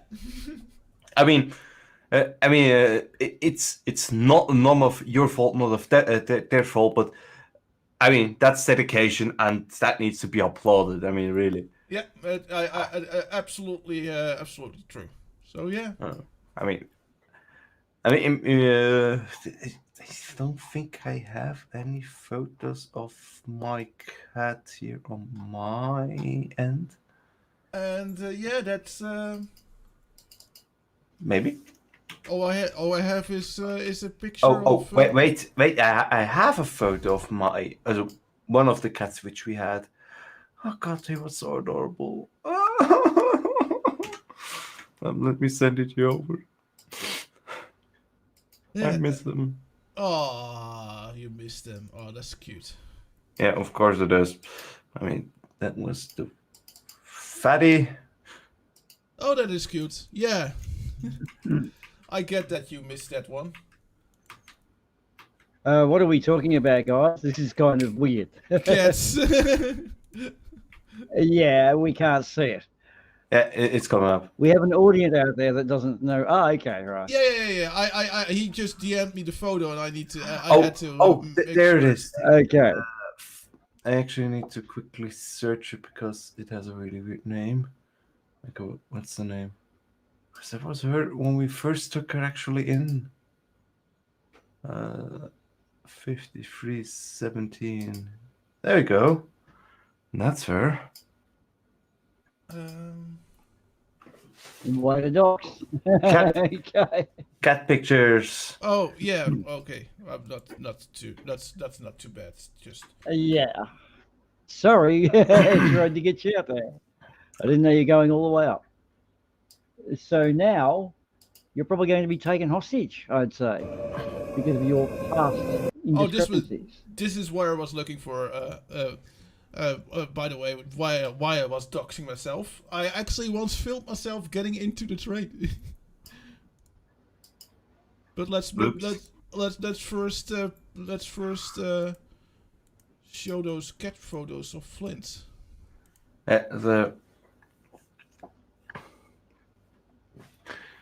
Let me see what actually say who it is. Yeah, that's there. There we go. Yeah. So the history behind that fountain, that fountain there, that we actually blew that one up. So we basically blew off the bottom of that thing, and she basically was even when the water was a bit lower, she was still drinking from that fountain, and she always made this pose. It was so adorable. Yeah, well. She's so. I mean, she was old. She was really old. And that was the first time we actually took her into our home. And the history behind that cat is actually basically my dad found her hiding somewhere, and we were just getting ready for school, and my dad just left, and then suddenly he came back, his head all scratched up, and and carrying this little fur ball of of fierceness, basically. And that's her. Our neighbors actually took care of her, and then they had to move out. And it was like, yeah, if you're taking out that cat's freedom away and just locking her up, she won't be happy. She will lose everything. And then we took care of her for the last couple of years. She was still alive. That is Until cute. yeah, until she was hit by a vehicle, I assume. So Yeah. yeah. Because some trains, yeah, okay. Oh, sorry. My mind is switching everywhere now. But yeah, no. The reason that I found a video of me getting on a train, because here my local train station is an unmanned train station, and technically I should be able to go in this train by myself with my mobility scooter. However, this is the problem. The platform is a little bit too low, so I have to sort of say adapt.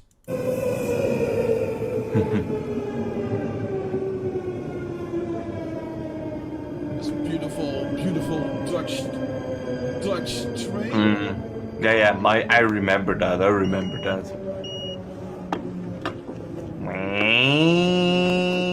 Going to the disabled entrance. Whee! There you go. You can see there a little bit that the plank is a bit.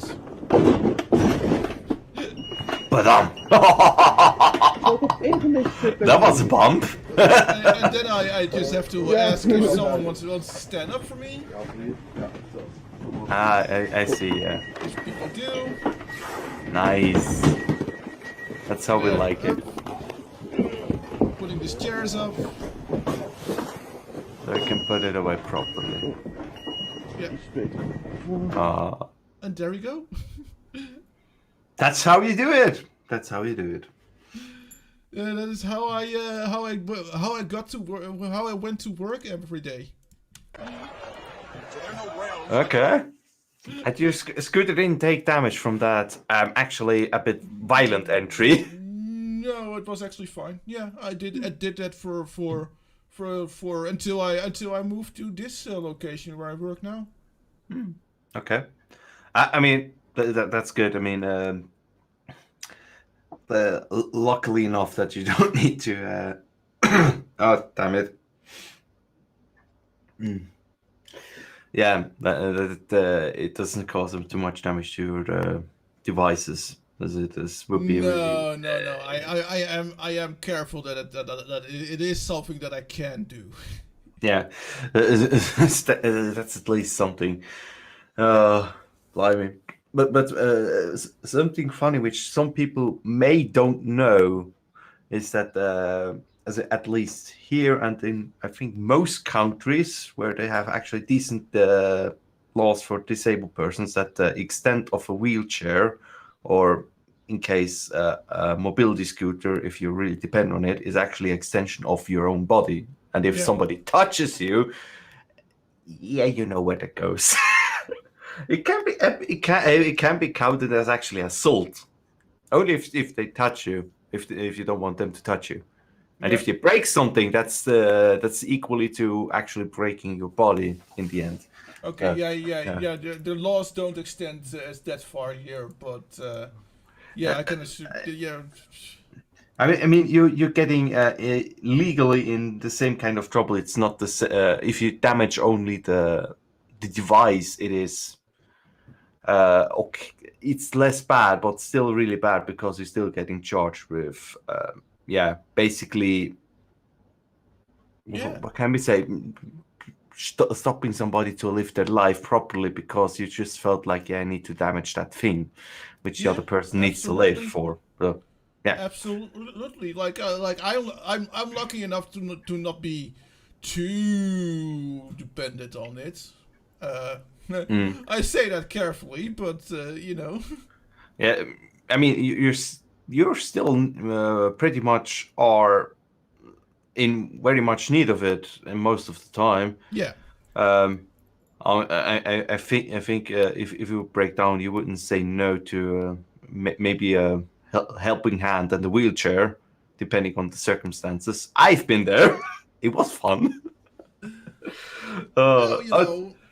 Wait, that's actually fine. Let me find the I picture. probably would, but I'm also I'm also not very good at accepting help from other people. So Yeah, I mean, for me it was about the same, and I am super stubborn.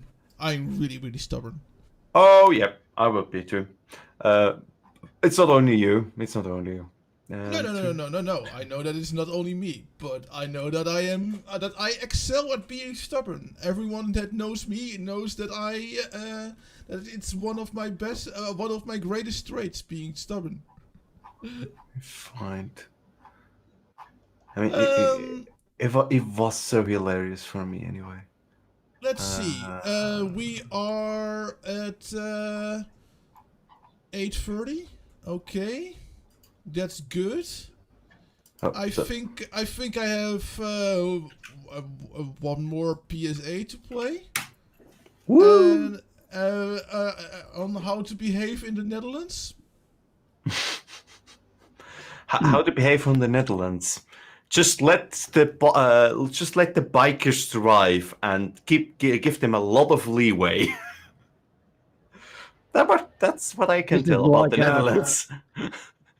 This is like finishing school for me.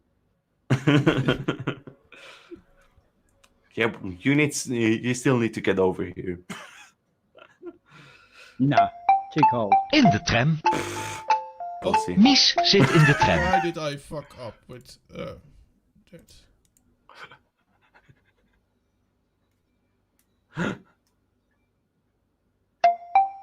In de tram. In de tram. Yeah. Let me see. There we go. In de tram. Mies zit in de tram. Daar komt oma. Mag ik daar zitten? Ik ben oud en een beetje moe. Op die oude grafdak, zegt Mies. Ja. Oma moet huilen. Mies is blij. Nu kan ze lekker blijven zitten.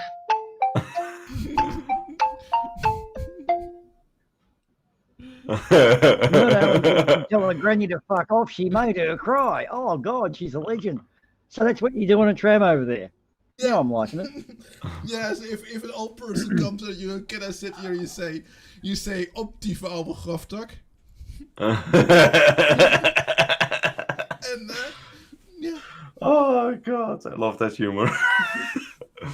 Oh, I mean, I think the best thing I had happening to me in the Netherlands was basically somebody cutting me off at the exit of a theme park. I in my motorhome, coming out of basically the barrier, and on the right there's somebody saying, "Yeah, I'm gonna cut you off." And if you ever sat in a motorhome, especially the one I had, it's like on the right you basically see what's outside the window and maybe in the mirror, but not much more. Anything in the dead angle you don't see. It's just not there. And they just cut me off. It's like, okay, fine, you bloody arsehole. And the fun part is that we actually got to stop on the same traffic light, and she was on the left of me. I had the windows down, and I started to actually cuss her down. It's like, I see shit on my right side. Just keep that in mind if you want to cut me off again, or any of the big vehicles. That's a really bad idea, because I don't have time to react to you cutting me off. Got it? No. Thanks. It was quiet at least, so I think I got my point across, even though I don't think it was worth that much, but I got it off my chest. Oh, it's always good to have things out of your chest, because otherwise you might become road raged, and that is never fun for anyone. Mm-mm. So yeah, it was fun. It was really fun.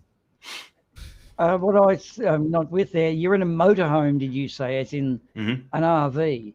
Well, cutting you off in a car is a pretty interesting form of suicide, isn't it? Like, I don't see, like, obviously they thought they could zip around you, but... I once had a quite decent van, and one time I actually had somebody actually tailgating me quite badly, and it just was like, I don't see them in any of my mirrors. If I now need to brake rapidly, that person with their car will end up under me, because I had actually the tail was a bit more up than the front, and I actually had a really nice trailer coupling in the on the behind. Like, yeah, I think your car will be totaled if you keep on driving that way. If I need to brake hardly, you're gonna be screwed. So yeah, some people think it's a good idea to cut over big vehicles and think, yeah, I'm gonna be fine. Like, yeah, usually you're right. Most of them have great braking can brake quite good because more mass, but actually there's a certain point where it doesn't happen. And that's my class. That's still a 3.5 ton vehicle, which has a very long brake, very long way to break down. So fun stuff, I tell you.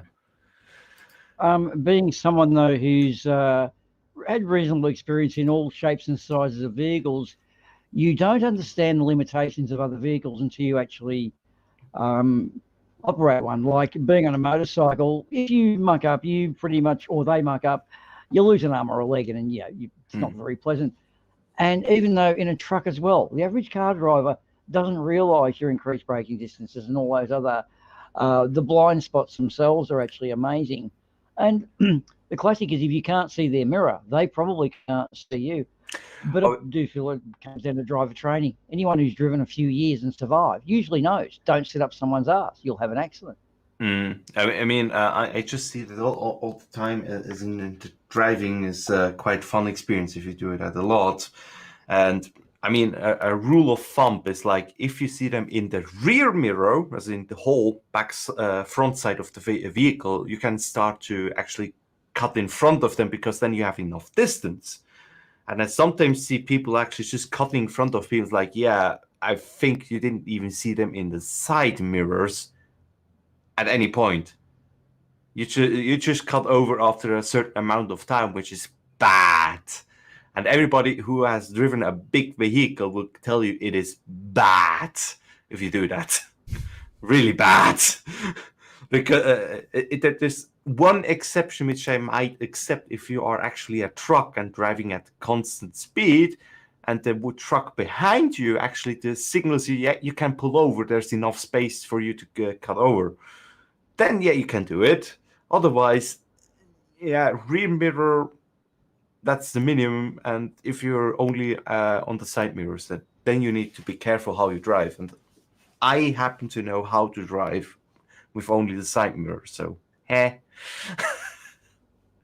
Yeah. Well, I remember back a couple of a good decade or two ago, actually. I remember that I was being brought back to school and back home via taxi van. I remember driving through downtown Arnhem, and there was this guy who thought it would be cool to hang behind the taxi van from his bike. So the driver of our taxi van actually made sure that to sort of like steer away and sort of so that safely for him not to fall, but then slow down so that he would like go past our taxi van, so that he could roll down his window and tell him he was a moron.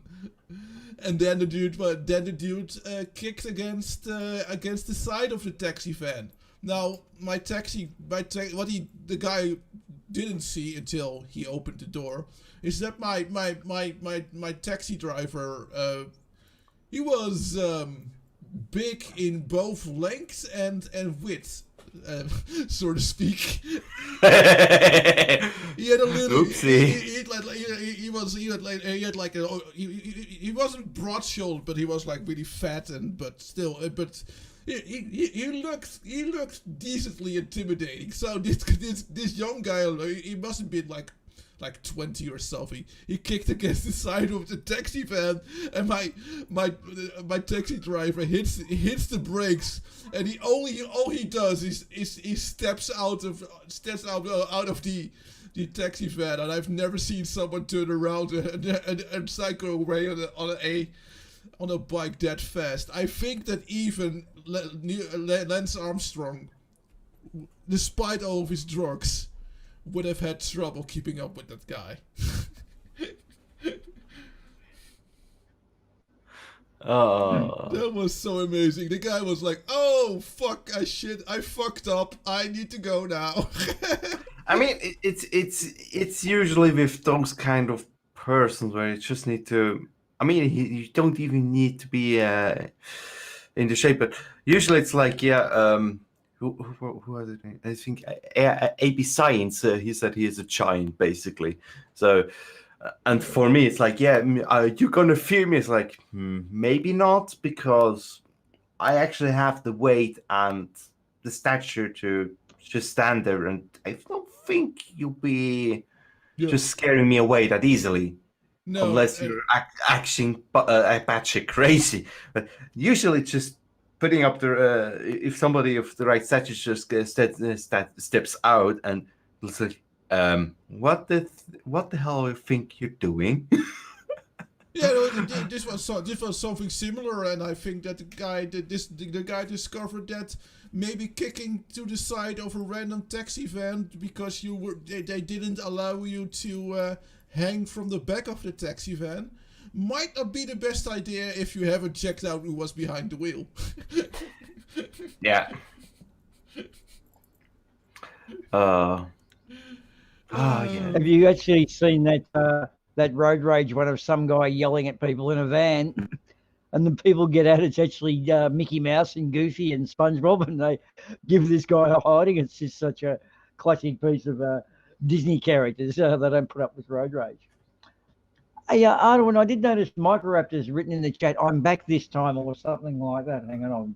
Yeah, not and quite there. that is actually some fits really well. So I think that. Oh no, I haven't posted in the green room. I'll actually DM Microraptor the link now, so that she can jump in as well, and then we can chill with Microraptor for a moment. That's not Flint, you're fine. Yeah, I'm not jumping on you there, Flint. I just Feel free to stick around. We have some. I have a couple of things lined up for Microraptor. Actually, on the other channel, there will be starting a movie night. I'll still be there lurking, of course, but I hang in there just for. Let's see when it's gonna start. Hey man, feel free. I still have about at least 20 minutes, if that's correct. If that's correct, what I read, or at least half an hour. That's what I read. Sorry, that's the wrong link there, Microraptor. I am sorry. Yeah. Where did you lead her? I don't. No, wait. Actually, I don't want to know. No. That's between Microraptor and me. AdamandEve.com. You know what? We're gonna run a quick ad, then we can help Microraptor set up her sounds if necessary, and we'll see you after the ad break. How about that?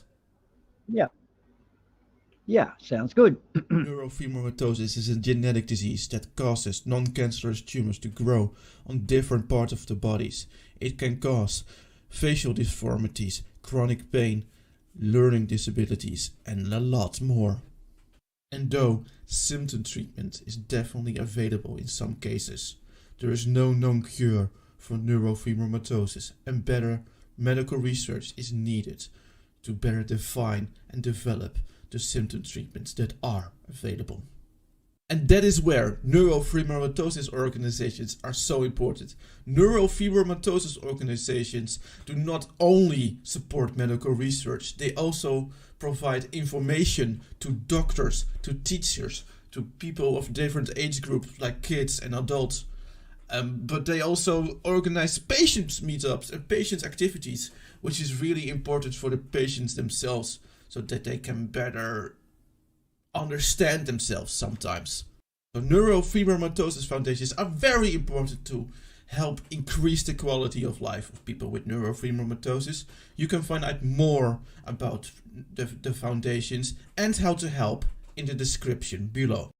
Firstly, let me say, Hugh, that we are delighted that you love R.M. Williams boots. I'm actually, in love. They're great. They're amazing. Great. Which Really? Just makes this next bit a little awkward. Oh, we're on the same team here, mate. So, yeah. While we appreciate how literally you've taken the clause that stipulates you can only wear R.M. Williams. My word is my bond. When I say I'm in, I am all in, you know? And honestly, it's me who should be paying you. It's a privilege. It is. It's a privilege. That's lovely to hear.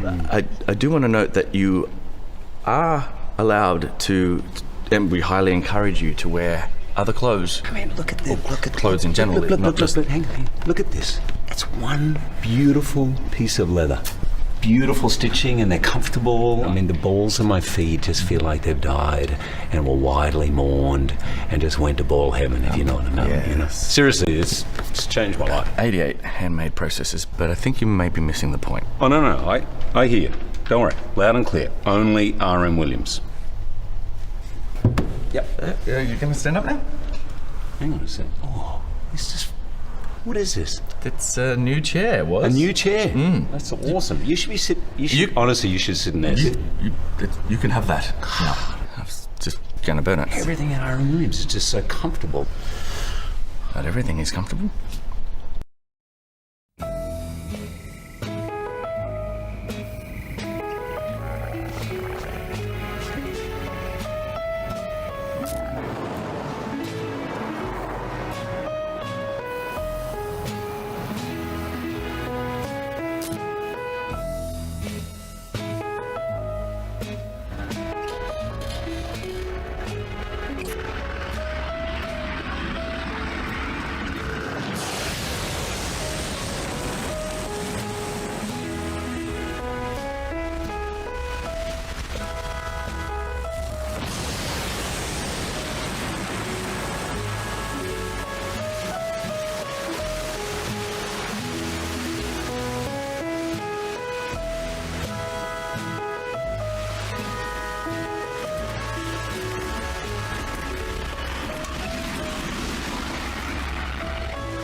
Ready. And there we go, and we have Microraptor. Hello. I hope everyone is still doing fine. We are here for almost 9 hours. You've been sort of in and out the almost the entire time. Thank you for that. Yeah, except now when I had to leave for the other stream. Yeah, I've been here all the time. Yeah. Why is there a picture of Arwen and two busy women? I'm not gonna tell. Yeah, that other link you sent was interesting.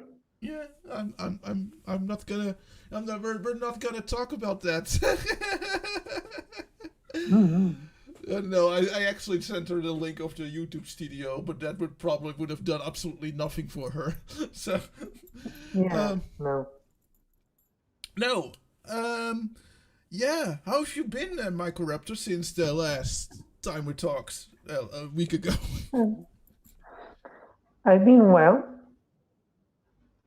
Good. I've been doing what is the usual for me. So I'm currently unemployed actually, so I don't have a job to go to. So, it's a bit of, I have a bit of time when it comes to going on streams and stuff. But yeah, I do some programming and, read and learn stuff. Okay, because what is your usual trade when you're not unemployed?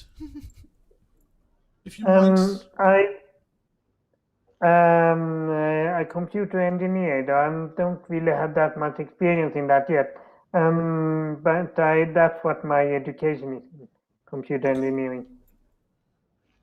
That's cool. That's cool. Yeah, I'm just a normal IT guy. So what you guys do is far beyond my understanding. Okay. But yeah, all the props, man.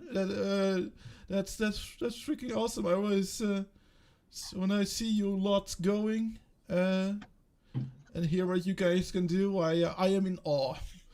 But yeah, you people leave us guys fixing the problems. I say nothing. There is another. Well, I'm just your regular electrical engineer. Just nothing more. I do hardware and software. Yeah. Yeah. Yeah, it's fun. So, yeah. Question. I have one computer engineer. So are you the people we're looking at when Windows doesn't open something or Microsoft Edge does what Microsoft Edge does? Are you the type who, I don't know, people channel their fury at? Or are you the actual mechanical design and yeah, can you elaborate a bit for the layman? So what do you actually do? Because I've got no idea what computer engineer means. So can you kind of run the layperson through what it is? Yeah, as I said, I don't have that much experience in it, but it's for me, it's a lot of programming. So yeah, that's what I like to do, programming. But yeah, I learned a bit of like a bit of the hardware stuff too. So yeah, I'm not entirely sure how to explain it. Okay. All right. That's all right. That's all right. And I've heard you also like science, like biology and stuff like that. Yeah, I do. Yeah. I actually kind of anticipated you coming here for some reason. I was like, maybe Michael Raptor will jump in. It's not like we made an appointment or something like that. And I actually found a couple of not too special, but some interesting biology related videos, which I thought that we could sort of gloss over to fill the time and have some fun together. Yeah. So I have here levels of organization and organism cell. Okay. Let's just watch the video. Organizations and organisms. Our body is a pretty fantastic piece of engineering, but how does it work? How do all of the different components come together to keep us alive, keep us functioning, and achieving our goals? In this video, we're going to look at the levels of organization in organisms, from smaller than cells to bigger than organs. In unicellular organism, the single cell performs all life functions. However, multicellular organisms have various levels of organization within them. To learn more about the differences between unicellular and multicellular organisms, watch this video. All living things are made up of cells. This is what distinguishes them as living. Cells are the building blocks of life. Inside cells are little organelles. These are specialized structures that carry out particular jobs or functions. Like in this animal cell, the mitochondria provides energy to the cell, and the ribosomes are involved in protein synthesis. Cells themselves are the basic structure that make up living organisms. In multicellular organisms, they are differentiated to carry out different roles. Here are a few specialized human cells. Groups of cells then form together to form tissues. In humans, we have 4 main types of tissue. In plants, the xylem and phloem are examples of plant tissues. When there are layers of tissue working together, they form an organ. Organs are specialized to carry out specific life processes. All animals contain organs.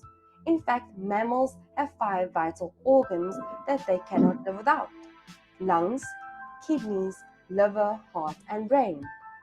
But plants have organs too.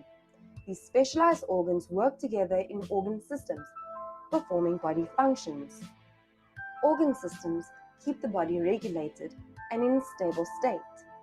It's The human pretty basic, body but I has thought it was 11 still kind of organ cool how systems. they explain it. Organisms are entire living things that can carry out all basic life processes. Multicellular organisms are made up of organ systems, but unicellular organisms such as bacteria or protists are made up of one cell.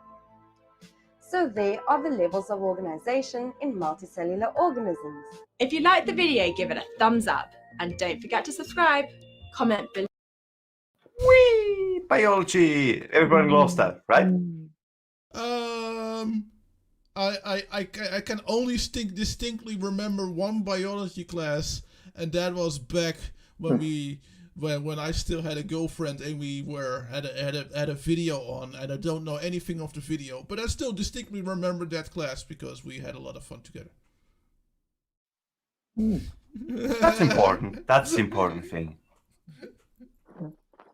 I don't remember the names of all the organelles, but otherwise, yeah, it was pretty basic for me. I knew that. Yeah, I once have learned all the things that they told there, but that's all the way back in high school. And that's been a while, but yeah, I always like I was of course lying a little bit. I found it I always found it quite interesting, but yeah, I did had different things in my mind those days that it didn't really register with me that much. Yeah. It's an interesting part. It's an interesting time in one's life when you're expected to learn so many different things. Yeah. While you're also so easily distracted with other things. Yeah. Anyone had anything to say or tell about some of these things being shown? I do. There's actually currently an actual zoologist doing a free online class, as in just the 101 on zoology, and I think she's doing a really decent job on that. Their name is Dr. Wildlife, and I've been supportive for them a long time already, and I'm one of the crazy ones who gets up at 2 o'clock in the morning until 4 o'clock in the morning to do stuff. And that was loud. So yeah, if anybody want to go check them out, Dr. Wildlife. It's one word. It's a Dr. Wildlife, Dr. Wildlife. Yeah. And I think, and if anybody wants to learn a bit more crash course wise, they explain it quite well. Oh, I can see why you like this YouTuber. I'll post a link in the description or in the chat. Yeah, the main stuff happens on Twitch, as in the stuff is on Wednesday and stuff. So you'll find the information there. So Yeah, but also see that they have a YouTube channel. And they also have their old series on there, which is Zoology 101, where they just talk about it. Generally, that one which they currently doing is a full-fledged class, which they usually do when they were actually teaching at university level. So. That is pretty cool. I would actually be really happy if some people drop in and say, "Hey, I'm here because of Flint." Yeah, well, by all means, guys, subscribe or go to their Twitch. I can't really pull up their Twitch right now, but I'm gonna send it to you. Don't you worry. I got you, buddy. you have a branch, so don't you? So no, nope. you don't. Okay, you don't. No, okay. I'm gonna send it to you in the back room. Then we should share that for you. Yeah. Yeah. So definitely check out Dr. Wildlife if you find zoology interesting. Yeah. 100% free. All on video on demand. They are awesome. Damn it! I got their pronouns always wrong. It's just weird. I try. I also trip over they and them sometimes, not because I intend to, but because it happens. For me, it's like I still respect the person as it is. I mean, anybody can call me anything they like. If they accept me as a person, I'm fine. Yeah. Yeah. Close that. But of course, we want to kind of learn how to do some things ourselves, right? We're here locked, semi locked in our houses. We want to know how we can do biology, right? So I thought it would be cool to see 5 experiments you can do at home.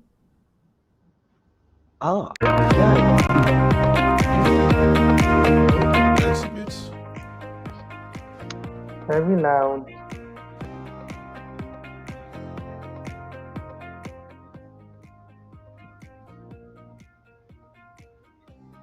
And it's a bit fast. Okay.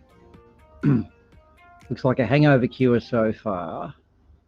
Yeah. I think I'm just gonna mute the video because it's from all I can hear. It's just a. It still looks like a hangover cure. The bar mix. Oh yeah, we love the bar mix. Margaritas. Woohoo! Is the barman sarcastic? I think in this case he is. It looks like a urine sample now. Layering spirits. I've made cocktails like this. Not like this though. Let me quickly make it a little bit easier to watch. There we go. Okay. At least to read the text, I mean. That is okay. Did he have this banana in his backyard and did he call it Dr. Peel? That is so that is like you can like extract fruit DNA. That is that is cool. That's awesome. Dr. Peel, is that you? There are whole different ways to extract fruit DNA from Dr. Peel, but we're not gonna go into that. That's after 12. That is after 12 a.m. Monty Python covered extensively how to deal with a man who attacks you with a banana. It's rather important in their sketch comedy. This looks like something in the homebrew that my cousin Moonshine Max makes. Oh yeah, but especially the storing in a warm place for 3 weeks. Yeah. Well, no, it doesn't get to 3 weeks. They hug it a lot and it warms up a lot quicker. You know what hillbillies and their moonshine are like? Okay. I wonder how they discovered this. Like, hey, we've had this in a cupboard for 3 weeks and there's something growing on it. Can we eat it?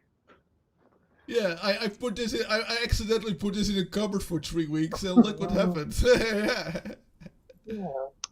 Oh, hang on. I won't clean out those chemical beacons. I'll just leave them there over the weekend and discover penicillin. Yeah, discovered by a dirty laboratory. That was also nice. Yeah. Oh, I thought it was over the weekend. Okay. Either way, it was a dirty laboratory. Okay, there's red cabbage. Okay.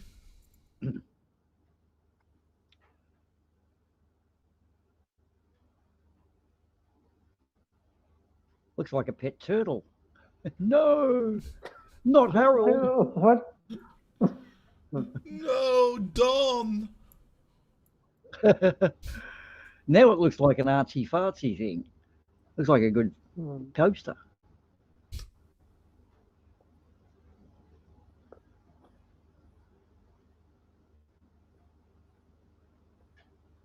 Are we gonna make this into a thing? We sit and watch scientific videos and have to make silly comments.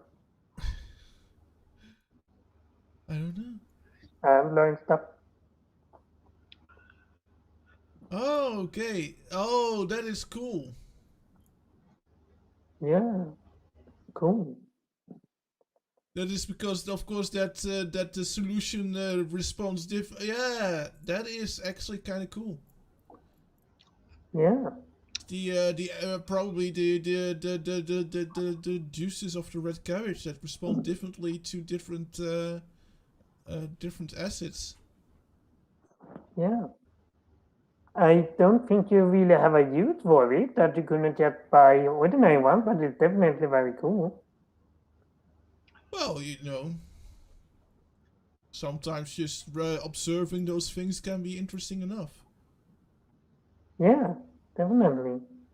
Oh, there we go. How to test for the vitamin C at home.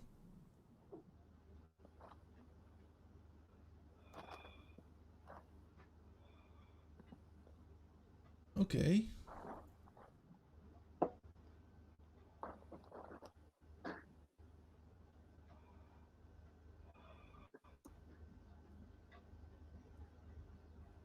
I actually can't read the text. Oh, you can't? I'm presuming this fridge, because I got that little menu blocking it, but I presume the fridge is rendered useless. If you're putting iodine on it, there's something that makes you think it's going in the bin. Probably, yeah, but from apparently the wider it gets, the more vitamin C is in it. Okay. Yeah, I guess, yeah.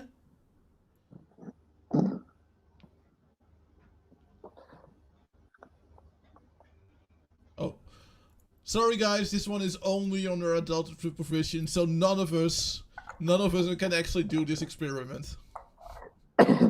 Oh man, I actually wanted to do it. I'm gonna back with my explosion stuff and blow things up. It's way more fun anyway. We have an unfortunate circumstance here in Australia where a lot of farms actually have volatile mixes put out in the back in bulk, and all it takes is the wrong two drums to rupture, and they can have pretty good explosions. Yeah, In fact, there was one in Beirut. Remember that one in Beirut last year? Yeah. Which was a huge explosion. They're still cleaning up. Yeah. And that was badly stored bulk amounts of chemical. Oh, a light torch. Yes. A lemon torch, rather. So that was kind of cool. I there was a lot of things that I was like, okay, the red cabbage one made some sense to me. The rest I was like, okay, well, that's cool. I didn't know that you could extract fruit DNA. Yeah. There was one, we used to have a TV show called The Curiosity Show, which had lots of little basic, what would you call it, up to 12, 13-year-old experiments at home. And one involved getting a piece of paper about an inch long and making it in a little arrowhead, cutting a hole in the center and putting a little slit from the center to the back. You would then float it in some water and put a drop of milk in the center. And it used the change in surface tension of the milk to propel a little paper boat across the water, which was a dish of like a baking dish of water. And I always got there thinking, if only we could make a surface tension changing boat drive. Of course, all these years later, I never invented it. But I used to find a lot of these experiments were quite easy to do at home, and some of them were just really good fun as a kid. Unfortunately, we lack this entertainment nowadays on the internet. A lot of it's about not blow yourself up. Yeah. When I was a kid, my favorite TV show was one called in Swedish Järnkontoret. I'm not entirely sure how to pronounce it or translate it, but it was I think it's sort of like Bill Nye, the science guy in the US, that like you learn stuff about science and stuff. So yeah, we didn't get Bill Nye, but I'm sure I would have loved to watch his show if we had it. Yeah. We never had. I can't remember that we had that sort of programs, say here. Maybe we had, honestly, but I can't. I just can't remember it. Yeah. There was a classic scientist here. His name was Julius Sumner Miller, and he was actually quite a legend. He used to do physics and ads like getting an egg, a soft-boiled egg, a hard-boiled egg into a milk bottle and things. And one of his experiments he used to show you was this clear liquid bubbling whenever he put his hands on it. He had a diaphragm across the top. And he used it the whole semester, which was like 12 lessons, to refer to whenever someone had overthought something. And it ended up at the end of the semester, he revealed it was actually water in a vacuum, because your hands, it'll boil at virtually a couple of degrees above room temperature. But in his essence of using it as a scientific experiment, he used it to make people think, always look for the simplest answer to your question, because most chemistry students think in complex terms. And I've got to say, it was actually a really good teaching technique that he had. Most people remember their experiences or what he used to do. And this was just watching it on a Sunday morning while you're eating your cornflakes or something. Oh, yeah. Oh, yeah, Flint was going to the movie night. Okay. Flint just disappeared. Yeah. Okay. Yeah, okay. I remember also there was a TV children's show that had a segment called Guess the Poop. So they showed 3 different kinds of feces, and you were supposed to guess then which animal had made what poop, and what sort of teaching it was teaching kids about nature, and of course they learned something, so they could, if they found poop in some forest, they knew that, oh, there's a deer around, or that's been here, or it's from a squirrel or whatever. And it was a silly concept, but it made people learn. Yeah. Because kids with a potty mouth and yeah. Actually, there was a show, Scientifically Inclined Art, when we were talking about it during the week. Brainiac. Do you remember that? Which we can't show any of because it's BBC and they will hunt us down and kill us. But Brainiac was an awesome show. That had a shit ton of science. And Richard Hammond also did The Science of Stupid, where people did something silly on a BMX bike and they went through all the principles. So we do still have these programs around. They're just not as common. People want to watch The Bachelor, I guess, or something stupid. Yeah. Yeah, maybe. Well, I don't know that much about kids show today, so I don't know. Brainiac wasn't a kids show. Oh no, yeah, I watched Brainiac, but yeah, that wasn't a kids show. No. Yeah, I don't know really any shows like that either, I guess. Mythbusters was fun, of course. Mythbusters was fun. Well, we had I now remember. Oh shit! I have to sneeze. Sorry. Yeah, I now remember we had a television program that was translated. The translation was Apple Core. That's what that was the name of the program. Don't ask. And it actually was what it actually did. It combined learning stuff with sketches. Just comedic sketches, and it exchanged each other. So there was like a serious guy showing how a garbage disposal facility works or something like that, and then the segments of the episode about garbage disposal, about the garbage disposal factory was interrupted at points with moments of where there's always the same people were doing a sketch, and sometimes it was usually it was a little bit related, but sometimes it wasn't.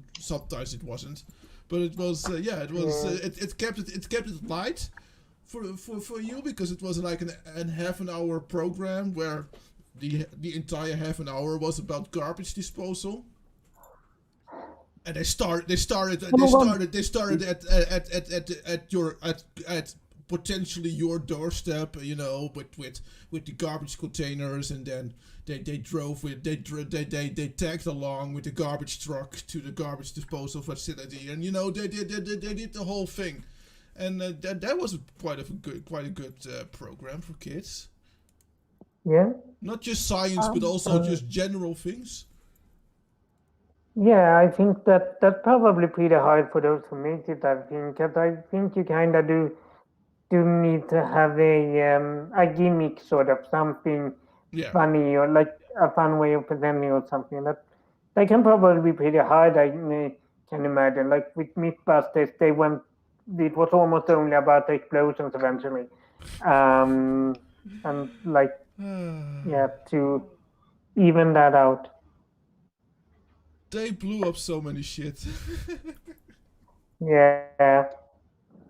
They did have a fine balance. Arnold, look, I actually put in the green room. Do you remember the history of the world? I guess I do. And And I actually thought, because Margot mentioned before that she's into history and so forth, and rather than us get into an involved discussion over the former Soviet Union's various breakups, I was thinking, should we have a crack running the history of the world and do a bit of occasional stops like a critique, but obviously we could not disagreeing with it. I put it in the green room. So. I already prepared the video. I could play it. I could play it at any moment, but I also potentially have a video about cancer-fighting viruses. Oh, okay. Oh, sorry, you had something. All right, fair enough. I can do either or both. Let our guest decide. The history of the world, I guess. That's literally the name, or cancer-fighting viruses. I think I want the history of the world.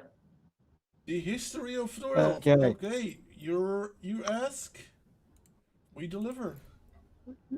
This is actually close to my favorite thing on YouTube, by the way. Is it?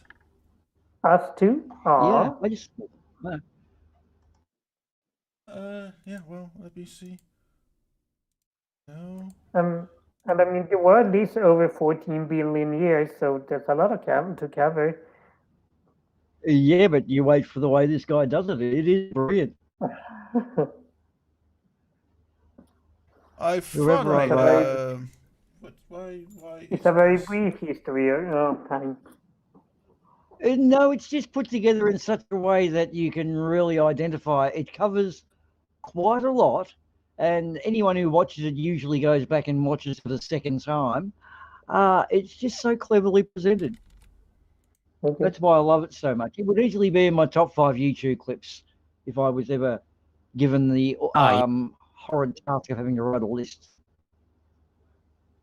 Oh yeah, probably. Because it's also memorable enough for you to remember. Yeah. So here is the history of the world. I guess. Let's roll. Hi, you're on a rock, floating in space. Pretty cool, huh? Some of it's water. Fuck it. Actually, most of it's water. I can't even get from here to there without buying a boat. It's sad. I'm sad. I miss you. How did this happen? A long time ago. Actually, never. And also now. Nothing is nowhere. When? Never. Makes sense, right? Like I said, it didn't happen. Nothing was never anywhere. That's why it's been everywhere. It's been so everywhere, you don't need a where. You don't even need a when. That's how every it gets.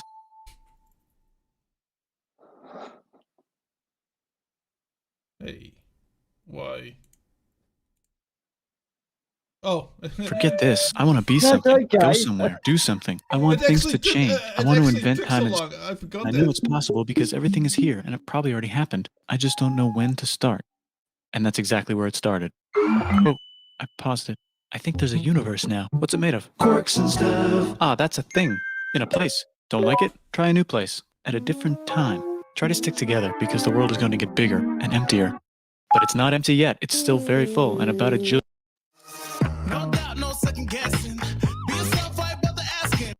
Okay, sorry. I don't have a an ad blocker on this. I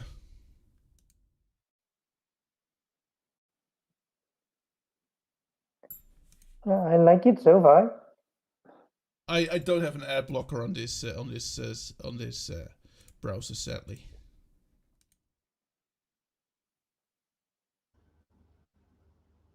So what are we just doing? Waiting for the ad to play past? Yep. Sorry? Or is it? Oh, okay. Happily married in groups of 3 called a proton or a neutron. And there's something else flying around too that wants to join in but can't because it's still too... Great news, the protons and neutrons are now happily married to each other. Some of them even doubled up. Great news, the electrons have now joined in. Congratulations, the world is now a bunch of gas in space. But it's getting closer together. And it's getting closer together. And it's getting closer together. It's a star. New shit just got made. Some stars burn out and die. Bigger stars burn out and die with passion and make some brand new, way crazier shit. Space dust. Which allows newer, more interesting stars to be made and then die and explode into even crazier space dust. So now stars have cool stuff around them, like rocks, ice, and funny clouds, which can make some very interesting things. Like this ball of flaming rocks, for example. Holy shit, we just got hit with another ball of flaming rocks. And it kind of made a mess, which is now... Weather update, it's raining rocks from outer space. Weather update, those rocks might have had water inside them and now there's hot steam in the sky. Weather update, cooler temperatures today and the floor is no longer lava. Weather update, it's raining. Severe flooding alert, the entire world is now an ocean. Volcano alert. That's land. There's life in the ocean. What? Something's alive in the ocean. Oh, cool, like a plant or an animal? No, a microscopic speck. It lives at the bottom of the ocean and eats chemical soup, which is being served hot and fresh, made from gnarly space ingredients left over from when it was raining rocks or whatever. Oh yeah, and it can do that. It has secret instructions written inside itself telling it how to build another one of itself. So that's pretty nifty, I would say. Tired of living at the bottom of the ocean? Now you can eat sunlight. Using a revolutionary technique, you can convert sunlight into food. Taste the sun. Side effect, now there's oxygen everywhere and the sky's blue. Then the earth might have been a snowball for a while, maybe even a couple of times. It's a sponge, it's a plant, it's a worm and some other types of weird strange water bugs and strange fish. It's the Cambrian explosion.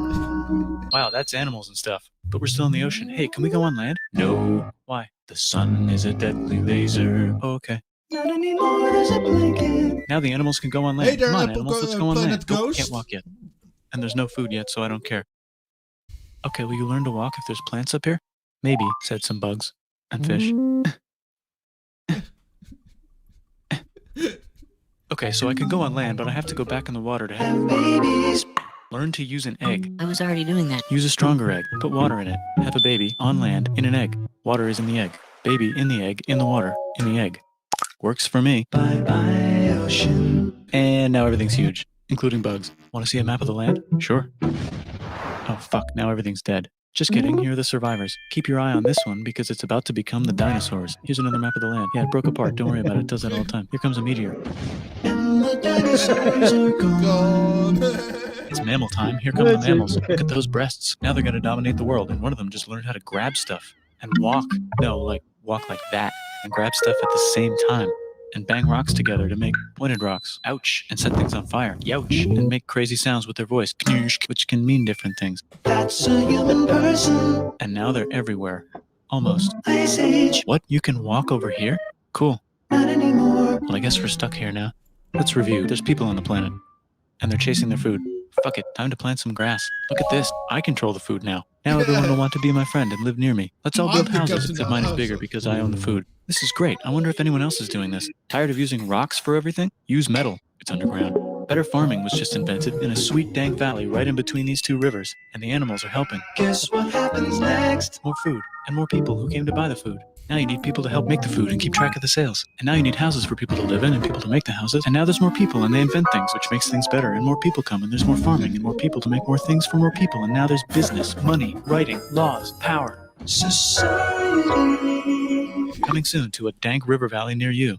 Meanwhile, out in the middle of nowhere, the horse is probably being tamed. Why is all my metal so lame and lumpy? Tired of using lame, sad metal? Introducing bronze, made with special ingredient tin from the far lands of Tinland. I don't know, my dealer won't tell me where he gets it. Also, guess what? Egypt! Meanwhile, out in the middle of nowhere, they figured out how to put wheels on a horse. Now we're getting somewhere. Also, China!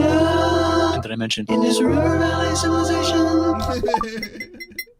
The Middle East is getting more complicated, maybe because it's in the middle of the East. Knock knock, or clop clop, it's the people with the horses. And they made an empire, and then everyone else copied their horses. Greeks! Ah look, it must be the Greeks, or a beta version of the Greeks. Let's check in with the Indus River Valley civilization. They're gone. Guess who's not gone? China. New arrivals in India. Maybe it's those horse people I was talking about, or their cousins or something. And they wrote some hymns and mantras and stuff. You could make a religion out of this.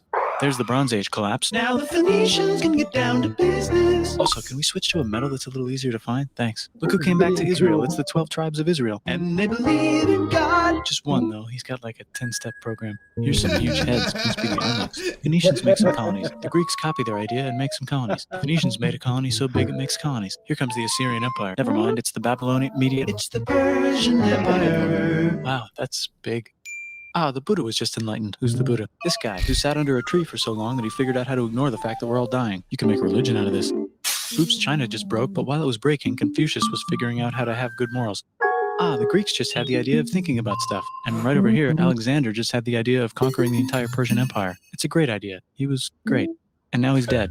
Hopefully the rest of the gang will be able to share the empire evenly between them. Knock knock, it's Chandragupta. He says, get the hell out of here. Will you get the hell out of here if I give you 500 elephants? Okay, thanks, bye. Time to conquer all of India. Or most of India. But what about this part? That's the Tamil Kings. No one conquers the Tamil Kings. Who are the Tamil Kings? Merchants, probably. And they've got spices. Who would like to buy the spices? Me, said the Arabians, swiftly buying it and selling it to the rest of the world. Hey, China put itself back together again, with good morals as their main philosophy. Actually, they have 3 main philosophies. Out here, the horse nomads run wild and free, and they would like to ransack your city. Let's check the Greekification levels of the Greekified kingdoms. Greekification overload. Bye, said the Parthians. Bye, said the Jews. Hi, said the Parthians, taking over the entire place. Hey, said the Romans, eating the entire Mediterranean for breakfast. Thanks for invading our homeland, said the Jews, who were starting to get tired of people invading their homeland. Hi, everything's great, said some guy who seems to be getting very popular and is then arrested and killed for being too popular, which only makes him more popular. You can make a religion out of this. Want silk? Now you can buy it from China. They just made a brand new road to the world. Or you can get their own water. Sick, new trade routes, said India, accidentally spreading their religion to the entire southeast. That's a good place for an epic trading kingdom. There goes Buddhism traveling up the Silk Road. I wonder if it'll reach China before it collapses again. Remember the Persian Empire? Yep, said the Persians, making a new one. Axum is getting so powerful they would like to build a long stick. Has anyone populated Madagascar yet? Let's do it together. China's home again. Then it broke again. Still can't cross the Sahara Desert? Try camels. Hell yeah, now we got business, said the Ghana Empire, selling lots of gold and slaves. Hi, I live in the Roman Empire, and I was wondering, is loving Jesus legal yet? No. Actually, okay, sure, said Constantine, moving the capital way over here to be closer to his main rival. Don't worry about Rome, it won't fall. It's the golden age of India. There's the Gupta Empire, not Chandragupta, just Gupta. First name Chandra, the first. Guess who's in Rome? Barbarians. What's a barbarian? Non-Romans, said the Romans, being invaded by non-Romans. R.I.P. Roman Empire. Or actually just half of it. The other half is just fine. But it's not in Rome anymore, so let's give it a new name. The Mayans have figured out the stars. Oh, and here's a huge city. Population everyone. The Gok Turks have taken over the entire Eurasian steppe. Great job, Gok Turks. How's India? Broken. How's China? Back together. How's those trading kingdoms? Bigger and there's more of them. Korea has 3 kingdoms. Japan has a kingdom. It's the Sunrise Kingdom. Nu extra goedkoop. Kipfilet of kipdijfiletblokjes. 2 schalen voor €5. En kiesmix vrij. Okay. I love this video. Yeah. Desert on the top of a mountain, the real God whispers in Muhammad's ear. So he goes down to the cube where everyone worships gods, and he tells them their gods are all fake. And everyone got so mad at him that he had to leave town and go to a different town. You can make a religion out of this, and maybe conquer the world as well. The Roman Empire is long gone, but somehow the Pope is still the Pope. Plus there's new kingdoms all over Europe. I wonder if there's room for Moors. Here's all the wisdom. In a house. It's the Baghdad House of Wisdom, just in time for the Islamic Golden Age. Let's bring stuff to the coast and sell it and become the Swahili on the Swahili coast, said the Swahili on the Swahili coast. Remember this tiny space you have to go through to get from here to there? Someone owns that now. Want to get enlightened in the middle of nowhere? The Franks have the biggest kingdom in Europe, and the Pope is so proud that he invites the king over for Christmas. Surprise, you're the new Roman emperor, said the Pope, pretending to still be part of the Roman Empire. Then the Franks broke their kingdom into what will later be called France and not France. The Northerners, or just Norse if you don't have much time, are exploring. They go north, from the north to the northern north, and they find some land, 2 types of land, and they name them accordingly. They also invade some other places and get called many names, such as Vikings. There's the Rus, the Kievan Rus. Are they Vikings? I don't think so, said the Kievan Rus. Okay, fair enough. The Pope is ready to make some more emperors of the Roman Empire, the Holy Roman Empire. It's actually Germany, but don't worry about it. New kingdoms. Christianize all the kingdoms. Which brand would you like? Mine's better, mine's better, mine's better. Time to conquer England, said William. It's a bird, it's a plane. It's the Seljuk Turks, said the Byzantine Empire, who's getting so small it almost doesn't exist anymore. We need help. They need help, so they call the Pope. Hey, Pope, can you help us get rid of the Seljuks? Maybe take back the Holy Land on the way? Come on, I know you want to take back the Holy Land. Yes, I do actually want to do that. Let's do a crusade. Crusade! They did many crusades, some of which almost didn't fail, but at least the Italians got some sweet trade deals. Goodbye, Mayans. Hello, Toltecs. Goodbye, Toltecs. Hello, Mississippi. Look at those mounds. There's the Pueblo. I always wondered how to build a town in a cliff. Guess who's here? Come here. Where? Here. And Pagan is there. Vietnam unconquered itself, Korea just became itself, and Japan is so addicted to art that the military might have to take over the government. China just invented bombs and typing, and the Mongols just invaded most of the universe. Nice going, Genghis. I bet that will last a long time. Some of the Islamic Turks were unaffected by the Mongol invasions because they were busy invading India. Is it Tonga time? I think it's Tonga time. I just found out where the Swahili gets all their gold. Look at this Chad. Means lake. There's an empire there, right in the middle of Africa. The king of Mali is so rich he's going on tour to let everyone know. Wow, that guy's rich, everyone said. The Christians are doing a great job reconquering Iberia, which will soon be called Spain and not Spain. Please remain Christian. We will check in later to see if you're still Christian when you least expect. Whoops, half of Europe just died. China's back, yay! Hey, come here, time to share. New kingdoms here and there. Oh, look who controls all the islands. It's the Mahajapit, Majapahit, Mapajahit, Mahapajit, Mapajahit, Majapahit. Oh, Italy's really rich. Time for them to care a lot about art and the ancient classics. It's kind of like a rebirth. Here's a printer. Let's make books. So you think you can conquer the Byzantine Empire? Yep, said the Ottoman Turks. Nice job, Ottoman Turks. Oops, you missed a spot. Don't forget to ban Europe from the Indian spice trade. What? That's bullshit, said Portugal, spiceless. Well, I guess we'll have to find another way to India. Wait, said Christopher Columbus, probably smoking crack. If the world is round, let's go this way to India. No, don't worry, we already got this, said Portugal. So Chris goes to Spain. Hey, Spain, want to hire me to find India by going around back of the world? No, please, no, please, no, please. Okay. So he sails into the ocean and discovers more ocean, and then discovers the Indies and Japan. Let's draw a line to decide who gets which half of the world. The Aztec and Inca empires are off to a great start. I wonder if they know that Europe just discovered their continent. The Habsburgs are marrying into so many royal families they might have to start marrying each other. Move over, Lithuania. Here comes Moscow. Ivan wants to make Russia great again. Move over, Timurids. Maybe go invade India or something. Persia just made Persia Persian again. Let's make it the other kind of Islam. The one where we thought the first guy should have been the other guy.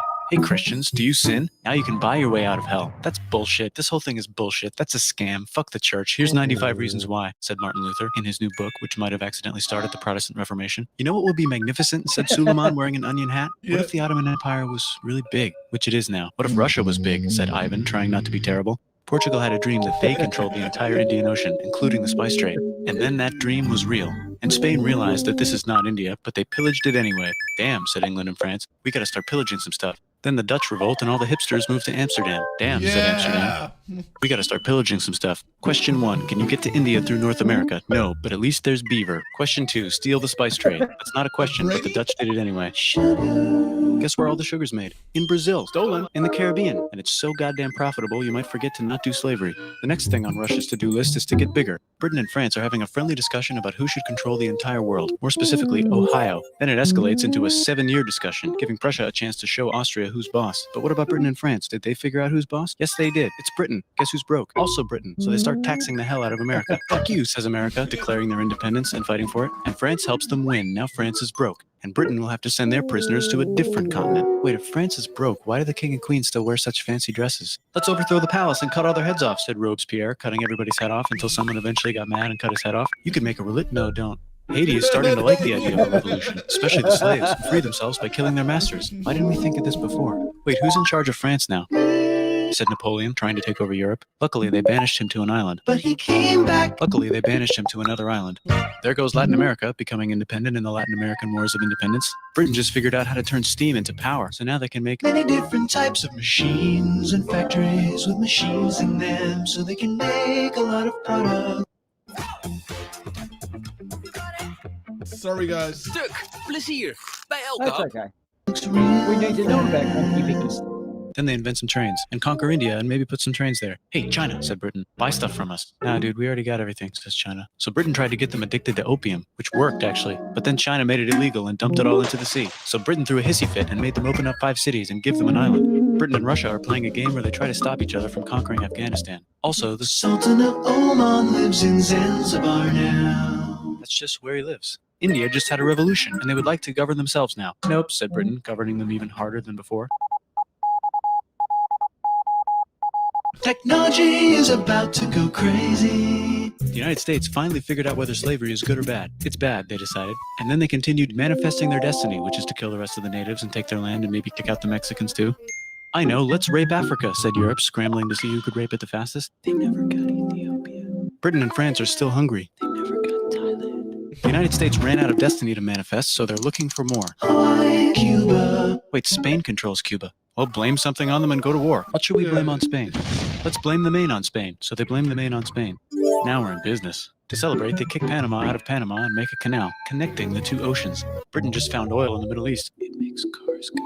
China is so tired of being bossed around that they delete their old government and make a new, stronger government, which is accidentally weaker and controlled by a guy from the previous government. Europe hasn't had a war since the last war, so they start World War I. Look at those guns. It's going to be a great war. So great we won't need a second one. After it's over, they blame Germany. Russia went on strike and the workers overthrew the government. Now everyone's paycheck is the same. Communism in the Soviet Union. The Arabs revolt and Britain helps. Now the Ottoman Empire is gone, so we can give the Jewish people a place to live. Hopefully the Arabs won't mind. Let's cut the cake, said Sykes and Picot, carving up the remains of the not-so-Ottoman-anymore empire. Except Turkey. Turkey makes a brand new Turkey. And then the Saudis conquer Arabia. It just seemed like the right thing to do.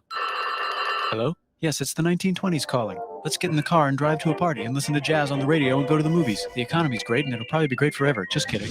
Germany's back featuring Hitler, the angry mustache model, and he's mad at the Jews for existing. Japan is finally conquering the East, and they're so excited they raped Nanking way too hard. They should probably just deny it. Hitler's out of control, so the international community tackles him and tries to explain why killing all the Jews is a bad idea, but he kills himself before they could explain it to him. That's World War II. Bonus round, Pacific Showdown. United States versus Japan. Fight. Finish it. Let's unite all the nations and have some world peace. Seems legit. Hi, I'm Gandhi, and if Britain doesn't get the hell out of India, I'm going to starve myself in public. Wow, that worked. Bonus, now there's Pakistan. Actually, 2 Pakistans. One of them could be Bangladesh later. The Jews and the Arabs finally figured out which one of them should live in the Holy Land. Me, they both said at the same time. Let's divide up the land so everyone's happy. Psych, they both get angrier. Look out, China. There's a new China in China. What's on the menu? Communism. No thanks, said the other China, escaping to an island. I wonder which one is the real China. There's the Korean War, Korea versus Korea. Nobody wins, then it's on pause forever. Let's meet the sponsors. Oh, it's the 2 global superpowers. They're having a friendly debate over which economic system is good and which one is an evil virus of Satan. And they both have atom bombs. Fight! Wait, no, that would be the end of the world. Let's just keep it cool and spy on each other instead. Cool, man. And make sure we have enough atom bombs. I'll race you to space. Now let's make some more countries fight themselves. Europe is tired of pillaging other continents, and the continents they were pillaging are tired of being pillaged. So here's a new map with new countries. Now you can't tell who they're being pillaged by.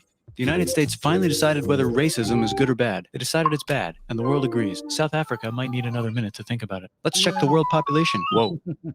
Okay.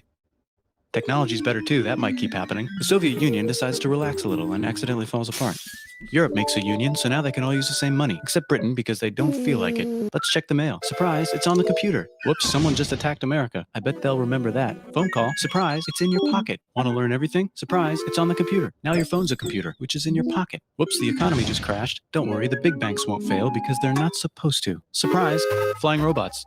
With bombs. Want to print a brain? Some people have no friends. Some people have no food. The globe is warming. And the ocean is full of plastic. Let's save the planet, said everybody, not knowing how. Let's invent a thing inventor, said the thing inventor after being invented by a thing inventor. That's pretty cool. By the way, where the hell are we? 3,2 miljard gegevens zijn gestolen. Wees extra voorzichtig. And that'd be it. And that is just for the end. Awesome.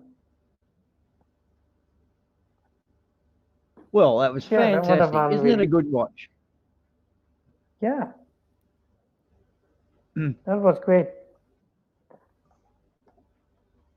So much in it. It does cram a lot in, but it also there's enough in there to make you want to go back and watch it over and over. I found most of it just amusing. You see things each time around. I don't know how many times I've seen it now. China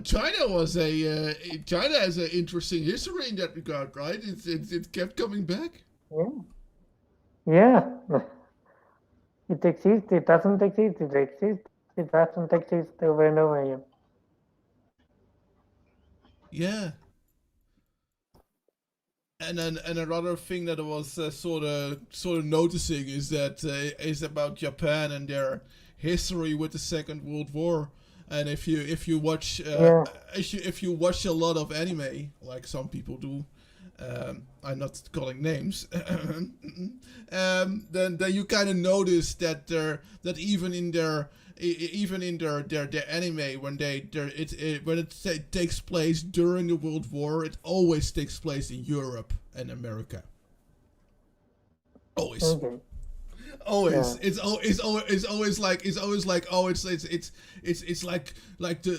Europe against Germany, or sometimes when it's the evil guys who are the main characters, it's Germany, but it's never their side of the globe that are like, oh, like this is sort of our sci-fi fantasy or whatever interpretation of what happened in our own region, and even when they talk about it in more realistic settings, they're always kind of like, yeah,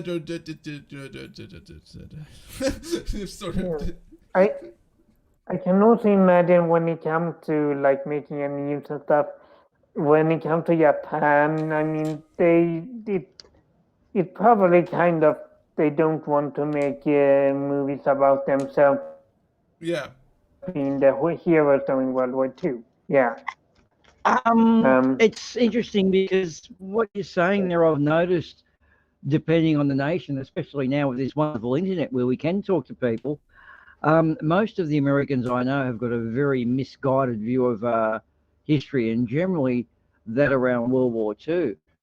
They just come out with outrageous statements like was mainly fought in France, and it was actually only fought there they quickly went through, it was only 6 to 8 weeks. And there just seems to be this amazing ignorance around the Soviet Union's input and how many people they lost. And I think it's the movies. They've got to make these glorified movies, and the same reflects in the anime. The same, yeah. And in Japan they hardly speak about. I remember that they were. It was actually about the South Pole, and they were kind of talking that after the war, Japan was kind of bullied by the rest of the world, and that is why they had. They have such a difficult to reach part of the South Pole where they are allowed to put their scientific bases in, because that darn world bullying Japan after the war, how dare they? And it was the weirdest thing, because it wasn't like Japan was necessarily bullied that much. It was just that they kind of had to sit on the blisters. Yeah. Well, Emperor MacArthur doesn't quite sound right, but he was technically their emperor for quite a few years. Yeah. And yeah, a US general, whose mother actually rented a property across the road from the academy he was at. So, yeah, I just can't quite understand that whole thing there. But he actually had all of Japan up in the morning at 6:30 doing star jumps. It was like a little nation because they were so scared of the communist threat arising through Europe. They had to make Japan what it was. It's actually a very interesting history, post-war Japan, and then the US influence in it. I won't get into it here because it'll put me to sleep. No. No, but it's quite a yeah. I really like that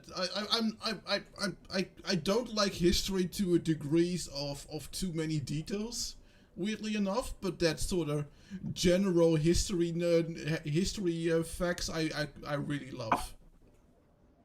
There's one anime I have seen quite a bit of called Girl und Panzer. Yeah. And it is a bunch of schoolgirls who just happen to find a tank in the bush, pull it out, give it a dust, put some petrol in the tank and arc it up, and they go and compete with other schools where the girls also find tanks off in the bush and so forth.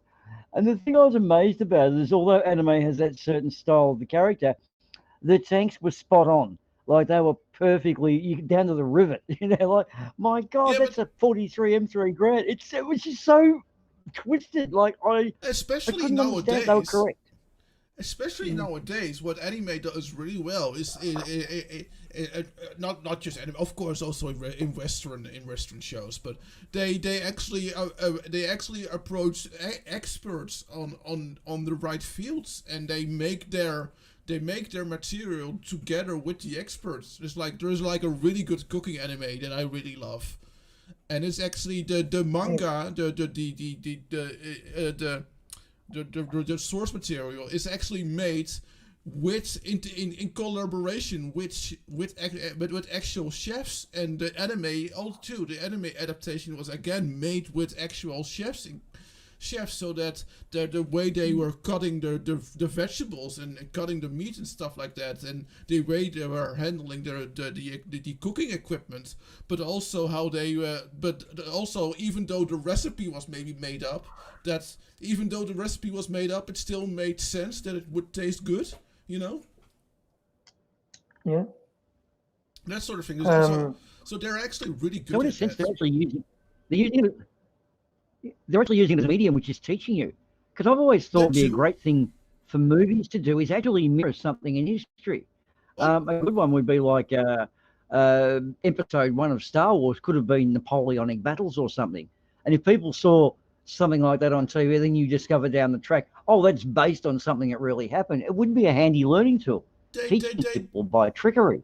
It's not necessarily teaching sometimes, though sometimes also teaching, but also sort of trying to get kids to be enthusiastic about something like that. For example, when Japan was doing worse and worse on the international field in terms of volleyball, they actually financed a volleyball manga, and after that a volleyball anime, were again made together with actual volleyball experts, so that like the way they were jumping and the way the game was played actually is actually correct. It's a super awesome anime, and it actually helps increasing the number of children that sign themselves up to join the school volleyball club, and from that on get a career as a professional volleyballer, and then Japan getting better in volleyball again. It actually helped improve that again. And that was actually the intent. They actually made that manga and anime with the intent to get children to play volleyball. And that's actually an awesome use of a medium. But here's the thing: when does it become good for people's interest to do that? Like, because it is sub-programming them. And when does it become a problem? Because do you remember those black and white US ads we found for cap guns and all the machine guns and things kids could buy in the 50s? Yeah. is that sort of making you? That takes it a bit too far, doesn't it? I think it's the opposite. Learning volleyball in an anime to me is good. Having semi-automatic weapons shoved down your throat at 8 years old, I don't know if that's a real good outcome there. No, maybe not. But yeah, no, that is yeah, for the anime enthusiasts who don't know the anime, I'm talking about the name of the anime is Haikyuu, and it's I was never into sports anime, but Haikyuu is fucking awesome. Fucking awesome. Okay. I don't like it's sports. a fucking rank. That's good. Yeah. Mm. It's so fast paced and the way they draw it and the way they draw it and the way it's animated and the story around it, it's probably somewhere in my top 10 of favorite anime of all time. Of course, it will never beat like Hunter x Hunter or something like that, but I don't watch animes. I don't know really. I'm a bit of a geek. How good? As soon as I saw that this shiny new superhero animated series, but only 8 episodes was on Amazon Prime, I was like, ah! And I watched the shit out of it, and I watched almost all 8 episodes almost in one day.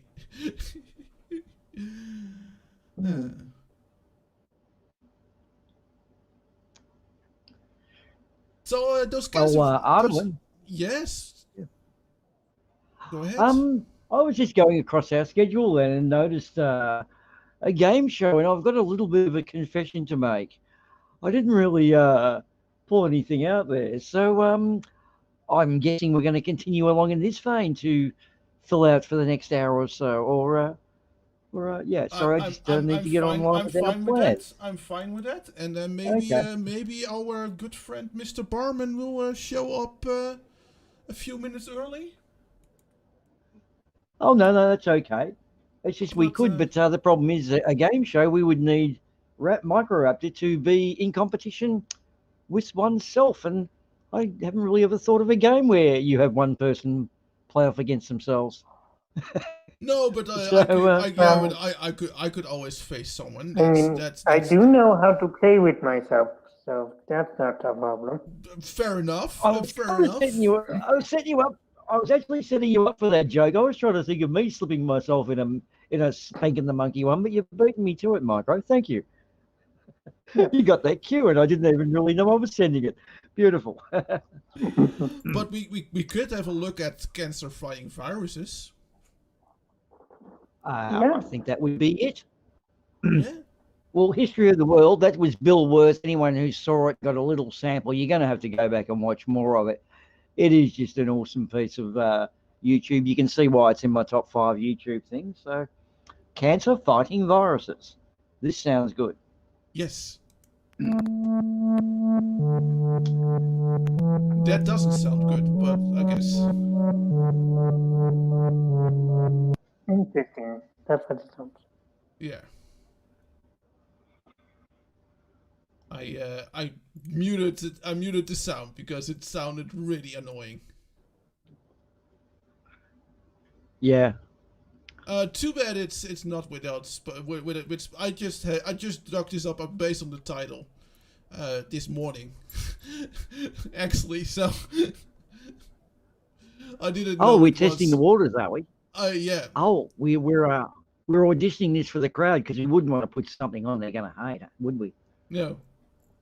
They may not ever come back again. Self-renewing cells that keep the brain tumor alive and spreading. Mm-hmm.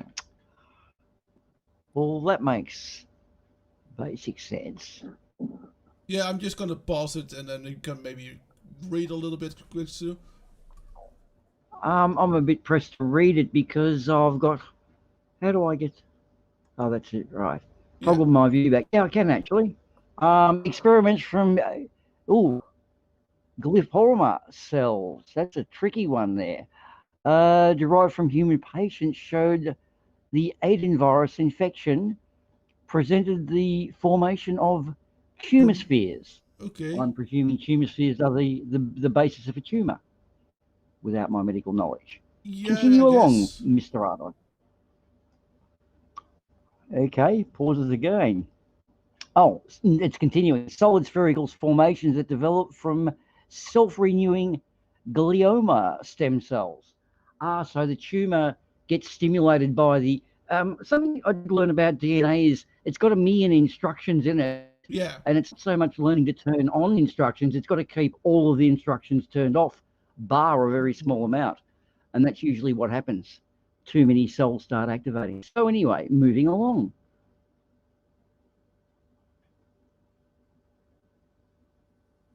When transplanted into mice, grafted with glioma tumors, these formations promoted tumor growth. Okay, so they kind of try to see like, okay, when this happened, the tumor actually does grow. So what can we do to stop it from growing? I guess. Right. Yeah. I'm literally just guessing. Yeah. That sounds right. We're doing our research.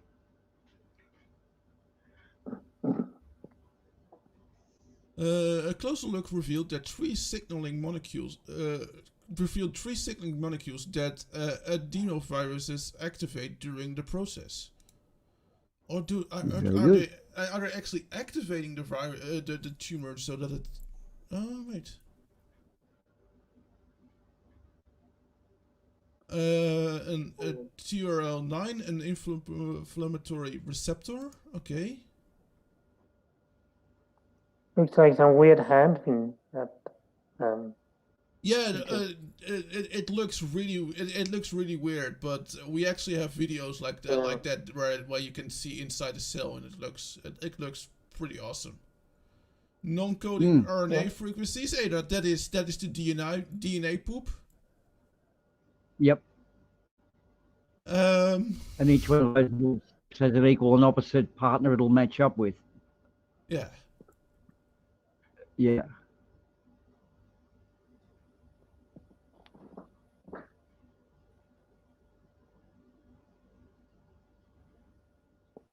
Okay, and that is, I guess a protein that links to tumor formation. Okay, I guess.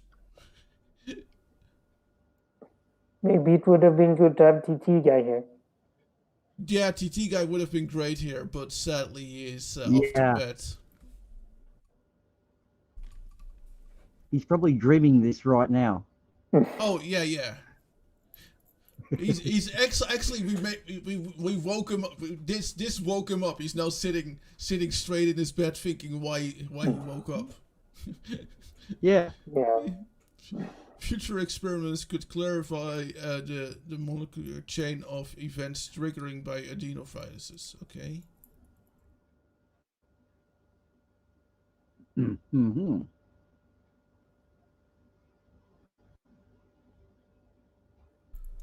Okay. I guess that the adenoviruses sort of inhibits.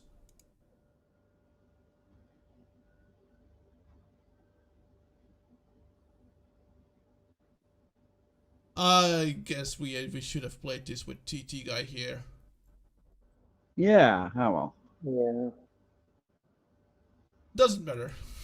I like I said, I dug this up this morning. Like, oh, Microraptor. I've been so busy with other stuff for the show. I was like, oh, I need to find something for Microraptor, and then. Yeah. Went a little bit over my head, like, but yeah, I got the gist of it. So the upshot of it was, I think they acquire certain cells will pick up that any particular cell growth is being more aggressive than usual. So it seems to counter it, because the little picture with the coloured sticks, or it looked like half a ladder. I think that's the key. They'll only match up some protein or nutrient as it comes past. So the importance of a good diet. If your cells are dividing, and they always are, you always need to have the necessary proteins and bits to match it off. Otherwise, you get holes in your DNA. Hence we age. Yeah. Excuse me. Yeah. Oh yeah, because yeah. To kind of go back to this is kind of what we meant, but we actually kind of saw just the RNA strain. Yeah. It's sort of reminiscent of those little Y-shaped things that we saw. It's kind of the same design of probably used. A similar program was used to show that. Yeah. Yeah. Here, though, it doesn't actually.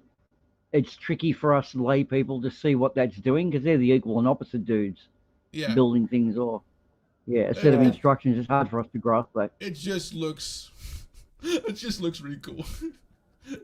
Looks like a pimple sometimes. Yeah, those really bad pimples you have, or blackhead or whatever it is. Yeah, it's what it reminds me of. It's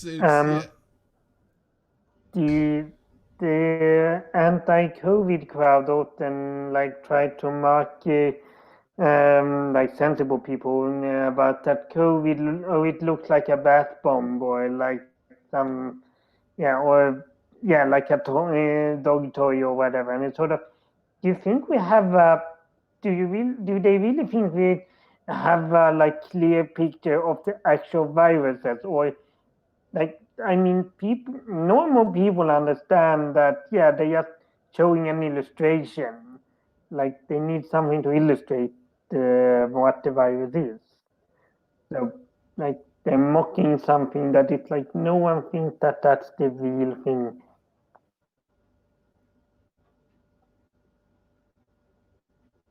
I'm kind of looking through some interesting material here and there. Maybe Boomer has a few good jokes for the audience.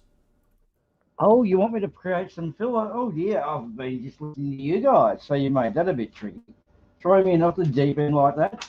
Oh, not really jokes. True. That's why I got you here. Oh dear.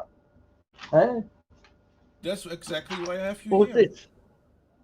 Yes, right. Okay. I'm being the straight man, am I? Well, sometimes we do actually store things. I'll tell you what I can do is do a bit of shilling, I suppose, because EIE and Uncalled For are coming over the next day or two. But then so are we. So I'm sort of starting to hit the 10th hour now. Yes, So you're making it tricky. Yeah, it's hard to be funny. Right now I'm sort of about as funny as a fart in an elevator. So Yes, well, yeah, you make that can be pretty hilarious if you're the one that farts. Yeah, well, I do like to keep that one to myself, though. Well, okay, how about I could say funnier, not funnier as diarrhea in a wetsuit. Now that is never funny. No. Unless you hear a story of your mate with diarrhea in his wetsuit, then it becomes funny. True. Actually, I did hear of an interesting one of a 13-year-old kid thought a prima donna was someone who was born before Madonna had come into existence. So anyone born before 1984 is a prima donna. I love the teenage mentality there. That's great. Yeah. Yeah. We also have one that apparently there's a Dr. Peel who has a Matt Powell problem, and we do need to try to assist this Dr. Peel in getting rid of his Matt Powells. Does anyone know how to get rid of Matt Powell? The creep hangs around in his front yard, isn't he? Yeah, but does anyone know, like, have anyone else had a previous Matt Powell problem? I've been trying to think how you would get rid of a Matt Powell, and I don't know, he seems to be an evangelistic type who hides behind his Bible. And these ones are, they seem to have a circle or a sphere of ignorance, which seems impervious. I don't know, Microraptor, have you ever dealt with any of those types with the sphere of ignorance? A very tricky defense to get through. No, I haven't. I'm not sure what you're talking about. I'll tell you something I have noticed, learnt listening to the wonderful little flirts that we all cross paths with. The way some of them are actually quite good at spending a lot of time and energy in flogging bullshit. Like some of them be actually really good at doing other things. Like if they put their talents into a worthwhile field, that'd actually be good. I don't know if you've heard of Lemon Bird. It'd be great to do children's books. Others you hear would be good for radio. Yeah. Why are you being a public idiot? Why not get a real job? You could actually be good at it. The link between Okay, yeah, Uh-huh. sorry. What have you found for us? Not a dinosaur putting out a volcano with a bucket of spit. No, I actually have 2 videos now, because I also just I was okay. just letting you finish. I found the history of dog food. Dog food. Well, dogs eat food. Yes. Okay, I just thought dogs ate food. That would be it. No, I was just scrolling through history stuff and I saw the history of dog food, and that kind of sounded semi-interesting to me, because I was like, hey man, you know, we don't know much better than, well, canned food and the dry stuff, but I don't think that they get that's how they that's what they gave dogs the entire existence. So let's see, let maybe see if yeah. True Dog, the history of dog food. Dogs have been man's best friend for over 2,000 years. These natural companions have worked their way from farms and fields into their owners' hearts and homes, trading in wild scavenging for tame table scraps.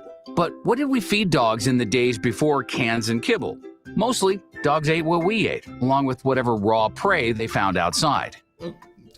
Medieval royal hounds lived in posh kennels and were fed stews complete with the lungs, livers, and hearts of various animals, plus grains and vegetables.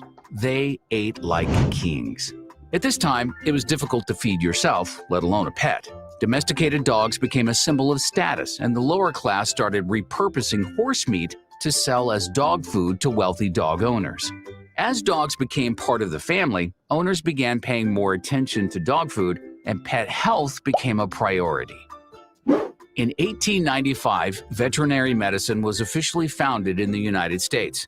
This brought some self-proclaimed experts into the public eye, claiming that only uncivilized dogs would eat raw meat. This mentality gained strength just as alternatives became available. James Spratt launched a brilliant marketing campaign for his baked dog biscuits. The convenience of tasty biscuits with a long shelf life was an instant success.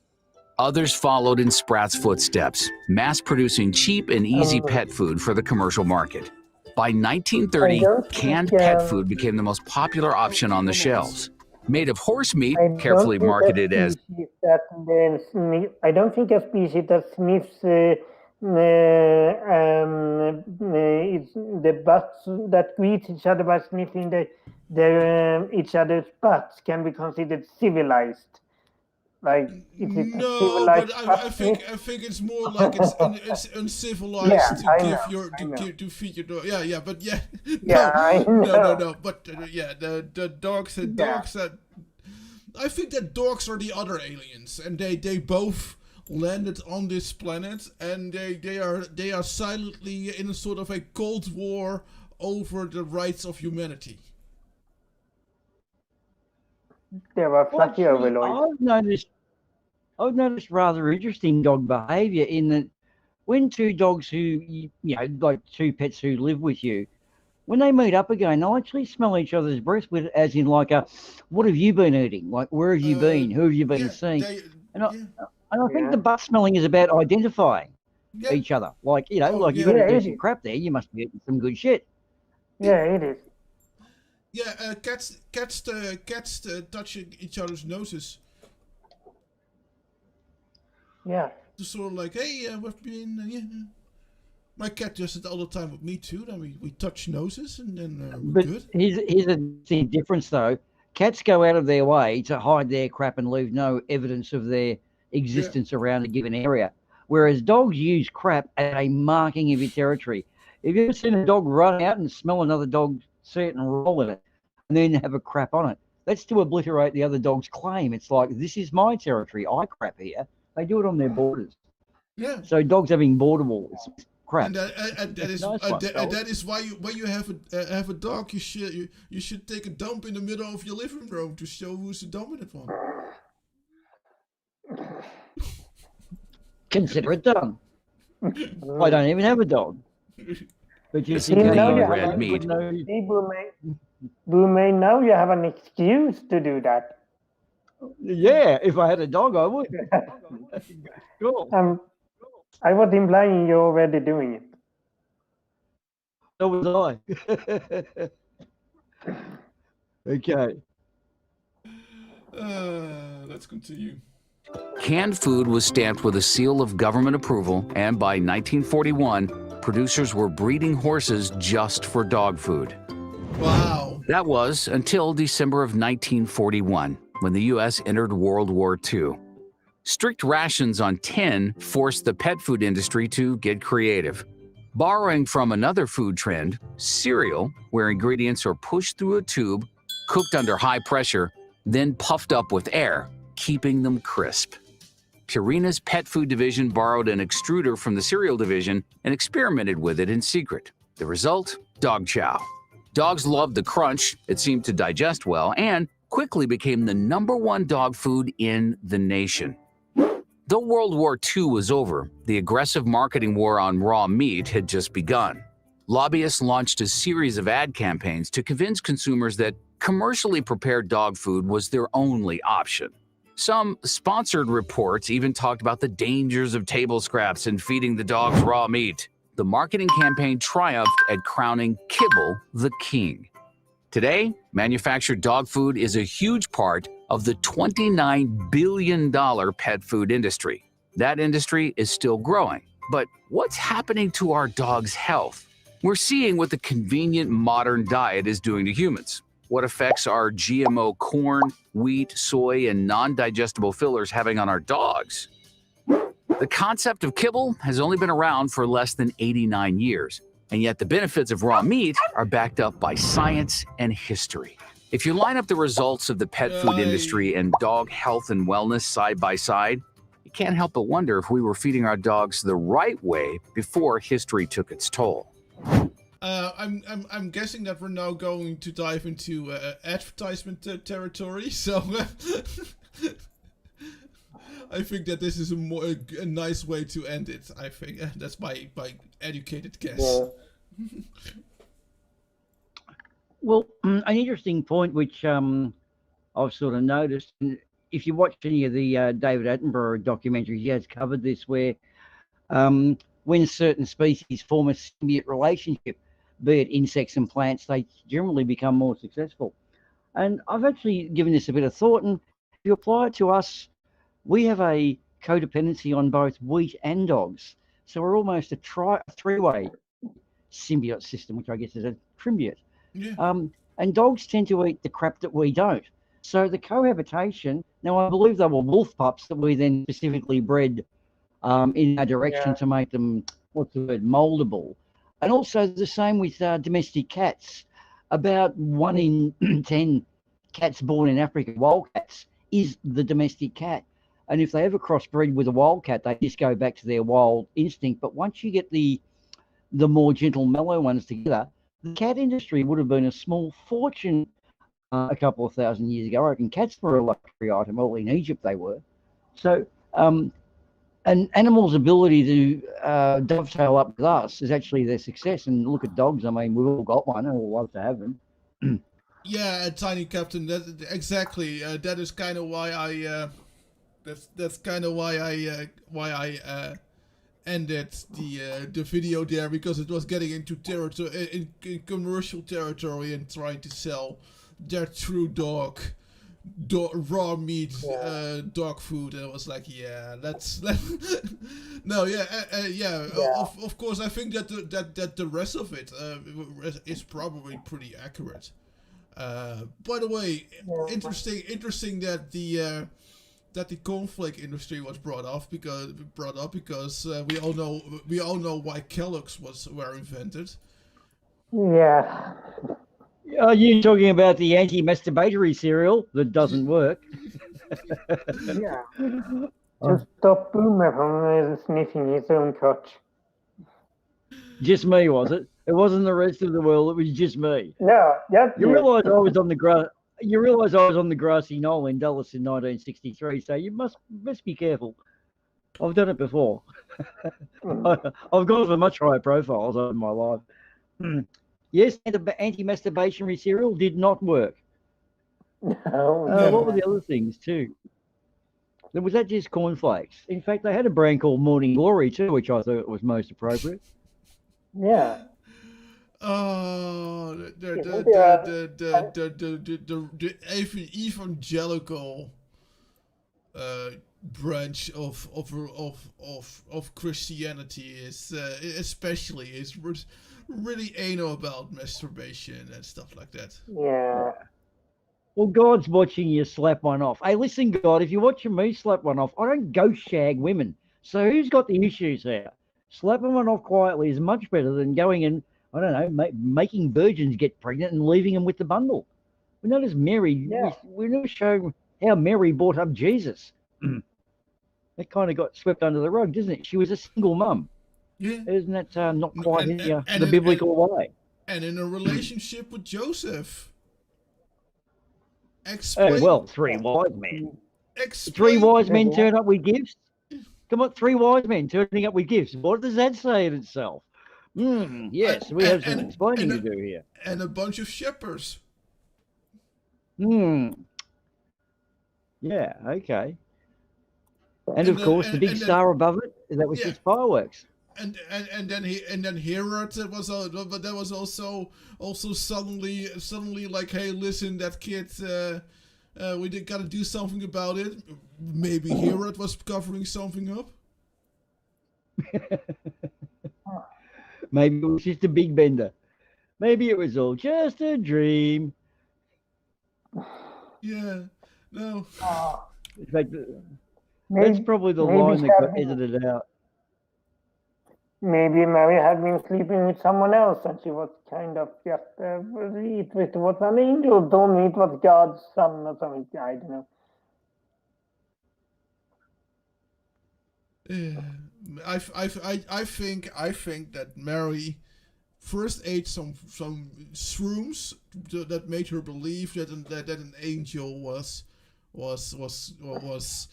coming to meet her and telling her that to rejoice because she was gonna bear the child of God. It was actually the doctor that said, Mary, you're pregnant. What happened? These ideas are assuming that Mary and Joseph and Jesus all existed. I mean.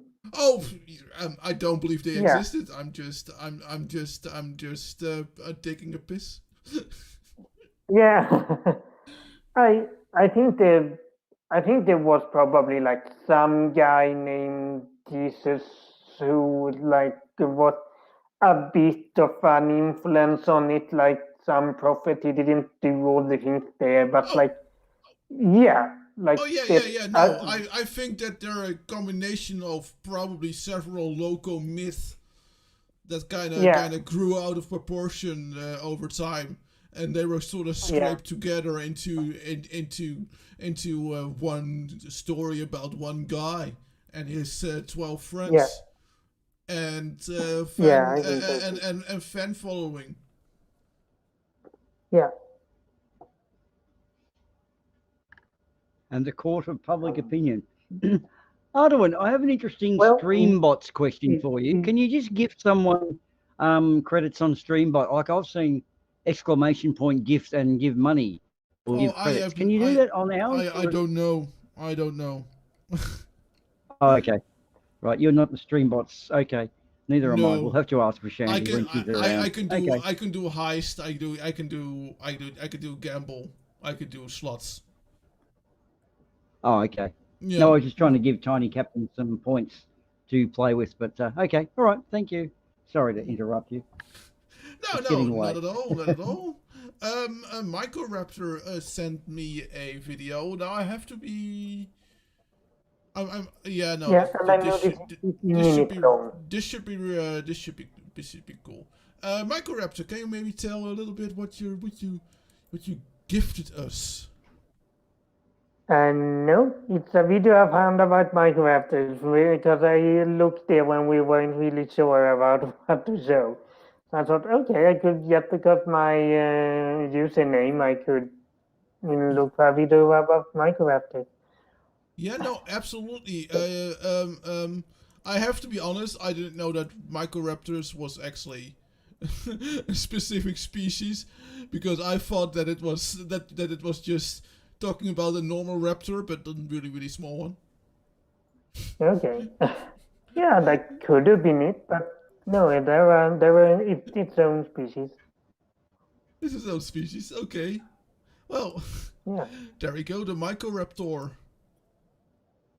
The link between dinosaurs and birds is an ever-growing one, thanks to the various discoveries within paleontology and millions of years of evolution.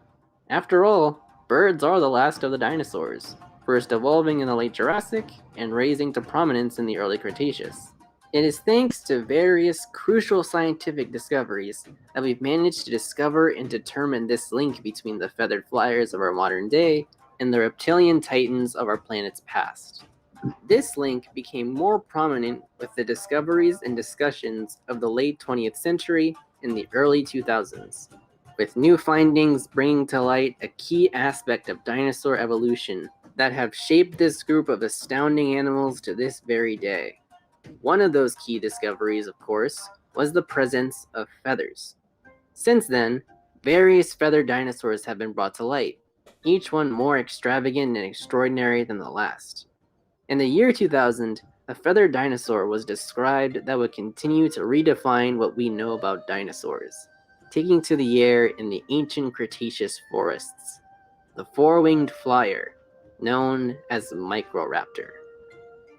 Microraptor is one of the most pivotal dinosaurs ever discovered, thanks to many contributions this genus has provided to dinosaur paleontology, specifically to uncovering the evolution of avian and non-avian dinosaurs. Avian dinosaurs are, in simple terms, birds, or at least what we typically think of as birds, while non-avian dinosaurs are what we typically think of when we think dinosaurs. However, for the discovery of Microraptor and other feathered dinosaurs, that fine line has certainly been blurred. This peculiar little dinosaur has an interesting little story behind its discovery. It all began in China, and like many fossil stories, this story started with a lucky farmer. One day, a farmer found the fossil of a toothed bird. Not long after, he began finding even more fossils in the nearby pit, uncovering all sorts of fascinating feathered fossils. In particular, the legs and tail with fossilized impressions of feathers. However, this was a bit more complicated a situation than it might sound. Though we had discovered several fossils of feathered dinosaurs, they were still fragmentary and in pieces, and he had to find a way to put them together so he could sell his findings. So, he cemented the fossils, pieced them together, and presented this fossil bird to potential buyers. Eventually, the buyer took the specimen and smuggled it to the US, where the buyer in turn presented the specimen at a gem show in Arizona, where the fossil was promptly bought by the Dinosaur Museum in Utah, and in 1999 was unveiled as a new species of dinosaur called Archaeoraptor. You'd think the story would end here. The fossil was taken by the museum, unveiled to the world, and cataloged into the grand taxonomy of dinosaurs. However, this ain't it, Chief. After the fossil was unveiled, scientists continued to analyze the specimen, and many noticed that there was something off about Archaeoraptor. When paleontologist Phil Curry analyzed the fossil, he noticed that the tail and lower body didn't quite fit with each other. As the investigation continued, Dr. Zhu Jing noticed that the specimen being studied had the same tail as another specimen he was currently studying, raising a bit more flags within the investigation. Upon further analysis, the team found out that the fossil was actually a composite, or consisting of multiple parts from different types of animals. Remember when I said that it was unveiled to the world? Yeah, that wasn't supposed to happen. Due to the controversy surrounding the specimen, it was meant to remain classified until the team studying it could come to a better conclusion. However, the media wasn't having that, and Nat Geo, wanting the quickest, biggest scoop, released their findings prematurely and leaked the name Archaeoraptor. This stirred the pot of controversy as more skeletons fell out of the closet regarding the purchase of the fossil, both figuratively and very literally, and eventually, the notable situation of the fossil being cemented together. Needless to say, when the museum and the team discovered the last part, they were less than pleased they had a chimera. However, from the pieces of catastrophe came the birth of a new genus in the year 2000, when Dr. Zhu Jing named a new species of dinosaur called Microraptor, meaning small thief, and for a good reason, growing up to 3 feet or 77 centimeters in length, and with estimates weighing up to 1 kilogram, or 2.2 pounds. At such a pint size, it was considered the smallest non-avian dinosaur on record.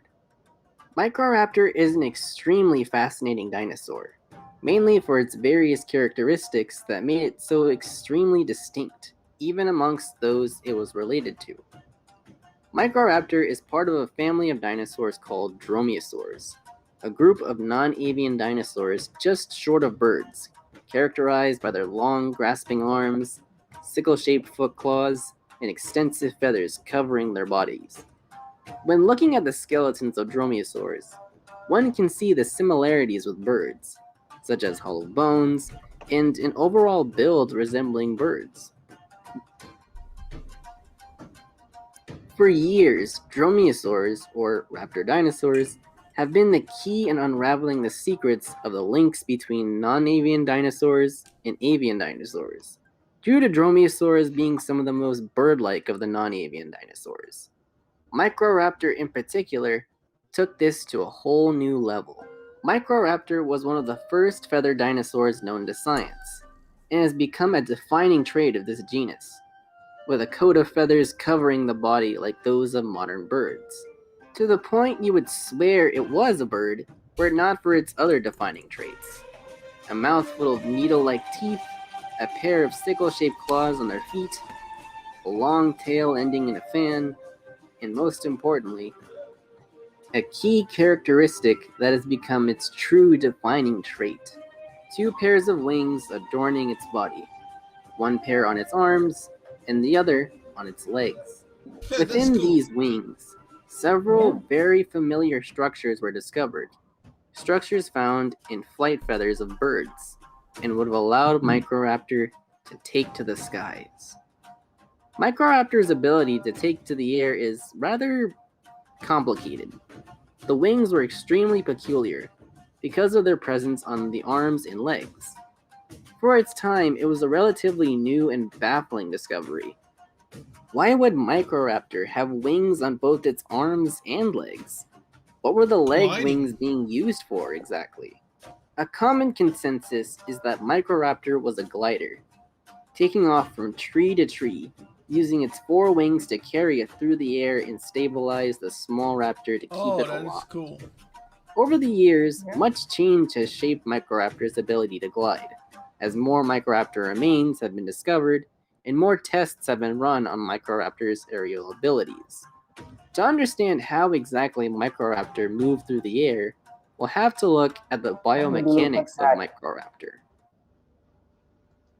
I have noticed that angle of attack, with is it Dell or whoever it is who does that ladder, I say there's something about angle of attack. Oh, Isn't yeah, there? angle of attack. Yeah. Yeah, I just thought that was funny that it was that sentence. The gliding point makes a lot of sense because evolutionarily, it would be easy to be gliding from tree to tree. In fact, we have it again with mammals in sugar gliders, which are they have a membrane between their front and rear legs, and they glide from tree to tree. So nature's kind of achieved flight probably 4 times now with insects, dinosaurs, birds, and something else, I think. So a few Flying different ways. lizards. Flying lizards. Flying lizards. Okay. Yeah. What do they? Oh yeah. Yeah. Pterodons and stuff like that. Yeah. There's actually one that I found I was really gobsmacked by. It's basically nearly the size of a giraffe, yet has a huge beak that runs down, and the wings sort of fold up. It's like I guess you'd say a Cretaceous B-52. The thing is huge, and I just imagine how something like that would get airborne. Mm. Yeah, they're amazing. That the Yes. bodies are now almost we- made for only flying. Yeah. We've made some really cool discoveries. Most of those Chinese archaeological digs have quadrupled our knowledge of dinosaurs, and also I think it's a lot across Canada too. They've done some excavations, and our dinosaur knowledge has really, picked up a lot in the last 15 years. I've always loved dinosaurs from being a kid. You always learn new shit. In fact, it was pretty much Scientists have guessed that because they're all reptiles, they all look like reptiles. So that's what we gauged our guesses on. We'll look at a lizard and okay, we'll sort of be creative there. But yeah, we've now found there were a lot of them were feathered. In fact, most of them probably were. Anyway, back to the tape.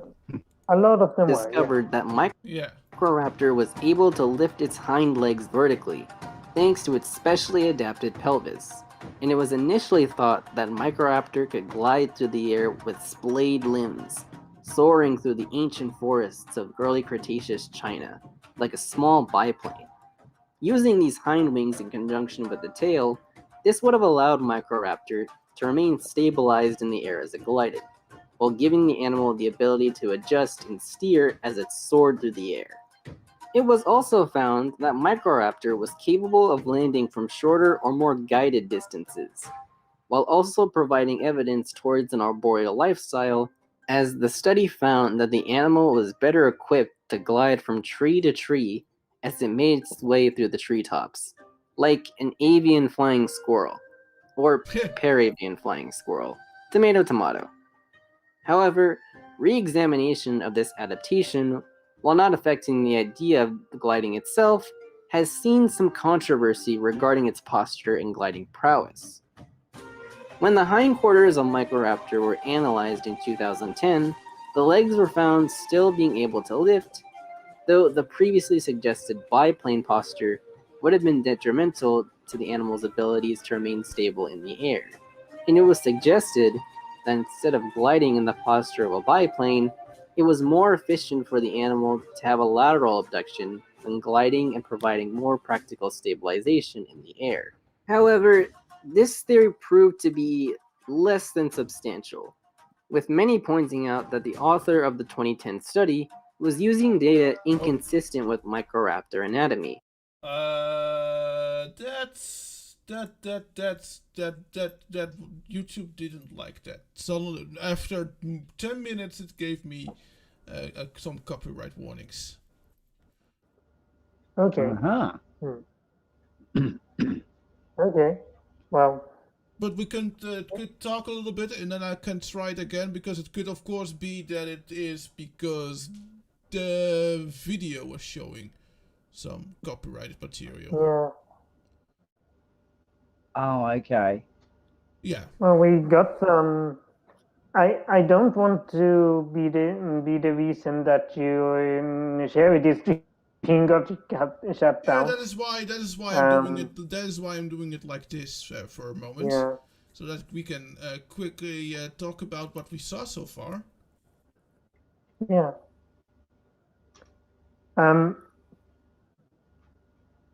But it's interesting that they had to revise a couple of times how they thought that they flew, because they kept they kept rediscovering how they looked like. Yeah. All we have are some bones, ancient bones that might have been distorted and changed, and we obviously can't watch them fly, so we don't know. Yeah, no, that it's this article, I guess. Yeah. And also they showed an image from a game that hasn't come out yet, but Prehistoric Kingdom, and it sort of sort of like Jurassic Park. You build a park with prehistoric animals, and one of them is Microraptor. That is And cool. then, yeah, and then a bunch of mostly dinosaurs, but also a few extinct mammals. Yeah. Oh wow, we've been going for 10.5 hours, Boomer. Yeah, I was just looking at that myself, and that makes it 22 and a half. Does that mean I'm in 23 is Barman? Sorry, I was just trying to. Yeah, Barman is in, Are you in, trying in to like make me? Barman is in like 45 minutes. Oh, okay. I was just going to run there and make a coffee, but you guys stopped the stopped the vid, and I thought I better hang here in case we need it. Yeah. Yes. Caffeine levels. That's Just another thing. Does anyone know what actual modern day bird the Microraptor is related to? Like, has its DNA continued to the modern day, or did it I don't know. come up Maybe with dead end? maybe they explain it. Maybe they explain it in the video if they have any idea of it. No, or may not. birds evolved from a sister taxa, like they aren't descended from Microraptors. So no, their ancestor doesn't live anymore. Okay. Okay. Yeah. Okay, I went a little bit ahead because I think it was maybe that article that it was showing that was somehow triggering it. Because even when I was paused, it gave the warning again, and now it doesn't give the warning while we are paused. So it looked like it was the article. Okay. Oh well. YouTube. That is, if Microraptor was a glider. New studies have suggested that this four-winged curiosity wasn't merely a kite on the wind, but a powered flyer. In 2013, it was proposed that not only was Microraptor capable of powered flight, but it was more efficient a flyer than its distant cousin Archaeopteryx, a dinosaur that is widely considered the first bird. The team heading the study noted that Microraptor had several traits consistent with those of modern birds that were capable of powered flight, such as a robust sternum, asymmetrical feathers, and shoulder girdles similar to those of birds that would have allowed them to flap.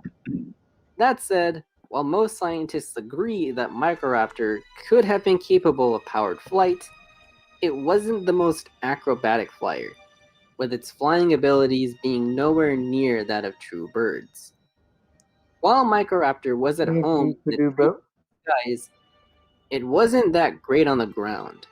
However, a study in 2016 pointed out that this wouldn't have been much of a problem, as Microraptor was able to leap or even launch into the air, further supporting the powered flight hypothesis. However, this lack of mobility on the ground and adaptations to make its way through the air have suggested an arboreal or tree-dwelling lifestyle for Microraptor. In fact, this helps give further evidence to where these traits came from. With Microraptor likely developing these traits and thriving as a tree-dwelling flyer for both an energy and avoiding predators on the ground as they became more specialized. While Microraptor No. Yeah, we have to stop playing it. But that is really interesting. Yeah. Oops. Oh, sorry. There we go. Back to the... I don't really have a favorite dinosaur, but if I would have to pick one, then yeah, Microraptor would be at least one of my favorite. Yeah, but like raptors are pretty cool, and micro make it sound a little less terrifying than like Velociraptor and stuff like that. Yeah. Like I said, it to me it sounded like a small raptor. Yeah, I mean it sort of was. But it had 4 wings. Yeah. Yeah, but that's. Tiny Captain suggests might be on the music in the background, the copyright. Could be, but yeah, the guy is also talking, so yeah. I honestly think that that probably some footage is used because it was too far and in between for for it to be the music. So I have a feeling that maybe some footage was used that was copyrighted.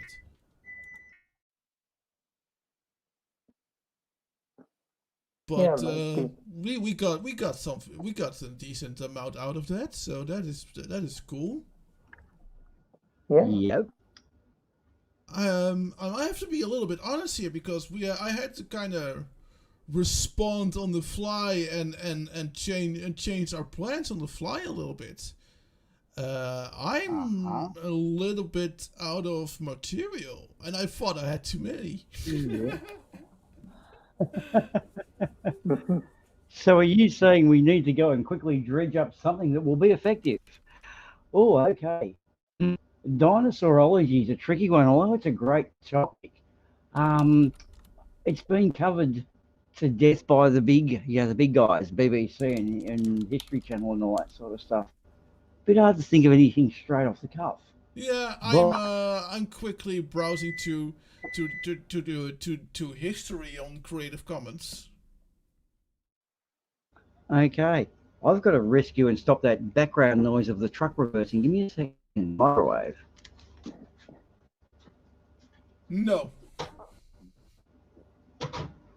Absolutely. Oh, yes, that video was gonna play when we were testing the sounds. The history of pizza. The history of pizza. Why do I somehow think this is going to be wrong? Okay. All right. Well, maybe it is gonna be wrong, but let's. Oh yeah, bring it on. I'm up for it. Pizza. It's cheap, it's delicious, and it's portable too. For these reasons and more, it's the food of college students, soldiers, and birthday parties. This doesn't stray far from pizza's roots. As far back as ancient Rome, there is evidence that a flatbread with toppings was used as rations for soldiers.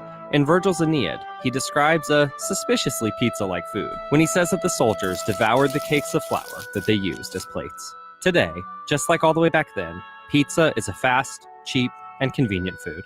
I'm Daniel Seehausen, and this is the Answer Archive. While there may have been a flatbread similar to pizza in the ancient world, most experts would peg the true beginning of pizza's history in Naples in the 18th century. There are two things to remember about pizza. One, it's cheap. Two, it's portable. The cheapness and the portability of pizza made it food for the poor. That's Carol Helstotsky, a professor at the University of Denver with a research focus on the history of food. I don't think it's coincidental that pizza's origins are in Naples. Naples was predominantly a port city. There is along the Bay of Naples a lot of working class housing. These were not spacious apartments. Very few people had anything that resembled a working kitchen. And so people lived on street food. And the street food had to be cheap because people lived, daily wages, or they were day laborers, or they worked on, unloading ships or fishing or whatever they could do to get by. So a lot of people had to live on street food, and the food had to be portable. Food had to be brought into these working class neighborhoods and sold to people. In the early days of pizza, it would have been sold like hot dogs on the streets of New York City today. The pizza would have been brought into poor areas by the cooks and set up on tables in the hot sun, and then sold by the slice for very little money to the workers who needed a meal. And for at least 100 years, pizza remained a working class food. In 1831, Samuel Morse of Morse cooked. Tiny Captain, I actually didn't know that. It makes sense because that happens all the time. But then again, since Naples being a port city, I can still imagine that pizza eventually ending up there and becoming so popular because of the conditions that the video describes there. Does that make sense?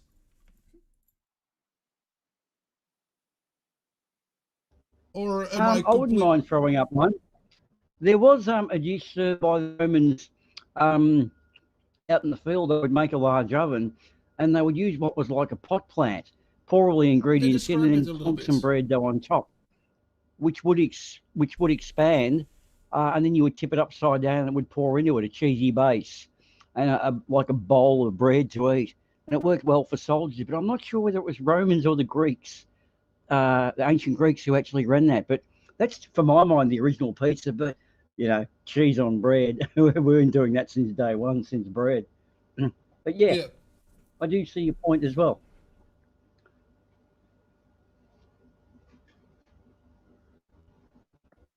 Yeah, Fame gave pizza a rave review. A species of most nauseating cake, it altogether looks like a piece of bread that had been taken reeking out of the sewer. But that started to change in the 19th century when Italy was unifying. Italy was not so unified even after it was politically unified, right? And bringing together all these folks on this rocky peninsula was no easy task. Queen Margherita is visiting Naples, and this is a big deal for someone from central Italy to go down to the city of Naples. And while they are there, she would like to try some characteristic food. She doesn't say, I want to have food of the poor, I don't think. But in any case, as the myth goes, she wants to try this pizza. And so Raffaele Esposito, who's a famous pizza maker, creates these pizzas for her. He made the queen 3 pizzas. The first was topped with lard, cassio-cavello, a type of cheese, and basil. The second pizza had fish on it.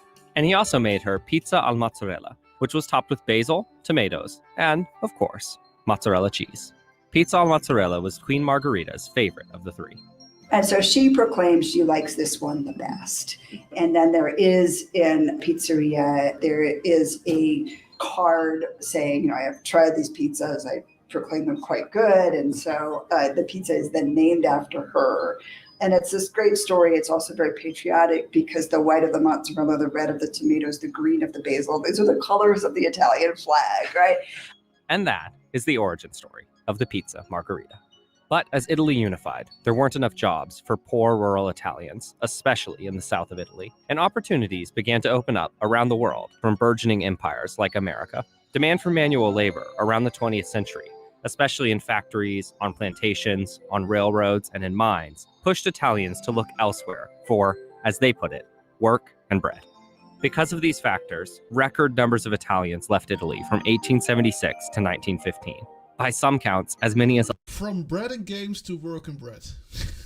Or was I the only person that sort of that had a sort of that sort of thought? I didn't factor in the Judean People's Front either. No. Or the People Fronts for Judea. Yeah, Tiny, the Romans pretty much stole everything. They just came forward with the army and said, if we don't invade you, you can just be absorbed in. So yeah, they did grab a lot of cultures. In fact, a lot of their stuff's still around today, like our days in the year. Oh, the Romans, the Roman, actually all the great empires were great at stealing. Yeah, well, that's why they got to get the name, and they got the big gig in history. I've actually been watching a bit on Hannibal lately. Yeah, I've been doing a bit on Hannibal I've been doing a bit on Hannibal the last few days. God, that guy was a legend, cruising around kicking Romans' asses. Anyway, let's get back into it. Michael Raptor, what did you? But I just made a Monty Python reference. You wanted to ask what the Romans ever did for us? Yeah, exactly. Well, it was just a Monty Python reference. Go on with the video. This the aqueduct? Yeah. 7 million, which was nearly a third of the population of Italy at that time. If we think about Italy as a country, it's really good at exporting its population. Immigrants left Italy looking for better lives, so Italians kind of spread themselves all across the globe. And in doing so, brought their foodways and food with them. And one of the places that Italians went was the United States. Lombardi's was the first officially licensed pizzeria in America. He and his employee, Totonio, started selling pizzas baked in a coal oven. Antonio would go on to open his own famous pizzeria, Totonio's, in the 1920s. Though the original location of Lombardi's closed in the 80s, It reopened a few streets over a decade later. It even still uses the same coal oven it used nearly a century before. Many of Lombardi's employees, like Totono, would go on to open their own pizzerias. This began what some would call the Pizza Belt in the Northeast, though Lombardi's loves to brag that they were the first pizza in the United States.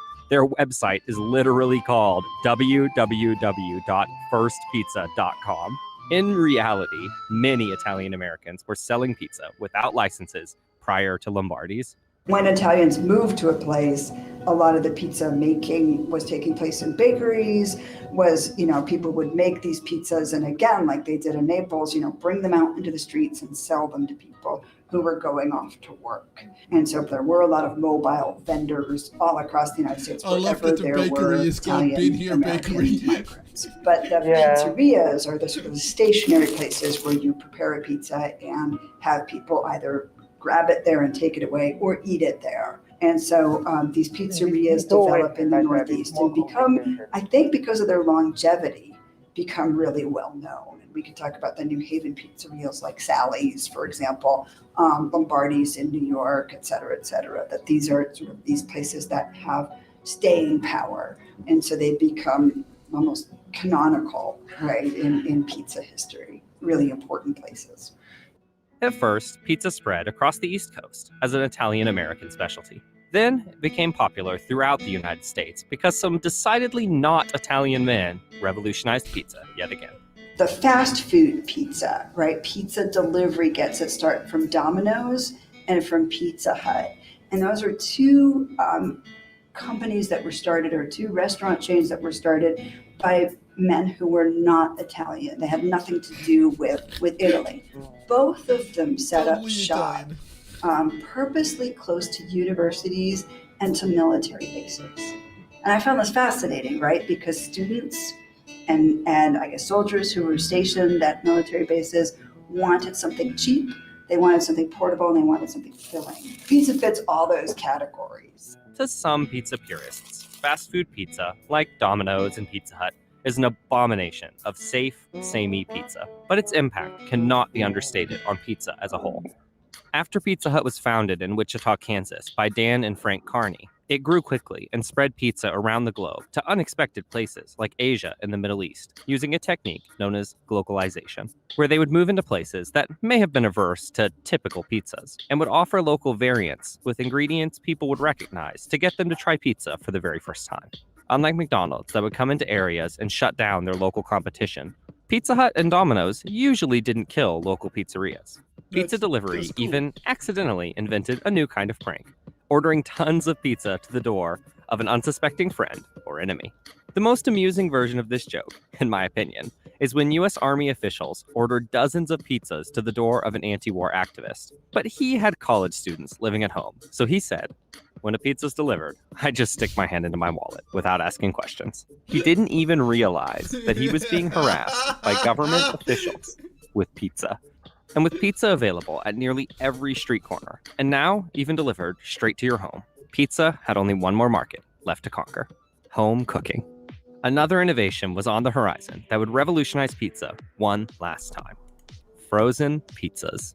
In the 50s, frozen pizza capitalized on two trends to gain popularity. At the time, ethnic foods were becoming popular, and pizza came to represent Italians to the rest of suburban America.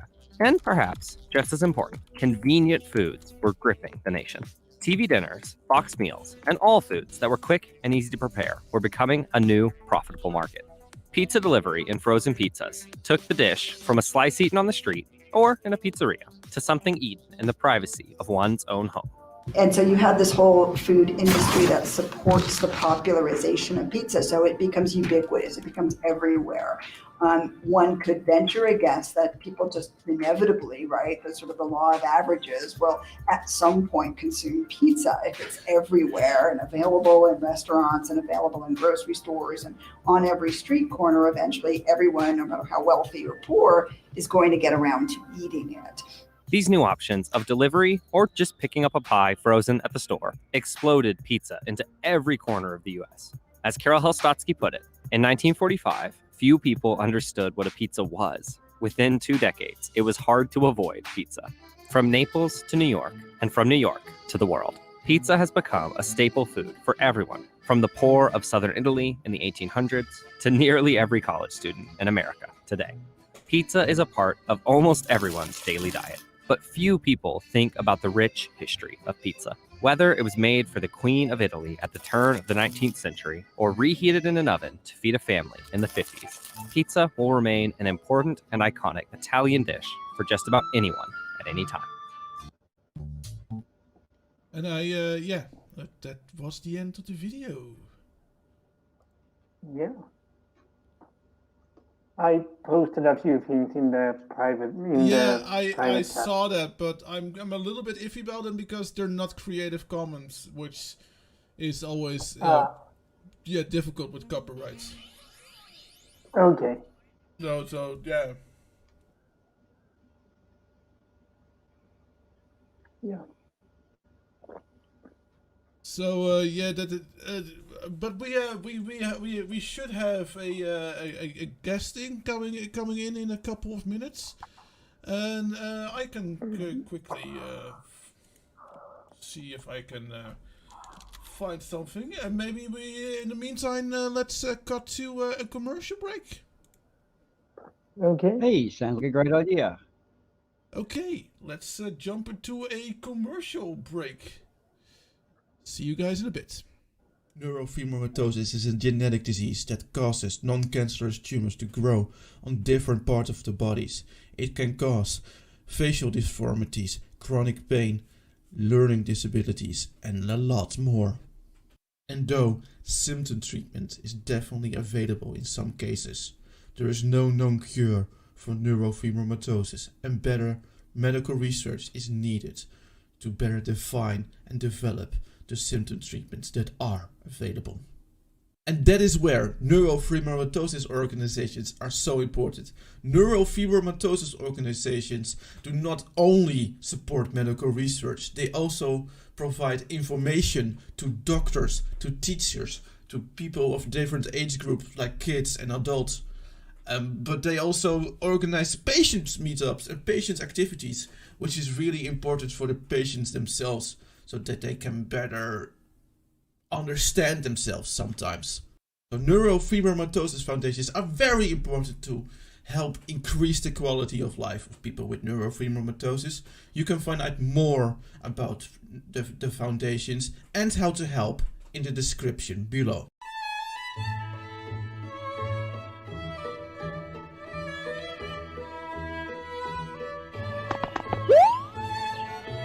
Charming.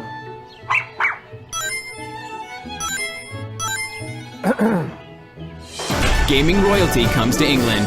Mario and Sonic at the London 2012 Olympic Games. Available now on Nintendo 3DS and Wii. Rated E for everyone. Game and system sold separately.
I feel bad for kicking your seat on purpose. I'm sorry for mansplaining. That's when a man... I know what it is. We should have just told you it's a boy. I wish you didn't have to hear all that. Sorry I called you Karen. That's my name. Sorry your name is Karen. I promise I will not eat any more of your friends. Really? Okay, it might happen one more time.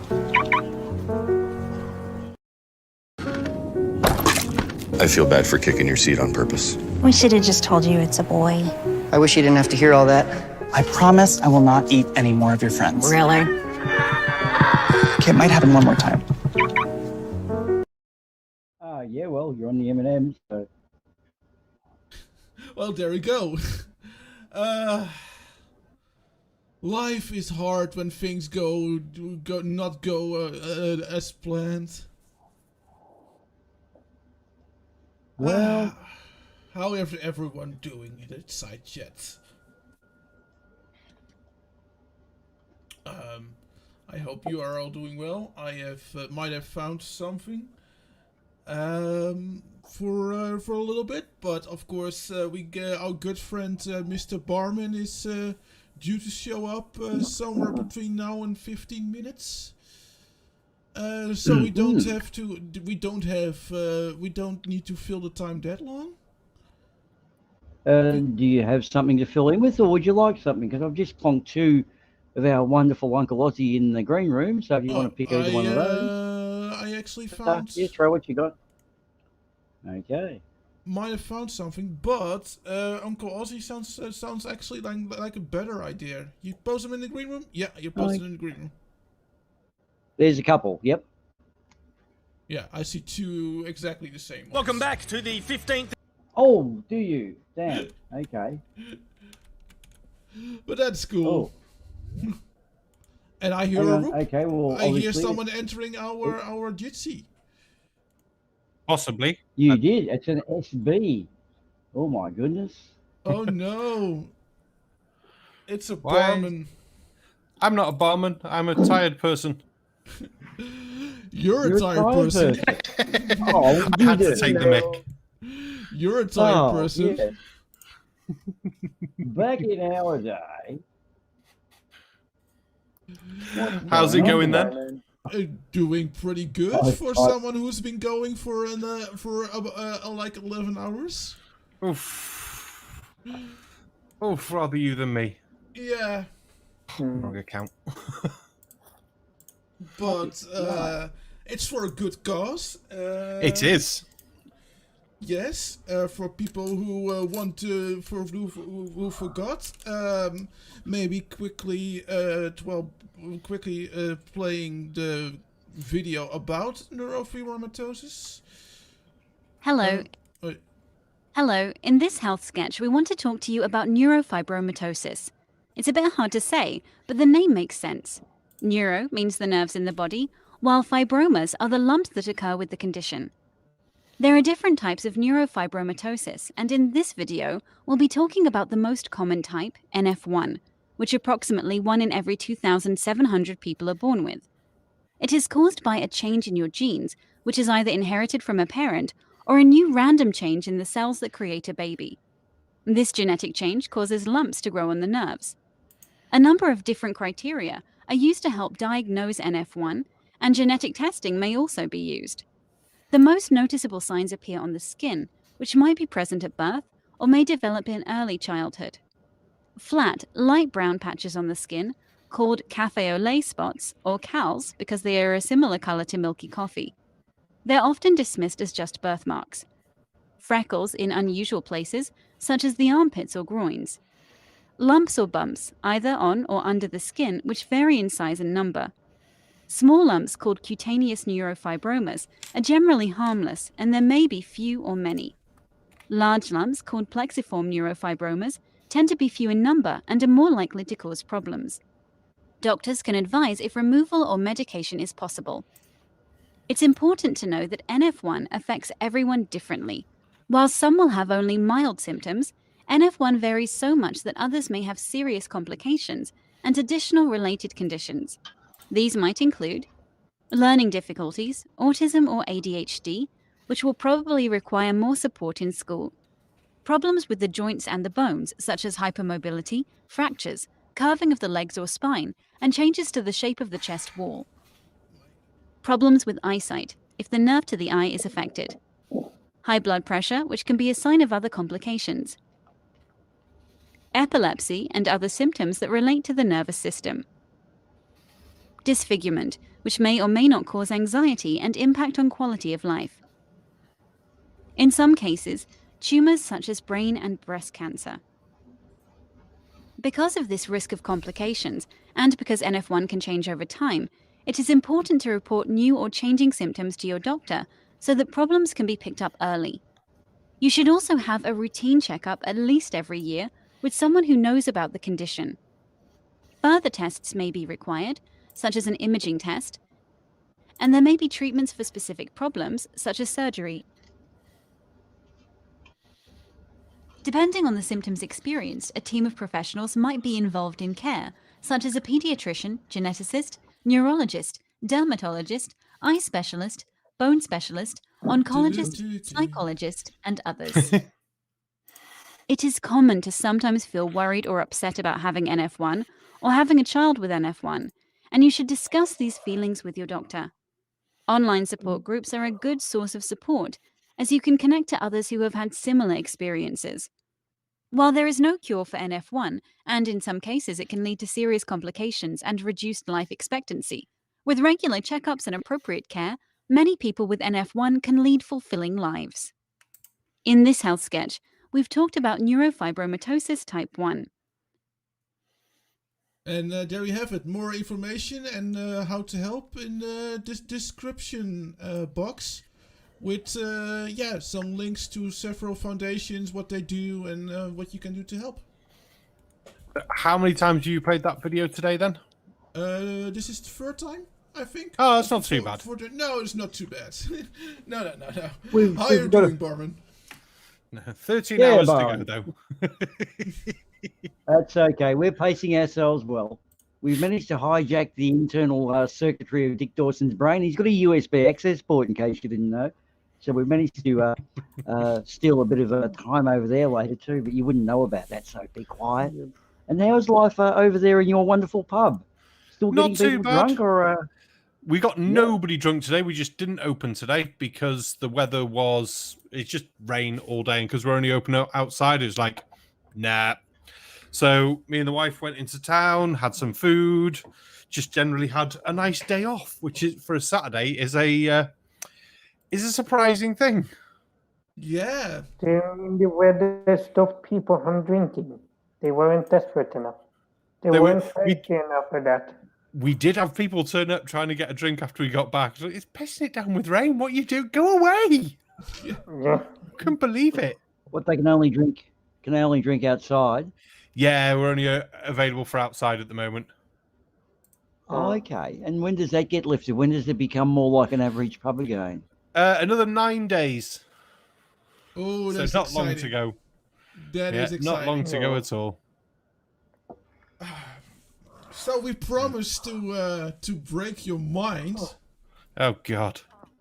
And to break your mind, we're actually going to not break your mind. That sounds confusing and breaking me already. Yes. We're going to give you enough rope and let you hang yourself. So you thought we were going to actually try some psychologicals, but it's reversed. Or is it? This is the question. So, as you can see, 11-hour delirium is setting in. So you may have a slight I was kind of looking for fun videos, and then it suddenly dawned on me, what do Boomer, Barman, and me have in common aside from the ability to tell bad jokes? And giant penises. There's that. Aside from that, and that is of course. Of course, the love of beer. Yes, the love of beer. I've just got to correct myself. It's not that we've got giant penises. It's that we're all giant dicks. That's right. That's better. Absolutely. Oh, that's what.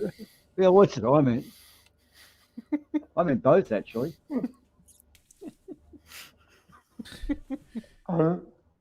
You're dick with a giant penis. Okay, that's. Yeah. Sounds like a monstrosity. So. Punchy just said he's in the third wave of lockdowns. Hey, Punchy, it's a practical joke. I ring up all your neighbours. They've told you that. It's not really true. Oh, he's such a... I always get him. With Punchy, it's not so much that they want to make sure he doesn't spread corona. It's to make sure that he doesn't punch anyone else but Christ. Okay. Now I wanted to start. I wanted to start with a video that's actually it's not a serious video to start with, But it's kind of a funny video. It's not stupid. It's not stupid wrong, but it's just kind of funny. Let's go. Where did it come from? In the beginning, there was a rock that spun around the sun. Oh, no, it didn't. Rains nurtured the rock. Then there was water. Years later, a barley plant grew from the wet, nutritious earth rock. One day, after soaking in water, seeds roasted under the sun and browned. Sweetened seeds mixed with water. Yeast floated in, causing fermentation. Years after, hop cones fell into the mixture. Hops made it bitter, but it lasted longer. The fermented mixture was beer. And that was its history.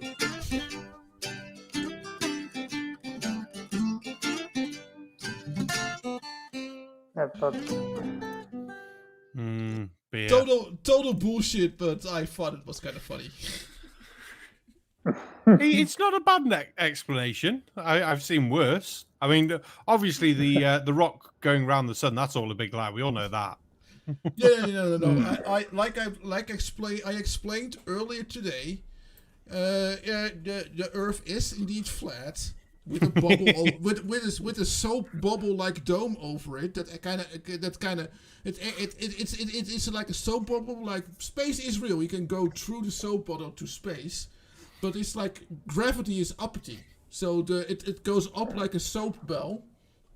And the rest of all the other planets, the entire space, they're all like soap bubbles going up, and it's like space is like God's bubble bath. So we're actually floating on one of God's turds that he scooped out of his bum while having a bath. Is that what you're trying to say? Yeah, and any second now, our soap bottle could pop and it'll all be over. There's some weird time dilation going on, and time just goes really, really slowly inside the soap bubble. And that is my theory from that is the theory from that Arduin the flat earther wrote about the Earth. Magic. Hey, you've been drinking a lot then. I actually wrote this before I went on QED. As a sort of a maybe I can use this. So, are you blaming QED in a legal and binding manner there, Arduin? Because that would be a very good course of action, I'd say. But I found a more interesting and truer history of beer. And beer is awesome, man. Fucking beer. Gotta love all the beer in the world.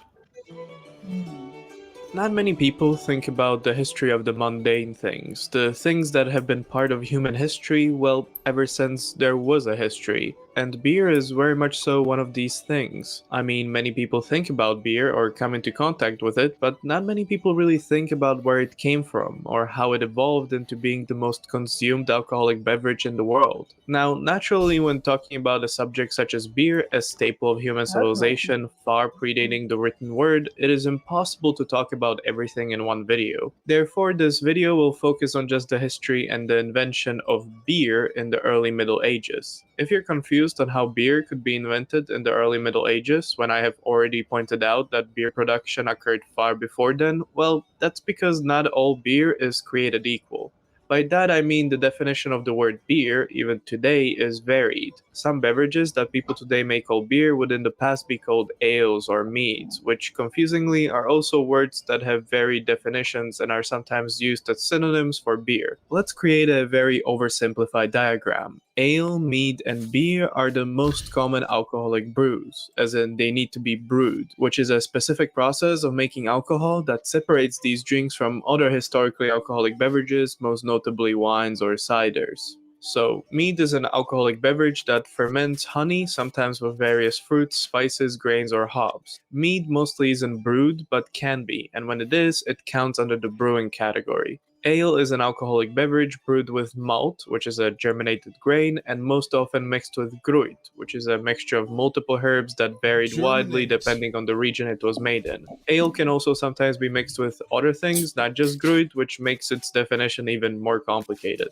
Lastly, beer is an alcoholic beverage brewed with malt and mixed with hops, not gruit or any kind of other herb or fruit like ale can be. These definitions, however, aren't complete and today aren't really used. For example, most pale ales, which are called ales, do in fact use hops, not gruit, while other drinks just called ales still only use gruit. But in the end, we classify all pale ales or IPAs or just ales as beers, even though beer should only be drinks that use malt and hops, which a lot of ales don't. They sometimes use other stuff on top of the hops, but as mentioned before, they also use gruit. Fruits are a mixture of various other things. Not to mention, although rare, brewed meads which use honey but also sometimes mixed with fruits, hops, and malt are also called beers. It seems like today the word beer is a catch-all for any kind of alcoholic brew. However, for most of history, the word beer wasn't used this way, and therefore when you look at historical finds labeled as beer, like one of the oldest records of brewing from 7000 BCE China, where malted rice, which is a grain, was found to be mixed with honey and fruits, it is hard to define if this was really beer or if it was mead since it had honey, or was it just a type of ale and not beer since it had no hops. But then again, we call brewed beverages today that don't have hops beers, so why couldn't this be a beer? Anyway, this entire complicated pedantic explanation is to say that historically beer was only used to describe an ale that was mixed with hops, not gruit or fruit or anything else. Even though today we may use the word beer to describe many more beverages than just this, and today's use of hops and beer is a bit different than in the Middle Ages. With that said, technically, by its old definition, beer was created in the early Middle Ages when people started brewing ales with hops, and anything before then, like Mesopotamian, Chinese, Egyptian, etc. brewing, was technically just ales or brewed mead, not beer. Although I do agree that by modern definitions of the word beer, those drinks could be called beers, but we'll ignore that for the sake of this video. So, who created the first beer? Your mum. Yeah, but I honestly, I never knew this much about beer. No, I was just like, oh, beer's beer. Yeah, that was a very informative video. Yeah. I'm going to throw a spanner in the works because, look, something we didn't have back in the older days, there was plenty of water around, but to do with infection and various temperatures, a lot of times just drinking fresh water, you'd end up crook. And I reckon they discovered that when you fermented it in beer, the alcohol kept the germs at bay. So I reckon it was a pre-refrigeration way of having something to drink, and you happen to get drunk as a bonus. Well, that was the big reason for having wine, wasn't it? Intention. Well, yeah, that's what I gather. Because warm climate, infection. Yeah, but from what I got I think that someone once explained, like, yeah, they knew that if you boil water, less people at first less people get sick. They kind of did figure that out without knowing why. They kind of did figure it out. But people had taste buds back then too. You know, they didn't only want to drink water. They wanted to drink something else too, and not necessarily because of the alcohol, but because that was a safe alternative to water. Because no one wants to only drink water all the time, even in the Middle Ages. Yeah. No, that would be a bit boring. Yeah. Yeah, you only use water nowadays to top up your whiskey. Yeah. And we nowadays kind of think of the Middle Ages like, oh, they would just drink with whatever was available to them. But that wasn't necessarily true because, like I said, they had taste buds too. Yeah. Well, as with any firsts in history of very common things like the wheel or tongs, it is almost impossible to pinpoint a very first instance of brewing beer, as brewing beer was very much a gradual process with a lot of places like England preferring to brew ales instead of beer all the way until the 16th century. With that said, by the time of the early Middle Ages, humans have been brewing mead and ale for millennia, using mostly gruit but also many other things like fruits or honey to mix with the malted grains like rice in the east and wheat and barley in the west. Egyptians, Chinese, Mesopotamians, Greeks, Romans, Celts, Slavs, Finno-Permic, Scythians, Illyrians, Germanic tribes, etc. all brewed some sorts of ales, although of course some people were more fond of them than others.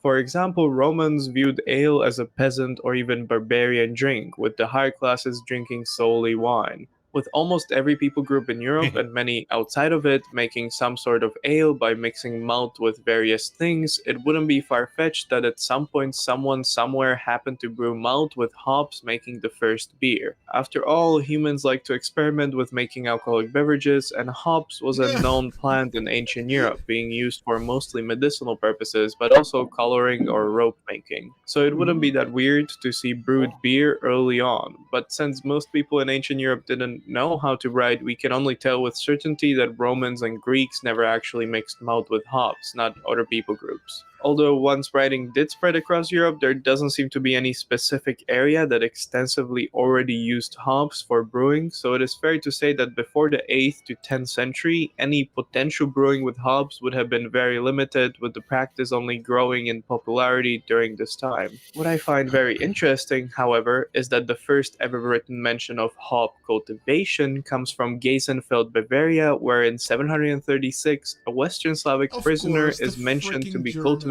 hops for some reason. Now, this could easily be hops cultivation by a prisoner for medicinal or other purposes, but it is fun to speculate. It is also important to note that cultivation of hops in the 8th century was quite rare. Outside of Geisenfeld, there were only a couple of other mentions of it happening by the 9th century, mostly in France and Switzerland. This was because the way most people got their hops for medicinal purposes was through gathering of wild hops rather than cultivation. But it wouldn't be far-fetched to assume that some cultivation of hops for medicinal and other purposes did spring up. Although with that said, there is also no evidence to suggest that this hops couldn't have been used for brewing as well. In fact, there are some archaeological finds that could support the brewing with hops as early as the 7th century, but more research needs to be done into that.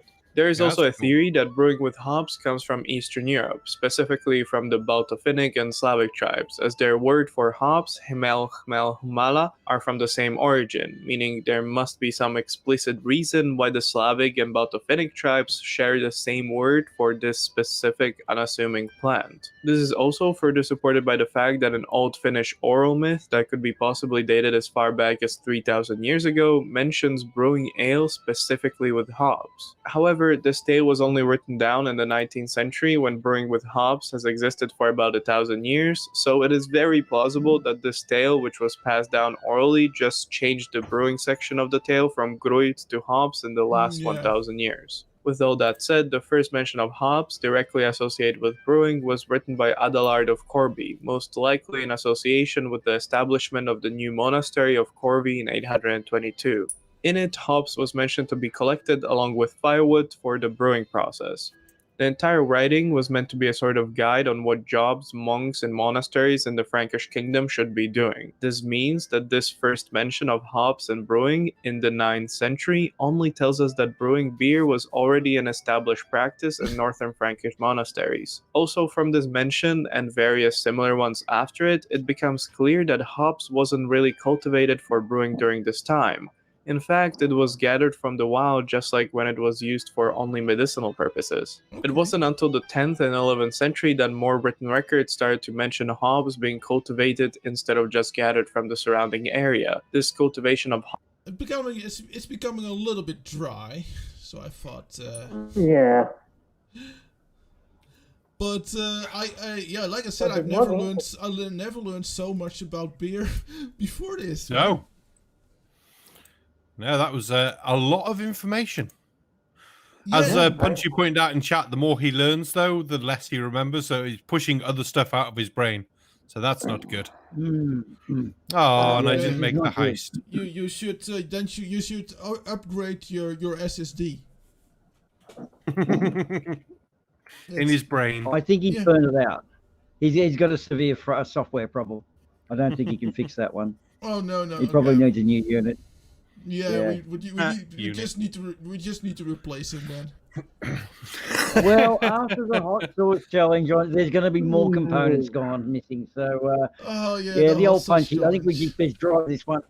We'll just drive this one and then scrap it for organs when we can. We don't spend too much money on Does it. Barman already know about the hot sauce challenge that is going to happen on the? No, I've not been online all day. I sort of I'm sure you sent me a message, or I got seen in a tag this morning saying I'm about to start, and that's all I've known about this entire stream all day. No, okay. So It's a schedule. what is gonna happen and that this is probably the most scary part of it for me. It's around 5:30 your time. Yeah. We're gonna do a hot sauce challenge where for donations we are gonna eat chicken wings with hot sauce. And with we, I mean Quiddies Quiddies and me and a couple of other guests. And I'll show you what hot sauce. I've got a jar of hot sauce I could have sent you. But I've got a jar with Carolina Reapers. I got the last dab from the hot ones, and that is the sauce that does show hot ones. I don't know if you know the show hot ones. No. It's a show where they eat where they interview a celebrity, but before they ask the question, the celebrity has to eat a chicken wing with hot sauce, but the hot sauce gets hotter after each question. Whoa. And it is a sauce that they... I have an idea. This is a sauce that... Sorry. That they developed themselves to be the number 10 sauce, or the last sauce of the episode. It's 3 million it's 3 million Scoville units. Yeah, I think that's about the same. I have an idea. Yeah. Go on. I have an idea for a challenge. If the barman sends me a bunch of beer for me to try. How is that a challenge? It's not, but I mean, if I haven't tried them, I wouldn't know if I like them. It sounds like a very good plan. Yeah. See, I think you should come to the pub and we'll just drink together, and that seems like an even better plan. Yeah. Yeah, that sounds like an awesome plan. And at the same time, someone else is also eating something. So I'm hungry, man. I gotta eat something later. TT guy. Here's one of us Oz boys. Yeah. Where can I find it? Bear in mind, he's walking into a pet shop right now with a camera Where in am I his going to hand. find it? I need it. I need something to eat. God, his I was bloody worried thingy it was is making... Yep. I was worried it was gonna be the guy from Barman's stream with the guy who ate the pineapple. They sound delicious. Yes, I'll be eating that later on the charity live stream. Go watch.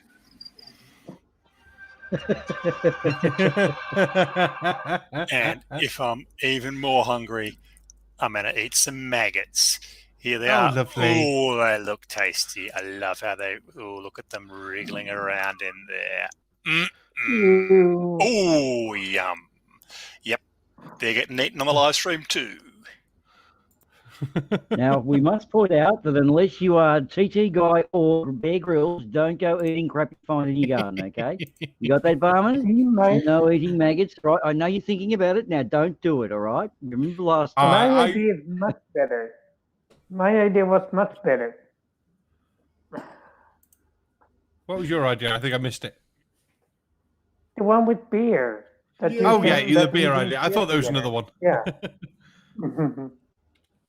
Okay. So that is gonna happen in a couple. In about 7 hours. Oh wow. 7 hours from now, and you'll still be going. Jeez. I'll be sound asleep. I still have 12 and a half hours to go. Oh, rather you than me. Rather you than me. It's for a good cause. It is for a good cause. Yes. Yeah. I wonder if I can get Bar Wife to shout anything for the good cause. Because she doesn't even know what this stream is. So it's a 24-hour live stream to raise money for neurofibromatosis. Neurofibromatosis, yes. Yeah, I was Very right. good. So we did a 24-hour live stream for it. You want to shout good luck? Good luck. There we go. Thanks. Thank you, Mrs. Barman. Yeah, do a 24-hour stream, they said. It'll be really good, they said. Yes, Arwen. Hey, Okay. You can go to bed anytime you want. Yeah. You can put some poker in the middle Then of I it. might miss out. Then you'll talk about it. No, come on, my paranoia and anxiety will not allow that to happen. Boomer, we'll talk about you whether you're Yeah. here or not. Yeah, fat I bastard. know, that's the problem. And I'm asleep whether I'm here or not too. That's the other thing. I don't really know which actual position I'm in. Whether I'm just awake or consciously dreaming, I don't know. Yeah. This gets all too confusing. Yeah, he's actually just talking in his sleep. I think so, yeah. I love it. Yeah.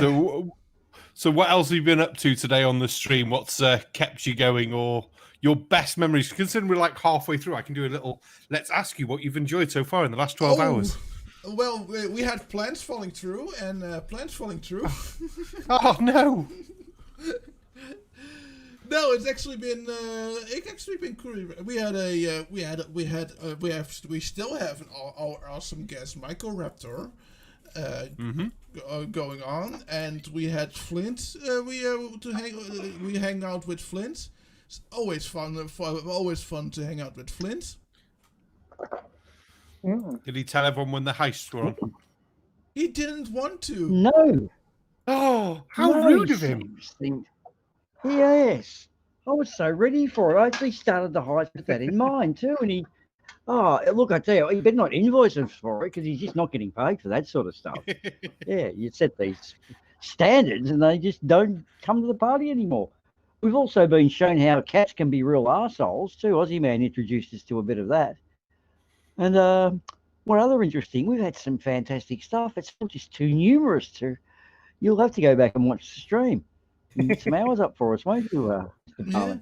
I will more than likely put it on tomorrow and just leave it running in the background. Then even if I walk away, it will just keep playing and do the entire stream for you, regardless. And either way, it'll have about the same psychological effect on you too. Yeah. Yes. Yeah, I mean, it's playing at the moment. I can see it playing at the moment. You've had 27 likes, 15 watching. That's like, yay! That's what I need to do as well. I did my tweet, but I didn't do a share on my thing. Create. Now, don't eat too much now, Quiddies, because you still have food ready. Yeah. I, for one, will be paying to see Sprinkles and Punchy both need an arsehole transplant. This is kind of what I've lived for. This is one of the pinnacle moments of my life. Helping force them into an arsehole transplant. It's great finding destiny, isn't it? Yeah. So we've been playing these fun ad breaks the whole time, but I have here just an ad to play, not an ad break, but just right now, which is two things that we like: bad jokes and Before beer. you start, go ahead. Yeah, before you just jump into that, I do need to draw attention to Barman. We have already milked my anus, and we also had the mycock monkeys. So we combined my anus with mycock. It was actually rather interesting and full of fun puns. And we watched monkey deer, and we watched some monkey deer porn. Right. Yeah, okay.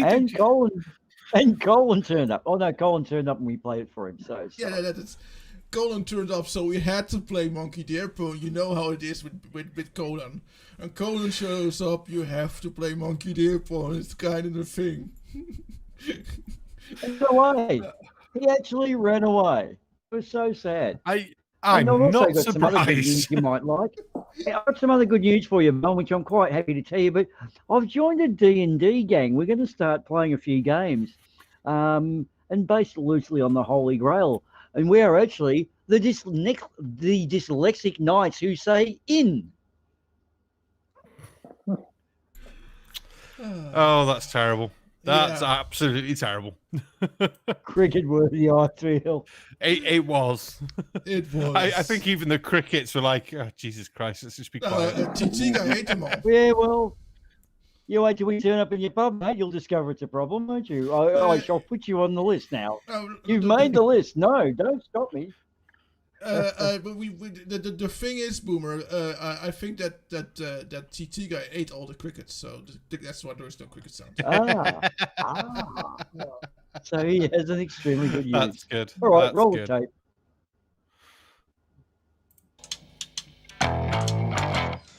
Johnny, how's the day going? All right? Busy? Sorry. There's no sound. You're kidding. Yes. You're Well, kidding. it's an ad, isn't it? You're kidding. Isn't it There's an no ad? sound? Oh, wow. I didn't notice. Well, you might not have. I don't know how you got your setup going. Johnny, There's still no how's the sound. day going? All right? Busy? First time I've come up for air all day. I think it's And then you didn't hear what happened off the west coast of Ireland. What happened? It's a dirty old night. You can't see your hand in front of your face. So you got this big British destroyer. Spot something on the radar. So you got the captain saying, please divert your course 15 degrees north to avoid collision. So the lad says, Negative. You'll have to divert your course 15 degrees to the south to avoid a collision. hold on. So Ireland has a navy? Anyway, the English captain isn't having any of this. I'm not having this. This is the captain of Her Majesty's ship Dauntless. I say again, divert your course. Negative. I say again, you'll have to divert your course 15 degrees to the south. This is a Type 45 guided missile destroyer displacing 8,800 tons. I demand that you change your course 15 degrees to the north, or countermeasures will be undertaken to ensure the safety of this warship. Your call. We're a lighthouse.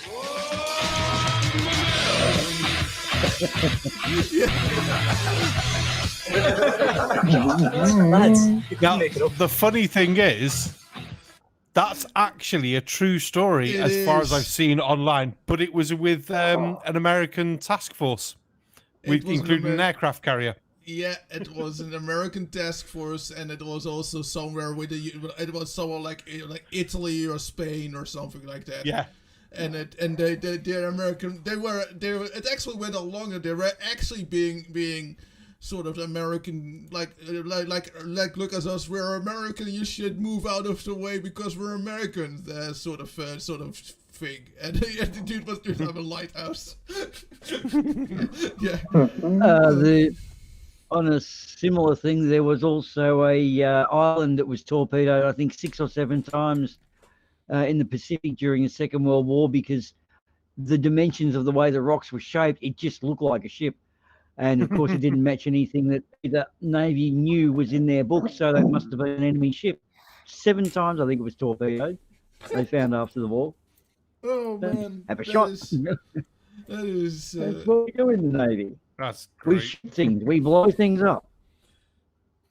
In the Navy, we blow shit up. Where we blow things up. Oh well, it's kind of It's funny. going to be a long one. It's kind of funny how that can go that basically when there's a little bit of fog, let's just say when there are a couple of clouds, suddenly we don't know what the fuck is going on anymore, even with radar equipment. It's kind of funny. Well, something I've got to bring up is I actually have a friend who's in the Seamen's Union who I speak to from time to time. We just catch up. And I did ask him about what the requirements are for guys to travel and navigation on just container ships.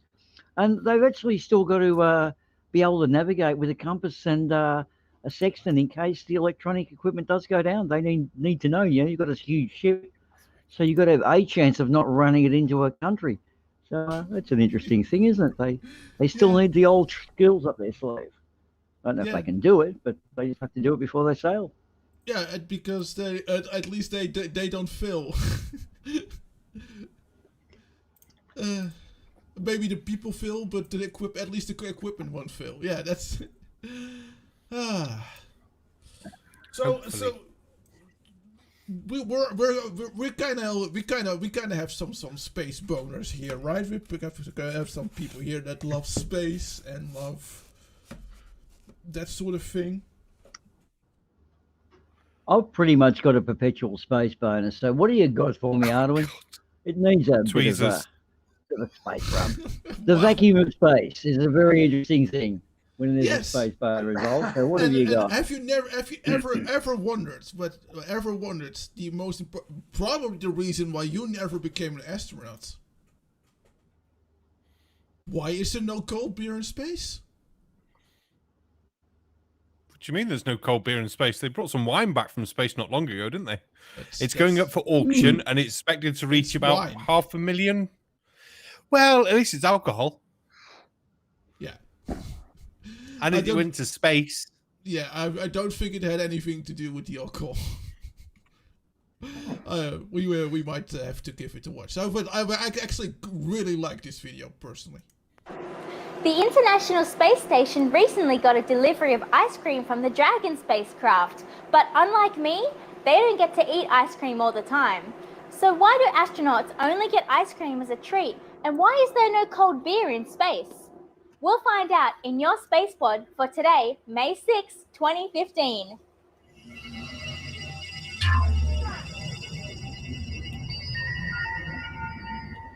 Ooh. The main reason why ice cream and beer are not regular items on the space station menu is simple. It's a matter of space. There are currently 4 ways to keep things cold on station. The first being the Melfi, or minus 80 degree laboratory freezer for ISS, which can range from minus 80 degrees centigrade to plus 4 degrees. There is also the Merlin, or microgravity experiment research locker and incubator, which is capable of minus 20 degrees centigrade to plus 48 degrees. Perfect for keeping beer and ice cream cold and reheating yesterday's lunch. There is also the Glacier, or General Laboratory Active Cryogenic ISS Experiment Refrigerator, and Polar, but there's no cool acronym for that one, sorry. And these 2 fridges are capable of minus 95 degrees Celsius to plus 4 degrees. And they can also be installed on visiting Dragon and Cygnus spacecraft to transport cold samples and the occasional ice cream to and from Earth. So we have fridges and we have freezers on the International Space Station, but where is all the cold beer? Well, it turns out that cold stowage is really important for preserving experiment samples by basically halting any microbial growth that could make a sample go bad and slowing down any chemical reactions from happening. So all the freezer space on station is really precious and important for making sure we do good science, and thus it is taken up by samples and chemicals instead of fresh fruit, vegetables, beer and ice cream. Originally, when the station was smaller and only had a crew of 3, there was only 1 kitchen and no cold stowage for food items. But now that the station is fully built, there are 2 kitchens to maintain the 6-membered crew. They also have 2 Merlin fridges, which they can use to store food samples. But once a fridge has been used to store medical samples, it can be no longer used for food. So in the end, it all comes down to priority. But even if there was space on the station to have beer, that doesn't mean the astronauts will actually want to drink it. Carbonated beverages, such as beer and soda, aren't very pleasant to drink in space. You see, gases and liquids don't behave the same way in space as they do here on Earth. Specifically, they don't separate the same way. Here on Earth, when you open your can of beer or soda, Excess gas comes to the surface and escapes, and bubbles are formed. But in space, the bubbles are stuck inside the liquid. I love that she probably used Coke as an example because he's at work. She's like, oh fuck, I can't open a beer at work. I always wonder how often someone opens a can of beer or a can of Coke and the cat jumps up and says, I didn't do anything. What are you pissed off with me about? Yeah. See, I have an actual interesting question. So she's calling them fridges and freezers and things on the space station. But if they're actually keeping things warmer than outside, are they not just really low heaters? Sometimes, maybe. Because on the other side of the wall into space, it's obviously a lot colder than but I'm not sure. The fridges. I'm not sure how warm it is inside the space station.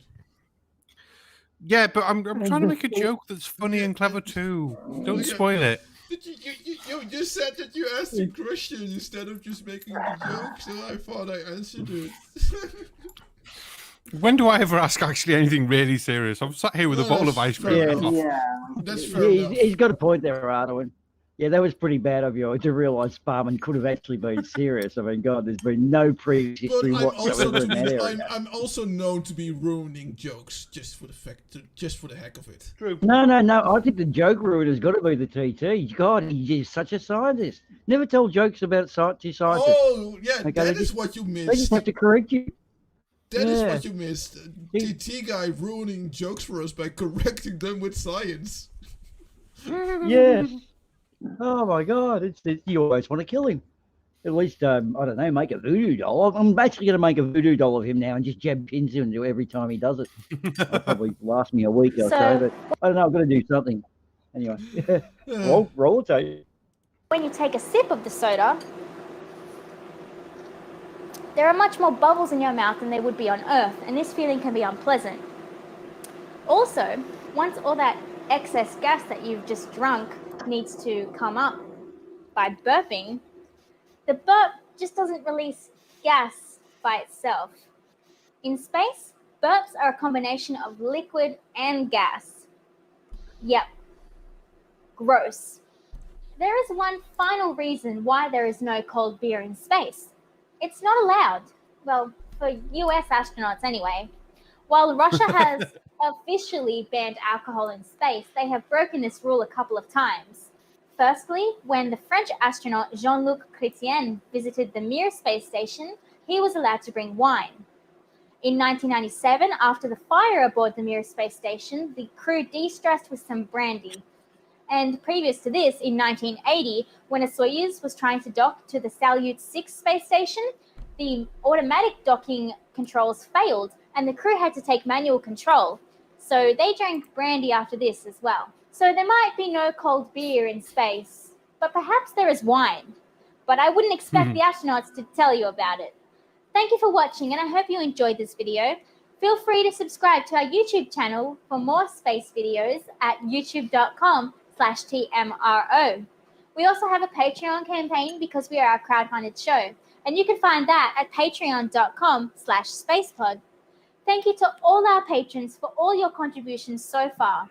Without you, we wouldn't be able to purchase tripods, microphones, and ice cream. My name is Lisa Stojanovsky, and I'll see you next week. Especially the ice cream. Well, I can't say Lisa did too much from a space boner. Although she did have some pretty pictures there. The old no cold beer is a bit of a daunting prospect. So you go up there and you can't get drunk. I mean, that sort of defeats the purpose of being in space, doesn't it? Well, I guess. I guess. Well, even Starfleet didn't allow alcohol. They had synthahol, right? Yeah, that's so boring. Yeah. How long before you reckon the ISS goes on and on before someone sets up a still on board and they're making their own alcohol?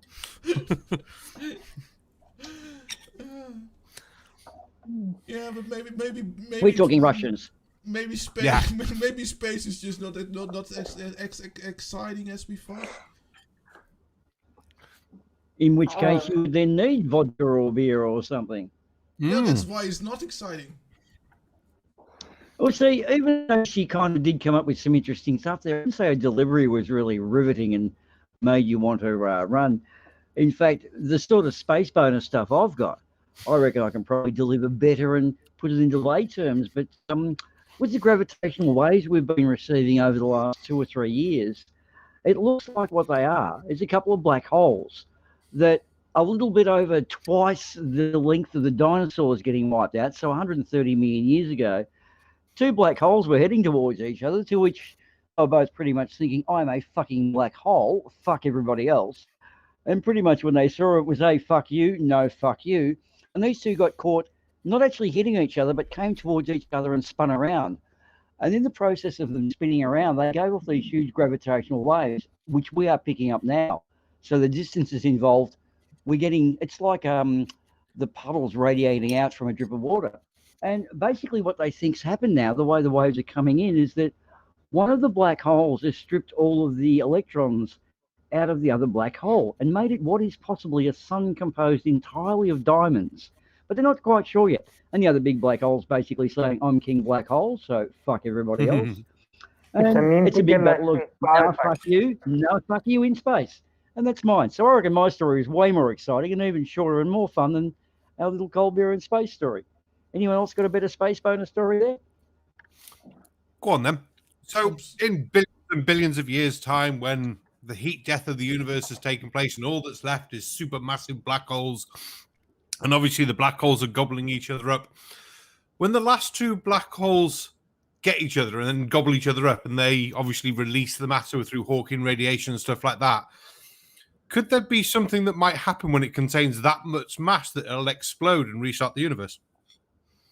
Could be another Big Bang. Possibly. Yes. Yes. I love that theory. I go with that one, man. I agree. A perpetual existence of the universe. I mean, it all depends on the expansion factors and stuff like that. Will the mass of these supermassive black holes the gravity be able to suck everything back in that's expanding at stupid speeds? But I think it's quite a cool one. Yeah. Yeah. I've always loved that idea. I heard that theory at least, that some people think it could have been a universe that it happened, that it expands and it contracts and explodes and it expands and it goes over and over again. Yeah, it's possible. Be cool if it happened. Be like, woo! I sort of like to think about like the orbit of a comet, which apparently Halley's comet that was here back in 85, 60-ish, whatever, that's now just outside the range and it's coming back in. It gets out to being almost stationary and then starts its journey. That's how I look at space doing the same thing, getting out to that huge kind of equilibrium, then it all just recompresses back in. Yeah, we're onto it, Barman, but we probably won't be here to see it. So I missed all that. My speakers went funny.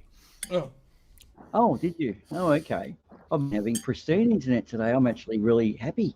I'm doing well. I've had very little roboting, haven't I, Ivan?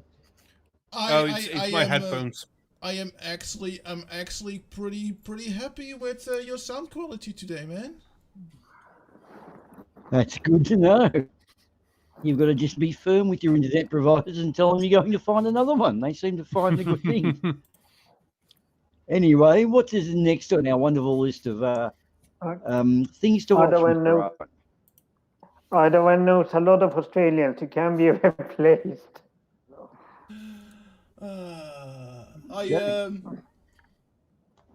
I found a really good alternative to a crown. And I was actually sad that I was actually sad that I saw this right after I got a crown. Otherwise, I would have made a deal with my dentist. So here we go. Is it just to tape your mouth shut and then no one can see? No, so no one can so that guys can finally no longer have to hear me. Yeah, I was actually thinking like, hey, let's do that. But, yeah. Wounds heal, cuts mend, bruises disappear, but teeth, they are lost forever. Salta Beer, main sponsor of the Salta Rugby Union, presents an idea to reward players who gave everything they've got on the field, including their teeth. We decided to give rugby players back the teeth they had lost in battle. But we weren't going to give them a simple tooth back. We developed a unique dental implant, a specially designed tooth to open beer. Estamos incorporando una función que es completamente innovadora. A la masticación de los premolares le agregamos una nueva función, la del destapado de botella. Ya tenemos la pieza preparada para poder colocársela al paciente y que pueda funcionar abriendo la botella de esta manera. En un rack, un golpe. Levanté la pelota en un pick and go y me comieron brazo. Y el pateador le erró la pelota.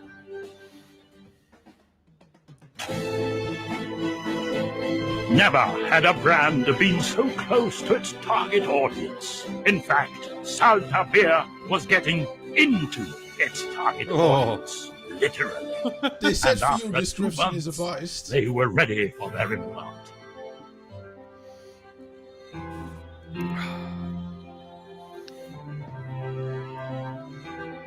Vamos a ver eso. Perfecto. Vamos a probarlo. Ja, probeer het eens, alsjeblieft.